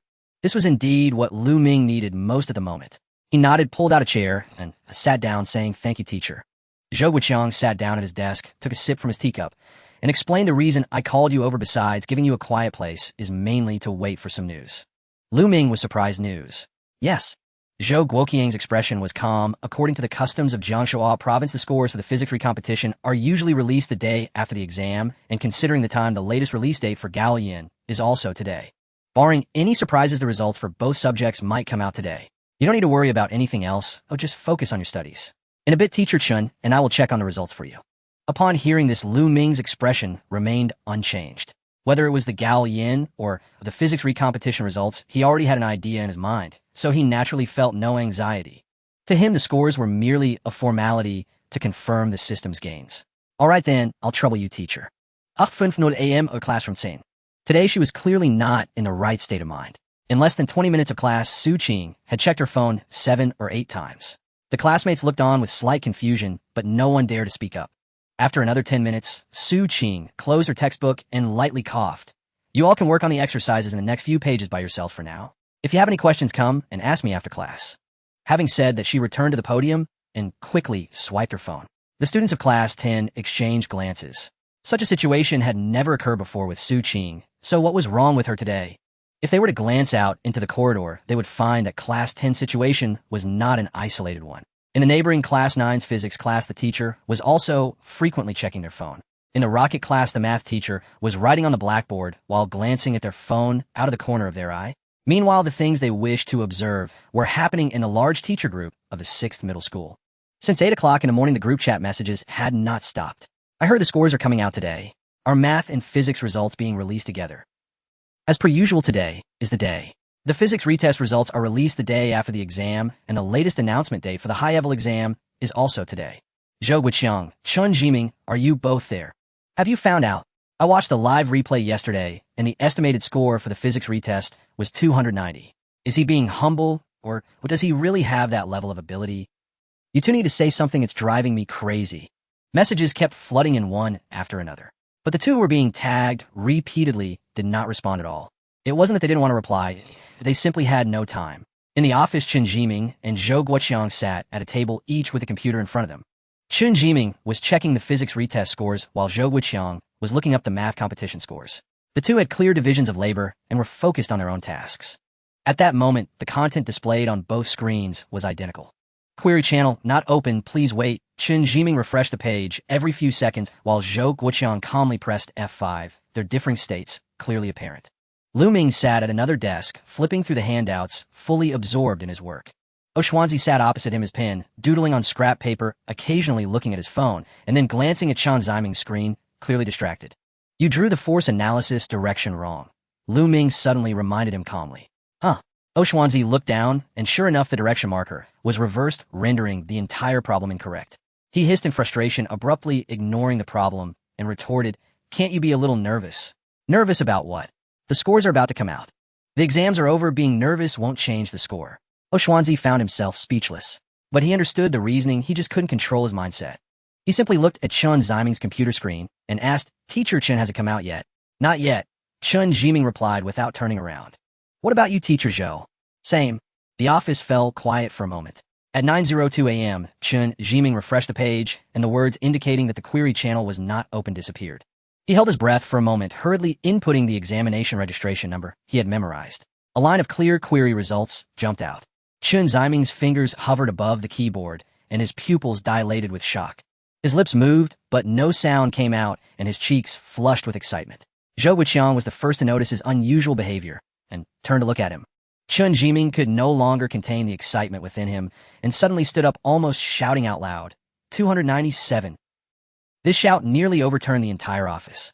His voice was already loud, but at that moment, it exploded with no reservations, penetrating the corridor, resonating throughout the entire teaching building, careening wildly through the quiet campus. 297. Did I hear that wrong? You didn't hear wrong? Oh, I heard it too. What does that mean? The students looked confused, completely unaware of what was happening. However, for the teachers who were already waiting for the results, the significance of that shout was monumental. 297. That number could not have simply come from Chun Ziming's mouth without reason. It could only mean one thing. The results were out.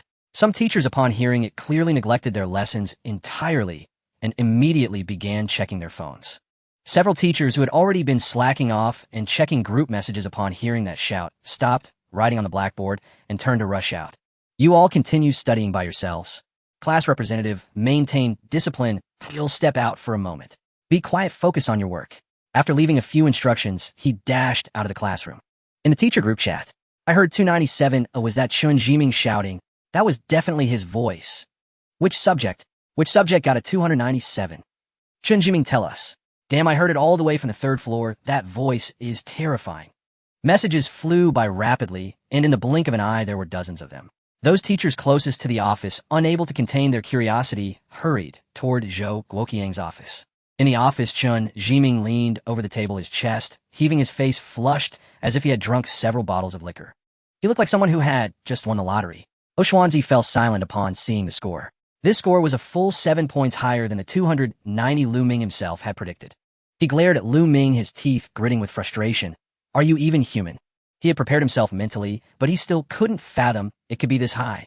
The most absurd part was that Xuanzi realized he wasn't even that concerned about his own score at that moment. Clearly, he had checked too, and he had done just as well, which would have comfortably placed him in the provincial team line in previous years.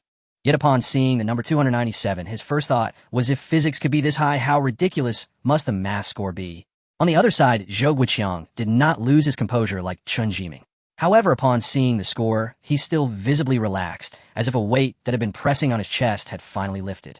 But even though it had lifted, his hands, resting on his knees, trembled slightly without him realizing it. A physics score of 297 was even higher than their most optimistic expectations. This indicated that Lu Ming's talent and potential in physics were even greater than previously judged. Just then someone pushed open the office door. What score? Who shouted 297? The first to rush in was the Dean Zhao Disheng. He had run in too hastily with his tie askew and sweat beading on his forehead. Following closely behind was an elderly man with slightly graying hair, dressed in a simple shirt. The principal of the 6th middle school, Luo Lan. Luo Lan did not have a strong presence at school, and students rarely saw him around campus. However, teachers who had been at the school for a while knew that this Sun Tortire principal was someone who truly got things done. Over the years, he had pushed for renovations of the teaching, building reconstruction of the playground, improvements to the cafeteria, and installation of hot water systems in student dormitories. He usually kept a low profile, but whenever significant matters arose for the school, he would always appear at the first opportunity. Not just the two of them, a crowd of teachers quickly gathered at the office door in an instant, whether from the science research group or the humanities group. Even the PE teachers came to join in. What got a 297? Has it been confirmed? Is it the high-level exam or physics? Let me see. Chun Zhiming at this moment was so excited that he felt hot all over. With everyone surrounding him, he became even more animated, pointing at the computer screen and loudly proclaiming, "Physics retest, Lu Ming 297 points. 297. That physics retest with a full score of 400. Yes." Chun Zhiming's tone was filled with uncontainable pride. This score, looking across the entire province, is definitely top 3. As soon as he said this, a chorus of gasps echoed throughout the office. Even though many teachers present did not understand the specifics of competition scoring, they knew what it meant to be in the top 3 of the province. These were the elite few among millions of high school students in Jiangsu province. Luo Lan's gaze moved past the crowd and landed on the standing Lu Ming. The old man quickly approached the wrinkles on his face, seeming to relax a little as he extended his hand to firmly grasp Lu Ming's hand. "Well done." He spoke briefly, but the weight of his words was astonishing. Lu Ming stood up to shake his hand, nodding slightly. There were no extra expressions or unnecessary pleasantries. Because at that moment the office was so crowded that there was hardly any space left, with teachers gathered inside and outside to witness the excitement. For them, let alone seeing firsthand the scores of provincial-level competitions, many had taught for over a decade and had never even witnessed a student checking provincial competition scores. Let alone witnessing a terrifyingly high score, like 297 in a physics retest. Anyone with a bit of understanding knew that this score could easily rank among the best, even in a competition hub like Zhaoning Middle School. Outside, a few daring students were stealthily peeking in. Some had slipped out under the pretense of going to the restroom during the break, while others had passed by, drawn in by the shouting. They had never seen so many teachers blocking the door of an office, not to mention that both the principal and the dean were inside, each looking excited. Just then Zhou Jun returned from the restroom and happened to pass by, scratching his head and murmuring softly, "Is the principal starting to hand out eggs?" At that moment, a system prompt quietly appeared in Lu Ming's mind. Detected host competition, score update, physics retest, 297 points. Current provincial ranking, third game, gain, increased 5 times. Lu Ming's expression finally showed some change. A 5x game gain, even higher than his previous 3x. What if he suddenly wanted to take a gamble? Never mind, he would hold back.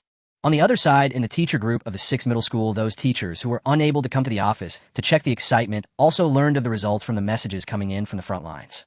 The group chat erupted once again. Woo, I stared at my phone for a whole class and finally waited for this. Top 3 in the province. Our 6th middle school.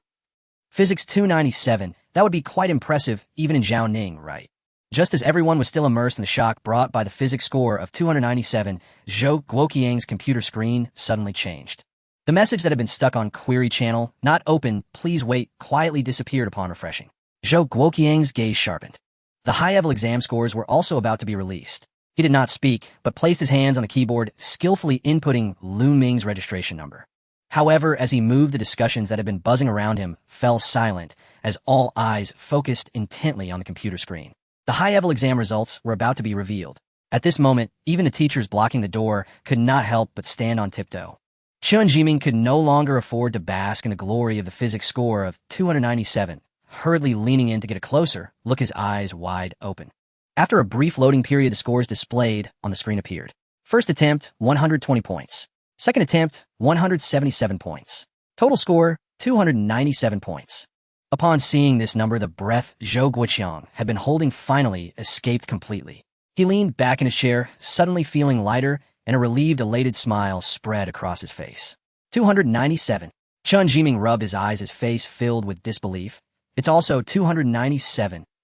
As soon as he finished speaking, the office fell into an even more exaggerated silence than before. If the physics retest score of 297 shocked everyone, it was because such a high score had never been seen since the establishment of the 6th middle school. Additionally, with a full score of 400 in physics, there was still some margin to imagine it might not be the first. But the high-level exam was different. Its full score was 300 points, and Lu Ming had only missed 3 points. This score was surely compressed down a few points by the graders for overall distribution. To say he achieved a perfect score would not be an exaggeration. What truly made everyone's scalp tingle was that in these two completely different provincial competitions, Lu Ming had scored the exact same score. Physics 297, high-level exam, also 297. Who could have predicted that? Zhao Dusheng was the first to break the silence, his voice trembling. 297. Is that the first in the province? Luo Lan also could not maintain his usual calm demeanor, his eyes behind the glasses shining brilliantly as he looked at Zhou Guoqiang. All the other teachers also wore similar expressions. They did not dare to ask if physics was first, but this score in math was undeniably reminiscent of being the first.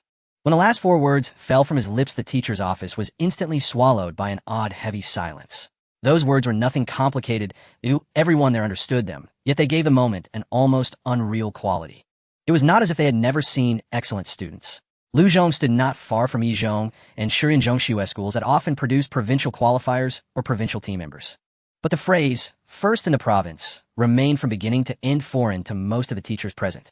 Now, spoken abruptly by Zhou Guoqiang and attached to Lu Zhong, this ordinary teacher's office, and to the grade 11 student before them, it felt almost impossible to accept immediately. Zhao Dusheng trembled, his lips moving as if trying to form words he could not utter. Principal Luo Lan pushed up his glasses, his expression clearly dazed. Ozuanzi's mouth hung slightly open. Looking at Lu Ming's composed face, he was reminded of half a month ago. On the day of the physics preliminaries, the Yizhong testing site was a stream of passers-by. He had noticed Lu Ming not because the boy seemed exceptionally gifted, but because he wore a Lu Zhong uniform and had been standing outside playing Honor of Kings before the exam. Hardly the usual demeanor of a contest candidate. At the time, O was considering transferring to Lu Zhong. A transfer would not have been difficult. He simply thought it might be useful to know someone to discuss competitions with, since Lu Zhong had relatively few contest students. When he later learned that Lu Ming had registered for both the Galian and the physics preliminaries, he raised his estimate of the boy a notch. Still, he only thought Lu Ming probably had decent talent. People like that were not unheard of. But now, 297s. And Oshwanzi himself had 113 in Galian and 216 in physics. Damn, if the sum of his 2 subjects was only 32 points higher than one of Lu Ming's single scores. A full 32 points. He suddenly wanted to curse. The feeling was raw and real. The hush did not last long. Zhao Dusheng, as if short of breath, inhaled sharply and barely believing it, asked, Galian provincial first. At our Lu Zhong. Those words snapped the teachers out of their stupor and unleashed an uncontrollable flurry of discussion. Really first? 297. Out of 300. If that's not first, what is? Galian provincial first. If I tell anyone, they'll think I'm bragging. And physics is a 297 too. How can the 2 scores be exactly the same? At the same time, the news began to pour out from that office and spread at a startling speed. The first explosion came in the teacher's group chat. This time it was no longer the anxious morning questioning, but a stunned, distorted chaos as people tried to process the result. Gallian 297. Really, 297. Zhou Guiqiang said he was first in the province. There's no doubt. Lu Zhong has produced a Gallian provincial first. It feels like a dream. Some teachers read the messages between classes. One stood at the podium in a daze for 10 seconds until a student quietly reminded him, and he came back to himself. Others handed out worksheets to keep students occupied, then went to the door to signal colleagues in neighboring classes. In Class 9, Lu Jiangwo was writing functions on the board with chalk when someone suddenly poked their head in and waved, not caring that the lesson was underway. Frowning, Lu Jiangwo walked over ready to scold, but the visitor leaned close and whispered 2 sentences into his ear. Lu was stunned on the spot. What did you say? He thought he had misheard. Lu Ming, Gallian 297. Zhou Guiqiang said it himself, first in the province. Physics 297 as well. Chun Jiming said at least top 3 in the province. He crushed the chalk in his hand into 3 pieces. He stood there dumbfounded for 2 full seconds, his expression a knot of emotions. He looked back at his students, but said nothing, then turned and hurried to the office. At that moment, the news still lingered, mostly among teachers, and had not yet fully reached the student body. That hesitation did not last long. In Class 10, Su Qing was forcing herself to maintain a teacher's composure, furtively refreshing the teacher's chat to hide her agitation. When Lu Ming's results emerged, she could no longer suppress herself. 297. 297. She sprang to her feet, her cheeks flushed with excitement, and her voice suddenly much higher. Her shout left every student in Class 10 bewildered. They had only vaguely heard Chun Ziming's voice from outside earlier. Su Qing's exclamation, so immediate and close, created an entirely different effect. What does 297 mean? Teacher, what exactly is 297? Su Qing looked at the puzzled, eager faces, and eyes shining took a breath before answering.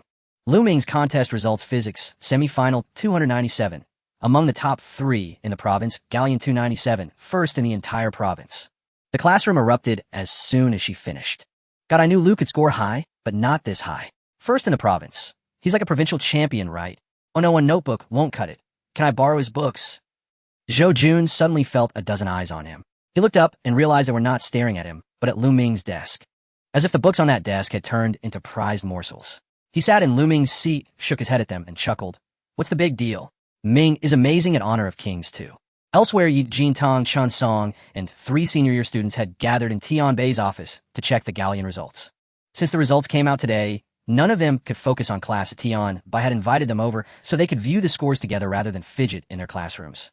Just after checking their own results, Tianbei's phone vibrated. He glanced at it and gave a wry smile. Lu Ming, both Gallian and physics are 297. The others were momentarily taken aback. But having been involved in the process themselves, they had mentally prepared for surprises.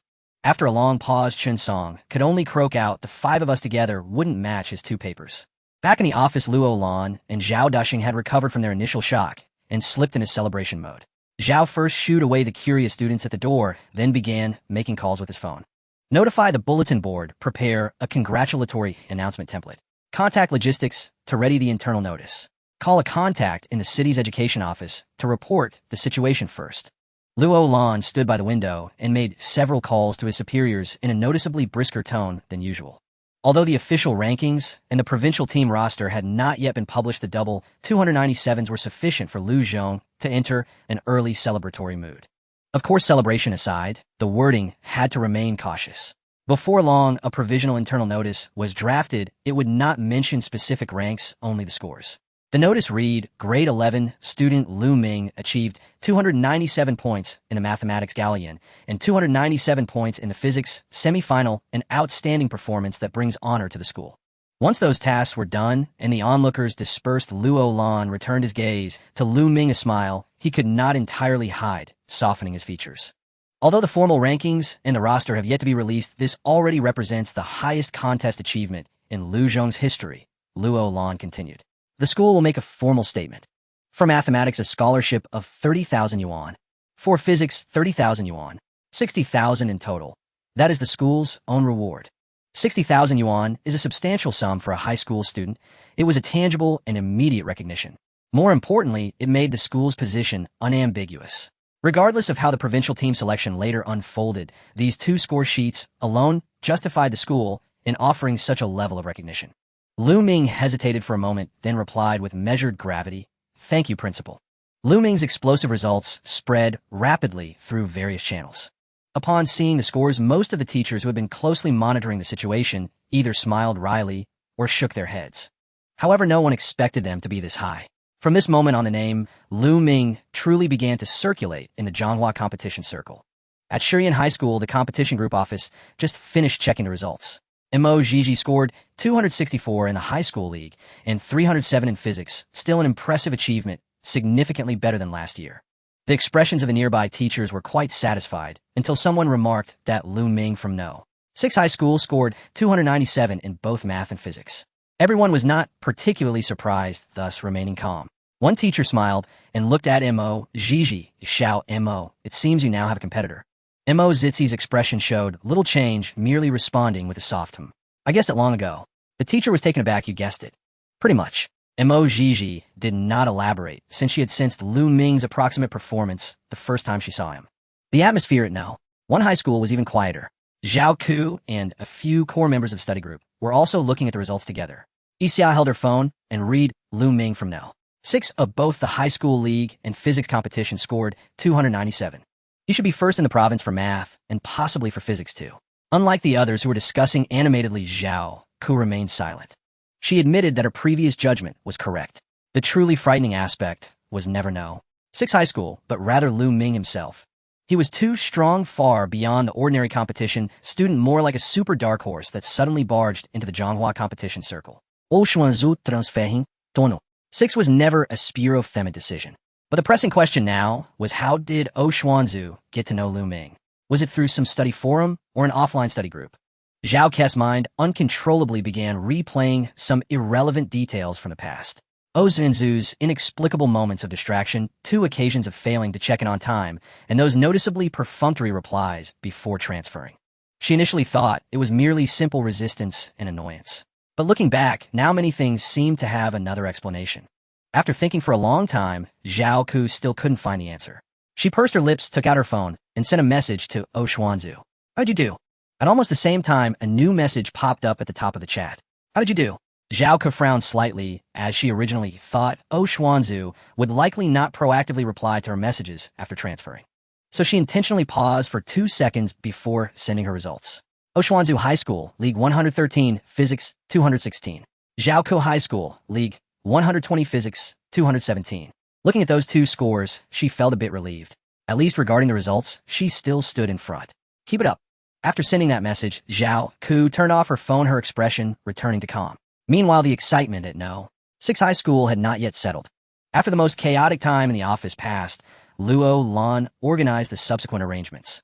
The congratulatory notice template, internal announcements, and reports to the higher-ups were all properly addressed. Once he finished this round, he called Lu Ming out.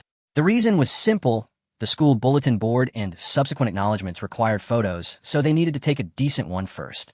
Lu Ming was not particularly interested in such things, but since there was still ample time, this morning he went along. There was an open space next to the bulletin board in front of the No.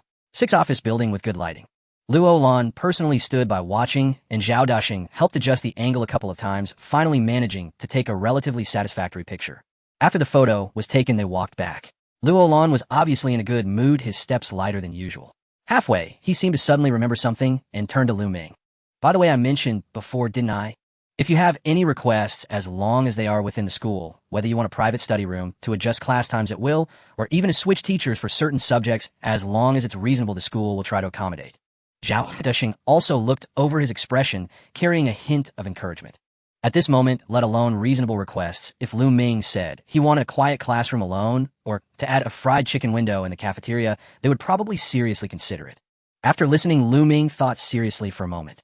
After a few seconds, he spoke, "I want to hold a feast at school." Luo Lan and Zhao Dashing paused in their steps, thinking they had misheard. Feast. A feast." Lu Ming repeated, his tone very normal. Zhao Dashing blinked, instinctively asking, "Are we talking about a banquet?" "Pretty much." Lu Ming nodded. "It's just everyone getting together to eat something, in the evening barbecues are fine, anything else is okay, mainly to fill our stomachs." At this, Luo Lan couldn't help but chuckle. "Your request is quite fresh." Lu Ming continued to explain, "Everyone has been quite tired lately. I think we could relax a bit." When he said this, he was actually very clear in his heart. In the past, he always felt that studying meant constantly squeezing time, wishing to use every minute. But after this period, he gradually understood that truly efficient people do not always remain tense. They know when to exert effort and when to relax. The system merely helped him grasp this truth earlier. As for the set of electronic devices, he could control it, but that didn't mean others could. Relaxation methods like gaming might not be suitable for many students. However, eating something and chatting was different. For most people, it could not only relieve academic pressure, but also enhance friendships, making it quite appropriate. After hearing this, Luo Lan was first a bit surprised, then nodded thoughtfully. Zhao Hadashing gradually caught on. This request sounded absurd, but upon careful thought it actually made a lot of sense. Especially when it came from Lu Ming, it seemed even stranger, yet reasonable. Luo Lan finally smiled and said, "All right, let's hold a barbecue party then. I'll arrange it. Shortly each class should bring a whole roasted sheep." Zhao Dashing immediately chimed in. "Then, let's cancel tonight's self-study session. I'll have the grade group send out a notice shortly." Seeing that the two leaders agreed, Lu Ming also smiled and shifted the topic. "Well, I want to stroll around the school first, then I'll head back to the classroom." Luo Lan and Zhao Dashing quickly understood Lu Ming's intent. Having just scored double 297, he was in the limelight, and returning to the classroom would likely mean being bombarded with questions. Wanting a moment of peace was completely understandable. "All right, take your time, relax a bit." Zhao Dashing added, "Just enjoy your stroll, no one will disturb you." After saying this, the two hurried toward the office building, while Lu Ming slowly turned into a small path behind the teaching building. This area was usually not crowded next to the equipment room, and a small patch of somewhat worn greenery. A few steps ahead was a somewhat empty cement area by the playground. Lu Ming found a spot to sit down and reached into his pocket to take out his phone. Just then a wave of thunderous cheers erupted from the teaching building behind. Occasionally phrases like "Lu Ming is awesome" could be heard. As long as everyone's having fun. Lu Ming smiled, faintly turning his phone sideways and deftly launching Honor of Kings. After the results of both the high school league and the physics preliminary competition were finalized, his in-game enhancement multiplier surged from 3x to an astonishing 15x. Even Lu Ming himself found the magnitude of this leap somewhat staggering. So much so that he could hardly wait to jump into a match and test its true potency. His current rank was King Tier 59 stars, a bona fide elite tier matchmaking bracket. Players at this level invariably possessed refined mechanical skill, sharp strategic awareness, and profound command of game rhythm. Even though he had mentally braced himself the moment the match commenced, Lu Ming experienced a transformation so profound it felt akin to rebirth. The most immediate change was the complete eradication of cognitive motor latency, the subtle lag between thought and action. For ordinary people, even when consciousness registers a decision instantly, the body still requires a minuscule, yet measurable transmission interval to execute it. Typical human reaction times fall between 200,000 300 milliseconds. Elite performers operate under 200 milliseconds, while sub 100 ms represents the very boundary of human physiological capability. Lu Ming had once ranked among the swift reacting, hovering around 120,000 150 milliseconds. Now, however, the instant a thought arose, his fingers and pupils responded without hesitation, as if thought and motion were one seamless continuum. Transposed into actual gameplay, this shift was nothing short of extraordinary. When to unleash skill 1, whether to commit skill 2 precisely, where to wall hug, when to disengage, or feint how to bait enemy abilities, all actions flowed with uncanny fluidity, as though rehearsed countless times in advance, devoid of even a flicker of hesitation. He was still playing Cheng Yaojin, a hero whose mastery hinges entirely on sustained maneuvering, calculated advances and retreats, precise healthline management, and acute battlefield perception. Under the 15x enhancement, each of these dimensions was amplified to near supernatural levels. Before, his Cheng Yaojin play resided firmly within the realm of technical competence. Now it felt as though he and the hero had fused into a single entity. Not only were his reflexes sharper, but his execution was unervingly smooth. Subtle flourishes that once demanded intense focus now emerged instinctively, effortlessly. Even more astonishing was his information processing capacity. Previously, he had to consciously monitor the minimap, calculate positions, track cooldowns, and anticipate tempo shifts. Now, a secondary cognitive system operated silently in the background. Every visual datum his eyes swept across was instantly recorded, categorized, and synthesized into a lucid, real-time tactical map. Empowered by this, he devoted his full attention to lane dominance, split pushing, and jungle invasions, never once caught out. After several minutes of relentless pressure on the opposing top laner, the enemy repeatedly called for ganks, even deploying multiple suppression items like Curse of the Fatal, yet failed to land a single kill on him. At the 8-minute mark, the frustrated top laner typed into the public chat, "Did Cheng Yaojin activate his ultimate?" To Lu Ming, this 59-star high-rank match now felt no more demanding than a Diamond Tier game. Just 13 minutes later, following the final team fight at the enemy's high ground, their nexus exploded in a thunderous cascade. Lu Ming's Cheng Yaojin earned a stellar 14-point score, MVP honors, and undisputed status as a top-tier top laner. He exhaled, softly exited the post-match screen, and was left breathless, not by exertion, but by awe. A 15x gameplay enhancement was no mere gimmick, it was transformative. He played 2 more matches, winning both with effortless grace. As he prepared to queue again, he noticed students beginning to stream toward the main road leading to the central athletic field. Some carried folding stools, others clutched plastic chairs. A group of boys hoisted a long table between them, hurrying briskly across the intersection. Too distant to catch their words, Lu Ming could only see their faces, bright with unmistakable mirth. Teachers joined them, too, most radiating palpable cheer. The entire campus hummed with vibrant energy and youthful exuberance.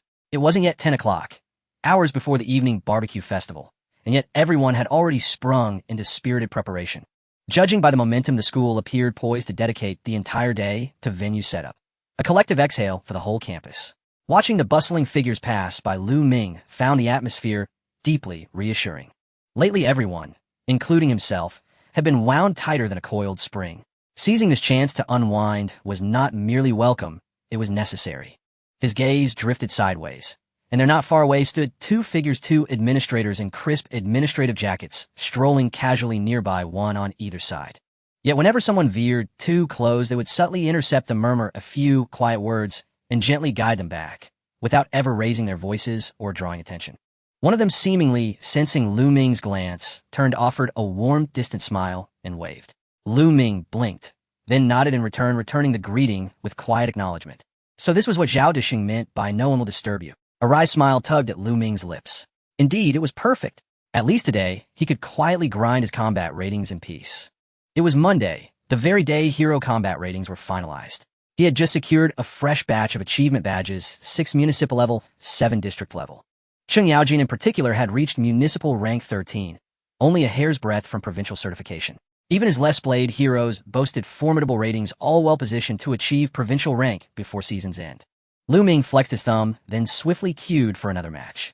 Meanwhile, a press van emblazoned with the logo Jiangshua Observation sped along the highway from Zhanghua City toward No. 6 High School. Inside rode Su Yi and her production team. Her reason for coming to Zhanghua was simple. Yesterday's live broadcast outside the physics preliminary competition venue had generated exceptional resonance, and subsequent highlight clips continued to trend upward. Lu Ming himself was inherently newsworthy. A student from an ordinary high school who first rose to prominence in academic circles via a problem-solving tutorial video, then stunned observers by publicly declaring shockingly accurate score estimates outside the competition hall. Such a figure was impossible for Su Yi to overlook. In her estimation, his scores would not merely be high. They would defy expectations, shattering conventional assumptions. Once those scores were confirmed, the journalistic value would be immense. Whether pursuing an in-depth personality profile or developing a feature on an underdog from an ordinary school surging to victory in elite academic competitions. Thus, immediately after yesterday's broadcast, she filed an expedited request with her network and led her team on an overnight drive to Zhanghua, arriving to await official results. Her instincts proved flawless. Leveraging her team's connections within the education system, she obtained confirmation of Lu Ming's staggering dual score result, 297 in both exams, within moments of its release. Her pulse quickened. She dialed the assistant to the principal of No. 6 High School and connected directly with Luo Lan, who, having watched yesterday's broadcast, answered without hesitation.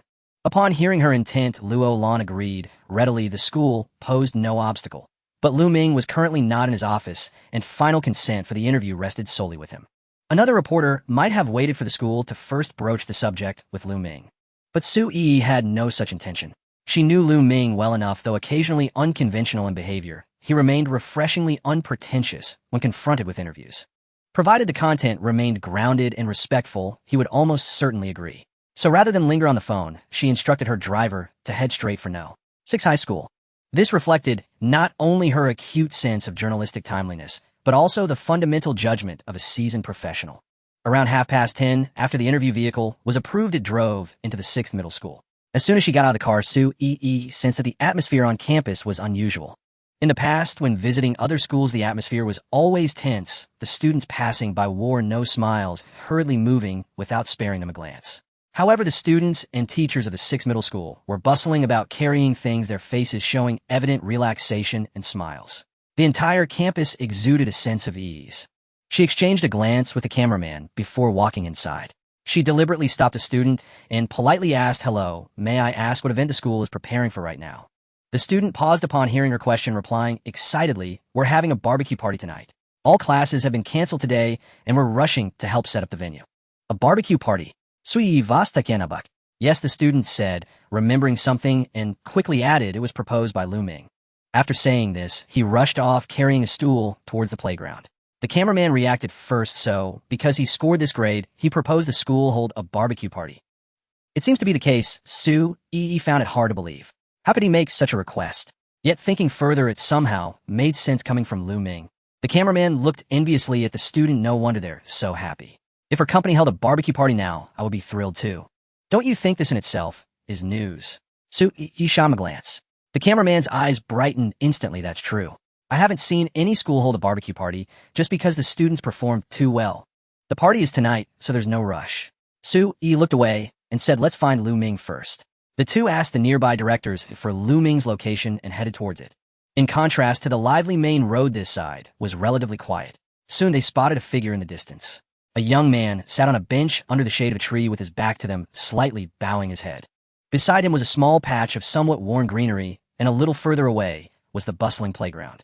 The morning sun shone from the side, casting a faint glow over him. The lively campus and the quiet figure. The scene felt a bit unreal.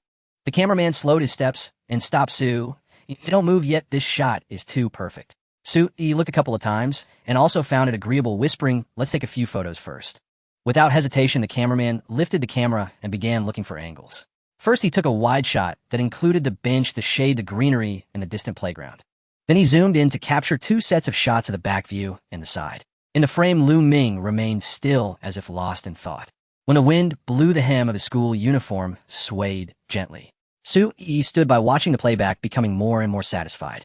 "This scene is truly beautiful," she softly said. "It has tranquility, liveliness, and a campus feel. It has it all." The cameraman wholeheartedly agreed this set could serve as a cover. The two continued, taking over 10 more shots before concluding. Then they lightened their steps and slowly approached. When they were still 2 or 3 meters away, a strange sound suddenly filled the air. "Pin a kill." Sui paused, furrowing her brows, and instinctively looked around. "There's no one here. Where is that game announcement coming from?" The cameraman was also taken aback, instinctively pulling out his phone to check. The Honor of Kings app was closed. They exchanged glances and then turned their attention to the figure ahead. In the next moment, they both widened their eyes. Ming was not in deep thought at all. Instead, he was gripping his phone horizontally with the game screen of Honor of Kings displayed. At that instant, the filters in Sui's mind about the genius teenager lost in thought shattered completely. The cameraman's eyes twitched, unsure of what to say. Just moments ago, they had stood behind him, admiring the atmosphere, contemplating the cover title, and almost finalizing the direction of the article. But this person was playing Honor of Kings. Moreover, he had just achieved a pin a kill. Before they could gather their thoughts, the phone echoed with the victory voice line. Ming exited the results page and caught a glimpse of the 2 people behind him. He turned around, initially surprised, and then stood up with a somewhat unexpected expression. "What are you 2 doing here?" Sui and the cameraman hurriedly adjusted their expressions, trying to appear normal. She coughed lightly a couple of times and smiled. "We came specifically to interview you." "Another interview?" Ming seemed puzzled. "Didn't we just interview yesterday?" He remembered clearly that these 2 had stopped him at the entrance of the physics competition yesterday. Why were they here again today? Butterfly, perhaps. Ming soon recalled something, raising an eyebrow. "Wait a minute, weren't you in Jiaoning?" Sui's expression became slightly awkward at this. She explained, "After the live broadcast ended yesterday, we rushed to Zhonghua because you're a trending topic and many people are awaiting results, so we want to follow up promptly." "I see," Ming said, understanding. Sui quietly observed Ming's expression. Seeing that he showed no signs of annoyance, she secretly breathed a sigh of relief. It seemed that her gamble had paid off. The cameraman beside her had not yet recovered from the earlier contrast and couldn't help but cautiously ask him, "Were you just playing a game?" "Yes," Ming replied. "Naturally, sometimes it's nice to unwind a bit." The cameraman swallowed hard. "So getting a pin a kill in a ranked match with over 60 stars in Honor of Kings is called unwinding, is it?" Although he had only caught a few glimpses, he could tell how outrageous Lu Ming's gameplay was. Most people could only manage switching from a resurrection item to a name-changing knife, but he could switch to a Radiant Moon, Bloodthirsty Roar, and Blazing Dominator. Coupled with the fact that this person had just scored 297 in the competition, his mood became quite complex. In the end, he could only sincerely exclaim, "I have to say you are very serious, even when playing games. No wonder you can score double 297. Lu Ming smiled and did not refute. He then brought the conversation back on track. We came this time, primarily, to conduct a more formal interview. Yesterday's interview was rushed at the exam center, and we didn't have time to discuss many things. Now that your results are out and the heat is on, we want to provide a more complete version." Sure, Lu Ming readily agreed. Now it was Su Yi's turn to be surprised. She had prepared a few lines, but they turned out to be unnecessary. "Aren't you going to think about it a bit more?" she instinctively asked. "It's just an interview. What's there to think about?" Lu Ming smiled. "It's not like I'm going to go on stage to accept an award and give a speech." He agreed so readily because he had never intended to maintain an intense study schedule today. Waking early was merely a matter of habit. Both the National High School Mathematics Competition and the Physics re-exam had already concluded, making this day, by design, one meant for relaxation. Having already decided to grant himself a brief respite, granting an interview posed no burden at all, especially since the interviewer had traveled all the way from Jiaoning to Zhonghua, then made her way directly to No. 6 High School. It would have been unforgivable to let her journey go unrewarded. Moreover, if this interview were ever broadcast, it would certainly benefit No. 6 High School. After years of near invisibility in academic competitions, this rare moment of distinction deserved to be seized wholeheartedly. He regarded it as a small contribution, an effortless way to lend the school a touch more prestige. Shortly afterward, guided by a department head, the group proceeded toward the administrative building. The interview was held in a modest, quiet conference room. A set of dark-hued sofas sat beside a large window with a glass coffee table positioned at its center. Su Yi and Lu Ming took seats on opposite ends of the sofa while the cameraman deftly adjusted his equipment. What had begun as an impromptu idea now acquired a palpable air of formality. "Let's begin right away," Su Yi said, glancing at her prepared outline, her expression shifting seamlessly into professional focus. "Don't feel nervous. Just treat this like an ordinary conversation." "All right," Lu Ming nodded. The cameraman raised a hand, a silent cue that recording had commenced. Su Yi straightened slightly, her tone becoming crisp, measured, and polished. "Hello, everyone. This is Jiangshua Observation. Today we're at Zhonghua No. 6 High School, speaking with Lu Ming, a sophomore who recently scored 297 points in both the National High School Mathematics Competition and the Physics re-exam. Lu Ming, why don't you greet our audience?" Sujizi prompted. Lu Ming turned toward the lens. "Hello, I'm Lu Ming." Unflustered and unpretentious. Just a simple, grounded self-introduction. Su Yi moved smoothly into the core of the interview. Her opening questions mirrored those from yesterday's interview after the Physics re-exam. They covered his reflections on the results, whether they aligned with expectations, whether he leaned more toward mathematics or physics going forward, and how he planned to prepare for upcoming challenges. Lu Ming offered no forced modesty, nor did he inflate his achievements with grandiose declarations. Instead, he spoke candidly, naturally articulating his thoughts. To him, dual scores of 297 represented merely a milestone, not a destination. Provincial team training and higher-tier competitions still lay ahead. Such results were far from conclusive. As question followed answer, the rhythm of the interview settled in a steady composure, until Su Yi turned the page of her outline and shifted her tone entirely. "Upon entering campus, we noticed many students and teachers moving chairs and tables. We heard this was due to your suggestion to host a barbecue evening." "Yes. What inspired that idea?" Lu Ming paused thoughtfully. "Because high school life is inherently exhausting. So you wanted everyone to unwind a little, Su Yi asked curiously. "Something like that," Lu Ming replied. "I manage fine. I have abundant energy. But for most people, sustaining this pace over time is grueling. Waking before dawn and retiring late, sleeping only 6 or 7 hours, rarely enough, and enduring strict school discipline alongside relentless academic pressure. Such intensity may be bearable in the short term, but prolonged exposure accumulates mental strain while denying the body adequate recovery, inevitably causing learning efficiency to plummet. That's why occasional relaxation is essential." Hearing this, Su Yi nodded instinctively, her expression softening in quiet agreement.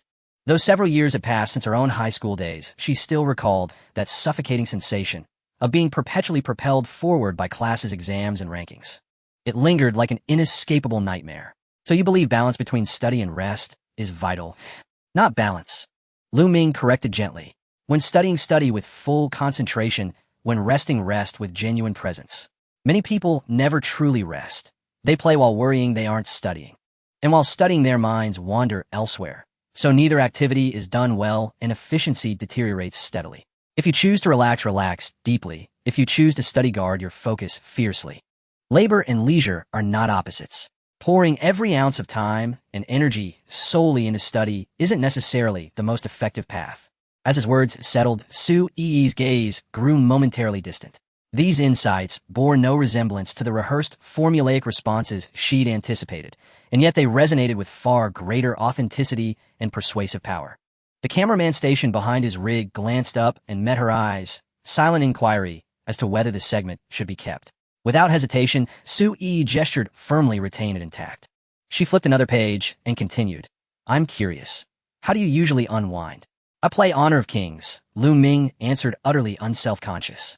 Su Yi blinked, genuinely taken aback. This answer had never crossed her mind. She'd expected something safer. Walking, listening to music, jogging, watching films, or reading classics, aligning neatly with society's image of a model scholar. Gaming remained a delicate subject for high school students. Yet coming from Lu Ming, the answer, somehow, felt unsurprising. When she didn't immediately respond, Lu Ming tilted his head, faintly puzzled. Did I say something wrong? He seemed to sense the awkwardness. Should I say English listening practice instead? No, not at all. So your primary way of unwinding is playing Honor of Kings. Mostly. Sometimes ranked matches, sometimes peak duel. A subtle smile flickered at the corner of Su Yi's lips, and genuine curiosity stirred. Mind showing us your in-game account? Or at least your rank? Sure, I can. Though I'll need to change my nickname first, Lu Ming replied, unconsciously scratching his nose. Change it. Sujizi Froneth. Why? Lu Ming hesitated. This reason was difficult to voice aloud. Surely he couldn't admit his in-game ID was Sam Ming. It seemed harmless enough in private, but broadcasting it on television would instantly reek of impropriety. In a flash, he tapped rapidly on his phone and replaced it with a far more decorous alias Gao Nyo Ain. It resembled a Japanese name, but was in fact a fusion of Gauss, Newton, and Einstein. There, we're good, he said, handing the device over. The cameraman perked up instantly, hoisting his rig and stepping forward, his lens nearly brushing the phone screen. His jaw dropped as he registered the stats, over 60 stars in Honor of King's main ladder, and nearly 2,000 points in peak duel. Could a top-scoring scholar really possess such a formidable gaming profile? Though Su Yi couldn't interpret the numbers herself, the cameraman's stunned expression spoke volumes. Suddenly, she sensed the interview had reached its natural conclusion. Duel 297s. Harmonized labor and leisure. The barbecue gala. Honor of Kings. Elite-ranked matches. Nearly 2,000 peak duel points. These elements coexisting within a single person carried undeniable impact. Su Yi folded her outline and smiled warmly at Lu Ming. That's all for today. Thank you for your time. No trouble at all. Lu Ming shook his head lightly. The cameraman lowered his rig and exhaled deeply. Once equipment was packed away, Su Yi exchanged farewells with Lu Ming and left the conference room to seek out Zhou Guiqiang and others for supplementary interviews. Emerging from the administrative building and strolling down the pathway ahead, the cameraman suddenly blurted, "This guy isn't even human." I think so too, Su Yi laughed. At 11 o'clock, the original rocket class study room, now the Learning Club study room. The atmosphere today is different from usual. People are constantly running back and forth outside the corridor, with footsteps and laughter echoing in waves. A little further away, the sound of a test broadcast from the playground comes intermittently. In contrast, the people in the study room seem somewhat out of place. On the desk, study logs, planners, and exam papers are spread out. It appears quiet on the surface, but very few can truly calm their minds. The Learning Club was established not long ago, and many things are still just in their infancy. Although it claims to enforce strict regulations, it relies more on self-discipline. So when the school announced the cancellation of classes and the barbecue event tonight, over 20 members of the Learning Club voluntarily came to the study room. However, since everyone hasn't yet formed the habit, and with the outside being so lively, half of them left shortly after arriving. The remaining group of over 10 people aren't particularly steadfast. They are still hesitant about whether to continue with the original plan. Chun Song closed his planner, furrowing his brows slightly, and suddenly said, "We still have the review today." Unfortunately, no one picked up on this comment. Even he himself knew it sounded a bit hollow. Outside the window, someone was carrying a long table past, and the cheerful shouts floated in through the half-open window. At such a time, mentioning sticking to the original plan felt somewhat inappropriate. Yi Jintang, twirling the familiar iron rod in his hand, said, without turning his head. Half of them have already left. Chen Song looked at him, a hint of helplessness in his tone. But we can't have no arrangements at all.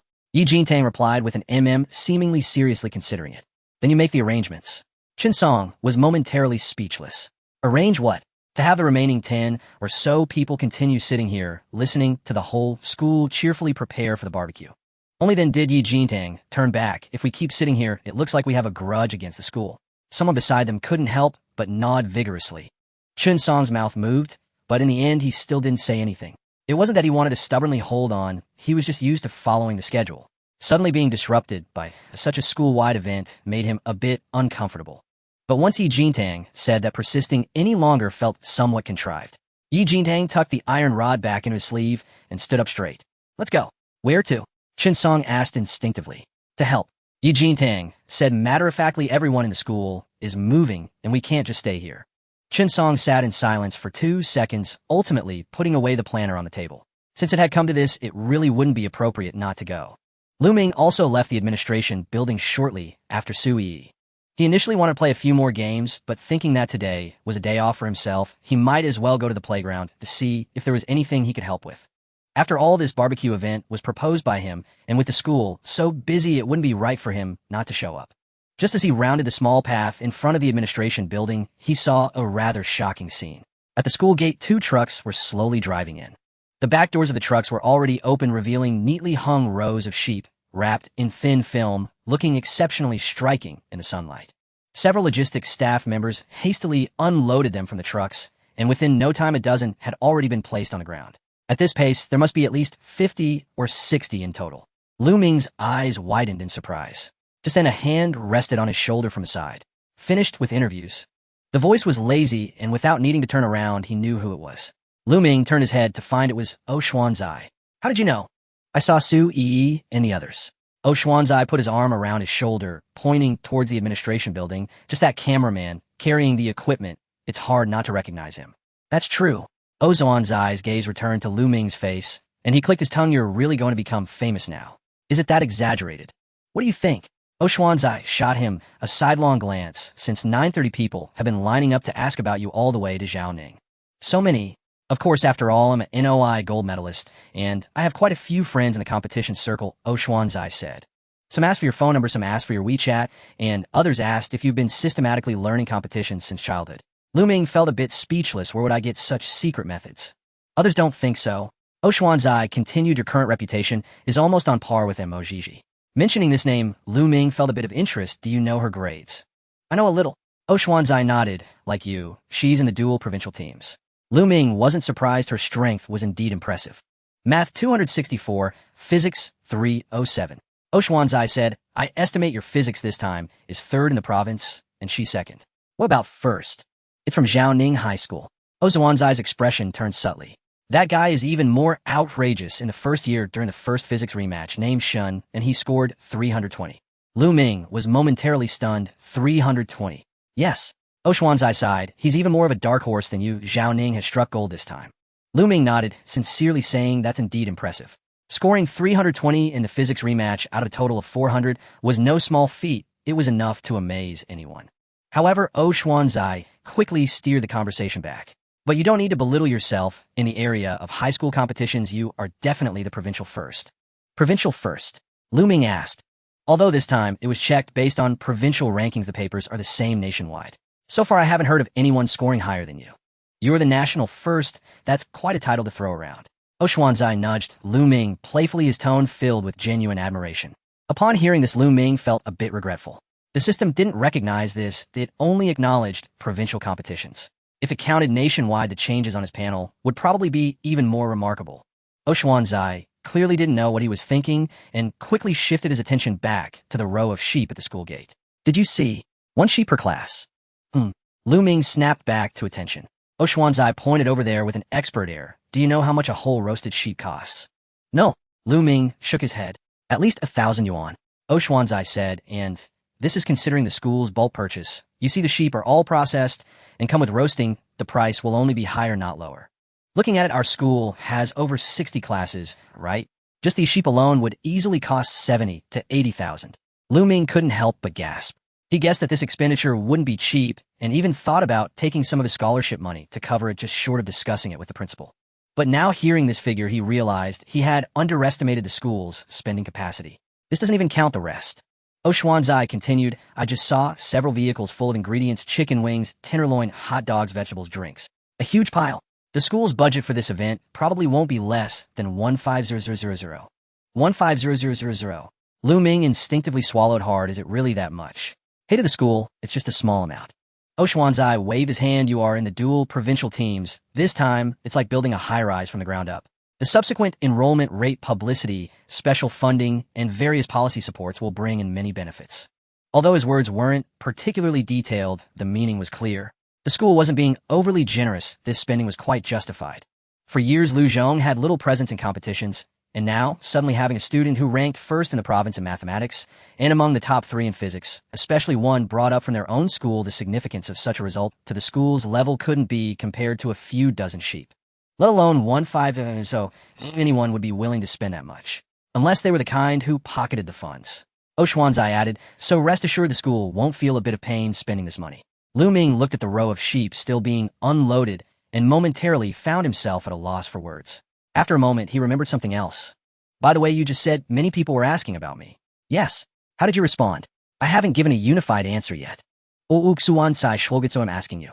Someone to add your contact information and someone to chat with you. What do you think? Let's skip it. I don't have much interest in socializing at the moment. All right. Oshwanzai agreed readily. Then he'll refuse them all for you. The two of them stood there and watched for a while.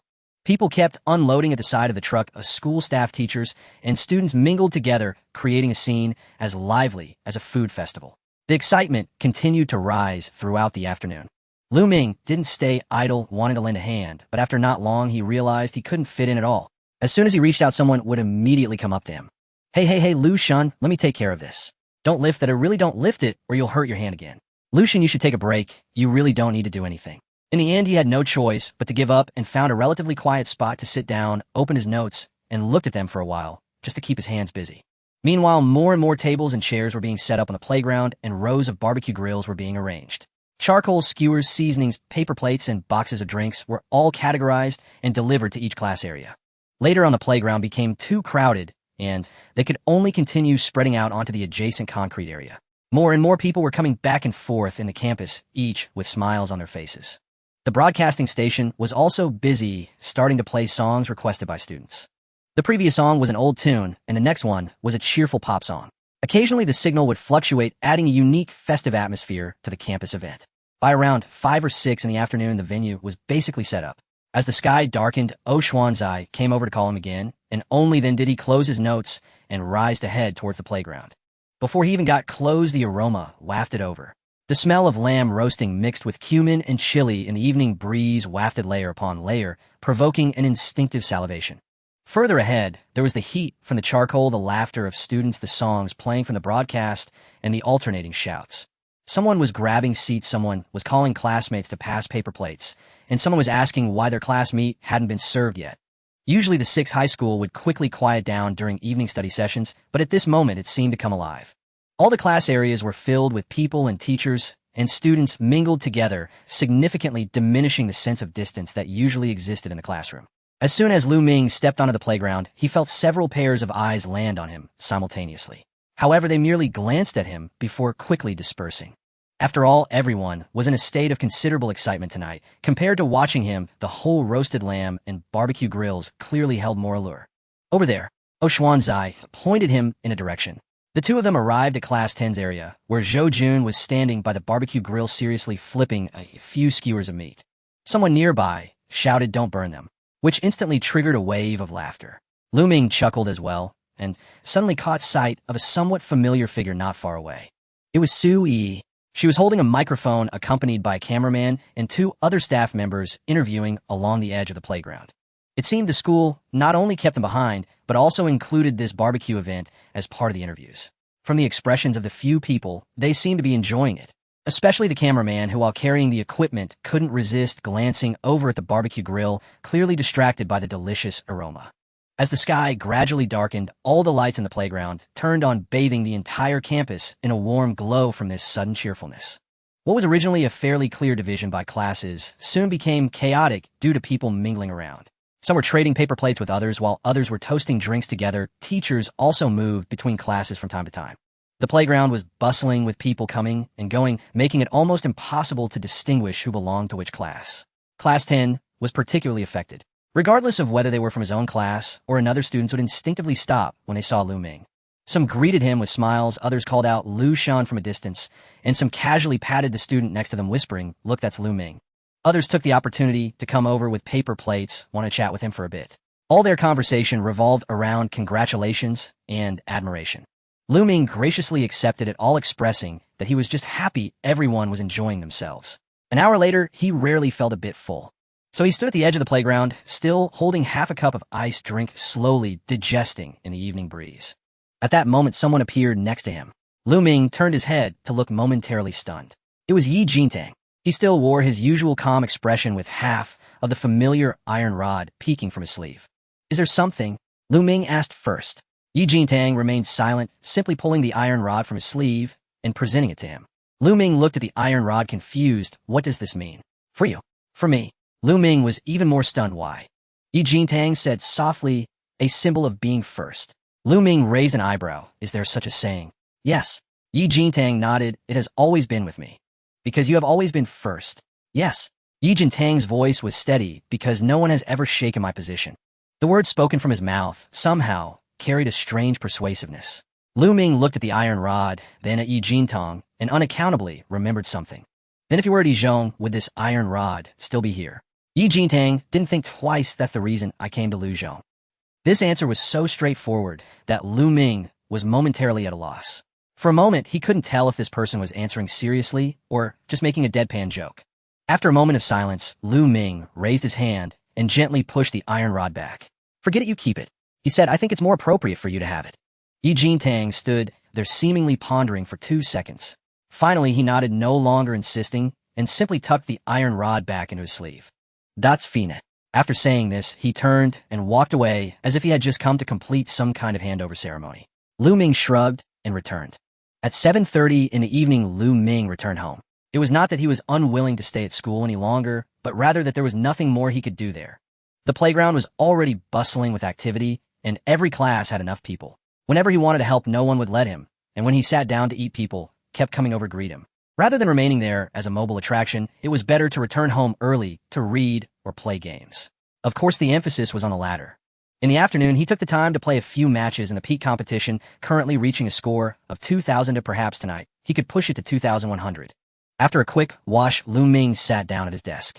Just as he unlocked his phone, he suddenly remembered something. So he opened WeChat and initiated a video call with his parents. The ringtone had barely sounded twice when the call was answered.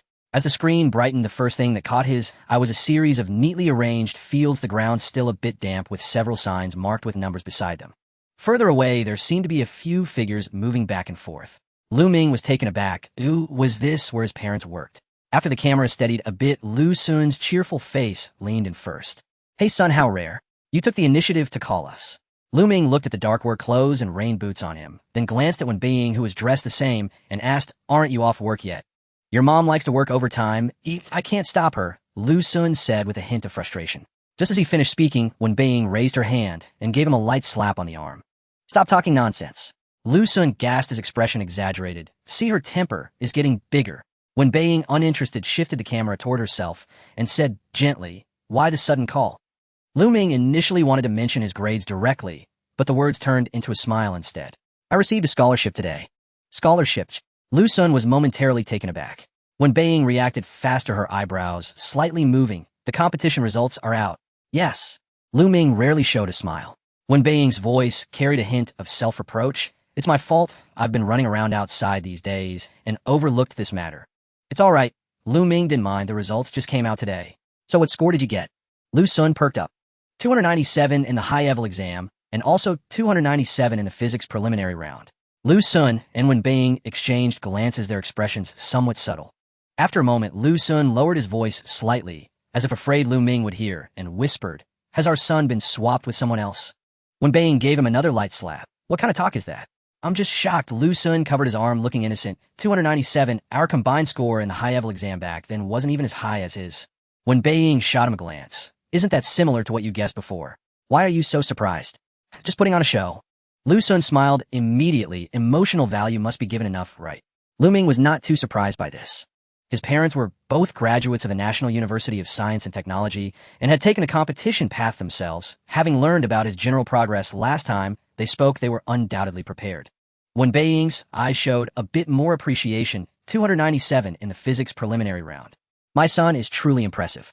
Lu Sun immediately chimed in, his words brimming with uncontainable joy. Son, you've really made us proud. Tell me, what reward do you want?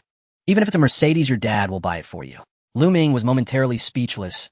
No need to be that extravagant. What's extravagant? Lu Sun argued. With your current results, you deserve a car to celebrate, and you're already an adult. Driving is no big deal. But I haven't taken the driving test yet.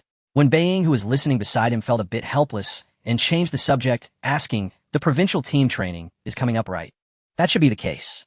I estimate the list will be out in the next few days, and it might get busier afterwards. Being busy is normal. When Beiying said, just arrange your pace well. Yes, I know. Lu Sun put away his teasing demeanor and became somewhat serious. Just do it according to your own ideas, and don't put too much pressure on yourself. When we have our holiday, your mom and I will come and visit you. The three of them chatted a bit more across the screen, mostly about everyday topics, such as whether he had been busy lately and how he was eating. When they mentioned the barbecue party, both were somewhat surprised, not expecting their son to propose such an idea. Even more outrageous was that the school actually went along with it. As the conversation drew to a close, when Being glanced at the time and reminded, didn't you say you still need to study later? Don't stay up too late. Okay, Lu Ming replied.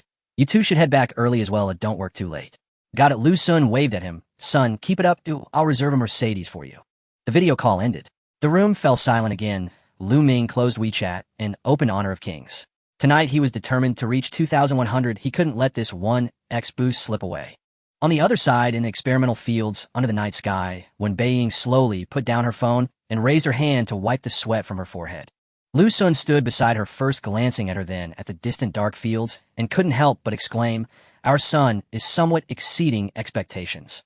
If he weren't our son. When Beiying's lips curved slightly. A few seconds later, she picked up her phone again and dialed a number. The call connected quickly. A faint rustling of paper was heard on the other end, followed by a distinctly respectful male voice. Sister Wen, you're still awake this late. I need to ask you something. When Being said, has the location and arrangement for this year's provincial team training been determined? Let me check. After more than 10 seconds, the other party replied promptly. It's basically confirmed, sister. Why are you suddenly asking this?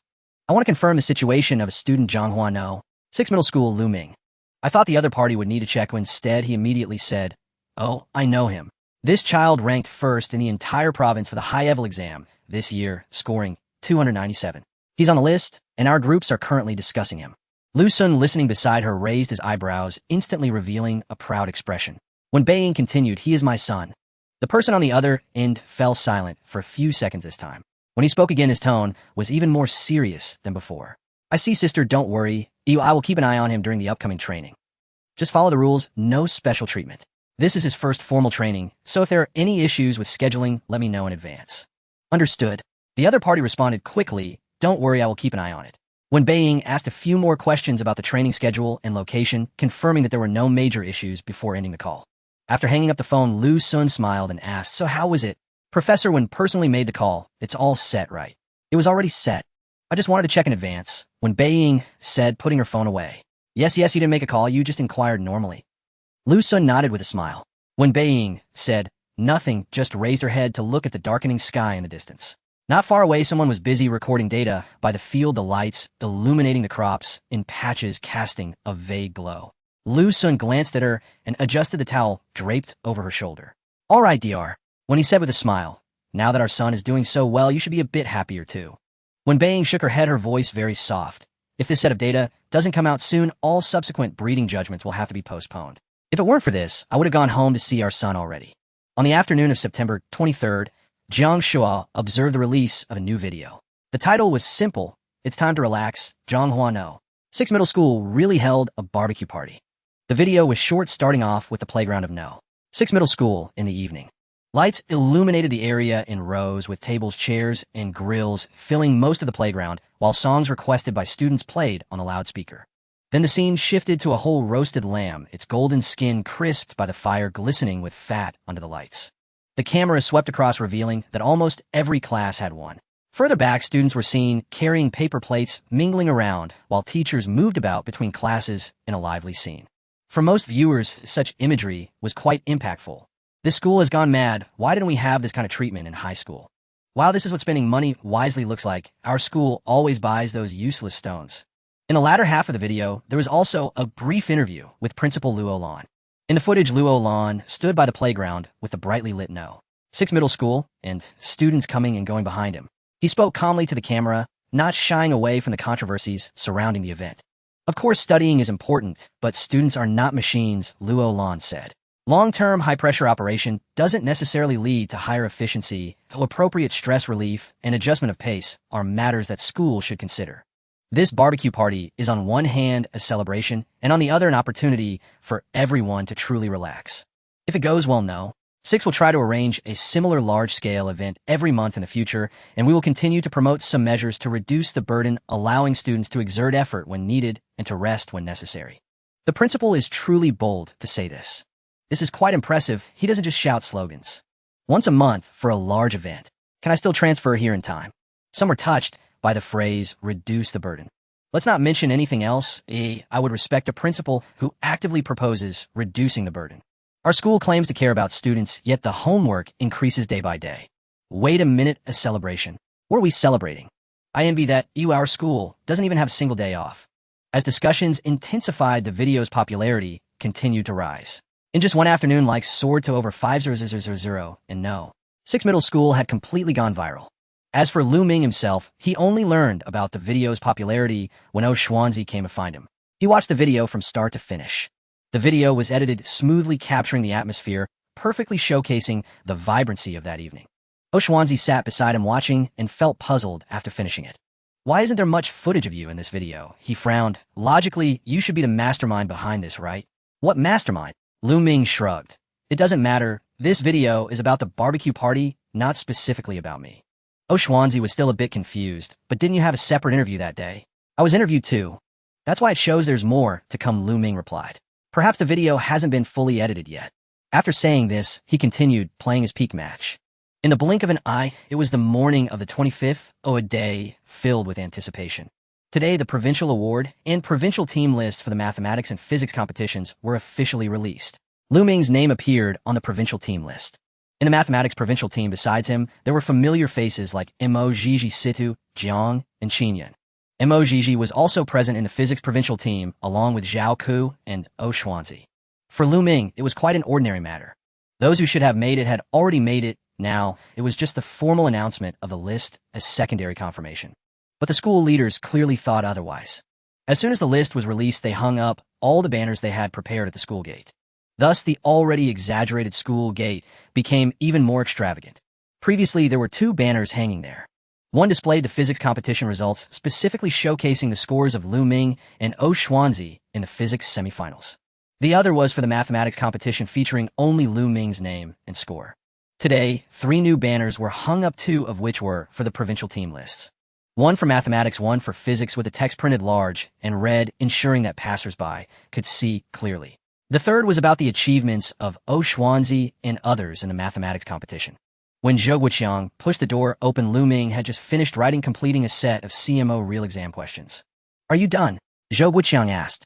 Sort of. Lu Ming stretched his wrist. What's up? You've gone viral. Take a look for yourself. The interview video has been released. Zhou Guoqiang handed his phone to Lu Ming. It's quite a stir. Lu Ming took a glance, seeing 3,600 likes, 3,000 shares, and 2,000 comments. Indeed, it had caused quite a stir. Looking at the title, he was somewhat surprised. He had originally thought that mentioning playing Honor of Kings, a somewhat sensitive topic, would likely be edited out in the final cut or phrased more subtly during the interview. To his surprise, Su Yi had left everything intact, and even the segment about Jiang Shua's observation had passed the review smoothly. He then watched the video. The video began without any preamble, showing 2 recognizable clips. First was a side shot of the restaurant discussion after the high-level math competition, followed by interview footage from the physics competition. Then Su Yi's narration began. The protagonists of these 2 videos are also the subjects of our interview, Lu Ming, a sophomore at Zhonghua No. 6 middle school. As a competitor in both the high-level math and physics competitions, Lu Ming ultimately scored 297 in both, earning a spot on the provincial team. Lu Ming glanced slightly upward. The reactions in the comments section were varied. Damn, I knew Jiang Shuo would feature this guy's interview. He's been on fire in our competition circle lately. Wow, he's the main guy in the restaurant discussion. Scoring 297 is unreal. I took the exam too combined. I only got 150. Forget it, senior. Please accept my knee. Wait, what does the title mean? Why mention honor of kings? The video quickly transitioned from the introduction of scores and identities to scenes from the barbecue party that night. Su Yi's narration continued. After the results came out, Lu Ming suggested that everyone relax a bit, and Zhanghua No. 6 Middle School ultimately turned this suggestion into a school-wide barbecue night. This was both a celebration and an attempt at balancing work and rest. This served as an explanation for the previous video, making the logic much clearer. After all, while the previous video had gained popularity, many people were actually unaware of what exactly No. 6 Middle School was celebrating. I said, why is No. 6 putting on such a big show? Turns out, they hit the jackpot. Ordinary high schools achieving such results is practically like celebrating New Year's. Cut it out, isn't it just a slightly higher score? My school has plenty of those. Hey, why don't you talk about yourself? What score did you get? The video then transitioned to the interview segment about balancing work and rest. This time, Su Yi did not deliberately evoke emotions, but retained Lu Ming's thoughts on studying pressure and relaxation. From here on, the comments began to show clear divisions. What you said makes sense, but the question is who gives you time to rest? Our school only gives half a day off each week. It's only enough for sleeping. There's no time to go out and play. This sounds right, but most people simply don't have that condition. It's just too difficult to achieve. The pressure is so high nowadays that I have to keep an eye on my class group, even while playing games. Lu Ming was not surprised by these remarks. Nowadays, most high schools are managed with stricter regulations.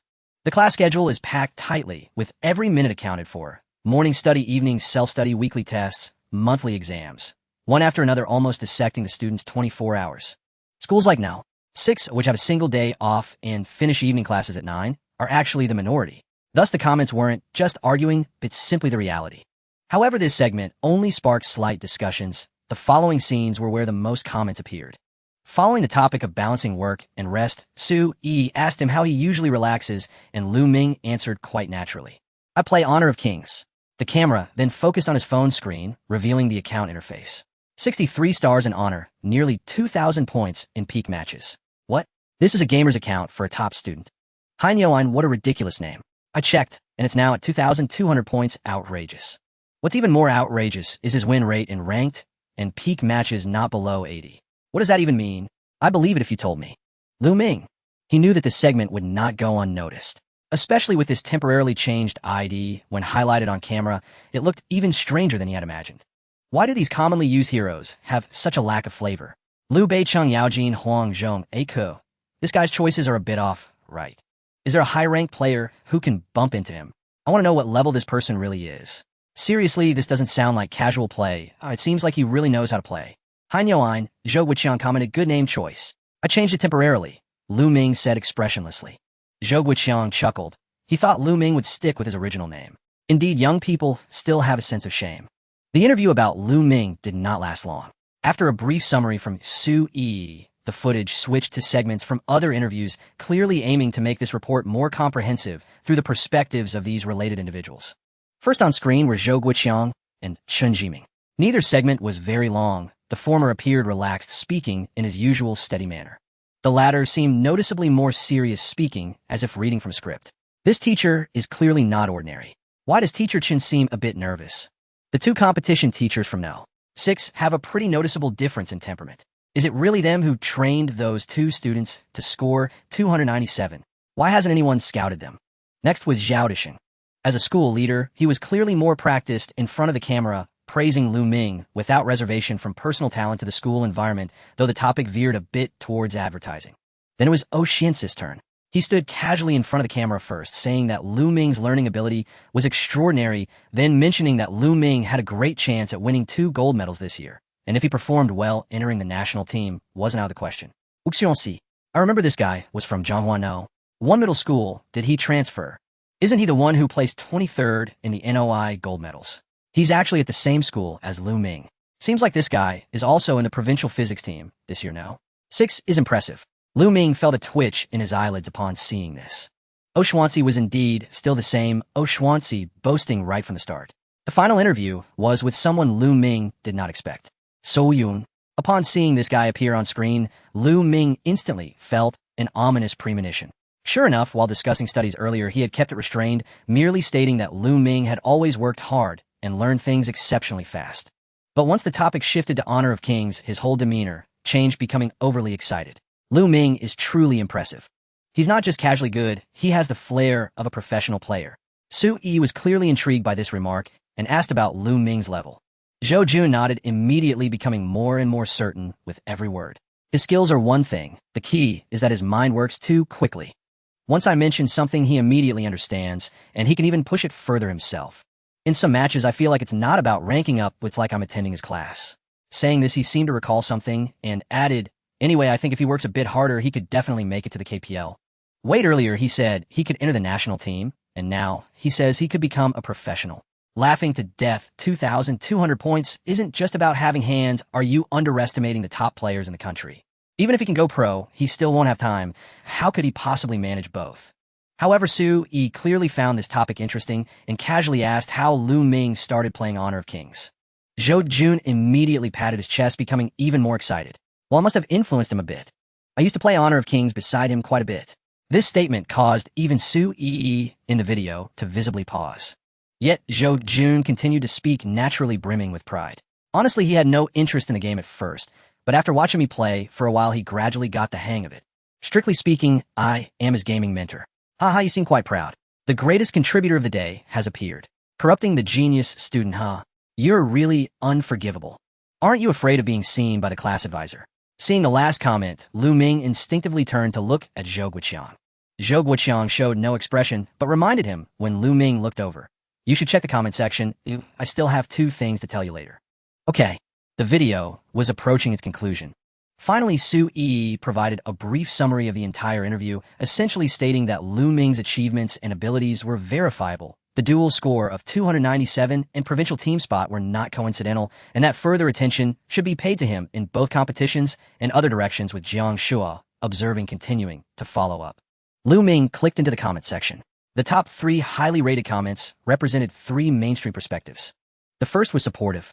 Focus on studying when studying and rest seriously when resting. This saying is more practical than 1,000 motivational quotes. It's simply the truth. The second was opposing. It's meaningless. Students should study hard, otherwise where do the scores come from? He can talk about work-life balance. Because he scored 297, ordinary students watching this video will only find excuses for themselves. Still, I believe a balanced rhythm of work and rest suits me best. What I shared in the interview reflects only my personal perspective. Whether others agree or not bears little relevance to me. Exactly. Zhou Guoqiang nodded in agreement. Now that you've gained visibility, don't let online noise sway your focus. He offered no further commentary, shifting smoothly to another topic. There are 2 other matters I need to discuss with you. First, I've arranged an extended leave for you. Return to school only after both competitions conclude. Go ahead and pack your things shortly. Understood. This arrangement had been settled long ago. Given his circumstances, attending regular classes for the next 2 months was simply impossible. What's the second matter? Zhou Jun has taken a leave of absence. Zhou Guoqiang stated calmly. A leave of absence. Lu Ming's eyes widened slightly. Why? Had wondered earlier why Zhou Jun hadn't shown up for class today, assuming the boy had fallen ill. The XDG Club's youth training program reached out to him and invited him to Shanghai for trials. Lu Ming was momentarily stunned. To go pro. Yes, to go pro. Zhou Guoqiang remained composed. He's always possessed exceptional aptitude in this field, though academics were never his strength. Starting early is a viable path, and perhaps even the right one. Lu Ming stood utterly speechless. The news arrived, so suddenly catching him completely off guard. Just hours earlier, Zhou Jun had appeared on video brimming with excitement as he praised Lu Ming's professional potential. Yet now he himself was stepping into the professional arena. He couldn't help asking again, but Zhou Jun, I recall, had been ranked among the top 1,000 in the peak rankings. Is that level truly sufficient for professional play? Not since last night. Zhou Guoqiang replied, his expression oddly nuanced. At 11 p.m. yesterday, he sent me 2 screenshots. One showed him ranked 9th in the peak rankings. The other was XDG's official trial invitation. Lu Ming fell silent, his mind flashing back to their previous 5-player matches together. Though he consistently directed the team, achieving over a dozen consecutive wins wasn't solely his doing. While the other three players performed competently, Zhou Jun's skill clearly surpassed theirs by a wide margin. Whether playing the duelist lane or jungler, Zhou Jun demonstrated outstanding ability, often requiring no detailed instructions as his teammates instinctively understood how to execute his vision, achieving flawless synergy. In terms of individual execution and real-time decision-making, Zhou Jun possessed remarkable consistency and reliability. Viewed this way, being scouted by a professional youth academy seemed entirely plausible. He still couldn't resist asking, could it possibly be a scam? No, Zhou Guoqiang shook his head. I personally verified it for him. I know enough about such matters to assess credibility. Enough to assess. Lu Ming detected something unusual in his tone. Indeed, Zhou Guoqiang replied. 2 years ago, I worked part-time as a tactical analyst for the K-League, the official secondary professional league for Honor of Kings. The K-League, a fully sanctioned tier within the professional ecosystem. Lu Ming was dumbfounded. Part-time? Yes. Zhou Guoqiang fixed him with a stern look. Don't breathe a word of this to anyone. An uncanny silence suddenly settled over the office.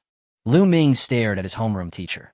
The man who lectured on CMO problems by day, climbed the peak rankings at night, and casually authenticated youth academy invitations for students, and realized once again that his entire understanding of Zhou Guoqiang had just been irrevocably rewritten. After a long pause, Lu Ming managed only, "You're incredible." There was no flattery in those words, only raw, unvarnished sincerity. Zhou Guoqiang stood with hands tucked into his pockets, expression unchanged. I've observed Zhou Jun closely for quite some time. Oh, we're friends in game, Zhou Guoqiang continued. We've even duoed several times, though he doesn't know who I am. What? This time Lu Ming was genuinely bewildered. You actually evaluated him firsthand. Does a homeroom teacher do that? Zhou Guoqiang glanced at him as if reading his thoughts. What would you trust such claims based purely on self-reporting? Lu Ming found himself unable to counter. I've watched his capabilities closely, Zhou Guoqiang continued. His game sense, reflexes, mechanical skill, and mental composure all meet elite standards, truly exceptional among his peers. His earlier limitation was time. School obligations consumed his days, and his family couldn't grant him full freedom. High-quality practice sessions were scarce and fragmented. That's why he remained stuck among the top 1,000 in the peak rankings, unable to sustain upward momentum. Lu Ming began to grasp the picture. Zhou Jun appeared laid back in class, yet held academic rigor in quiet reverence. His gaming time was deliberately restrained, squeezed in only during fleeting gaps between responsibilities. Even under those constraints, maintaining 100-star king status and top 1,000 ranking over years spoke volumes about his caliber. Now it's end of season. Entirely different from season start, Zhou Guoqiang added. Peak ranking points grow exponentially harder to earn later on, and the leaderboard stabilizes significantly. The prestige and weight of rankings here far exceed those of mid or early season. Zhou Jun knew this window was critical, so he's been grinding relentlessly to climb the ranks these past few days. So I eased oversight slightly and discreetly coordinated with other teachers to shield him from distractions, ensuring he could finish the peak rankings undisturbed. Here, he spread his hands lightly. As you've seen, he surged in 9th place last night, scoring 2,750 points. Lu Ming swallowed faintly. As a current 2,200-point player, he understood the peak rankings well enough. That score, even with his 15 boost, would pose a formidable challenge even given ample time. So his trial invitation doesn't surprise me, Zhou Guoqiang remarked. If anything, I think it arrived rather late. Had he not been anchored at school, his peak score and public visibility would likely have soared much higher. Lu Ming paused silently for a few seconds, then recognized the familiarity of that tone. Zhou Guoqiang had spoken of him in precisely the same measured, incisive manner. It wasn't mere praise. It was a calm panoramic assessment pinpointing where one stood, where one fell short, and what one inherently deserved but hadn't yet claimed. At that moment, a subtle shift stirred within Lu Ming. He realized Zhou Guoqiang's discernment had never been focused solely on him. Zhou Jun was one example. So were the classmates pursuing athletics, fine arts, or music. These observations ran quietly beneath the surface, unobtrusive until reflected upon, yet nothing escaped Zhou Guoqiang's awareness. He didn't merely coach competition teams, nor did he judge students solely by grades. More than most educators, he intuitively grasped which path each student was truly meant to walk. Lu Ming gazed at his teacher, calm, centered, unruffled, and felt a complex wave of emotion rise within him. So, he ventured. You've long known Zhou Jun might not pursue the college entrance exam route. More or less, Zhou Guoqiang nodded. Had wrestled with uncertainty before, wondering whether to continue gaming seriously. Now that an opportunity has knocked its signals, this path at least merits a sincere attempt. Better than facing regret after graduation. Lu Ming pondered briefly, then asked, do professional teams truly weigh peak rankings so heavily? Absolutely, especially high-end-of-season rankings. His invitation didn't arrive by chance but came because that ranking carries undeniable weight. Lu Ming nodded thoughtfully. Set aside these concerns for now. Focus first on completing the upcoming competitions, Zhou Guoqiang smiled. Everything else can wait, time remains abundant. With that, he tilted his chin toward the door. Go on, pack your things. You'll review your test paper. Lu Ming acknowledged and rose to leave. It was dinner time. The teaching building unusually quiet. A few students drifted along the corridor, some carried lunchboxes toward the cafeteria, others leaned against railings chatting idly or savoring the breeze. When Lu Ming re-entered the classroom, only a handful of students remained. One bent over homework, another nibbled bread, while flipping through practice tests, and a third napped face down on the desk. At his entrance, several glanced up instinctively, then quickly averted their gazes. Lu Ming approached his seat and noticed Zhou Jun's desk stood empty. The surface was immaculately cleared. No books, no test papers. Only a chair neatly tucked beneath the desk, starkly contrasting the surrounding clutter. Lu Ming's gaze drifted toward the nearby trash bin, overflowing with textbooks, unmistakably Zhou Jun's. Classic move. He studied them for 2 seconds, a faint, indefinable unease stirring within him. Just days ago, they debated peak rankings and hero viability. Now, without warning, Zhou Jun had packed his belongings and stepped onto an entirely divergent path. It wasn't sorrow he felt, merely a quiet, reflective melancholy. He quickly turned his attention inward and began gathering his own things. There wasn't much to carry: competition lecture notes, a few essential reference books, a draft notebook, and scattered pens and test papers stuffed haphazardly into his drawer. Before long, his backpack bulged full. His deskmate's seat sat vacant. His own seat now stood empty too. Suddenly, that corner of the room felt markedly more desolate. Lu Ming slid his chair gently beneath the desk, cast one final glance across the classroom, then slung his backpack over his shoulder and walked out. Back in the office, he greeted Zhou Guoqiang. All packed? Yes. Zhou Guoqiang still held Lu Ming's completed CMO practice test in hand. Be careful on your way home, and get some rest tonight. Yes. Lu Ming responded softly, said nothing more, and left the office. As he exited the teaching building, dusk deepened gradually beyond the gates. Faint echoes of basketballs bouncing and laughter drifted from the playground. The cafeteria exhaled fragrant aromas. Evening wind swept in from the school gate, gently scattering the day's lingering warmth. Lu Ming walked slowly along the familiar campus path, backpack slung over one shoulder. From today onward, his ordinary school routine would pause for now. The next morning at 7, Lu Ming arrived at the Qiangjing Education Institute. It is located in the newly developed area of Zhanghua City, housed in a 7- or 8-story independent building. The lobby on the first floor was brightly lit with an electronic screen behind the front desk, displaying the students' achievements and competition scores for the year. A few students with backpacks stood near the elevator entrance, some holding handouts, while others were reviewing questions.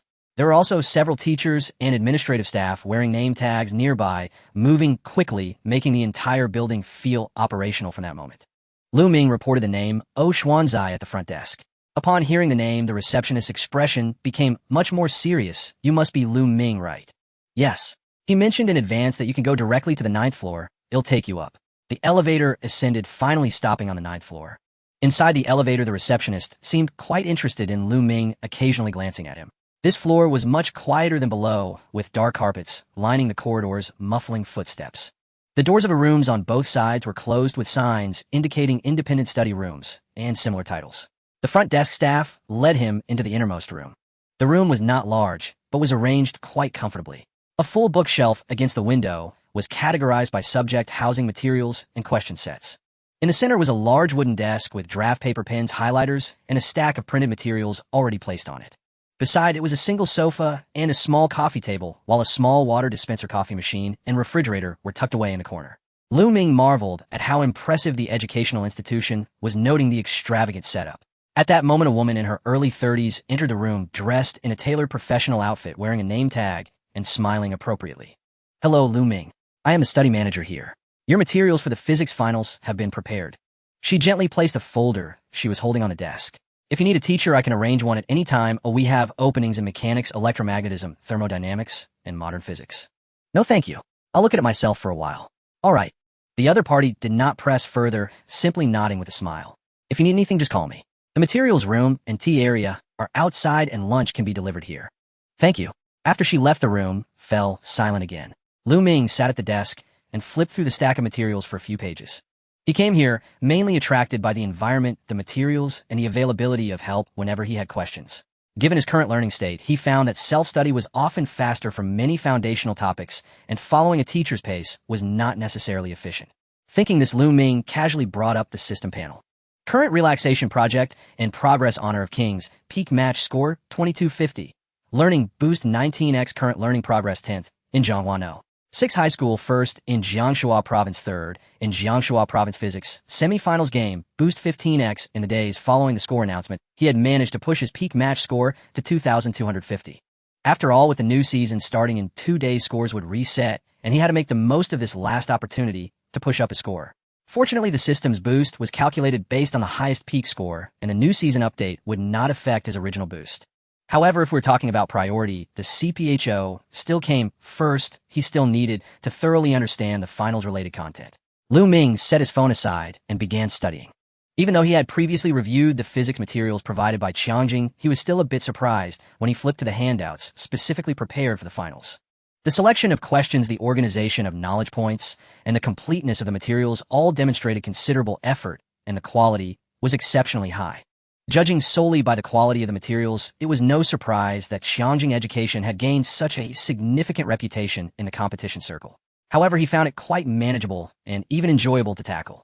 Just after 8, the door was pushed open from the outside. Xuanzai walked in looking somewhat worn out. "You got here so early." "Not too bad." Xuanzai walked over to his side, first glancing at the materials on the desk, and then at the draft paper filled with his writing, his mouth twitching slightly. "I left the house at 7:40. MHM. Lu Ming turned a page. "I arrived at 7. You make me seem disrespectful to physics." Lu Ming smiled, but said nothing. Xuanzai tossed his bag aside and asked, "How's the environment?" "It's all right." "That's good." Xuanzai seemed relieved. "Do you need to call a teacher?" "Not for now," Lu Ming replied. "I can manage on my own and let you know if I get stuck." Xuanzai was not surprised by this. He leaned in to peek at the questions Lu Ming was working on, and his expression grew increasingly odd as he looked. "Which question are you on?" "The last question." Xuanzai could only shrug and sincerely say, "Well, then you definitely don't need a teacher." He then spread his own materials out and sat down on the other side of the desk. The room fell silent once again. Throughout the morning, the two hardly spoke. Around noon, Xuanzai set his pen down with a sigh. "I'm done studying. It's time to eat." Xuanzai stood up to stretch his shoulders and picked up his phone. "What should we have for lunch?" "Anything works." "Then I'll order directly," he said, skillfully selecting 2 meal sets. Not long after, the study manager brought in lunch, which was a well-balanced combination of meat and vegetables, complete with soup and fruit.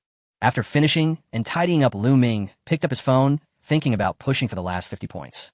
Xuanzai, however, mysteriously brought over his bag, his movements serious, as if about to unveil some powerful weapon. Lu Ming had initially thought he would either pull out crucial competition materials or some high-end stationery. Instead, the scene suddenly changed. First, there was a brand new phone with a frame wider than a regular phone. Then came a charging cable, a stand, and some things he couldn't comprehend, all neatly arranged. Lu Ming asked in confusion, "What is this?" Xuanzai put on a finger sleeve. "Learn to relax a little." Seeing Lu Ming still puzzled, he had to explain, "It's for playing Honor of Kings. You know the standard gear, right?" "You still play Honor of Kings?" "Didn't I say I played before?" Xuanzai replied, while setting up the equipment. "At least I reached a few seasons of the rank." "A few seasons?" "Yeah." Xuanzai opened the game, but later I found the game too easy, so I stopped playing much. Saying this would usually come off as bragging from someone else. However, coming from Xuanzai, it inexplicably carried an air of unwarranted self-assurance. "So why have you thought of it again?" "Isn't it because of you?" Xuanzai glanced at him, lightly sighing. "My dad even saw your interview video. He said I should learn from you." "Your dad?" "Yeah." Xuanzai's tone was quite complex. "He even called me last night, saying my previous study methods were too rigid and suggested I learn from you." "So you came to play Honor of Kings. Is there a problem with that?" Xuanzai held the phone horizontally. "It's all about balancing work and rest. I need to practice a bit." At this point, he suddenly changed the subject and whispered seriously, "You're so popular now, why not just start a channel?" "What kind of channel?" "Short videos, live streams, anything will do." Xuanzai became more excited as he spoke. "You handle the on-screen part, and I'll manage the operation. We can split the profits 50-50. No, I can take a little less, 40-60 is fine." Lu Ming glanced at him and succinctly replied, "Are you out of your mind?" "What do you mean out of my mind?" Xuanzai clicked his tongue. "Do you have any idea how many people want to watch you?" "On my way here today, I came across 2 accounts reposting your interview video. If you really start a channel, just the title double 297 Academic God playing Honor of Kings live would be enough to keep you going for a while. Lu Ming was speechless. If your dad knew you had this business sense, he would surely be pleased. Xuanzi eyes shuddered. Hey, I was just joking, don't tell my dad. After some teasing, Xuanzi asked, shall we queue together? No, I still need to climb to the peak rank. Lu Ming shook his head. You can play by yourself first. All right. Xuanzi opened Honor of Kings, checked his account, and then clicked his tongue surprisingly. I still have diamonds. With that, he opened his friend list, swiped a couple of times, and pulled 2 people into the room. Lu Ming initially didn't pay much attention, but then 2 polite male voices came through. Good afternoon, young Master O. X2 young Master O. What a strange title. Lu Ming instinctively raised an eyebrow. This didn't sound like ordinary players, that felt more like companions. Well, it made sense. Someone as wealthy as Xuanzi would definitely need someone to help him rank up. He didn't think much of it and put on his headphones to start climbing ranks. The high-ranked environment at the end of the season was still fierce. Although 2300 was just a small step away, it wasn't something you could simply achieve. Fortunately, his hand was feeling good today. He won 1 and lost 1 in the first 2 matches, then went on to win 3 in a row, stopping at 2301 with the system notifying him that his learning bonus had increased to 20 times. Lu Ming let out a deep breath of relief, finally made it.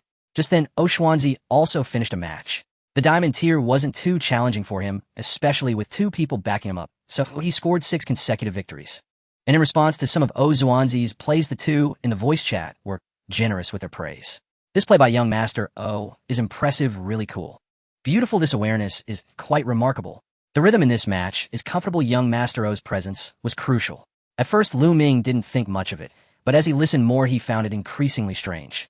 These companions were so dedicated that they practically adored Xuanzi. Once the match concluded, Xuanzi first addressed the 2, let's call it a day, well, I'll have my second brother increase your bonuses. Sure, thank you, young Master O. X2, he smiled as he exited the room, then turned to Lu Ming and asked, are you done? Yeah. Then shall we play together? Our ranks don't match. Lu Ming replied, you're diamond, I'm a glory king. That's true. Lu Ming then curiously asked, who are you playing with just now? Just 2 professional players, Xuanzi replied nonchalantly. Lu Ming was taken aback. Professionals? Yeah, I thought they were companions. Not really, Xuanzi explained, my second brother recently took over a KPL team, and since they have no matches during the off-season, I invited 2 of them to queue with me. It's quite convenient. Lu Ming, upon hearing this, surprisingly, didn't find it too absurd. After all, the competitive training center he was at was owned by his family, so it wasn't hard to accept that they could also manage a KPL club. What team? PNG, I think. Xuanzi pondered, I heard they had a pretty poor performance last season, sold off a few players, and the owner is struggling a bit. My second brother is quite interested in esports, so he just bought it outright.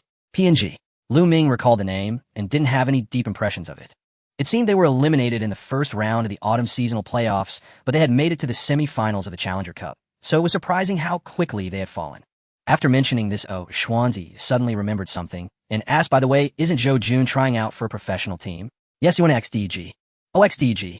Xuanzi immediately regarded it more favorably. That's quite impressive, a top 4 team in the league, much stronger than PNG. Lu Ming glanced at his phone. Fortunately, it had already been closed. Otherwise, if the 2 professional players heard him comparing them directly, it would be quite awkward. Xuanzi didn't realize anything was amiss and continued with, Zhou Jun's level being noticed by XDEG is indeed impressive. Lu Ming nodded in agreement. The 2 casually chatted for a bit until it was 2 p.m. Xuanzi closed the game and sighed, the leisure time is over, it's time to get back to work. Lu Ming smiled and spread out his materials. He wasn't sure if it was the right choice, but Xuanzi's efficiency in the afternoon was significantly better than in the morning. Around 8 p.m., they finished their lessons for the day and headed home. The itinerary for the 27th remained the same, and when Lu Ming arrived home in the evening, he received a video call from Zhou Jun, which surprised him.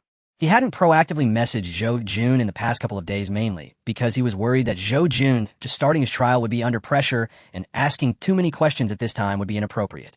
After all, a professional trial would last at least 3 to 5 days, which was quite stressful. To his surprise, Zhou Jun had called him first. Lu Ming answered the video call. The screen lit up, revealing Zhou Jun's face, the background being a decent dormitory where a bed and a half-open suitcase were visible. Most importantly, the excitement on Zhou Jun's face was practically overflowing. Brother Ming, what's up? Lu Ming smiled. Zhou Jun exclaimed excitedly, I've been on trial for 2 days, and the coach just talked to me, saying my awareness is quite good and my rhythm is right, and I can sign a training contract tomorrow. That's great. Soon you'll be a professional player. Lu Ming laughed. Ha ha ha. Zhou Jun was incredibly excited at first. I thought they were just casually observing, but it turns out there's real hope. Listening to these words, Lu Ming was genuinely happy for Zhou Jun. This also confirmed that Zhou Guoqiang was right, as Zhou Jun truly had the ability to go pro. He then asked, when will you make it to the main roster? Zhou Jun was taken aback for a moment, then chuckled awkwardly. It's not that quick. Normally, someone like me would only be considered for training. If I want to make it to the main roster, I'd have to wait for next year's draft unless the team really sees potential and signs me early. But that's just a thought. I'm still a bit too young.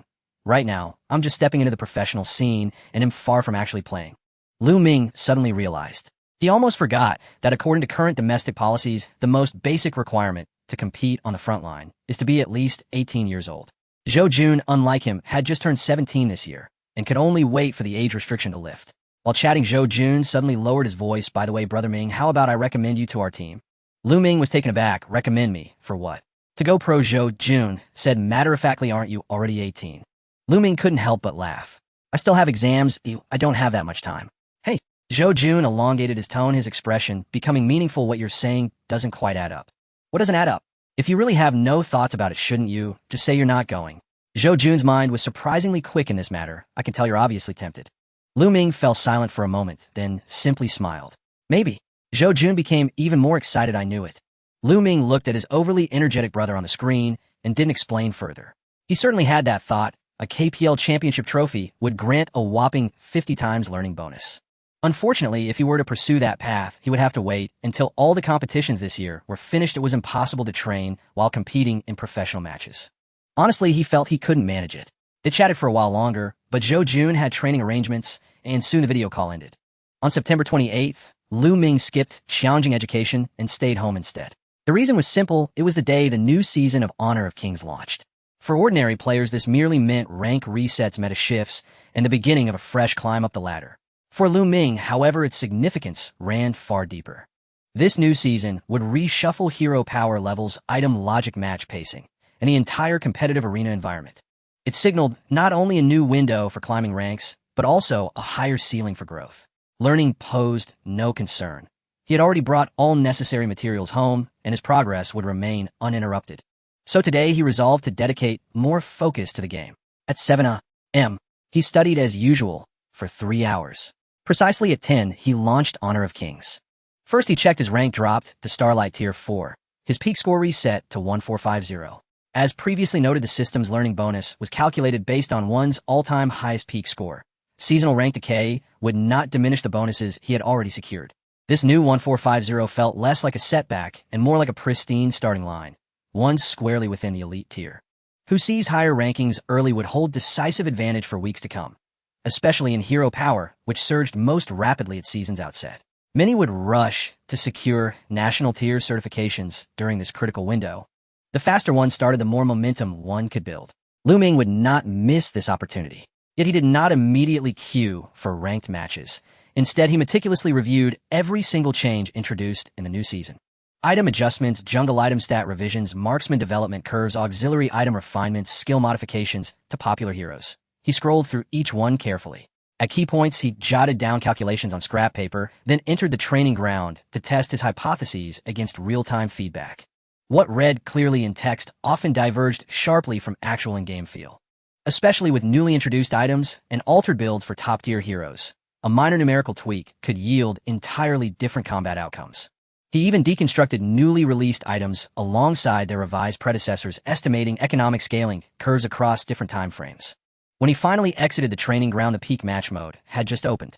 Lu Ming gently massaged his temples. The mental exertion of those 2 hours had been unusually intense. This deep dive granted him a foundational grasp of the season's meta. Familiar meta lock heroes remained viable, but clinging to them out of habit was no longer optimal. If he intended to climb, he would do so hidden, seizing the season's definitive answers alongside everyone else. Marksmen like Marco Polo, assassins like Ying and Jing, fighters like Pei Qinhu and Dayu, all now belonged in his rotation. All 5 lanes remained essential. Only by mastering them could he fully leverage his greatest strength, unparalleled macro awareness. At noon sharp, the peak match mode unlocked. Lu Ming took a slow, steady breath and clicked match. Seconds later, he entered the battlefield. This round assigned him to the support role. In pre-selection, he briefly considered Zhang Fei and Zhuang Zhou before locking in Xiaoxi Yuan. A relatively new support, he had recently practiced extensively, high in raw power, especially at level 1. Upon entering the loading screen, he scanned both teams' compositions. His team fielded Gong Suanli as marksman, holding national tier certification, Zhu Yujing as jungler, provincial tier certified Kai as fighter, minor national tier certified Shun Mingxi as mid laner. Their opponents countered with Gi Sang Chi by Li Xiansu and a swift mid-top duo. Average team score, 1-4-5-0. A textbook elite tier opening match of the new season, far more intense than his previous 2-3-0-0 score games. The match began. As Lu Ming purchased items, he activated voice chat. Can everyone hear me? A young male voice replied first. Gong Suanli, dude, you're blue mark Xiaoxi Yuan. You're not here to troll me, are you?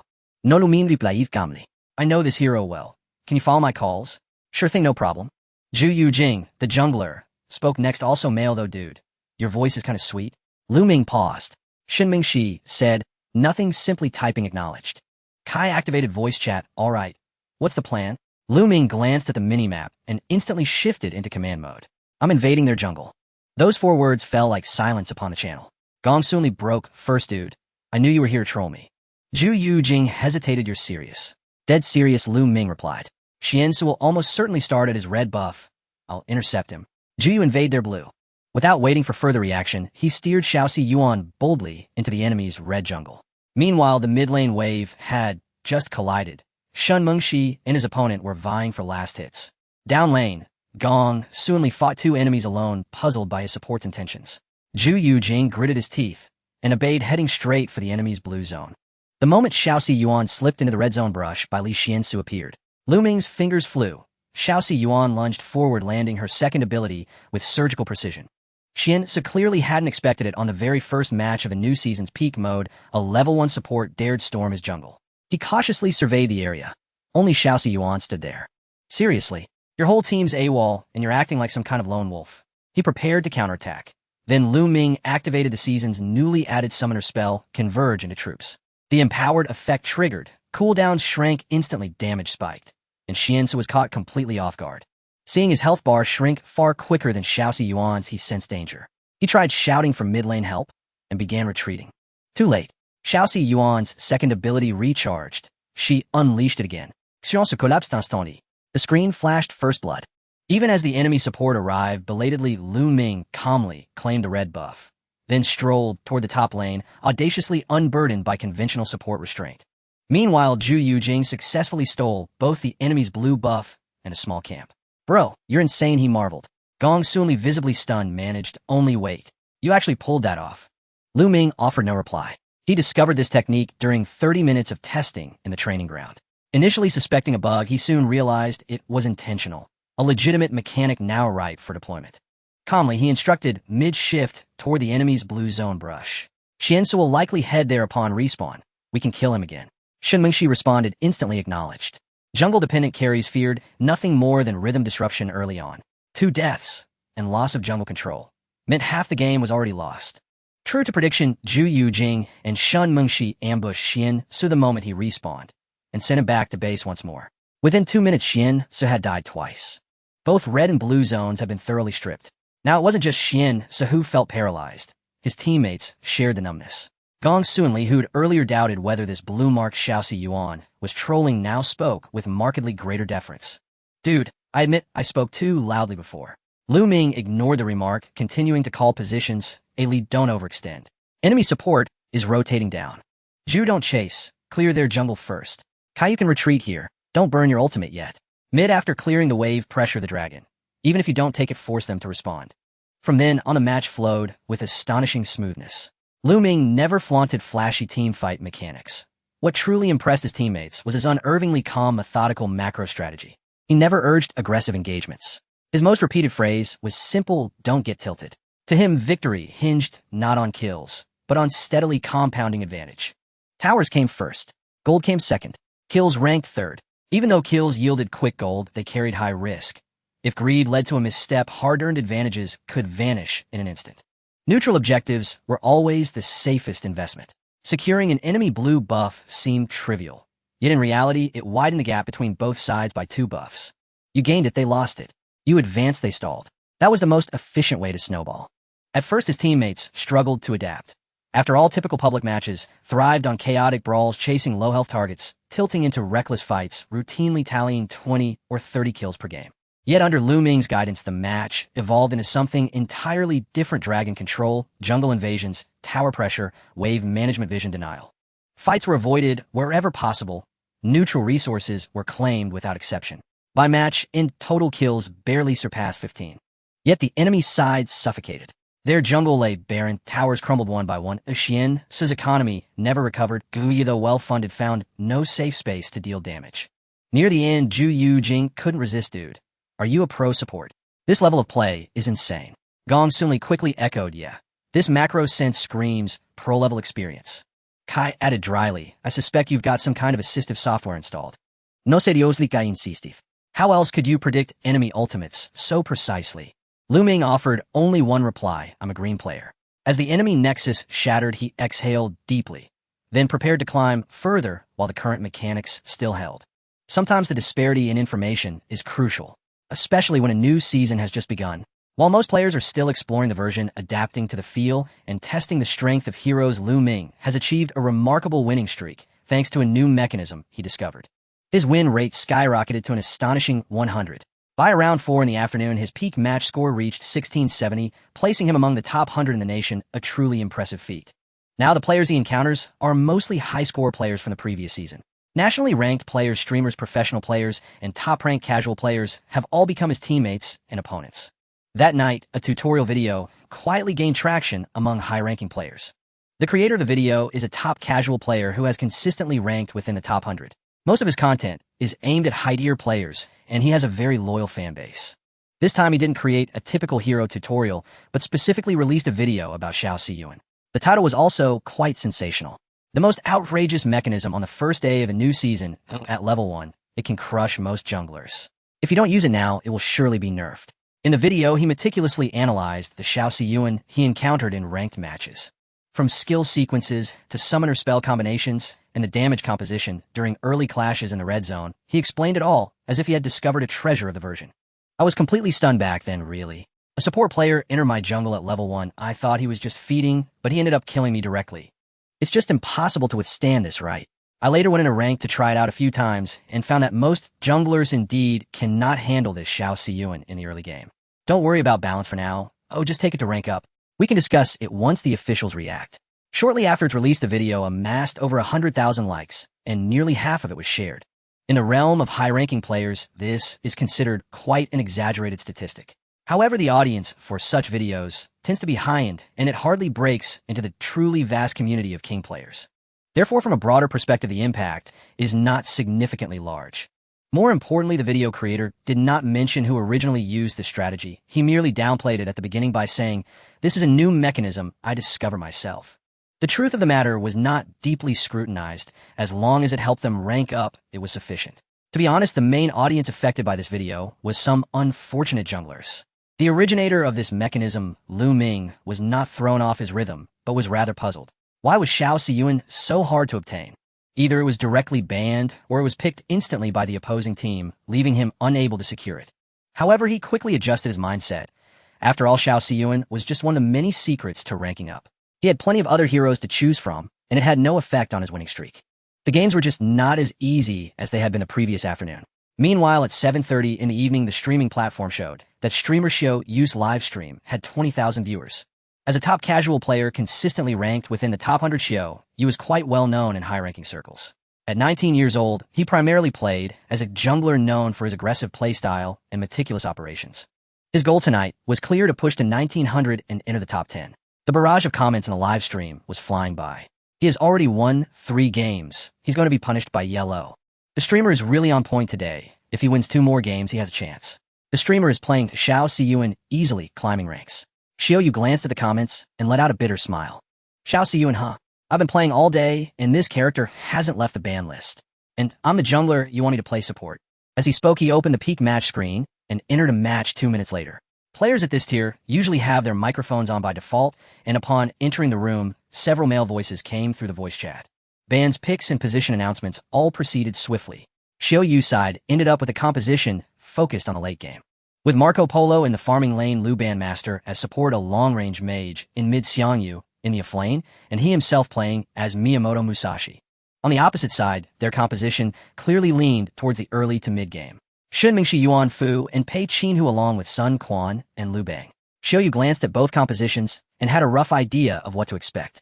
He realized he needed to be cautious in the early game. Streamer, you're up against two professionals and a fighting emperor. While I'm matched with a fighting emperor, the streamer is in trouble. It's really a fighting emperor till I watch his stream. With two professionals and a casual player on their side, this match is going to be tough. Xiaoyu frowned slightly. Did I match with a fighting emperor again? The fighting emperor was also a streamer and ranked third in the last season's peak rankings with dual national titles, and Pei Qinhu, a top-tier player. With two professional players alongside him, one could imagine the intensity of this match. It's fine, our composition can still fight back. Xiaoyu was not nervous. He had faced matches with 5 professional players before, so this was no big deal. As they entered the loading screen, a calm voice echoed in the team voice chat. Once we again listen to my commands, all right. Xiaoyu was taken aback. Before he could respond, another teammate had already gotten excited. Wow, with that tone, are you Gao and Yo AI? It's me. Awesome, brother, I'll follow your lead. Another teammate immediately added. Alright, it's you then, I'm just going to play along. A third teammate chimed in, this match is secured, you just follow his commands, and we're good. Xiaoyu looked puzzled. Gao and Yu Aiying. Who is that? He had never heard of this name. What's worse, these 3 teammates sounded a bit too presumptuous, as if the mere presence of Liu Bandmaster meant everyone else was merely there to support. This name sounds somewhat familiar. The Fighting Emperor had a match with him and won it under his guidance. Wait, is it him? The Fighting Emperor even added him as a friend. 666, the streamer is blessed this match. He's surely in for a top 10 finish. Looking at these comments, Xiaoyu's frown deepened. Is he really that invincible? A Liu Bandmaster, a support hero, how strong can he really be? He couldn't help but feel a hint of defiance. It's not that he didn't trust his teammates, but this situation where everyone just assumes he would lead without even starting the game instinctively made him resistant. Why should it be like this? The game hasn't even started, why should they listen to him? Yet that voice clearly took his silence as consent. Our composition is focused on the late game, so avoid pushing lanes and fighting, let them have it if possible. After 12 minutes, their composition will clearly weaken. Try not to give up kills in the early game. The 3 teammates agreed rapidly. Xiaoyu remained silent, merely staring at his phone screen. The game officially began. In the past few minutes, the situation indeed seemed, as Master Liu Ban described, a bit oppressive. There were no kills, no proactive invasions, and no mindless fighting. The teammates were all farming. If they could retreat, they did, and if they could yield, they yielded. The economic gap remained within 1,000. For minutes had passed, and not a single kill had occurred. This was quite rare in Xiaoyu's usual matches. He typically played aggressively with Gong Bin, always keen to seize an opportunity to engage fiercely. However, several times this match, he felt he could catch someone only to be held back by the team's rhythm force to stick to farming, defending lanes, and dragging the game out. This left him feeling somewhat frustrated. At the 4-minute mark, the Tyrant and Lord would respawn. Master Liu Ban's voice echoed precisely on cue. Let's start with the Tyrant, I'll ward the lane with you. They aren't here, yet let's attack, we have enough damage. Although Xiaoyu was not entirely pleased, he joined in the attack. Soon the Tyrant's health was nearly depleted. Just then he spotted Pei Qinhu emerging from the red buff bush with several figures approaching from behind. Pei Qinhu is here, Xiaoyu said, and Master Liu Ban quickly followed up. Keep attacking, don't mind him. Let's take the dragon, their team isn't complete, just stall for a bit. In the next moment, the Tyrant was secured. Pei Qinhu jumped into the dragon pit, trying to contest, but was a moment too late, effectively delivering himself into their hands. Everyone focused their fire on him, and Pei Qinhu evaporated on the spot. Master Liu Ban's calm voice rang out again. Retreat, our condition isn't good. I don't have my ultimate, we can't engage a 5-4. Xiaoyu was planning to pull back when he saw Sun Quan's position on the opposite side, and a surge of anger welled up inside him. He thought, what's there to be afraid of? Wouldn't it be human not to fight here? Aren't we going to engage? Before he finished speaking, Gong Bin unleashed his ultimate, flying straight into Sun Quan's face. As he landed, Sun Quan's health instantly dropped by nearly a third. Almost simultaneously, the opposing mage support arrived. Following that, Liu Bang from the offlane teleported down. Xiaoyu's heart sank. Meanwhile, seeing him initiate the fight, his teammates could only grit their teeth and follow him in. The team fight erupted immediately. Yet, as Master Liu Ban had said earlier, their condition was not good, their skills were not fully available, and the opposing team's strong phase had not yet passed. After this fight, although they managed to take down Sun Quan, they were traded 2 for 4. The streamer is really daring to fight. Is this even a good call? Come on, the marksman and side lane are both in bad shape. Master Liu has already called for a retreat. This is doomed, that fight was a disaster. One must admit Master Liu's commands were indeed clear. Among the teammates, Marco Polo couldn't hold back. Did I told you not to engage? How are we supposed to fight now? Xiaoyu opened his mouth, but found himself speechless. Instead, Master Lu Ban stepped in to smooth things over. Forget it, we can still fight. Let's hold our ground for now. However, the reality was not as easy as he suggested. Losing that team fight allowed the enemy to immediately take the Lord and push down the mid-lane tower, giving them a significant economic boost.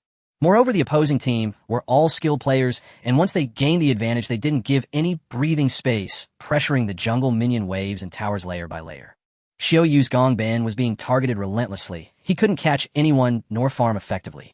By the 12-minute mark, the economic gap had widened to 4,000. The kill count was 3-7. His record was an ugly 14. This game is already lost. I can't think of a way to win. The opposing duty is snowballing too hard. The streamer is taking the blame for this one. I told you not to engage, and you had to house that working out. Xiaoyu remained silent. He knew this round was on him. But it was too late to say anything. He could only grit his teeth and continue pushing down. At the 13-minute mark, the enemy was pressuring both lanes to the high ground. The minion waves from the top and mid lanes pushed towards the tower simultaneously. Xiaoyu wanted to handle the top lane, but Master Lu Ban said, "Don't worry about the top lane. If we keep splitting like this, we'll only face a slow death." Gong Bin go around and cut off their escape route. Xiangyu push forward for positioning, take a hit in the mid lane, I'll initiate. Sun Quan and the mage support's ultimates are still on cooldown. A series of commands came down without pause. Xiaoyu hesitated for a moment, but refrained from arguing, promptly following orders. The mid lane mage completely trusted Master Lu Ban's words, moving forward, as if making a mistake entering the enemy's skill range.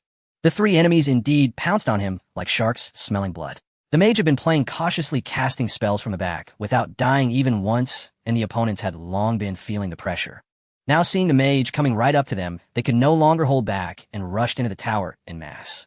The mage evaporated instantly. Meanwhile, Xiangyu suddenly charged forward, pushing two of them back.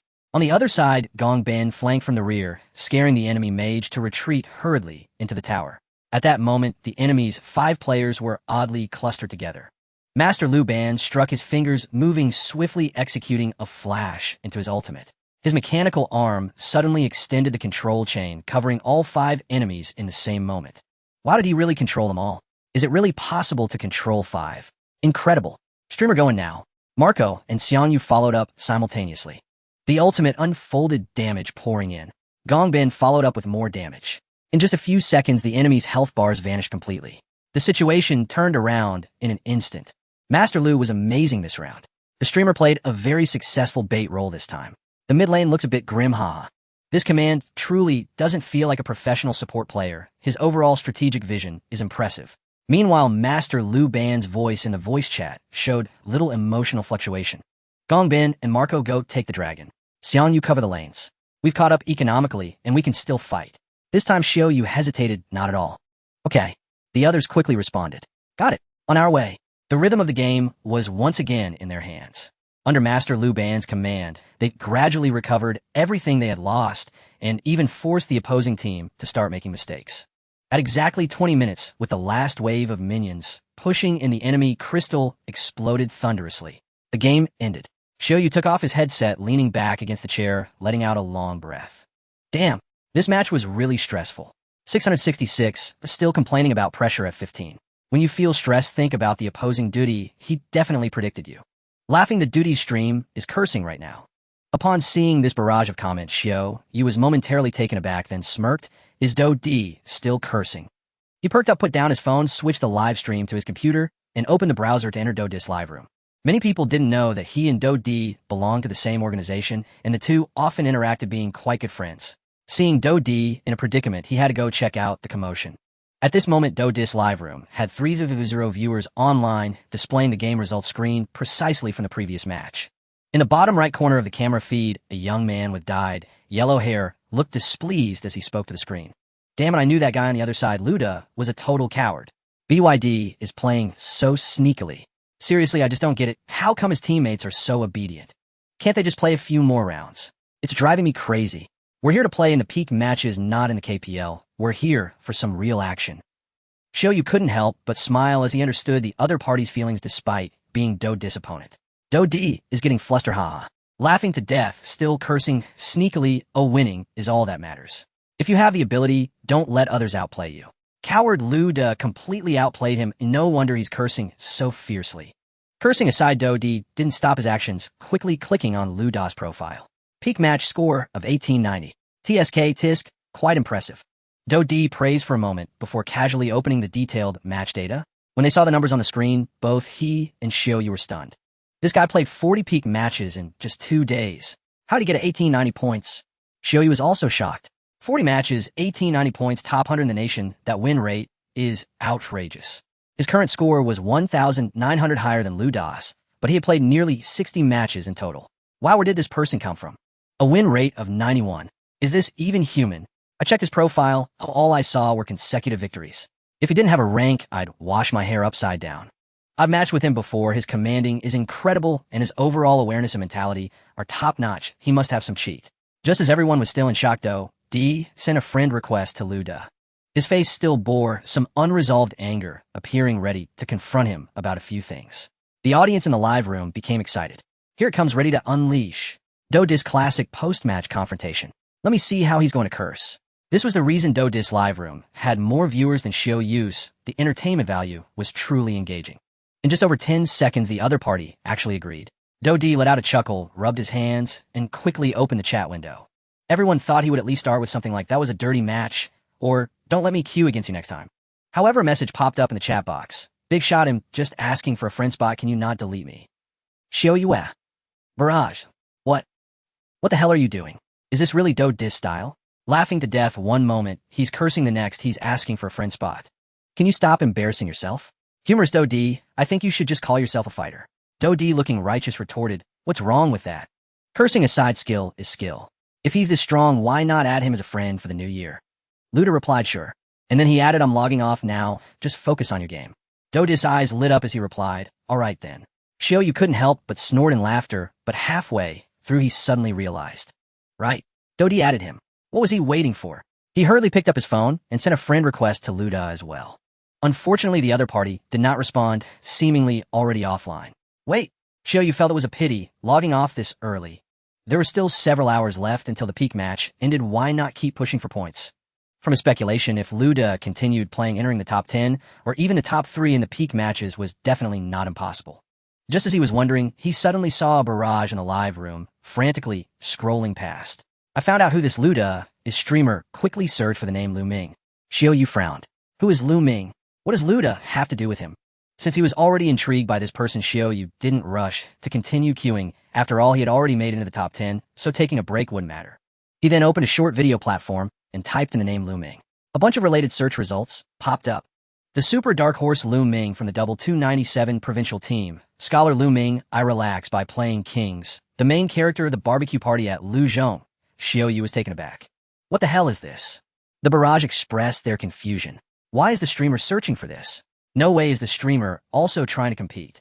Don't joke around. The streamer with that vocational school diploma can't even memorize the multiplication table. I saw this guy before. They say he treated the whole school to roast lamb.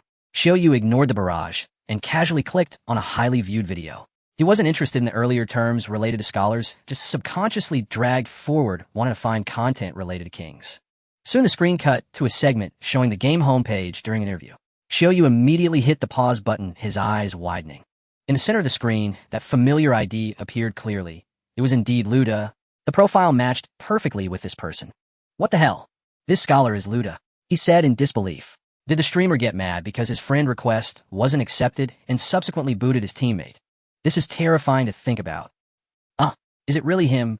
I checked, this guy is on the provincial team for both competitions. That's insane. Don't say it really matches up. Although Xiaoyu exclaimed, he was still a bit puzzled. Can someone explain what it means to be on 2 provincial teams? I didn't go to school, so I don't really understand. The god among gods. More rare than top national standards. He can rank among the top in math nationwide. Highlink 297 is basically the top level in the country. You can understand it as at least 2 top national standards to start with. Xiaoyu became increasingly silent as he watched. In the end, he just swallowed hard and sincerely exclaimed, "So strong." Then suddenly remembered something. Wait. He logged off at 7:30 today. Could it be that he went to study? Xiaoyu was not mistaken. Lu Ming logged off to study. After all, playing from noon until 8 in the evening had somewhat exceeded today's limit of relaxation. If he continued playing, it wouldn't be a balance between work and rest, but rather a case of internet addiction. Since his score had improved beyond his expectations, the time was still manageable, and there was no need to enter an advanced mode, so he logged off to study a bit. Such a change made Ming feel quite unaccustomed. In the past, he played games to study. Today, he was studying to play games. Could it be that I'm actually somewhat addicted? He murmured to himself, then set his phone aside, reopened the lecture notes he had brought back, and focused on solving problems. An hour and a half later, he had made up for the study time, and the game's diminishing returns had been reset by the system. Only then did Ming pick up his phone again, preparing to log back in and continue playing for a while. As soon as he entered, he saw 99 friend requests. He instinctively clicked to take a look. Some of them were from people he had encountered in today's matches, and the reasons were fairly normal, such as, "You gave good directions, can we be friends? Impressive big shot, can I add you? Hey, you have a nice voice, want to play together later." The last one was from a cute pink avatar, named UNI Bobo Bing. It looked like a female player, but Ming recalled that its voice was a rough male voice. He chose to ignore it and looked at some others. These are people he completely didn't know and had no impression of likely coming out of admiration. Seeking acknowledgement, big shot, please accept. I want to learn support, willing to pay for mentorship. Big shot, what is your double 297 learning method? Can you share it? Hey, are you online? Hello, I'm the manager of the URG team interested in playing professionally. Dare you challenge me to a duel? I want to get revenge for my son Do D. Ming stared at the last message for 2 seconds. Who is Do D? He had no memory of it. After thinking for a moment, he decided to set these requests aside and did not rush to address them. Adding so many people was meaningless. If he were to reply one by one, he could forget about playing tonight. He clicked into the peak leaderboard and took a glance. He was currently ranked 42nd in the country. In the friend ranking, Zhou Jun's score was even slightly higher than his clearly also playing intensely in the peak matches. Ming scrolled down. Since he had added quite a few people these days, he searched for a while before finding Zhou Guiqiang in the friend list. As expected, this homeroom teacher was also online with a peak match score of 1600, also not slacking off. Ming smirked slightly, not wanting to disturb him, and opened the next peak match. The queue time for this segment was noticeably longer. The match was successfully paired, and he entered the game. Before he could even speak, someone was already talking. Whoa, this pre-selection. Are you Gao Yoan? Is it really him? Then I'll follow your lead this match. Bro, why didn't you say earlier? I can play as a utility mage too. Ming was slightly taken aback. Was it his illusion? He remembered that before logging off, the chances of being recognized were not high. Why does everyone know him now? No, I'm a peak summoner 5, Ming replied with a hint of humor. Joking aside, he accepted the command for this match. In the previous matches, the rhythm was relatively smooth. However, with the average ranking of the matches now sitting around the top 30 to 40 in the country, it was no longer realistic to crush through like yesterday. Ming's command was still effective, but no matter how strong the command, it couldn't completely replace the teammates' operations. Some players looked skilled with high scores, yet once in the game they played as if they had no brains. Clearly told not to push the line, they still took a step forward and got ambushed the next second. Others didn't speak a word the entire match, ignored signals, and just played their own game, dying first in team fights. Ming encountered 2 such situations in one evening, while losing was out of his control. A few matches were simply due to being outmatched. With a disadvantage in composition, the opposing team's strengths were too apparent, or his own teammates played too aggressively, unable to hold back their tempers. Some almost argued with him over voice chat. For situations like this, Ming took it quite lightly. Most players in high ranks had their own pride. If you had a high score and won often, people would subconsciously listen to you a bit more. However, once your score isn't solid enough, or if you fail to establish the rhythm early on, whatever you say can easily be dismissed as nonsense. This is normal. After all, few people at this level truly believe they are inferior to others. In the last 3 hours, he did not achieve the same winning streak as during the day, but his overall win rate remained astonishing. By the end of the last match, his score was solidly at 1970. His name just barely fit into the top 10 in the country, with the 9th being Xiao Yue, who had ranked in at 7 o'clock. Ming stared at the leaderboard for a few seconds, suddenly feeling an indescribable sense of strangeness. Soon he found where the problem lay. Thankfully, he had changed his previous ID, otherwise he couldn't imagine how awkward it would have been. Just as he was about to log out of the game, a long-lost system prompt sounded in his mind. Detected that current peak ranking has entered the National Top 10 Professional Potential Assessment. Increased high-ranking bonus activated learning enhancement increased by 3 times. When the ranking reaches the top 3 or first, additional rewards will be given with one-time bonuses. Ming paused slightly, clearly surprised. There are such rewards. Upon reflection, this was likely a feature that the system would only unlock after reaching a certain stage in professionalization and learning enhancement growth. It was just that his level had not been sufficient before, and the system assumed that he couldn't reach this current stage at all, which was why no prompt had been given in advance. After all, under normal circumstances, who would have thought that someone who had only recently embarked on the path to professionalization could directly enter the national top 10 at the start of the season? However, the prompt sound had not ended. Detected that current learning enhancement has reached a phase node passive ability activated. Thought overclocking significantly improves efficiency in processing complex information, enhances condition layering, path prediction, and multiline deduction capabilities. A new learning state. Lu Ming was even more delighted. Ranking scores and leaderboards were ultimately just numbers. But the change in learning state was something different. That was something that could truly manifest in his studies. Condition layering, path prediction, multiline deduction. Any of these alone could significantly widen the gap in learning. Thinking of this, Lu Ming picked up the lecture notes again. He flipped to a comprehensive problem he hadn't fully solved before, wanting to test just how exaggerated the thought overclocking could be. As his gaze fell on the problem, an incredibly strange feeling arose. The densely packed conditions in the problem automatically layered themselves, and the physical scene's boundary constraints and interference information instantly fell into place. This left him quite astonished, as the speed at which the problem unfolded was actually beginning to struggle to keep up with his thoughts. Every symbol and every deduction on the paper felt like it was slowed down a beat, waiting for him to continue the deduction. Efficient absorption filtered out the noise, while thought overclocking allowed the remaining core content to unfold in front of him in an almost slow-motion manner. With both effects combined, the result was so exaggerated that even Lu Ming himself felt a bit dazed. 15 minutes later, he put down his pen, confirming he had completed this problem, his eyes filled with surprise. If he had done this problem in his previous state, it would have taken at least 20 minutes, but now he had somehow shortened it by 5 minutes. Don't underestimate these 5 minutes. This was a comprehensive problem at the CPHO level, not a basic question from a regular practice book. At this level, every minute saved meant a terrifying improvement in understanding deduction and calculation capabilities. If this problem were to be tackled by Xuanzi, it would take at least 40 minutes. Yet he had only used 15 minutes. This number sounded quite intimidating. October 1st and National Day. For most students, this means holidays, sleeping and traveling, and a reversal of day and night. But for Lu Ming, the key word for this day is the training registration. Tomorrow, the provincial physics team training officially begins at Jiangsu University in Jiaoning. After packing his things, he picked up his backpack and went downstairs. Just as the clock struck 7, a black business car was already parked by the roadside. Xuanzi was leaning against the car door looking at his phone and waved when he saw Lu Ming come down. Finally made it. I thought someone like you would go through another set of problems before heading out. I did have that in mind. Lu Ming walked over and placed his suitcase in the trunk. But then I thought if you waited too long, you might just come to my house and do problems with me. In that case, the registration time would be delayed. You really know how to talk now, Xuanzi said with a smile that didn't reach his eyes. In the driver's seat, Uncle Lu chuckled at the exchange. Once the car started, Xuanzi began to complain. I still think this year's provincial team training is poorly scheduled, especially since it falls on National Day. He expressed his dissatisfaction. The whole country is celebrating, and we have to go for training. Is this reasonable? Lu Ming turned his head to glance at him. Did you originally have any plans for National Day? No, not really. Then what are you losing out on? It's a legal holiday, Xuanzi retorted. Not having plans is one thing, but having the holiday occupied is another. Don't you feel a psychological loss?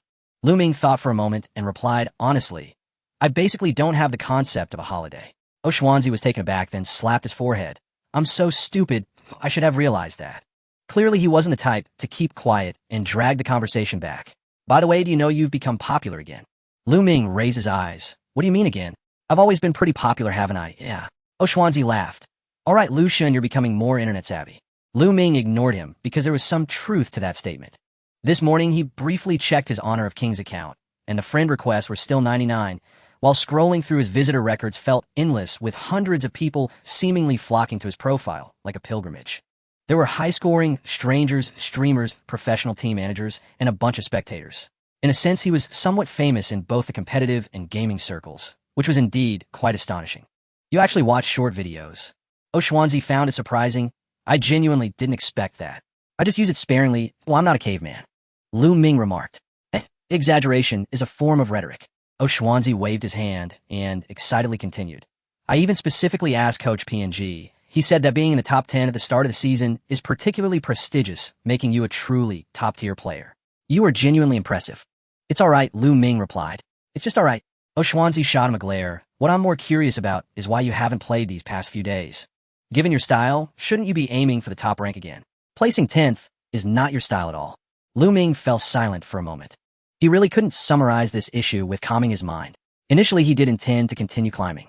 He discovered that the concept of thought acceleration could manifest not only in studying, but could also be applied to gaming. With a 15x game boost plus thought acceleration, his state was extraordinarily good. But for some reason, after playing a few rounds, he truly experienced what the high-score tier ecology was like. In several matches, his teammates' performances were so outrageous they made him question life. It wasn't just about poor performance, it was the kind of intentional trolling that was almost blatant. When you say east, they go west. When you ask them to play steadily, they insist on throwing. The situation could have been dragged out, yet they seemed to crash into the opponent as if on a mission. Initially, Lu Ming thought it was just his bad luck running into several not-so-bright players in a row. It wasn't until Zhou Jun messaged him that things became clear. He had been marked by a so-called bounty order. If someone managed to snipe him in the top-tier matches and successfully made him lose, they would earn 1,000 yuan. When Lu Ming heard about this, he felt his worldview had been greatly shaken. This is possible. Why wouldn't it be? Zhou Jun said, nonchalantly, high-scoring streamers, casual players, professional players. Who hasn't been targeted? I've got people gunning for me too, but only for 100 yuan. Just get used to it, Zhou Jun said while drinking water. After a while, when the hype dies down, fewer people will be watching you. Don't rush into it, otherwise it'll be quite uncomfortable. Lu Ming fell silent for several seconds before decisively abandoning the thought of continuing to climb the ranks. He wasn't afraid of losing, it was just that playing in such a performer match wasn't particularly enjoyable. Similarly, Xuanzi, after hearing this, had his mouth agape. This kind of thing exists. I just found out too. Damn, you've become so popular that people are spending money to target you. Xuanzi exclaimed, but Zhou Jun is right, this kind of thing is quite common in the gaming circle. It'll be fine once the hype fades. So for now, I won't play in the top tier, Lu Ming said. The provincial team training is more important. Indeed, exams come first. The two continued their discussion on honor of kings and studies, unusually, without doing any problems. The car drove towards Jiaoning. There were quite a few cars on the highway for National Day, but it hadn't yet reached a traffic jam level. The scenery outside the window kept retreating, the sky bright, and occasionally clusters of buildings and overpasses could be seen in the distance. 3 hours later, the business car entered Jiaoning City. After a while, Jiangsu University's gate appeared in sight. As the only 985 university in the province, this school naturally carries a certain weight. The school gate was wide and solemn with tall trees lining the main road, and deep within the campus were scattered teaching buildings, laboratories, and old structures exuding a quiet atmosphere.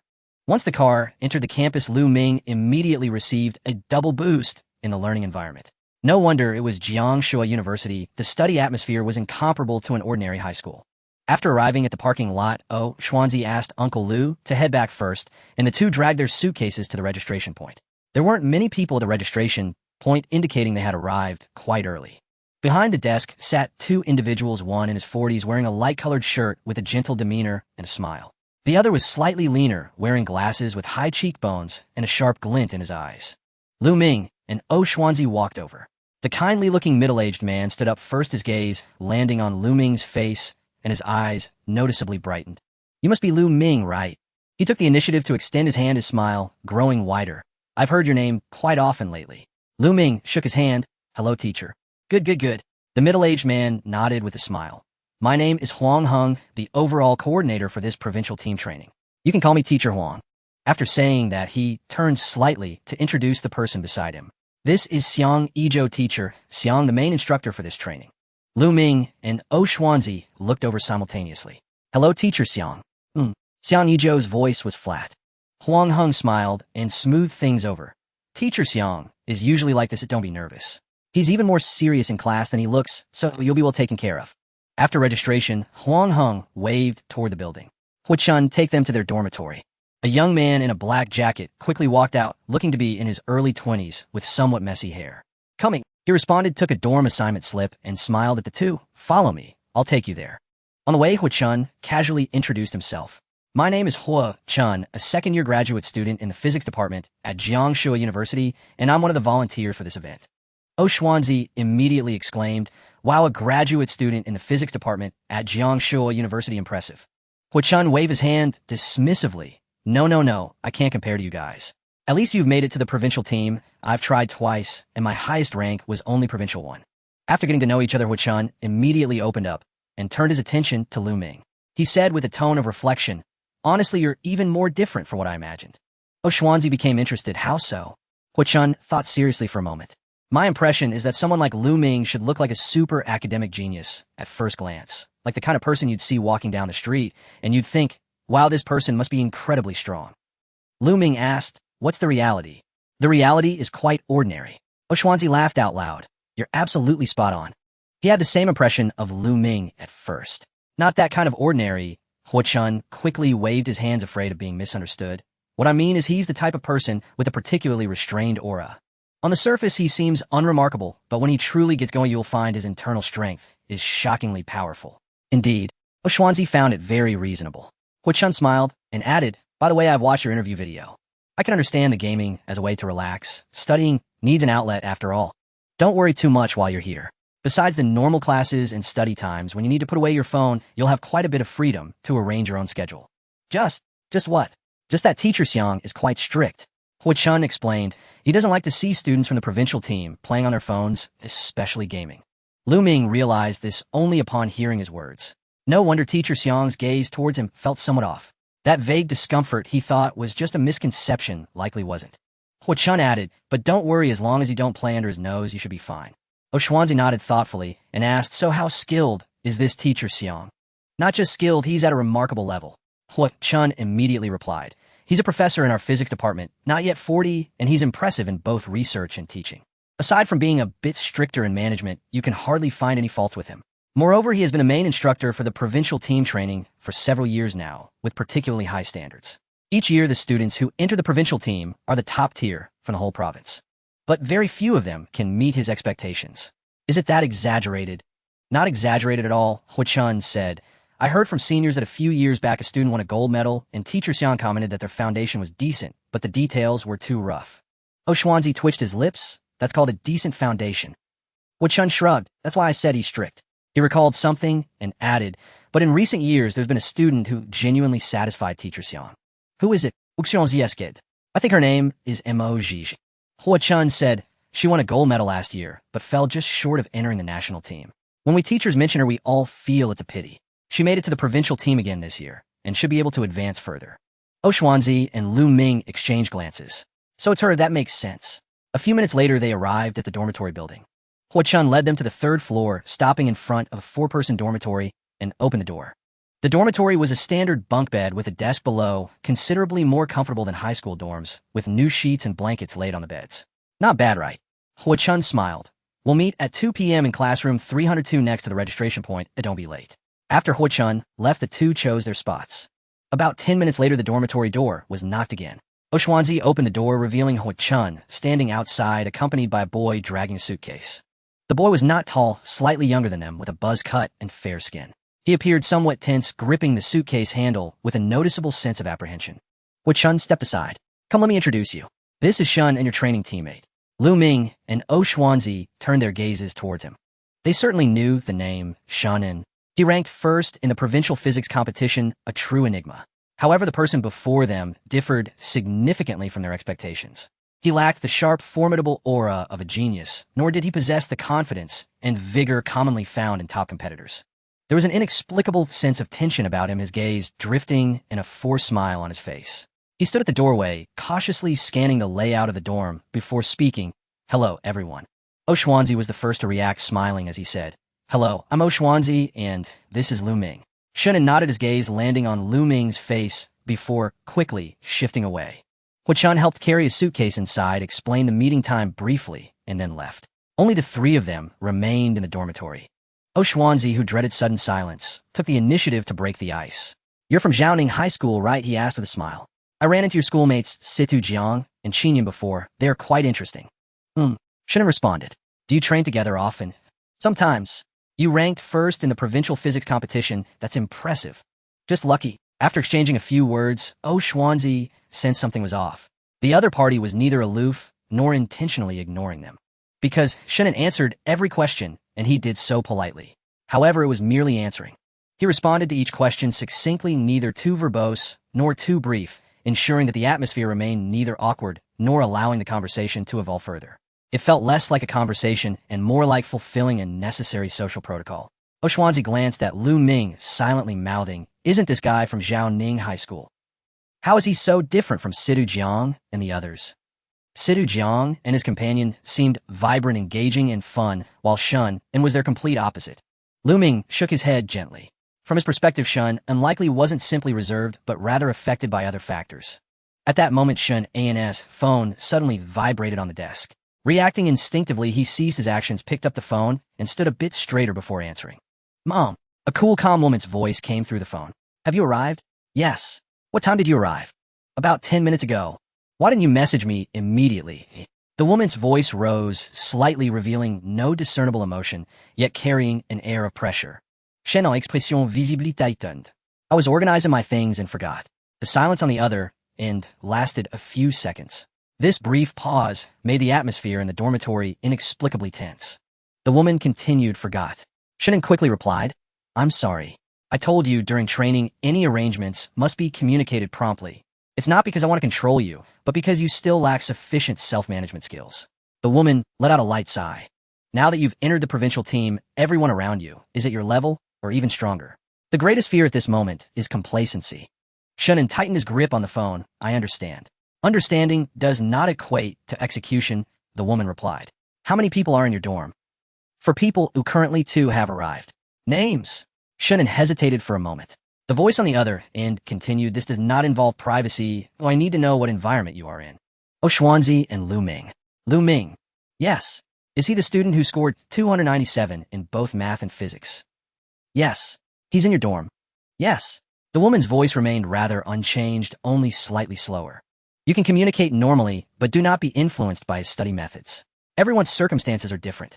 Just because he can maintain efficiency through relaxation doesn't mean you can too. Your priority right now is stable execution, not trying new methods. Shen lowered his gaze. Not but understood. Understood. Do not turn off the study statistics app on your phone. Send a summary before 9:30 p.m. daily covering 4 areas: the day's course content, mistakes, weaknesses, and the plan for the next day. Since the journey took time today, ensure at least 2 hours of self-study tonight. Alright. Additionally, training is not a social activity. Maintain politeness with your classmates, but do not waste time on meaningless chatter. Understood. Send me photos of your meals and take a picture of tomorrow's schedule before bed. Okay. Shun. The woman called him one last time. Shannon stood a bit straighter. Yes. This is not about experiencing university life. You know what you need to do. Understand. After the call ended, Shun and carefully placed his phone back down.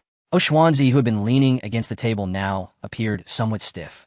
He glanced at Lu Ming, then at Shunan, and for a moment no one spoke. However, after placing his phone down, Shun and pursed his lips and bowed slightly to the two, saying, I'm sorry.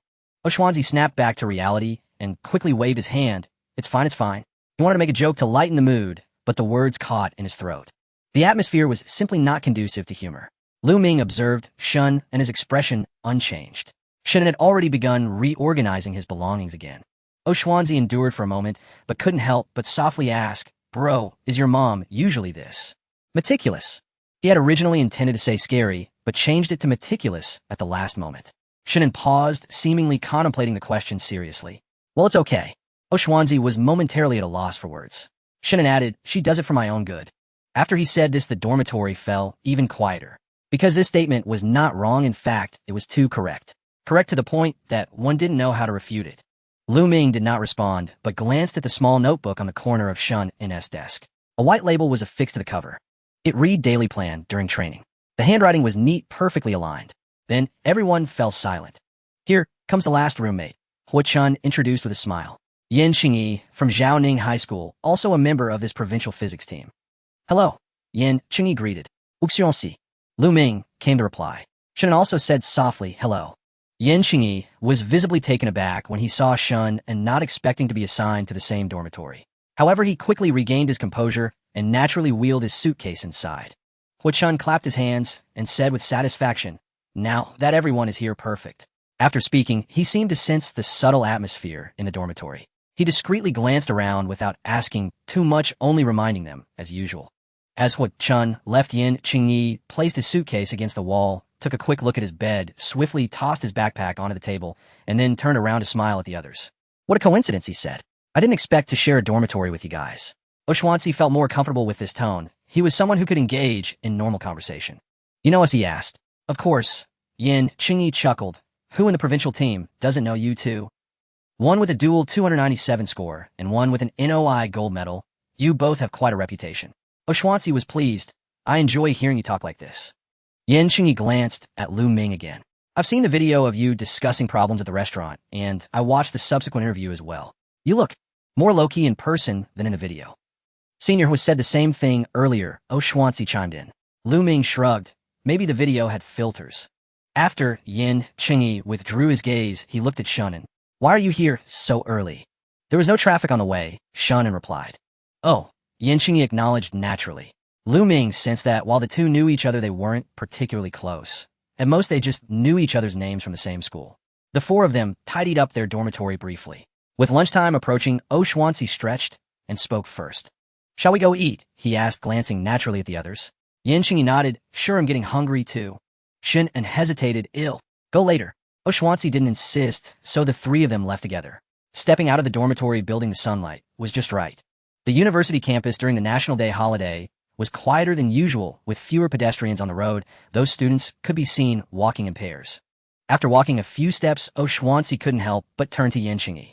Is Shunan like this at your school too? Like what? Yan Qingyi asked. So tense. Oshwansi sought a more diplomatic way to say it. He looks exhausted. Pretty much, Yan Qingyi replied. You just met him, so you don't know. He's quite famous at our school. Because he's number one. That's certainly one reason, Yan Qingyi chuckled. But more importantly, he's very special. Lu Ming remained silent, simply listening. Yan Qingyi clearly wasn't the type to gossip behind someone's back. He seemed to be describing a fact objectively. Shunan has basically no friends at school, not because anyone ostracizes him, but because he's hard to approach. You can say 10 things to him, and he might just respond with 10 ahas, showing no interest in continuing the conversation. While others chat after class, he's busy with problems. While others eat lunch, he's making plans. While others relax on the way back to the dorm, he's walking and looking at his phone. Oshwansi instinctively asked, isn't your school strict about phone use? Yeah. Yan Qingyi nodded. That's why he's unique. At our school, if you're caught looking at your phone by the grade director, you're basically in for a scolding. But for him, the teachers don't mind. They all know he's reporting his study plans. Oshwansi couldn't help but twitch his mouth at this. He didn't know whether to envy or be suffocated by such treatment. Yan Qingyi continued, moreover, he's genuinely strong, with exceptionally high physics talent. In his first year, he could outperform a group of second and third-year students, and the teachers pay a lot of attention to him. Isn't that impressive? Oshwansi remarked. It is impressive. Yan Qingyi paused, but his life is rather standard. This description was quite accurate, leaving Oshwansi at a loss for words. Yan Qingyi thought for a moment and rephrased more bluntly. To put it bluntly, he's not disciplined, but rather controlled by others. Lu Ming raised an eyebrow slightly, while Oshwansi inhaled sharply. This statement was harsh, but very fitting. What is meant by being controlled by others is being forced into self-discipline, not out of one's own will, but rather formed under the long-term constraints of external pressures. This state is not uncommon in schools with nearly military-like management, but for someone like Shun, and it had reached another level. His parents both teach at Jiangshua University, Yan Qingyi continued. I'm not sure of their exact titles, but they're both very impressive professors. His family has high expectations for him, and it's not a secret in our school. How high are those expectations? Oshwansi asked. Yan Qingyi thought for a moment. His phone has a study tracking app that records how many problems he completes each day, how long he spends, and if his grades fluctuate, he must review them. During breaks, he has to explain what he's doing and who he's getting close to. His family might even inquire about it. Oshwansi felt a bit numb at this. Zhao Ke had never been this strict with him. Yan Qingyi's smile was slightly complex, but he doesn't really rebel against it, at least not at school as far as we've seen. At this moment, they had already entered the cafeteria. There were quite a few people at noon, but it wasn't hard to find a seat. Yan Qingyi, with keen eyes, quickly occupied a 4-person table, and after the three of them queued for food and sat down, the conversation continued. Oshwansi bit his chopsticks, still feeling it was absurd. So he really has no friends. He has classmates he could talk to, but no one particularly close, Yan Qingyi said. Don't feel sorry for him. His grades are solid, and the teachers adore him. The competition team also thinks highly of him. It's just that, how should I put it, he's not like people like us. That's true. Oshwansi nodded in agreement. The cafeteria was bustling with people, and various sounds blended together, creating a lively atmosphere that was in stark contrast to the oppressive feeling after the phone call in the dormitory. However, Lu Ming's feelings of unease were not scattered by this liveliness. Rather, due to Yan Qingyi's few understated additions, they became clearer. He saw his past self reflected in Shunan. Just like him, Shun and poured most of his time and energy into studying, arranging his life meticulously. However, he used to push himself more. Shunin gave the impression of living under the arrangements and demands of others. What time to do, what to what extent, which matters to engage with, and which to avoid, all had been predetermined. This condition is more troublesome than simple self-discipline. At least with self-discipline, one knows they're moving toward the goal. But once external control goes too far, a person can easily end up just going through the motions. Over time, one's nature and emotions can be suppressed, and even the act of striving itself gradually loses its original meaning. Learning shouldn't become like this. Ming disliked this feeling. After lunch, the three returned to their dormitory for a brief rest before heading together to classroom 302 at nearly 2 o'clock. Shun had already arrived ahead of them, evidently wishing to avoid unnecessary interaction. Upon entering the classroom, Ming's gaze swept casually across the room. Most students were clustered in the front few rows, the back half remained conspicuously empty. He counted them, 25 in total, matching precisely with the provincial team roster. Among them, Jianing High School fielded 12, nearly half the cohort, boasting the most formidable delegation. Zhonghua Experimental High School sent 3 Zhonghua No, 1 High and Zhonghua No, 6 High each 2, while the rest hailed from elite schools scattered across the province. Ming recognized many familiar faces. Mo Jiji sat toward the right side of the front row, posture immaculate, almost textbook perfect, with an expressionless, serene composure. Beside her sat Zhao Ke, whose countenance was cool and detached. Both bore pronounced dark circles beneath their eyes and were engaged in quiet conversation. As Xuanzi stepped into the classroom, his gaze landed on Zhao Ke before his feet even crossed the threshold. Zhao Ke noticed him too. Their eyes met briefly. She gave the faintest, almost imperceptible nod in his direction. Xuanzi returned it with equal restraint. Meanwhile, several others in the room had also taken note of Ming. That's Ming, the one who solved problems at the restaurant. He doesn't seem particularly strong in either academics or gaming. Is that just me? That's Xuanzi beside him, the one who shouts awesome the loudest. Pretending not to hear, Xuanzi leaned in and murmured to Ming, "Your entrance has all the gravitas of a hidden boss." Is it really that dramatic? Ming didn't bother responding. The three then took seats in the empty spots on the left side of the second row. Shortly afterward, Huang Heng and Xiang Yizhou entered the classroom together. Conversations in the room softened. Huang Heng, still as affable as he'd been that morning, stepped up to the podium and cleared his throat. "Since most of you are here, let me begin with a few words." He smiled gently as his eyes scanned the classroom. "First, congratulations on being selected for this year's provincial training camp. Your presence here signifies that you are among the very best physics competitors in the entire province. But only among them. From provincial team to national final gold and onward to the national training squad. This path remains long and arduous. The coming days will proceed at a blistering pace. I urge you all to prepare accordingly." He outlined the training schedule concisely.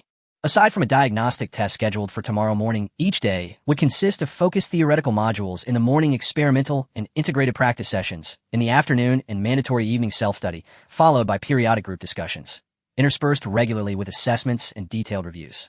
Mobile phones were to be surrendered during lectures and designated study periods. Otherwise, personal time was left to individual discretion. With that, he stepped aside. Next, teacher Xiang will add a few remarks. Xiang Yizhou stepped forward, removed his glasses, polished them carefully, and placed them back on his nose. "I have no pleasantries to offer." True to form, his opening line struck with characteristic bluntness. "Your past achievements speak well of your abilities, but before the national finals they hold no weight whatsoever. From this moment onward, provincial first-place honors, and even being ranked top in the entire province, are reset to 0. Here there are no dark horses, no privileged institutions, and no exceptions." His speech was unhurried, yet carried unmistakable authority. During this period, tardiness, absences, or perfunctory participation in training will not be tolerated. Xiang Yizhou continued, "You are here to prepare for the national finals, not to sample university life, nor to forge friendships. One point I wish to clarify in advance." His gaze traveled slowly from the front row to the back. "Minimize phone usage throughout the camp, especially games, entertainment, and meaningless social interaction. There is only one priority now: study." At that, numerous glances shifted subtly toward him. In the next instant, Xiang Yizhou's eyes settled directly on Ming. Though unspoken, the intent was unmistakable. This entire address had been aimed most pointedly at him. Xuanzi, seated beside him, couldn't suppress a twitch at the corner of his mouth. Though Xiang Yizhou wasn't looking at him, he felt as though he too had just been publicly called out. Ming, however, met Xiang Yizhou's gaze without flinching. No trace of discomfort, no flicker of defensiveness. In that silence, he held fast to his own unspoken answer. Xiang Yizhou studied him for a moment, a faint crease appearing between his brows. Only after several seconds did he shift his focus away and continue. Do not mistake prior success for license to excuse yourself. What you call relaxation is often merely another name for complacency. Those truly determined to excel in the finals understand precisely what must be done and when. A hush fell over the room, profound enough that a pin dropping would echo. Lu Ming neither raised his hand nor spoke. He understood the message perfectly, but saw no reason to rise and justify himself at that moment.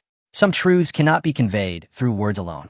Xiang Yizhou's disapproval of his approach was clear, and Lu Ming accepted it for now. Results would speak soon enough. Beside him, Xuanzi clenched his jaw. Had Xiang Yizhou not been watching, he might well have bared his teeth in protest. Xiang Yizhou moved on, without further elaboration, detailing the upcoming day's curriculum with meticulous precision.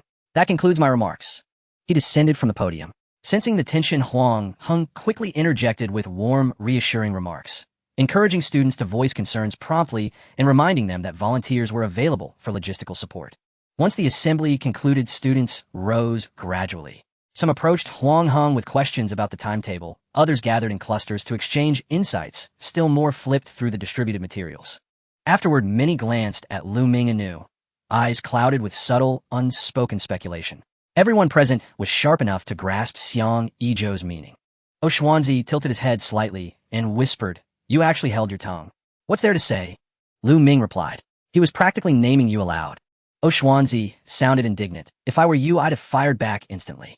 Lu Ming folded the training schedule neatly and slipped it into the first page of his lecture notes, calm and unruffled. Winning an argument with words changes nothing. Xuanzi opened his mouth again, then paused, muttering instead, "Just make sure you know what you're doing." Lu Ming nodded, once tucked his notes into his backpack, and stood. "Let's go." The two exited the classroom in single file. At the doorway, they encountered Zhao Ku and Mo Jiji. Zhao Ku was clearly waiting for Xuanzi. Upon seeing him emerge, she simply jerked her chin sideways. Xuanzi immediately fell into line, exchanged a quick glance with Lu Ming, and obediently followed her away. Lu Ming. Only he and Mo Jiji remained in the corridor. Students passed back and forth around them. Noise persisted, yet an invisible boundary seemed to settle between the two, isolating them in quiet gravity. Mo Jiji spoke plainly, "I watched your interview." Lu Ming nodded. "Oh, were those statements genuine?" Her tone held no inflection, no embellishment. "They were. Montag Jiti Pausa Tautfut. A pity. A pity for what?" Lu Ming raised an eyebrow. "You won't be admitted to the study society. I never intended to join in the first place." Once perhaps, he'd entertained the idea. But now, he sighed inwardly. Mo Jiji remained composed. "Then I wish you fruitful study." She paused again, then added, "I hope you continue walking this path." Lu Ming looked at her, just once, and understood the quiet weight beneath her words. "Likewise," he said, "I hope you perform even better this time." Neither spoke further. They turned and walked away in opposite directions. Lu Ming had just reached the second floor landing when footsteps echoed behind him. "Wait up." Xuanzi caught up, glanced upward to confirm Zhao Ke hadn't followed, and only then exhaled in relief before leaning in. "So, what did emoji say to you?" "Nothing much, just mutual wishes for exam success." Xuanzi clicked his tongue. "Fair enough. Exactly the kind of thing you'd say." Then remembering something else, he asked, "But seriously, have you ever considered recruiting her into our balance work and rest faction? Those dark circles rival pandas." Lu Ming shook his head. "Everyone has their own optimal method of learning. She walks her path with clarity. I see no reason to interfere." He paused, mid-step, expression shifting to mild bewilderment. "Besides, since when did I found a sect?" When Lu Ming returned to the dormitory, it was very quiet inside. The first thing he saw was Shannon. He was still sitting in his place, wearing a pair of exaggerated, noise-canceling headphones, his back straight, as if fixed to the chair. On the desk lay handouts and draft paper, with lines of calculations being pushed forward by his pen. Beside him was a small electronic clock, its time ticking forward second by second, accurately monitoring the progress of this study session. This scene inexplicably reminded Lu Ming of Mo Jiji. Although the two had different temperaments, there was a strange similarity in their study states. Xuanzi also thought of this, exchanging a glance with Lu Ming, and neither spoke. Just then footsteps were heard coming from outside the door. Yan Qingyi pushed the door open, holding freshly bought bottled water and snacks. Seeing all three present, he smiled and asked, "What are the plans for the afternoon?" Lu Ming placed his backpack on the table and answered simply, "Rank pushing." "Rank pushing?" Yan Qingyi paused for a moment, then reacted, "Are you actually playing King of Glory?" "What else could it be?" Xuanzi chimed in. "Do you think he was joking in the interview?" After saying this, he stood beside Lu Ming and urged, "Hurry up and start. I haven't seen what it's like for you to play in a high rank yet." Yan Qingyi also leaned closer, saying, "I just reached Diamond in the new season. I can't even get a star, so show me how it's done." Of course, he had seen videos of Lu Ming in the top 10 before, and now that he was seriously playing, it would be a loss not to take a look. The two stood beside Lu Ming like protectors. Lu Ming was indifferent. He had played ranked matches in front of many eyes outside the exam room. He skillfully clicked into King of Glory. As the screen lit up, Xuanzi instinctively leaned forward.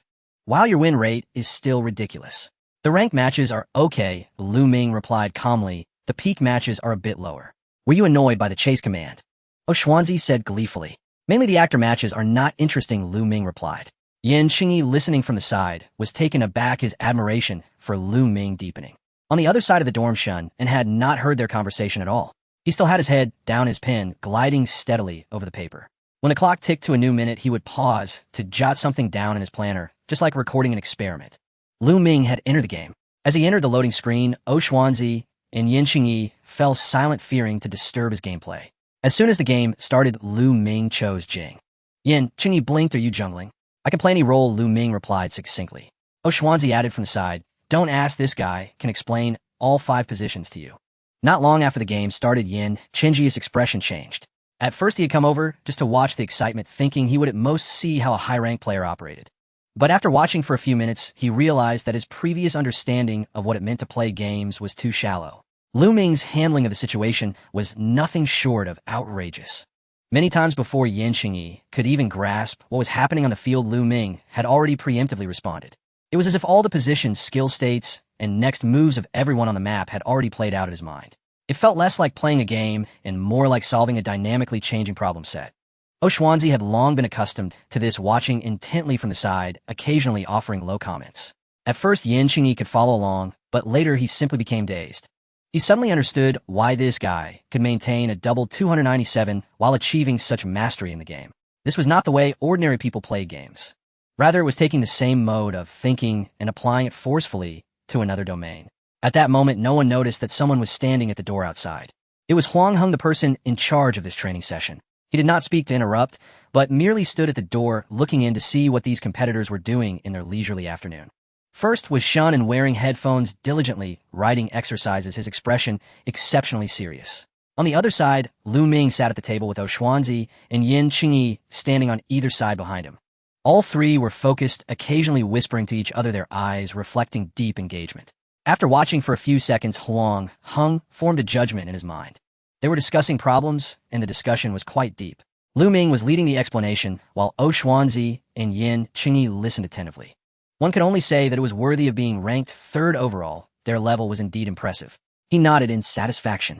Just after gathering, while other dorms were still familiarizing themselves with the environment, chatting, and organizing their things, this dorm had surprisingly entered the state so quickly. Truly worthy of being the strongest dormitory this year. The more Huang Heng looked, the more gratified he became, and he refrained from making any sound to disrupt this study atmosphere, turning to leave. No one in the dorm knew that this moment had already elevated Huang Heng's first impression of the 4 of them.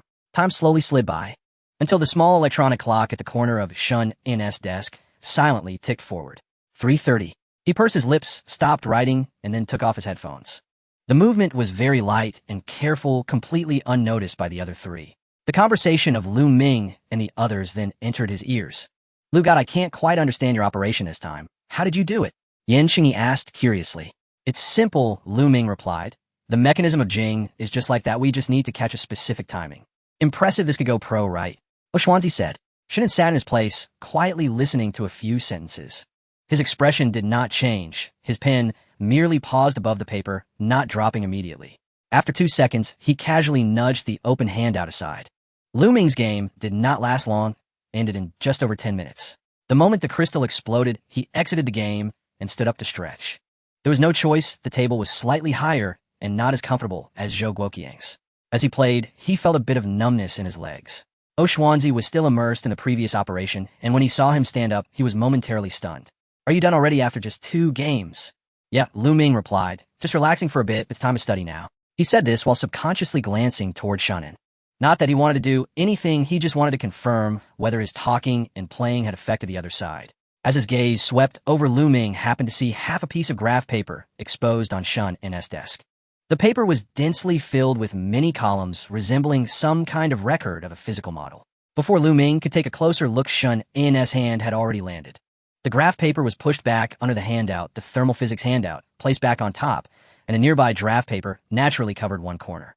The movement was quick as natural as an ordinary tidying up of a desk. Lu Ming's gaze paused slightly, and only the open handout and half-written draft paper remained on Shun's desk, as if the graph paper had never appeared. Xuanzi and Yin Qingyi had not noticed this at all. The two remained where they were, their attention lingering on the last team fight of the previous match, reviewing the details of what had just occurred. Lu Ming did not speak, his expression unchanged, only pulling out the handout from his backpack. However, that fleeting moment of less than half a second was firmly etched in his memory. On that piece of graph paper, most columns appeared normal. Initial velocity, incident, angle, collision, count, friction, loss, boundary, bounce. These seemed to be records of a simplified collision model. However, behind these physical fields, there were a few columns that were clearly off. Path, scoring chain, multiplier, restart, count. In the last column, he only managed to catch 4 words. Clearing conditions, if it were Lu Ming from a while ago, he might have found it somewhat strange, but couldn't pinpoint what was wrong. But after playing King of Glory for a month, he was already too familiar with such terms. The moment his gaze swept over those columns, a strange feeling arose in his heart. This table looked like a study record, yet it hid another set of information within. And what Shannon wrote down was less about solving problems and more like. Lu Ming quickly thought of 2 words in his mind. Relaxation. Yes, it was indeed relaxation. Lu Ming was not unfamiliar with this. After all, relaxation did not necessarily have to be overt. He had even regarded English listening as a form of relaxation before. With this thought, Lu Ming opened the handout, his gaze sharpening. This provincial first in the physics re-examination seemed not as honest as he appeared. The next morning, the dormitory was still very quiet, with a sliver of pale morning light seeping through the gap in the curtains. Lu Ming woke up before 5 o'clock. He initially thought about playing a game, but considering they were in a shared dorm, he refrained. Mainly worried about disturbing others as their schedules were different from his, he leaned against the headboard, lowered the brightness of his phone, and began to climb the ranks. Around 6 o'clock, a faint sound came from the bed opposite. Shin had woken up. He acted as if he hadn't noticed Lu Ming at all, getting out of bed, putting on his shoes, and washing up with barely a sound. After returning, he sat at the desk, spread out his notes and draft paper, and began studying directly. Due to the angle, Lu Ming couldn't see clearly what he was writing. On one side, Lu Ming was playing a low-brightness game, while on the other, school commenced promptly at 6 in the morning. This scene in the same dormitory unexpectedly exuded a strange sense of harmony. Time passed slowly, until around 6:40 the sound of an alarm clock rang, waking Xuanzi and the others. Xuanzi sat up in a daze, his messy hair tousled. After a moment of blankness, his gaze shifted to Lu Ming, who was leaning against the headboard, and he instantly became more alert. "You're up early to play the game." "Yeah." Lu Ming was still operating the game. "Otherwise, I won't have time later." Xuanzi yawned and glanced over at Shun in a scene he expected. "You really wake up early."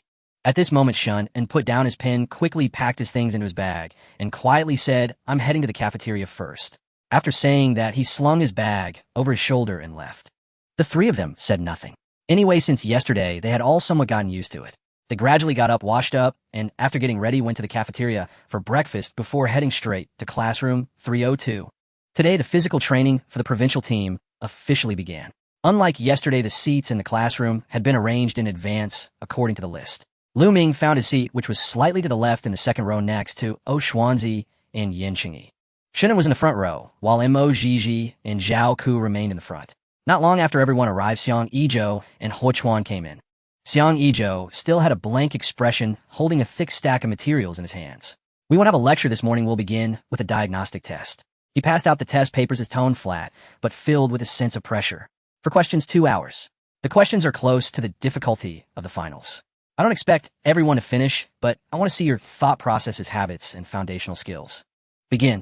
As the test papers were handed out, the atmosphere in the classroom immediately shifted from calm to tense.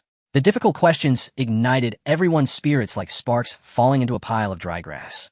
The sound of flipping papers echoed.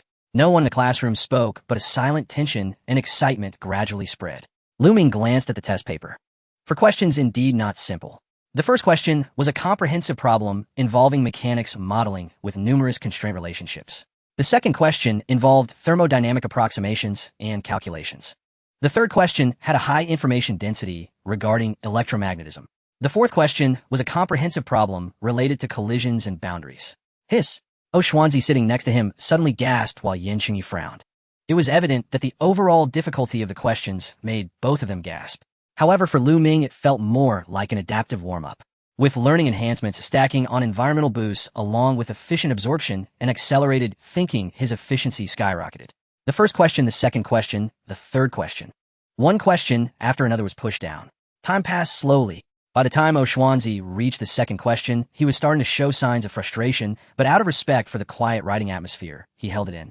Yin Qingyi was in a similar state, beginning to doubt whether this was truly a diagnostic test or a show of power. In the front row, Mo Zhizhi and Shunan remained steady, just finishing the second question. Meanwhile, Lu Ming had completed the first 3 questions in less than an hour. He was now tackling the challenging fourth question. The general idea of the question was about a certain particle colliding multiple times between boundaries, losing energy, and requiring the expression of its state after several collisions, ultimately determining whether it could reach a certain critical condition. Lu Ming initially wanted to dive in, but suddenly stopped. No, this question has incomplete conditions. Moreover, the incompleteness was quite subtle. If he approached it with general competition habits, everyone would essentially default to treating collisions as instantaneous impulse actions, only caring about the energy loss ratio, and could barely derive a standard answer. However, strictly speaking, the prompt didn't specify the exact form of dissipation or whether the collision process was related to the path or deformation history. In other words, this question lacked a crucial premise that could change the conclusion. Lu Ming glanced up at the podium. Xiang Yizhou was sitting up there, not coming down to oversee, but writing something in his notebook. Lu Ming looked back at the test paper. After pondering for a moment, he wrote a line at the very beginning of the answer area. Solution: this question does not specify the dissipation mechanism and the form of the collision action. The following text will default to using the conventional instantaneous collision model with dissipation described solely by an equivalent recovery coefficient independent of the process path. Completing this model premise made the question truly rigorous. Following this standard assumption, he wrote out the entire problem-solving process. After finishing, there was still half an hour left.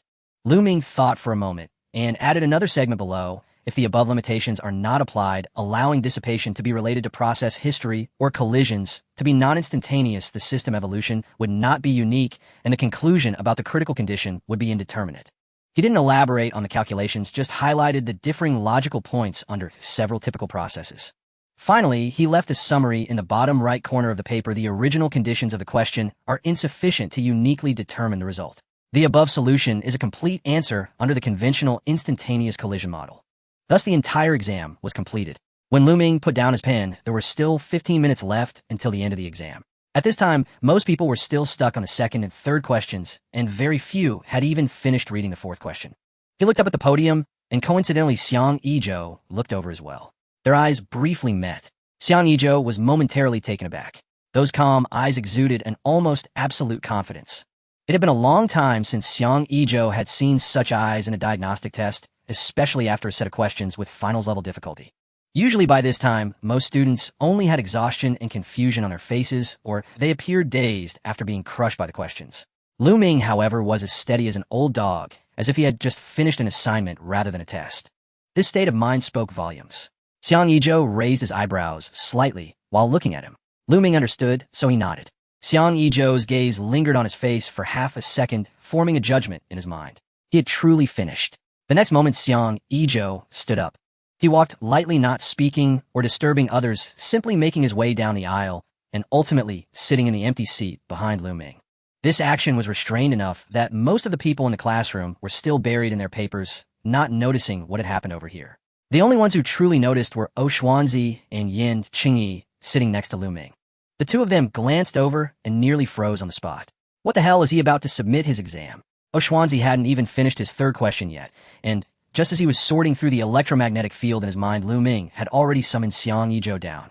Yin Qingyi felt a tingling sensation on his scalp, nearly thinking he had misread the situation.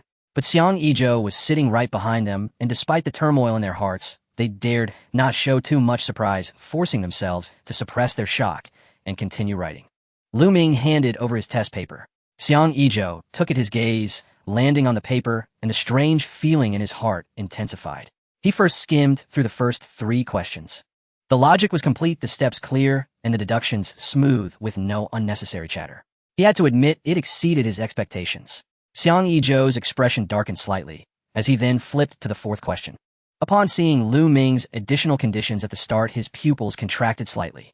He raised his head to look at Lu Ming, his voice low, as he asked, "Have you encountered this type of question before?" Lu Ming similarly replied in a low voice, "The teacher has covered something similar before." Xiang Yizhou stared at him. "Chun Jiming." Lu Ming answered, "Naturally, my physics teacher." Xiang Yizhou frowned slightly, instinctively beginning to search his mind.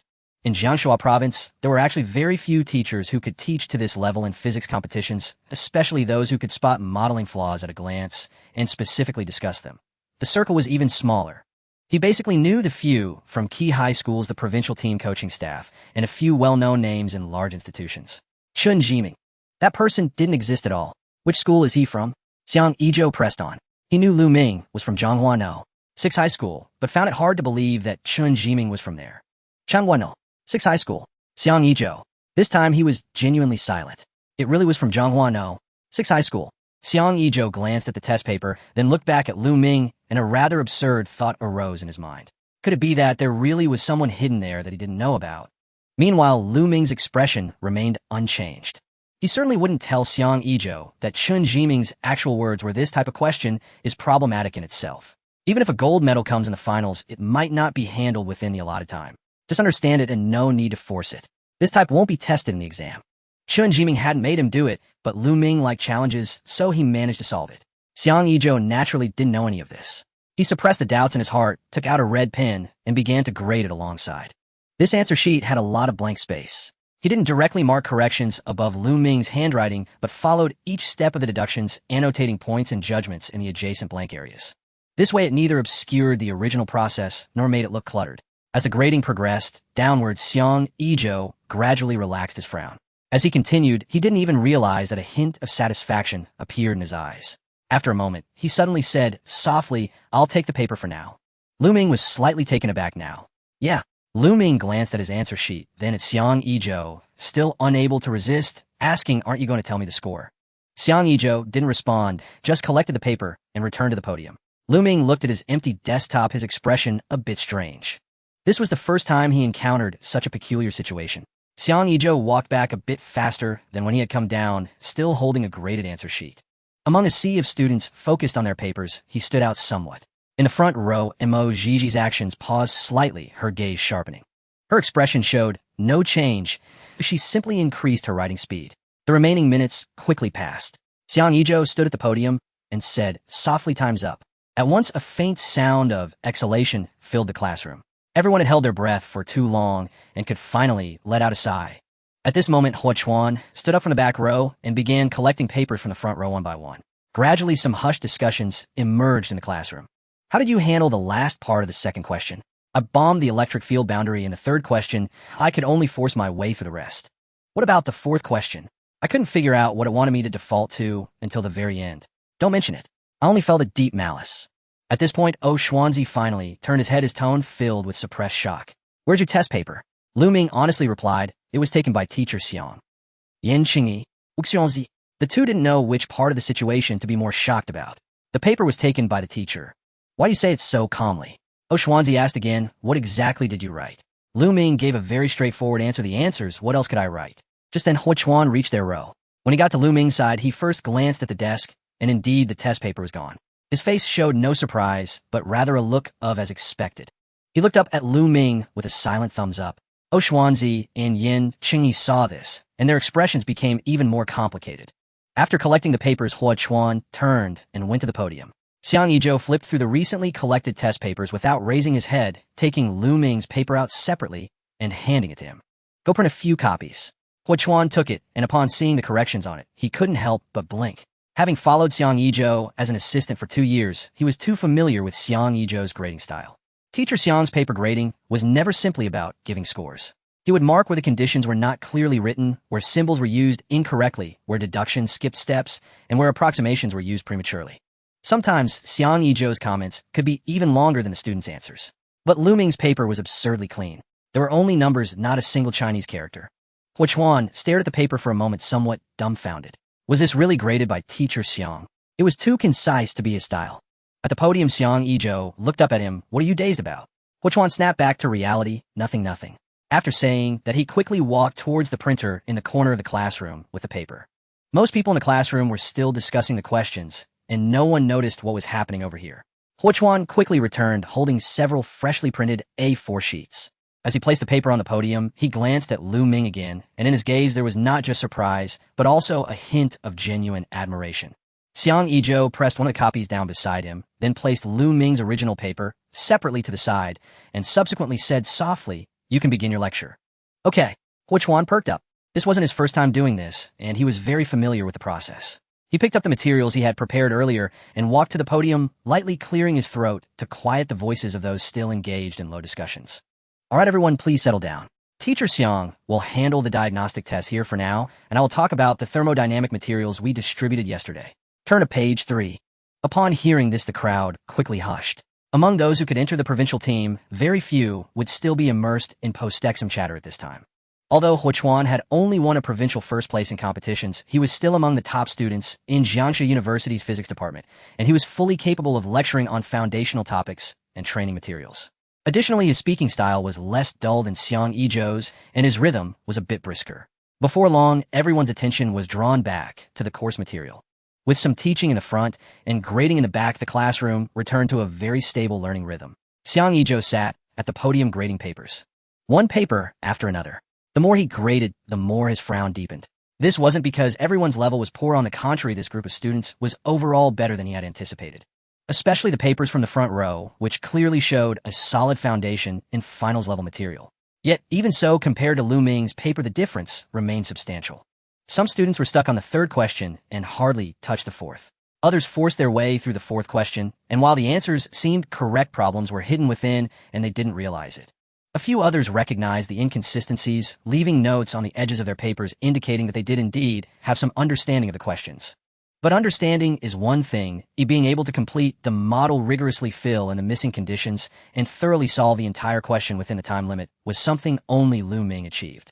Xiang Yizhou finished grading the paper in his hand and glanced at Lu Ming's answer sheet. After a couple of seconds, he placed it back in the most accessible position next to him. This paper was sufficient to illustrate many things. The few words of admonishment from the day before felt somewhat redundant at this moment. However, what he most wanted to know was not how Lu Ming learned, but who exactly was Chen Jiming.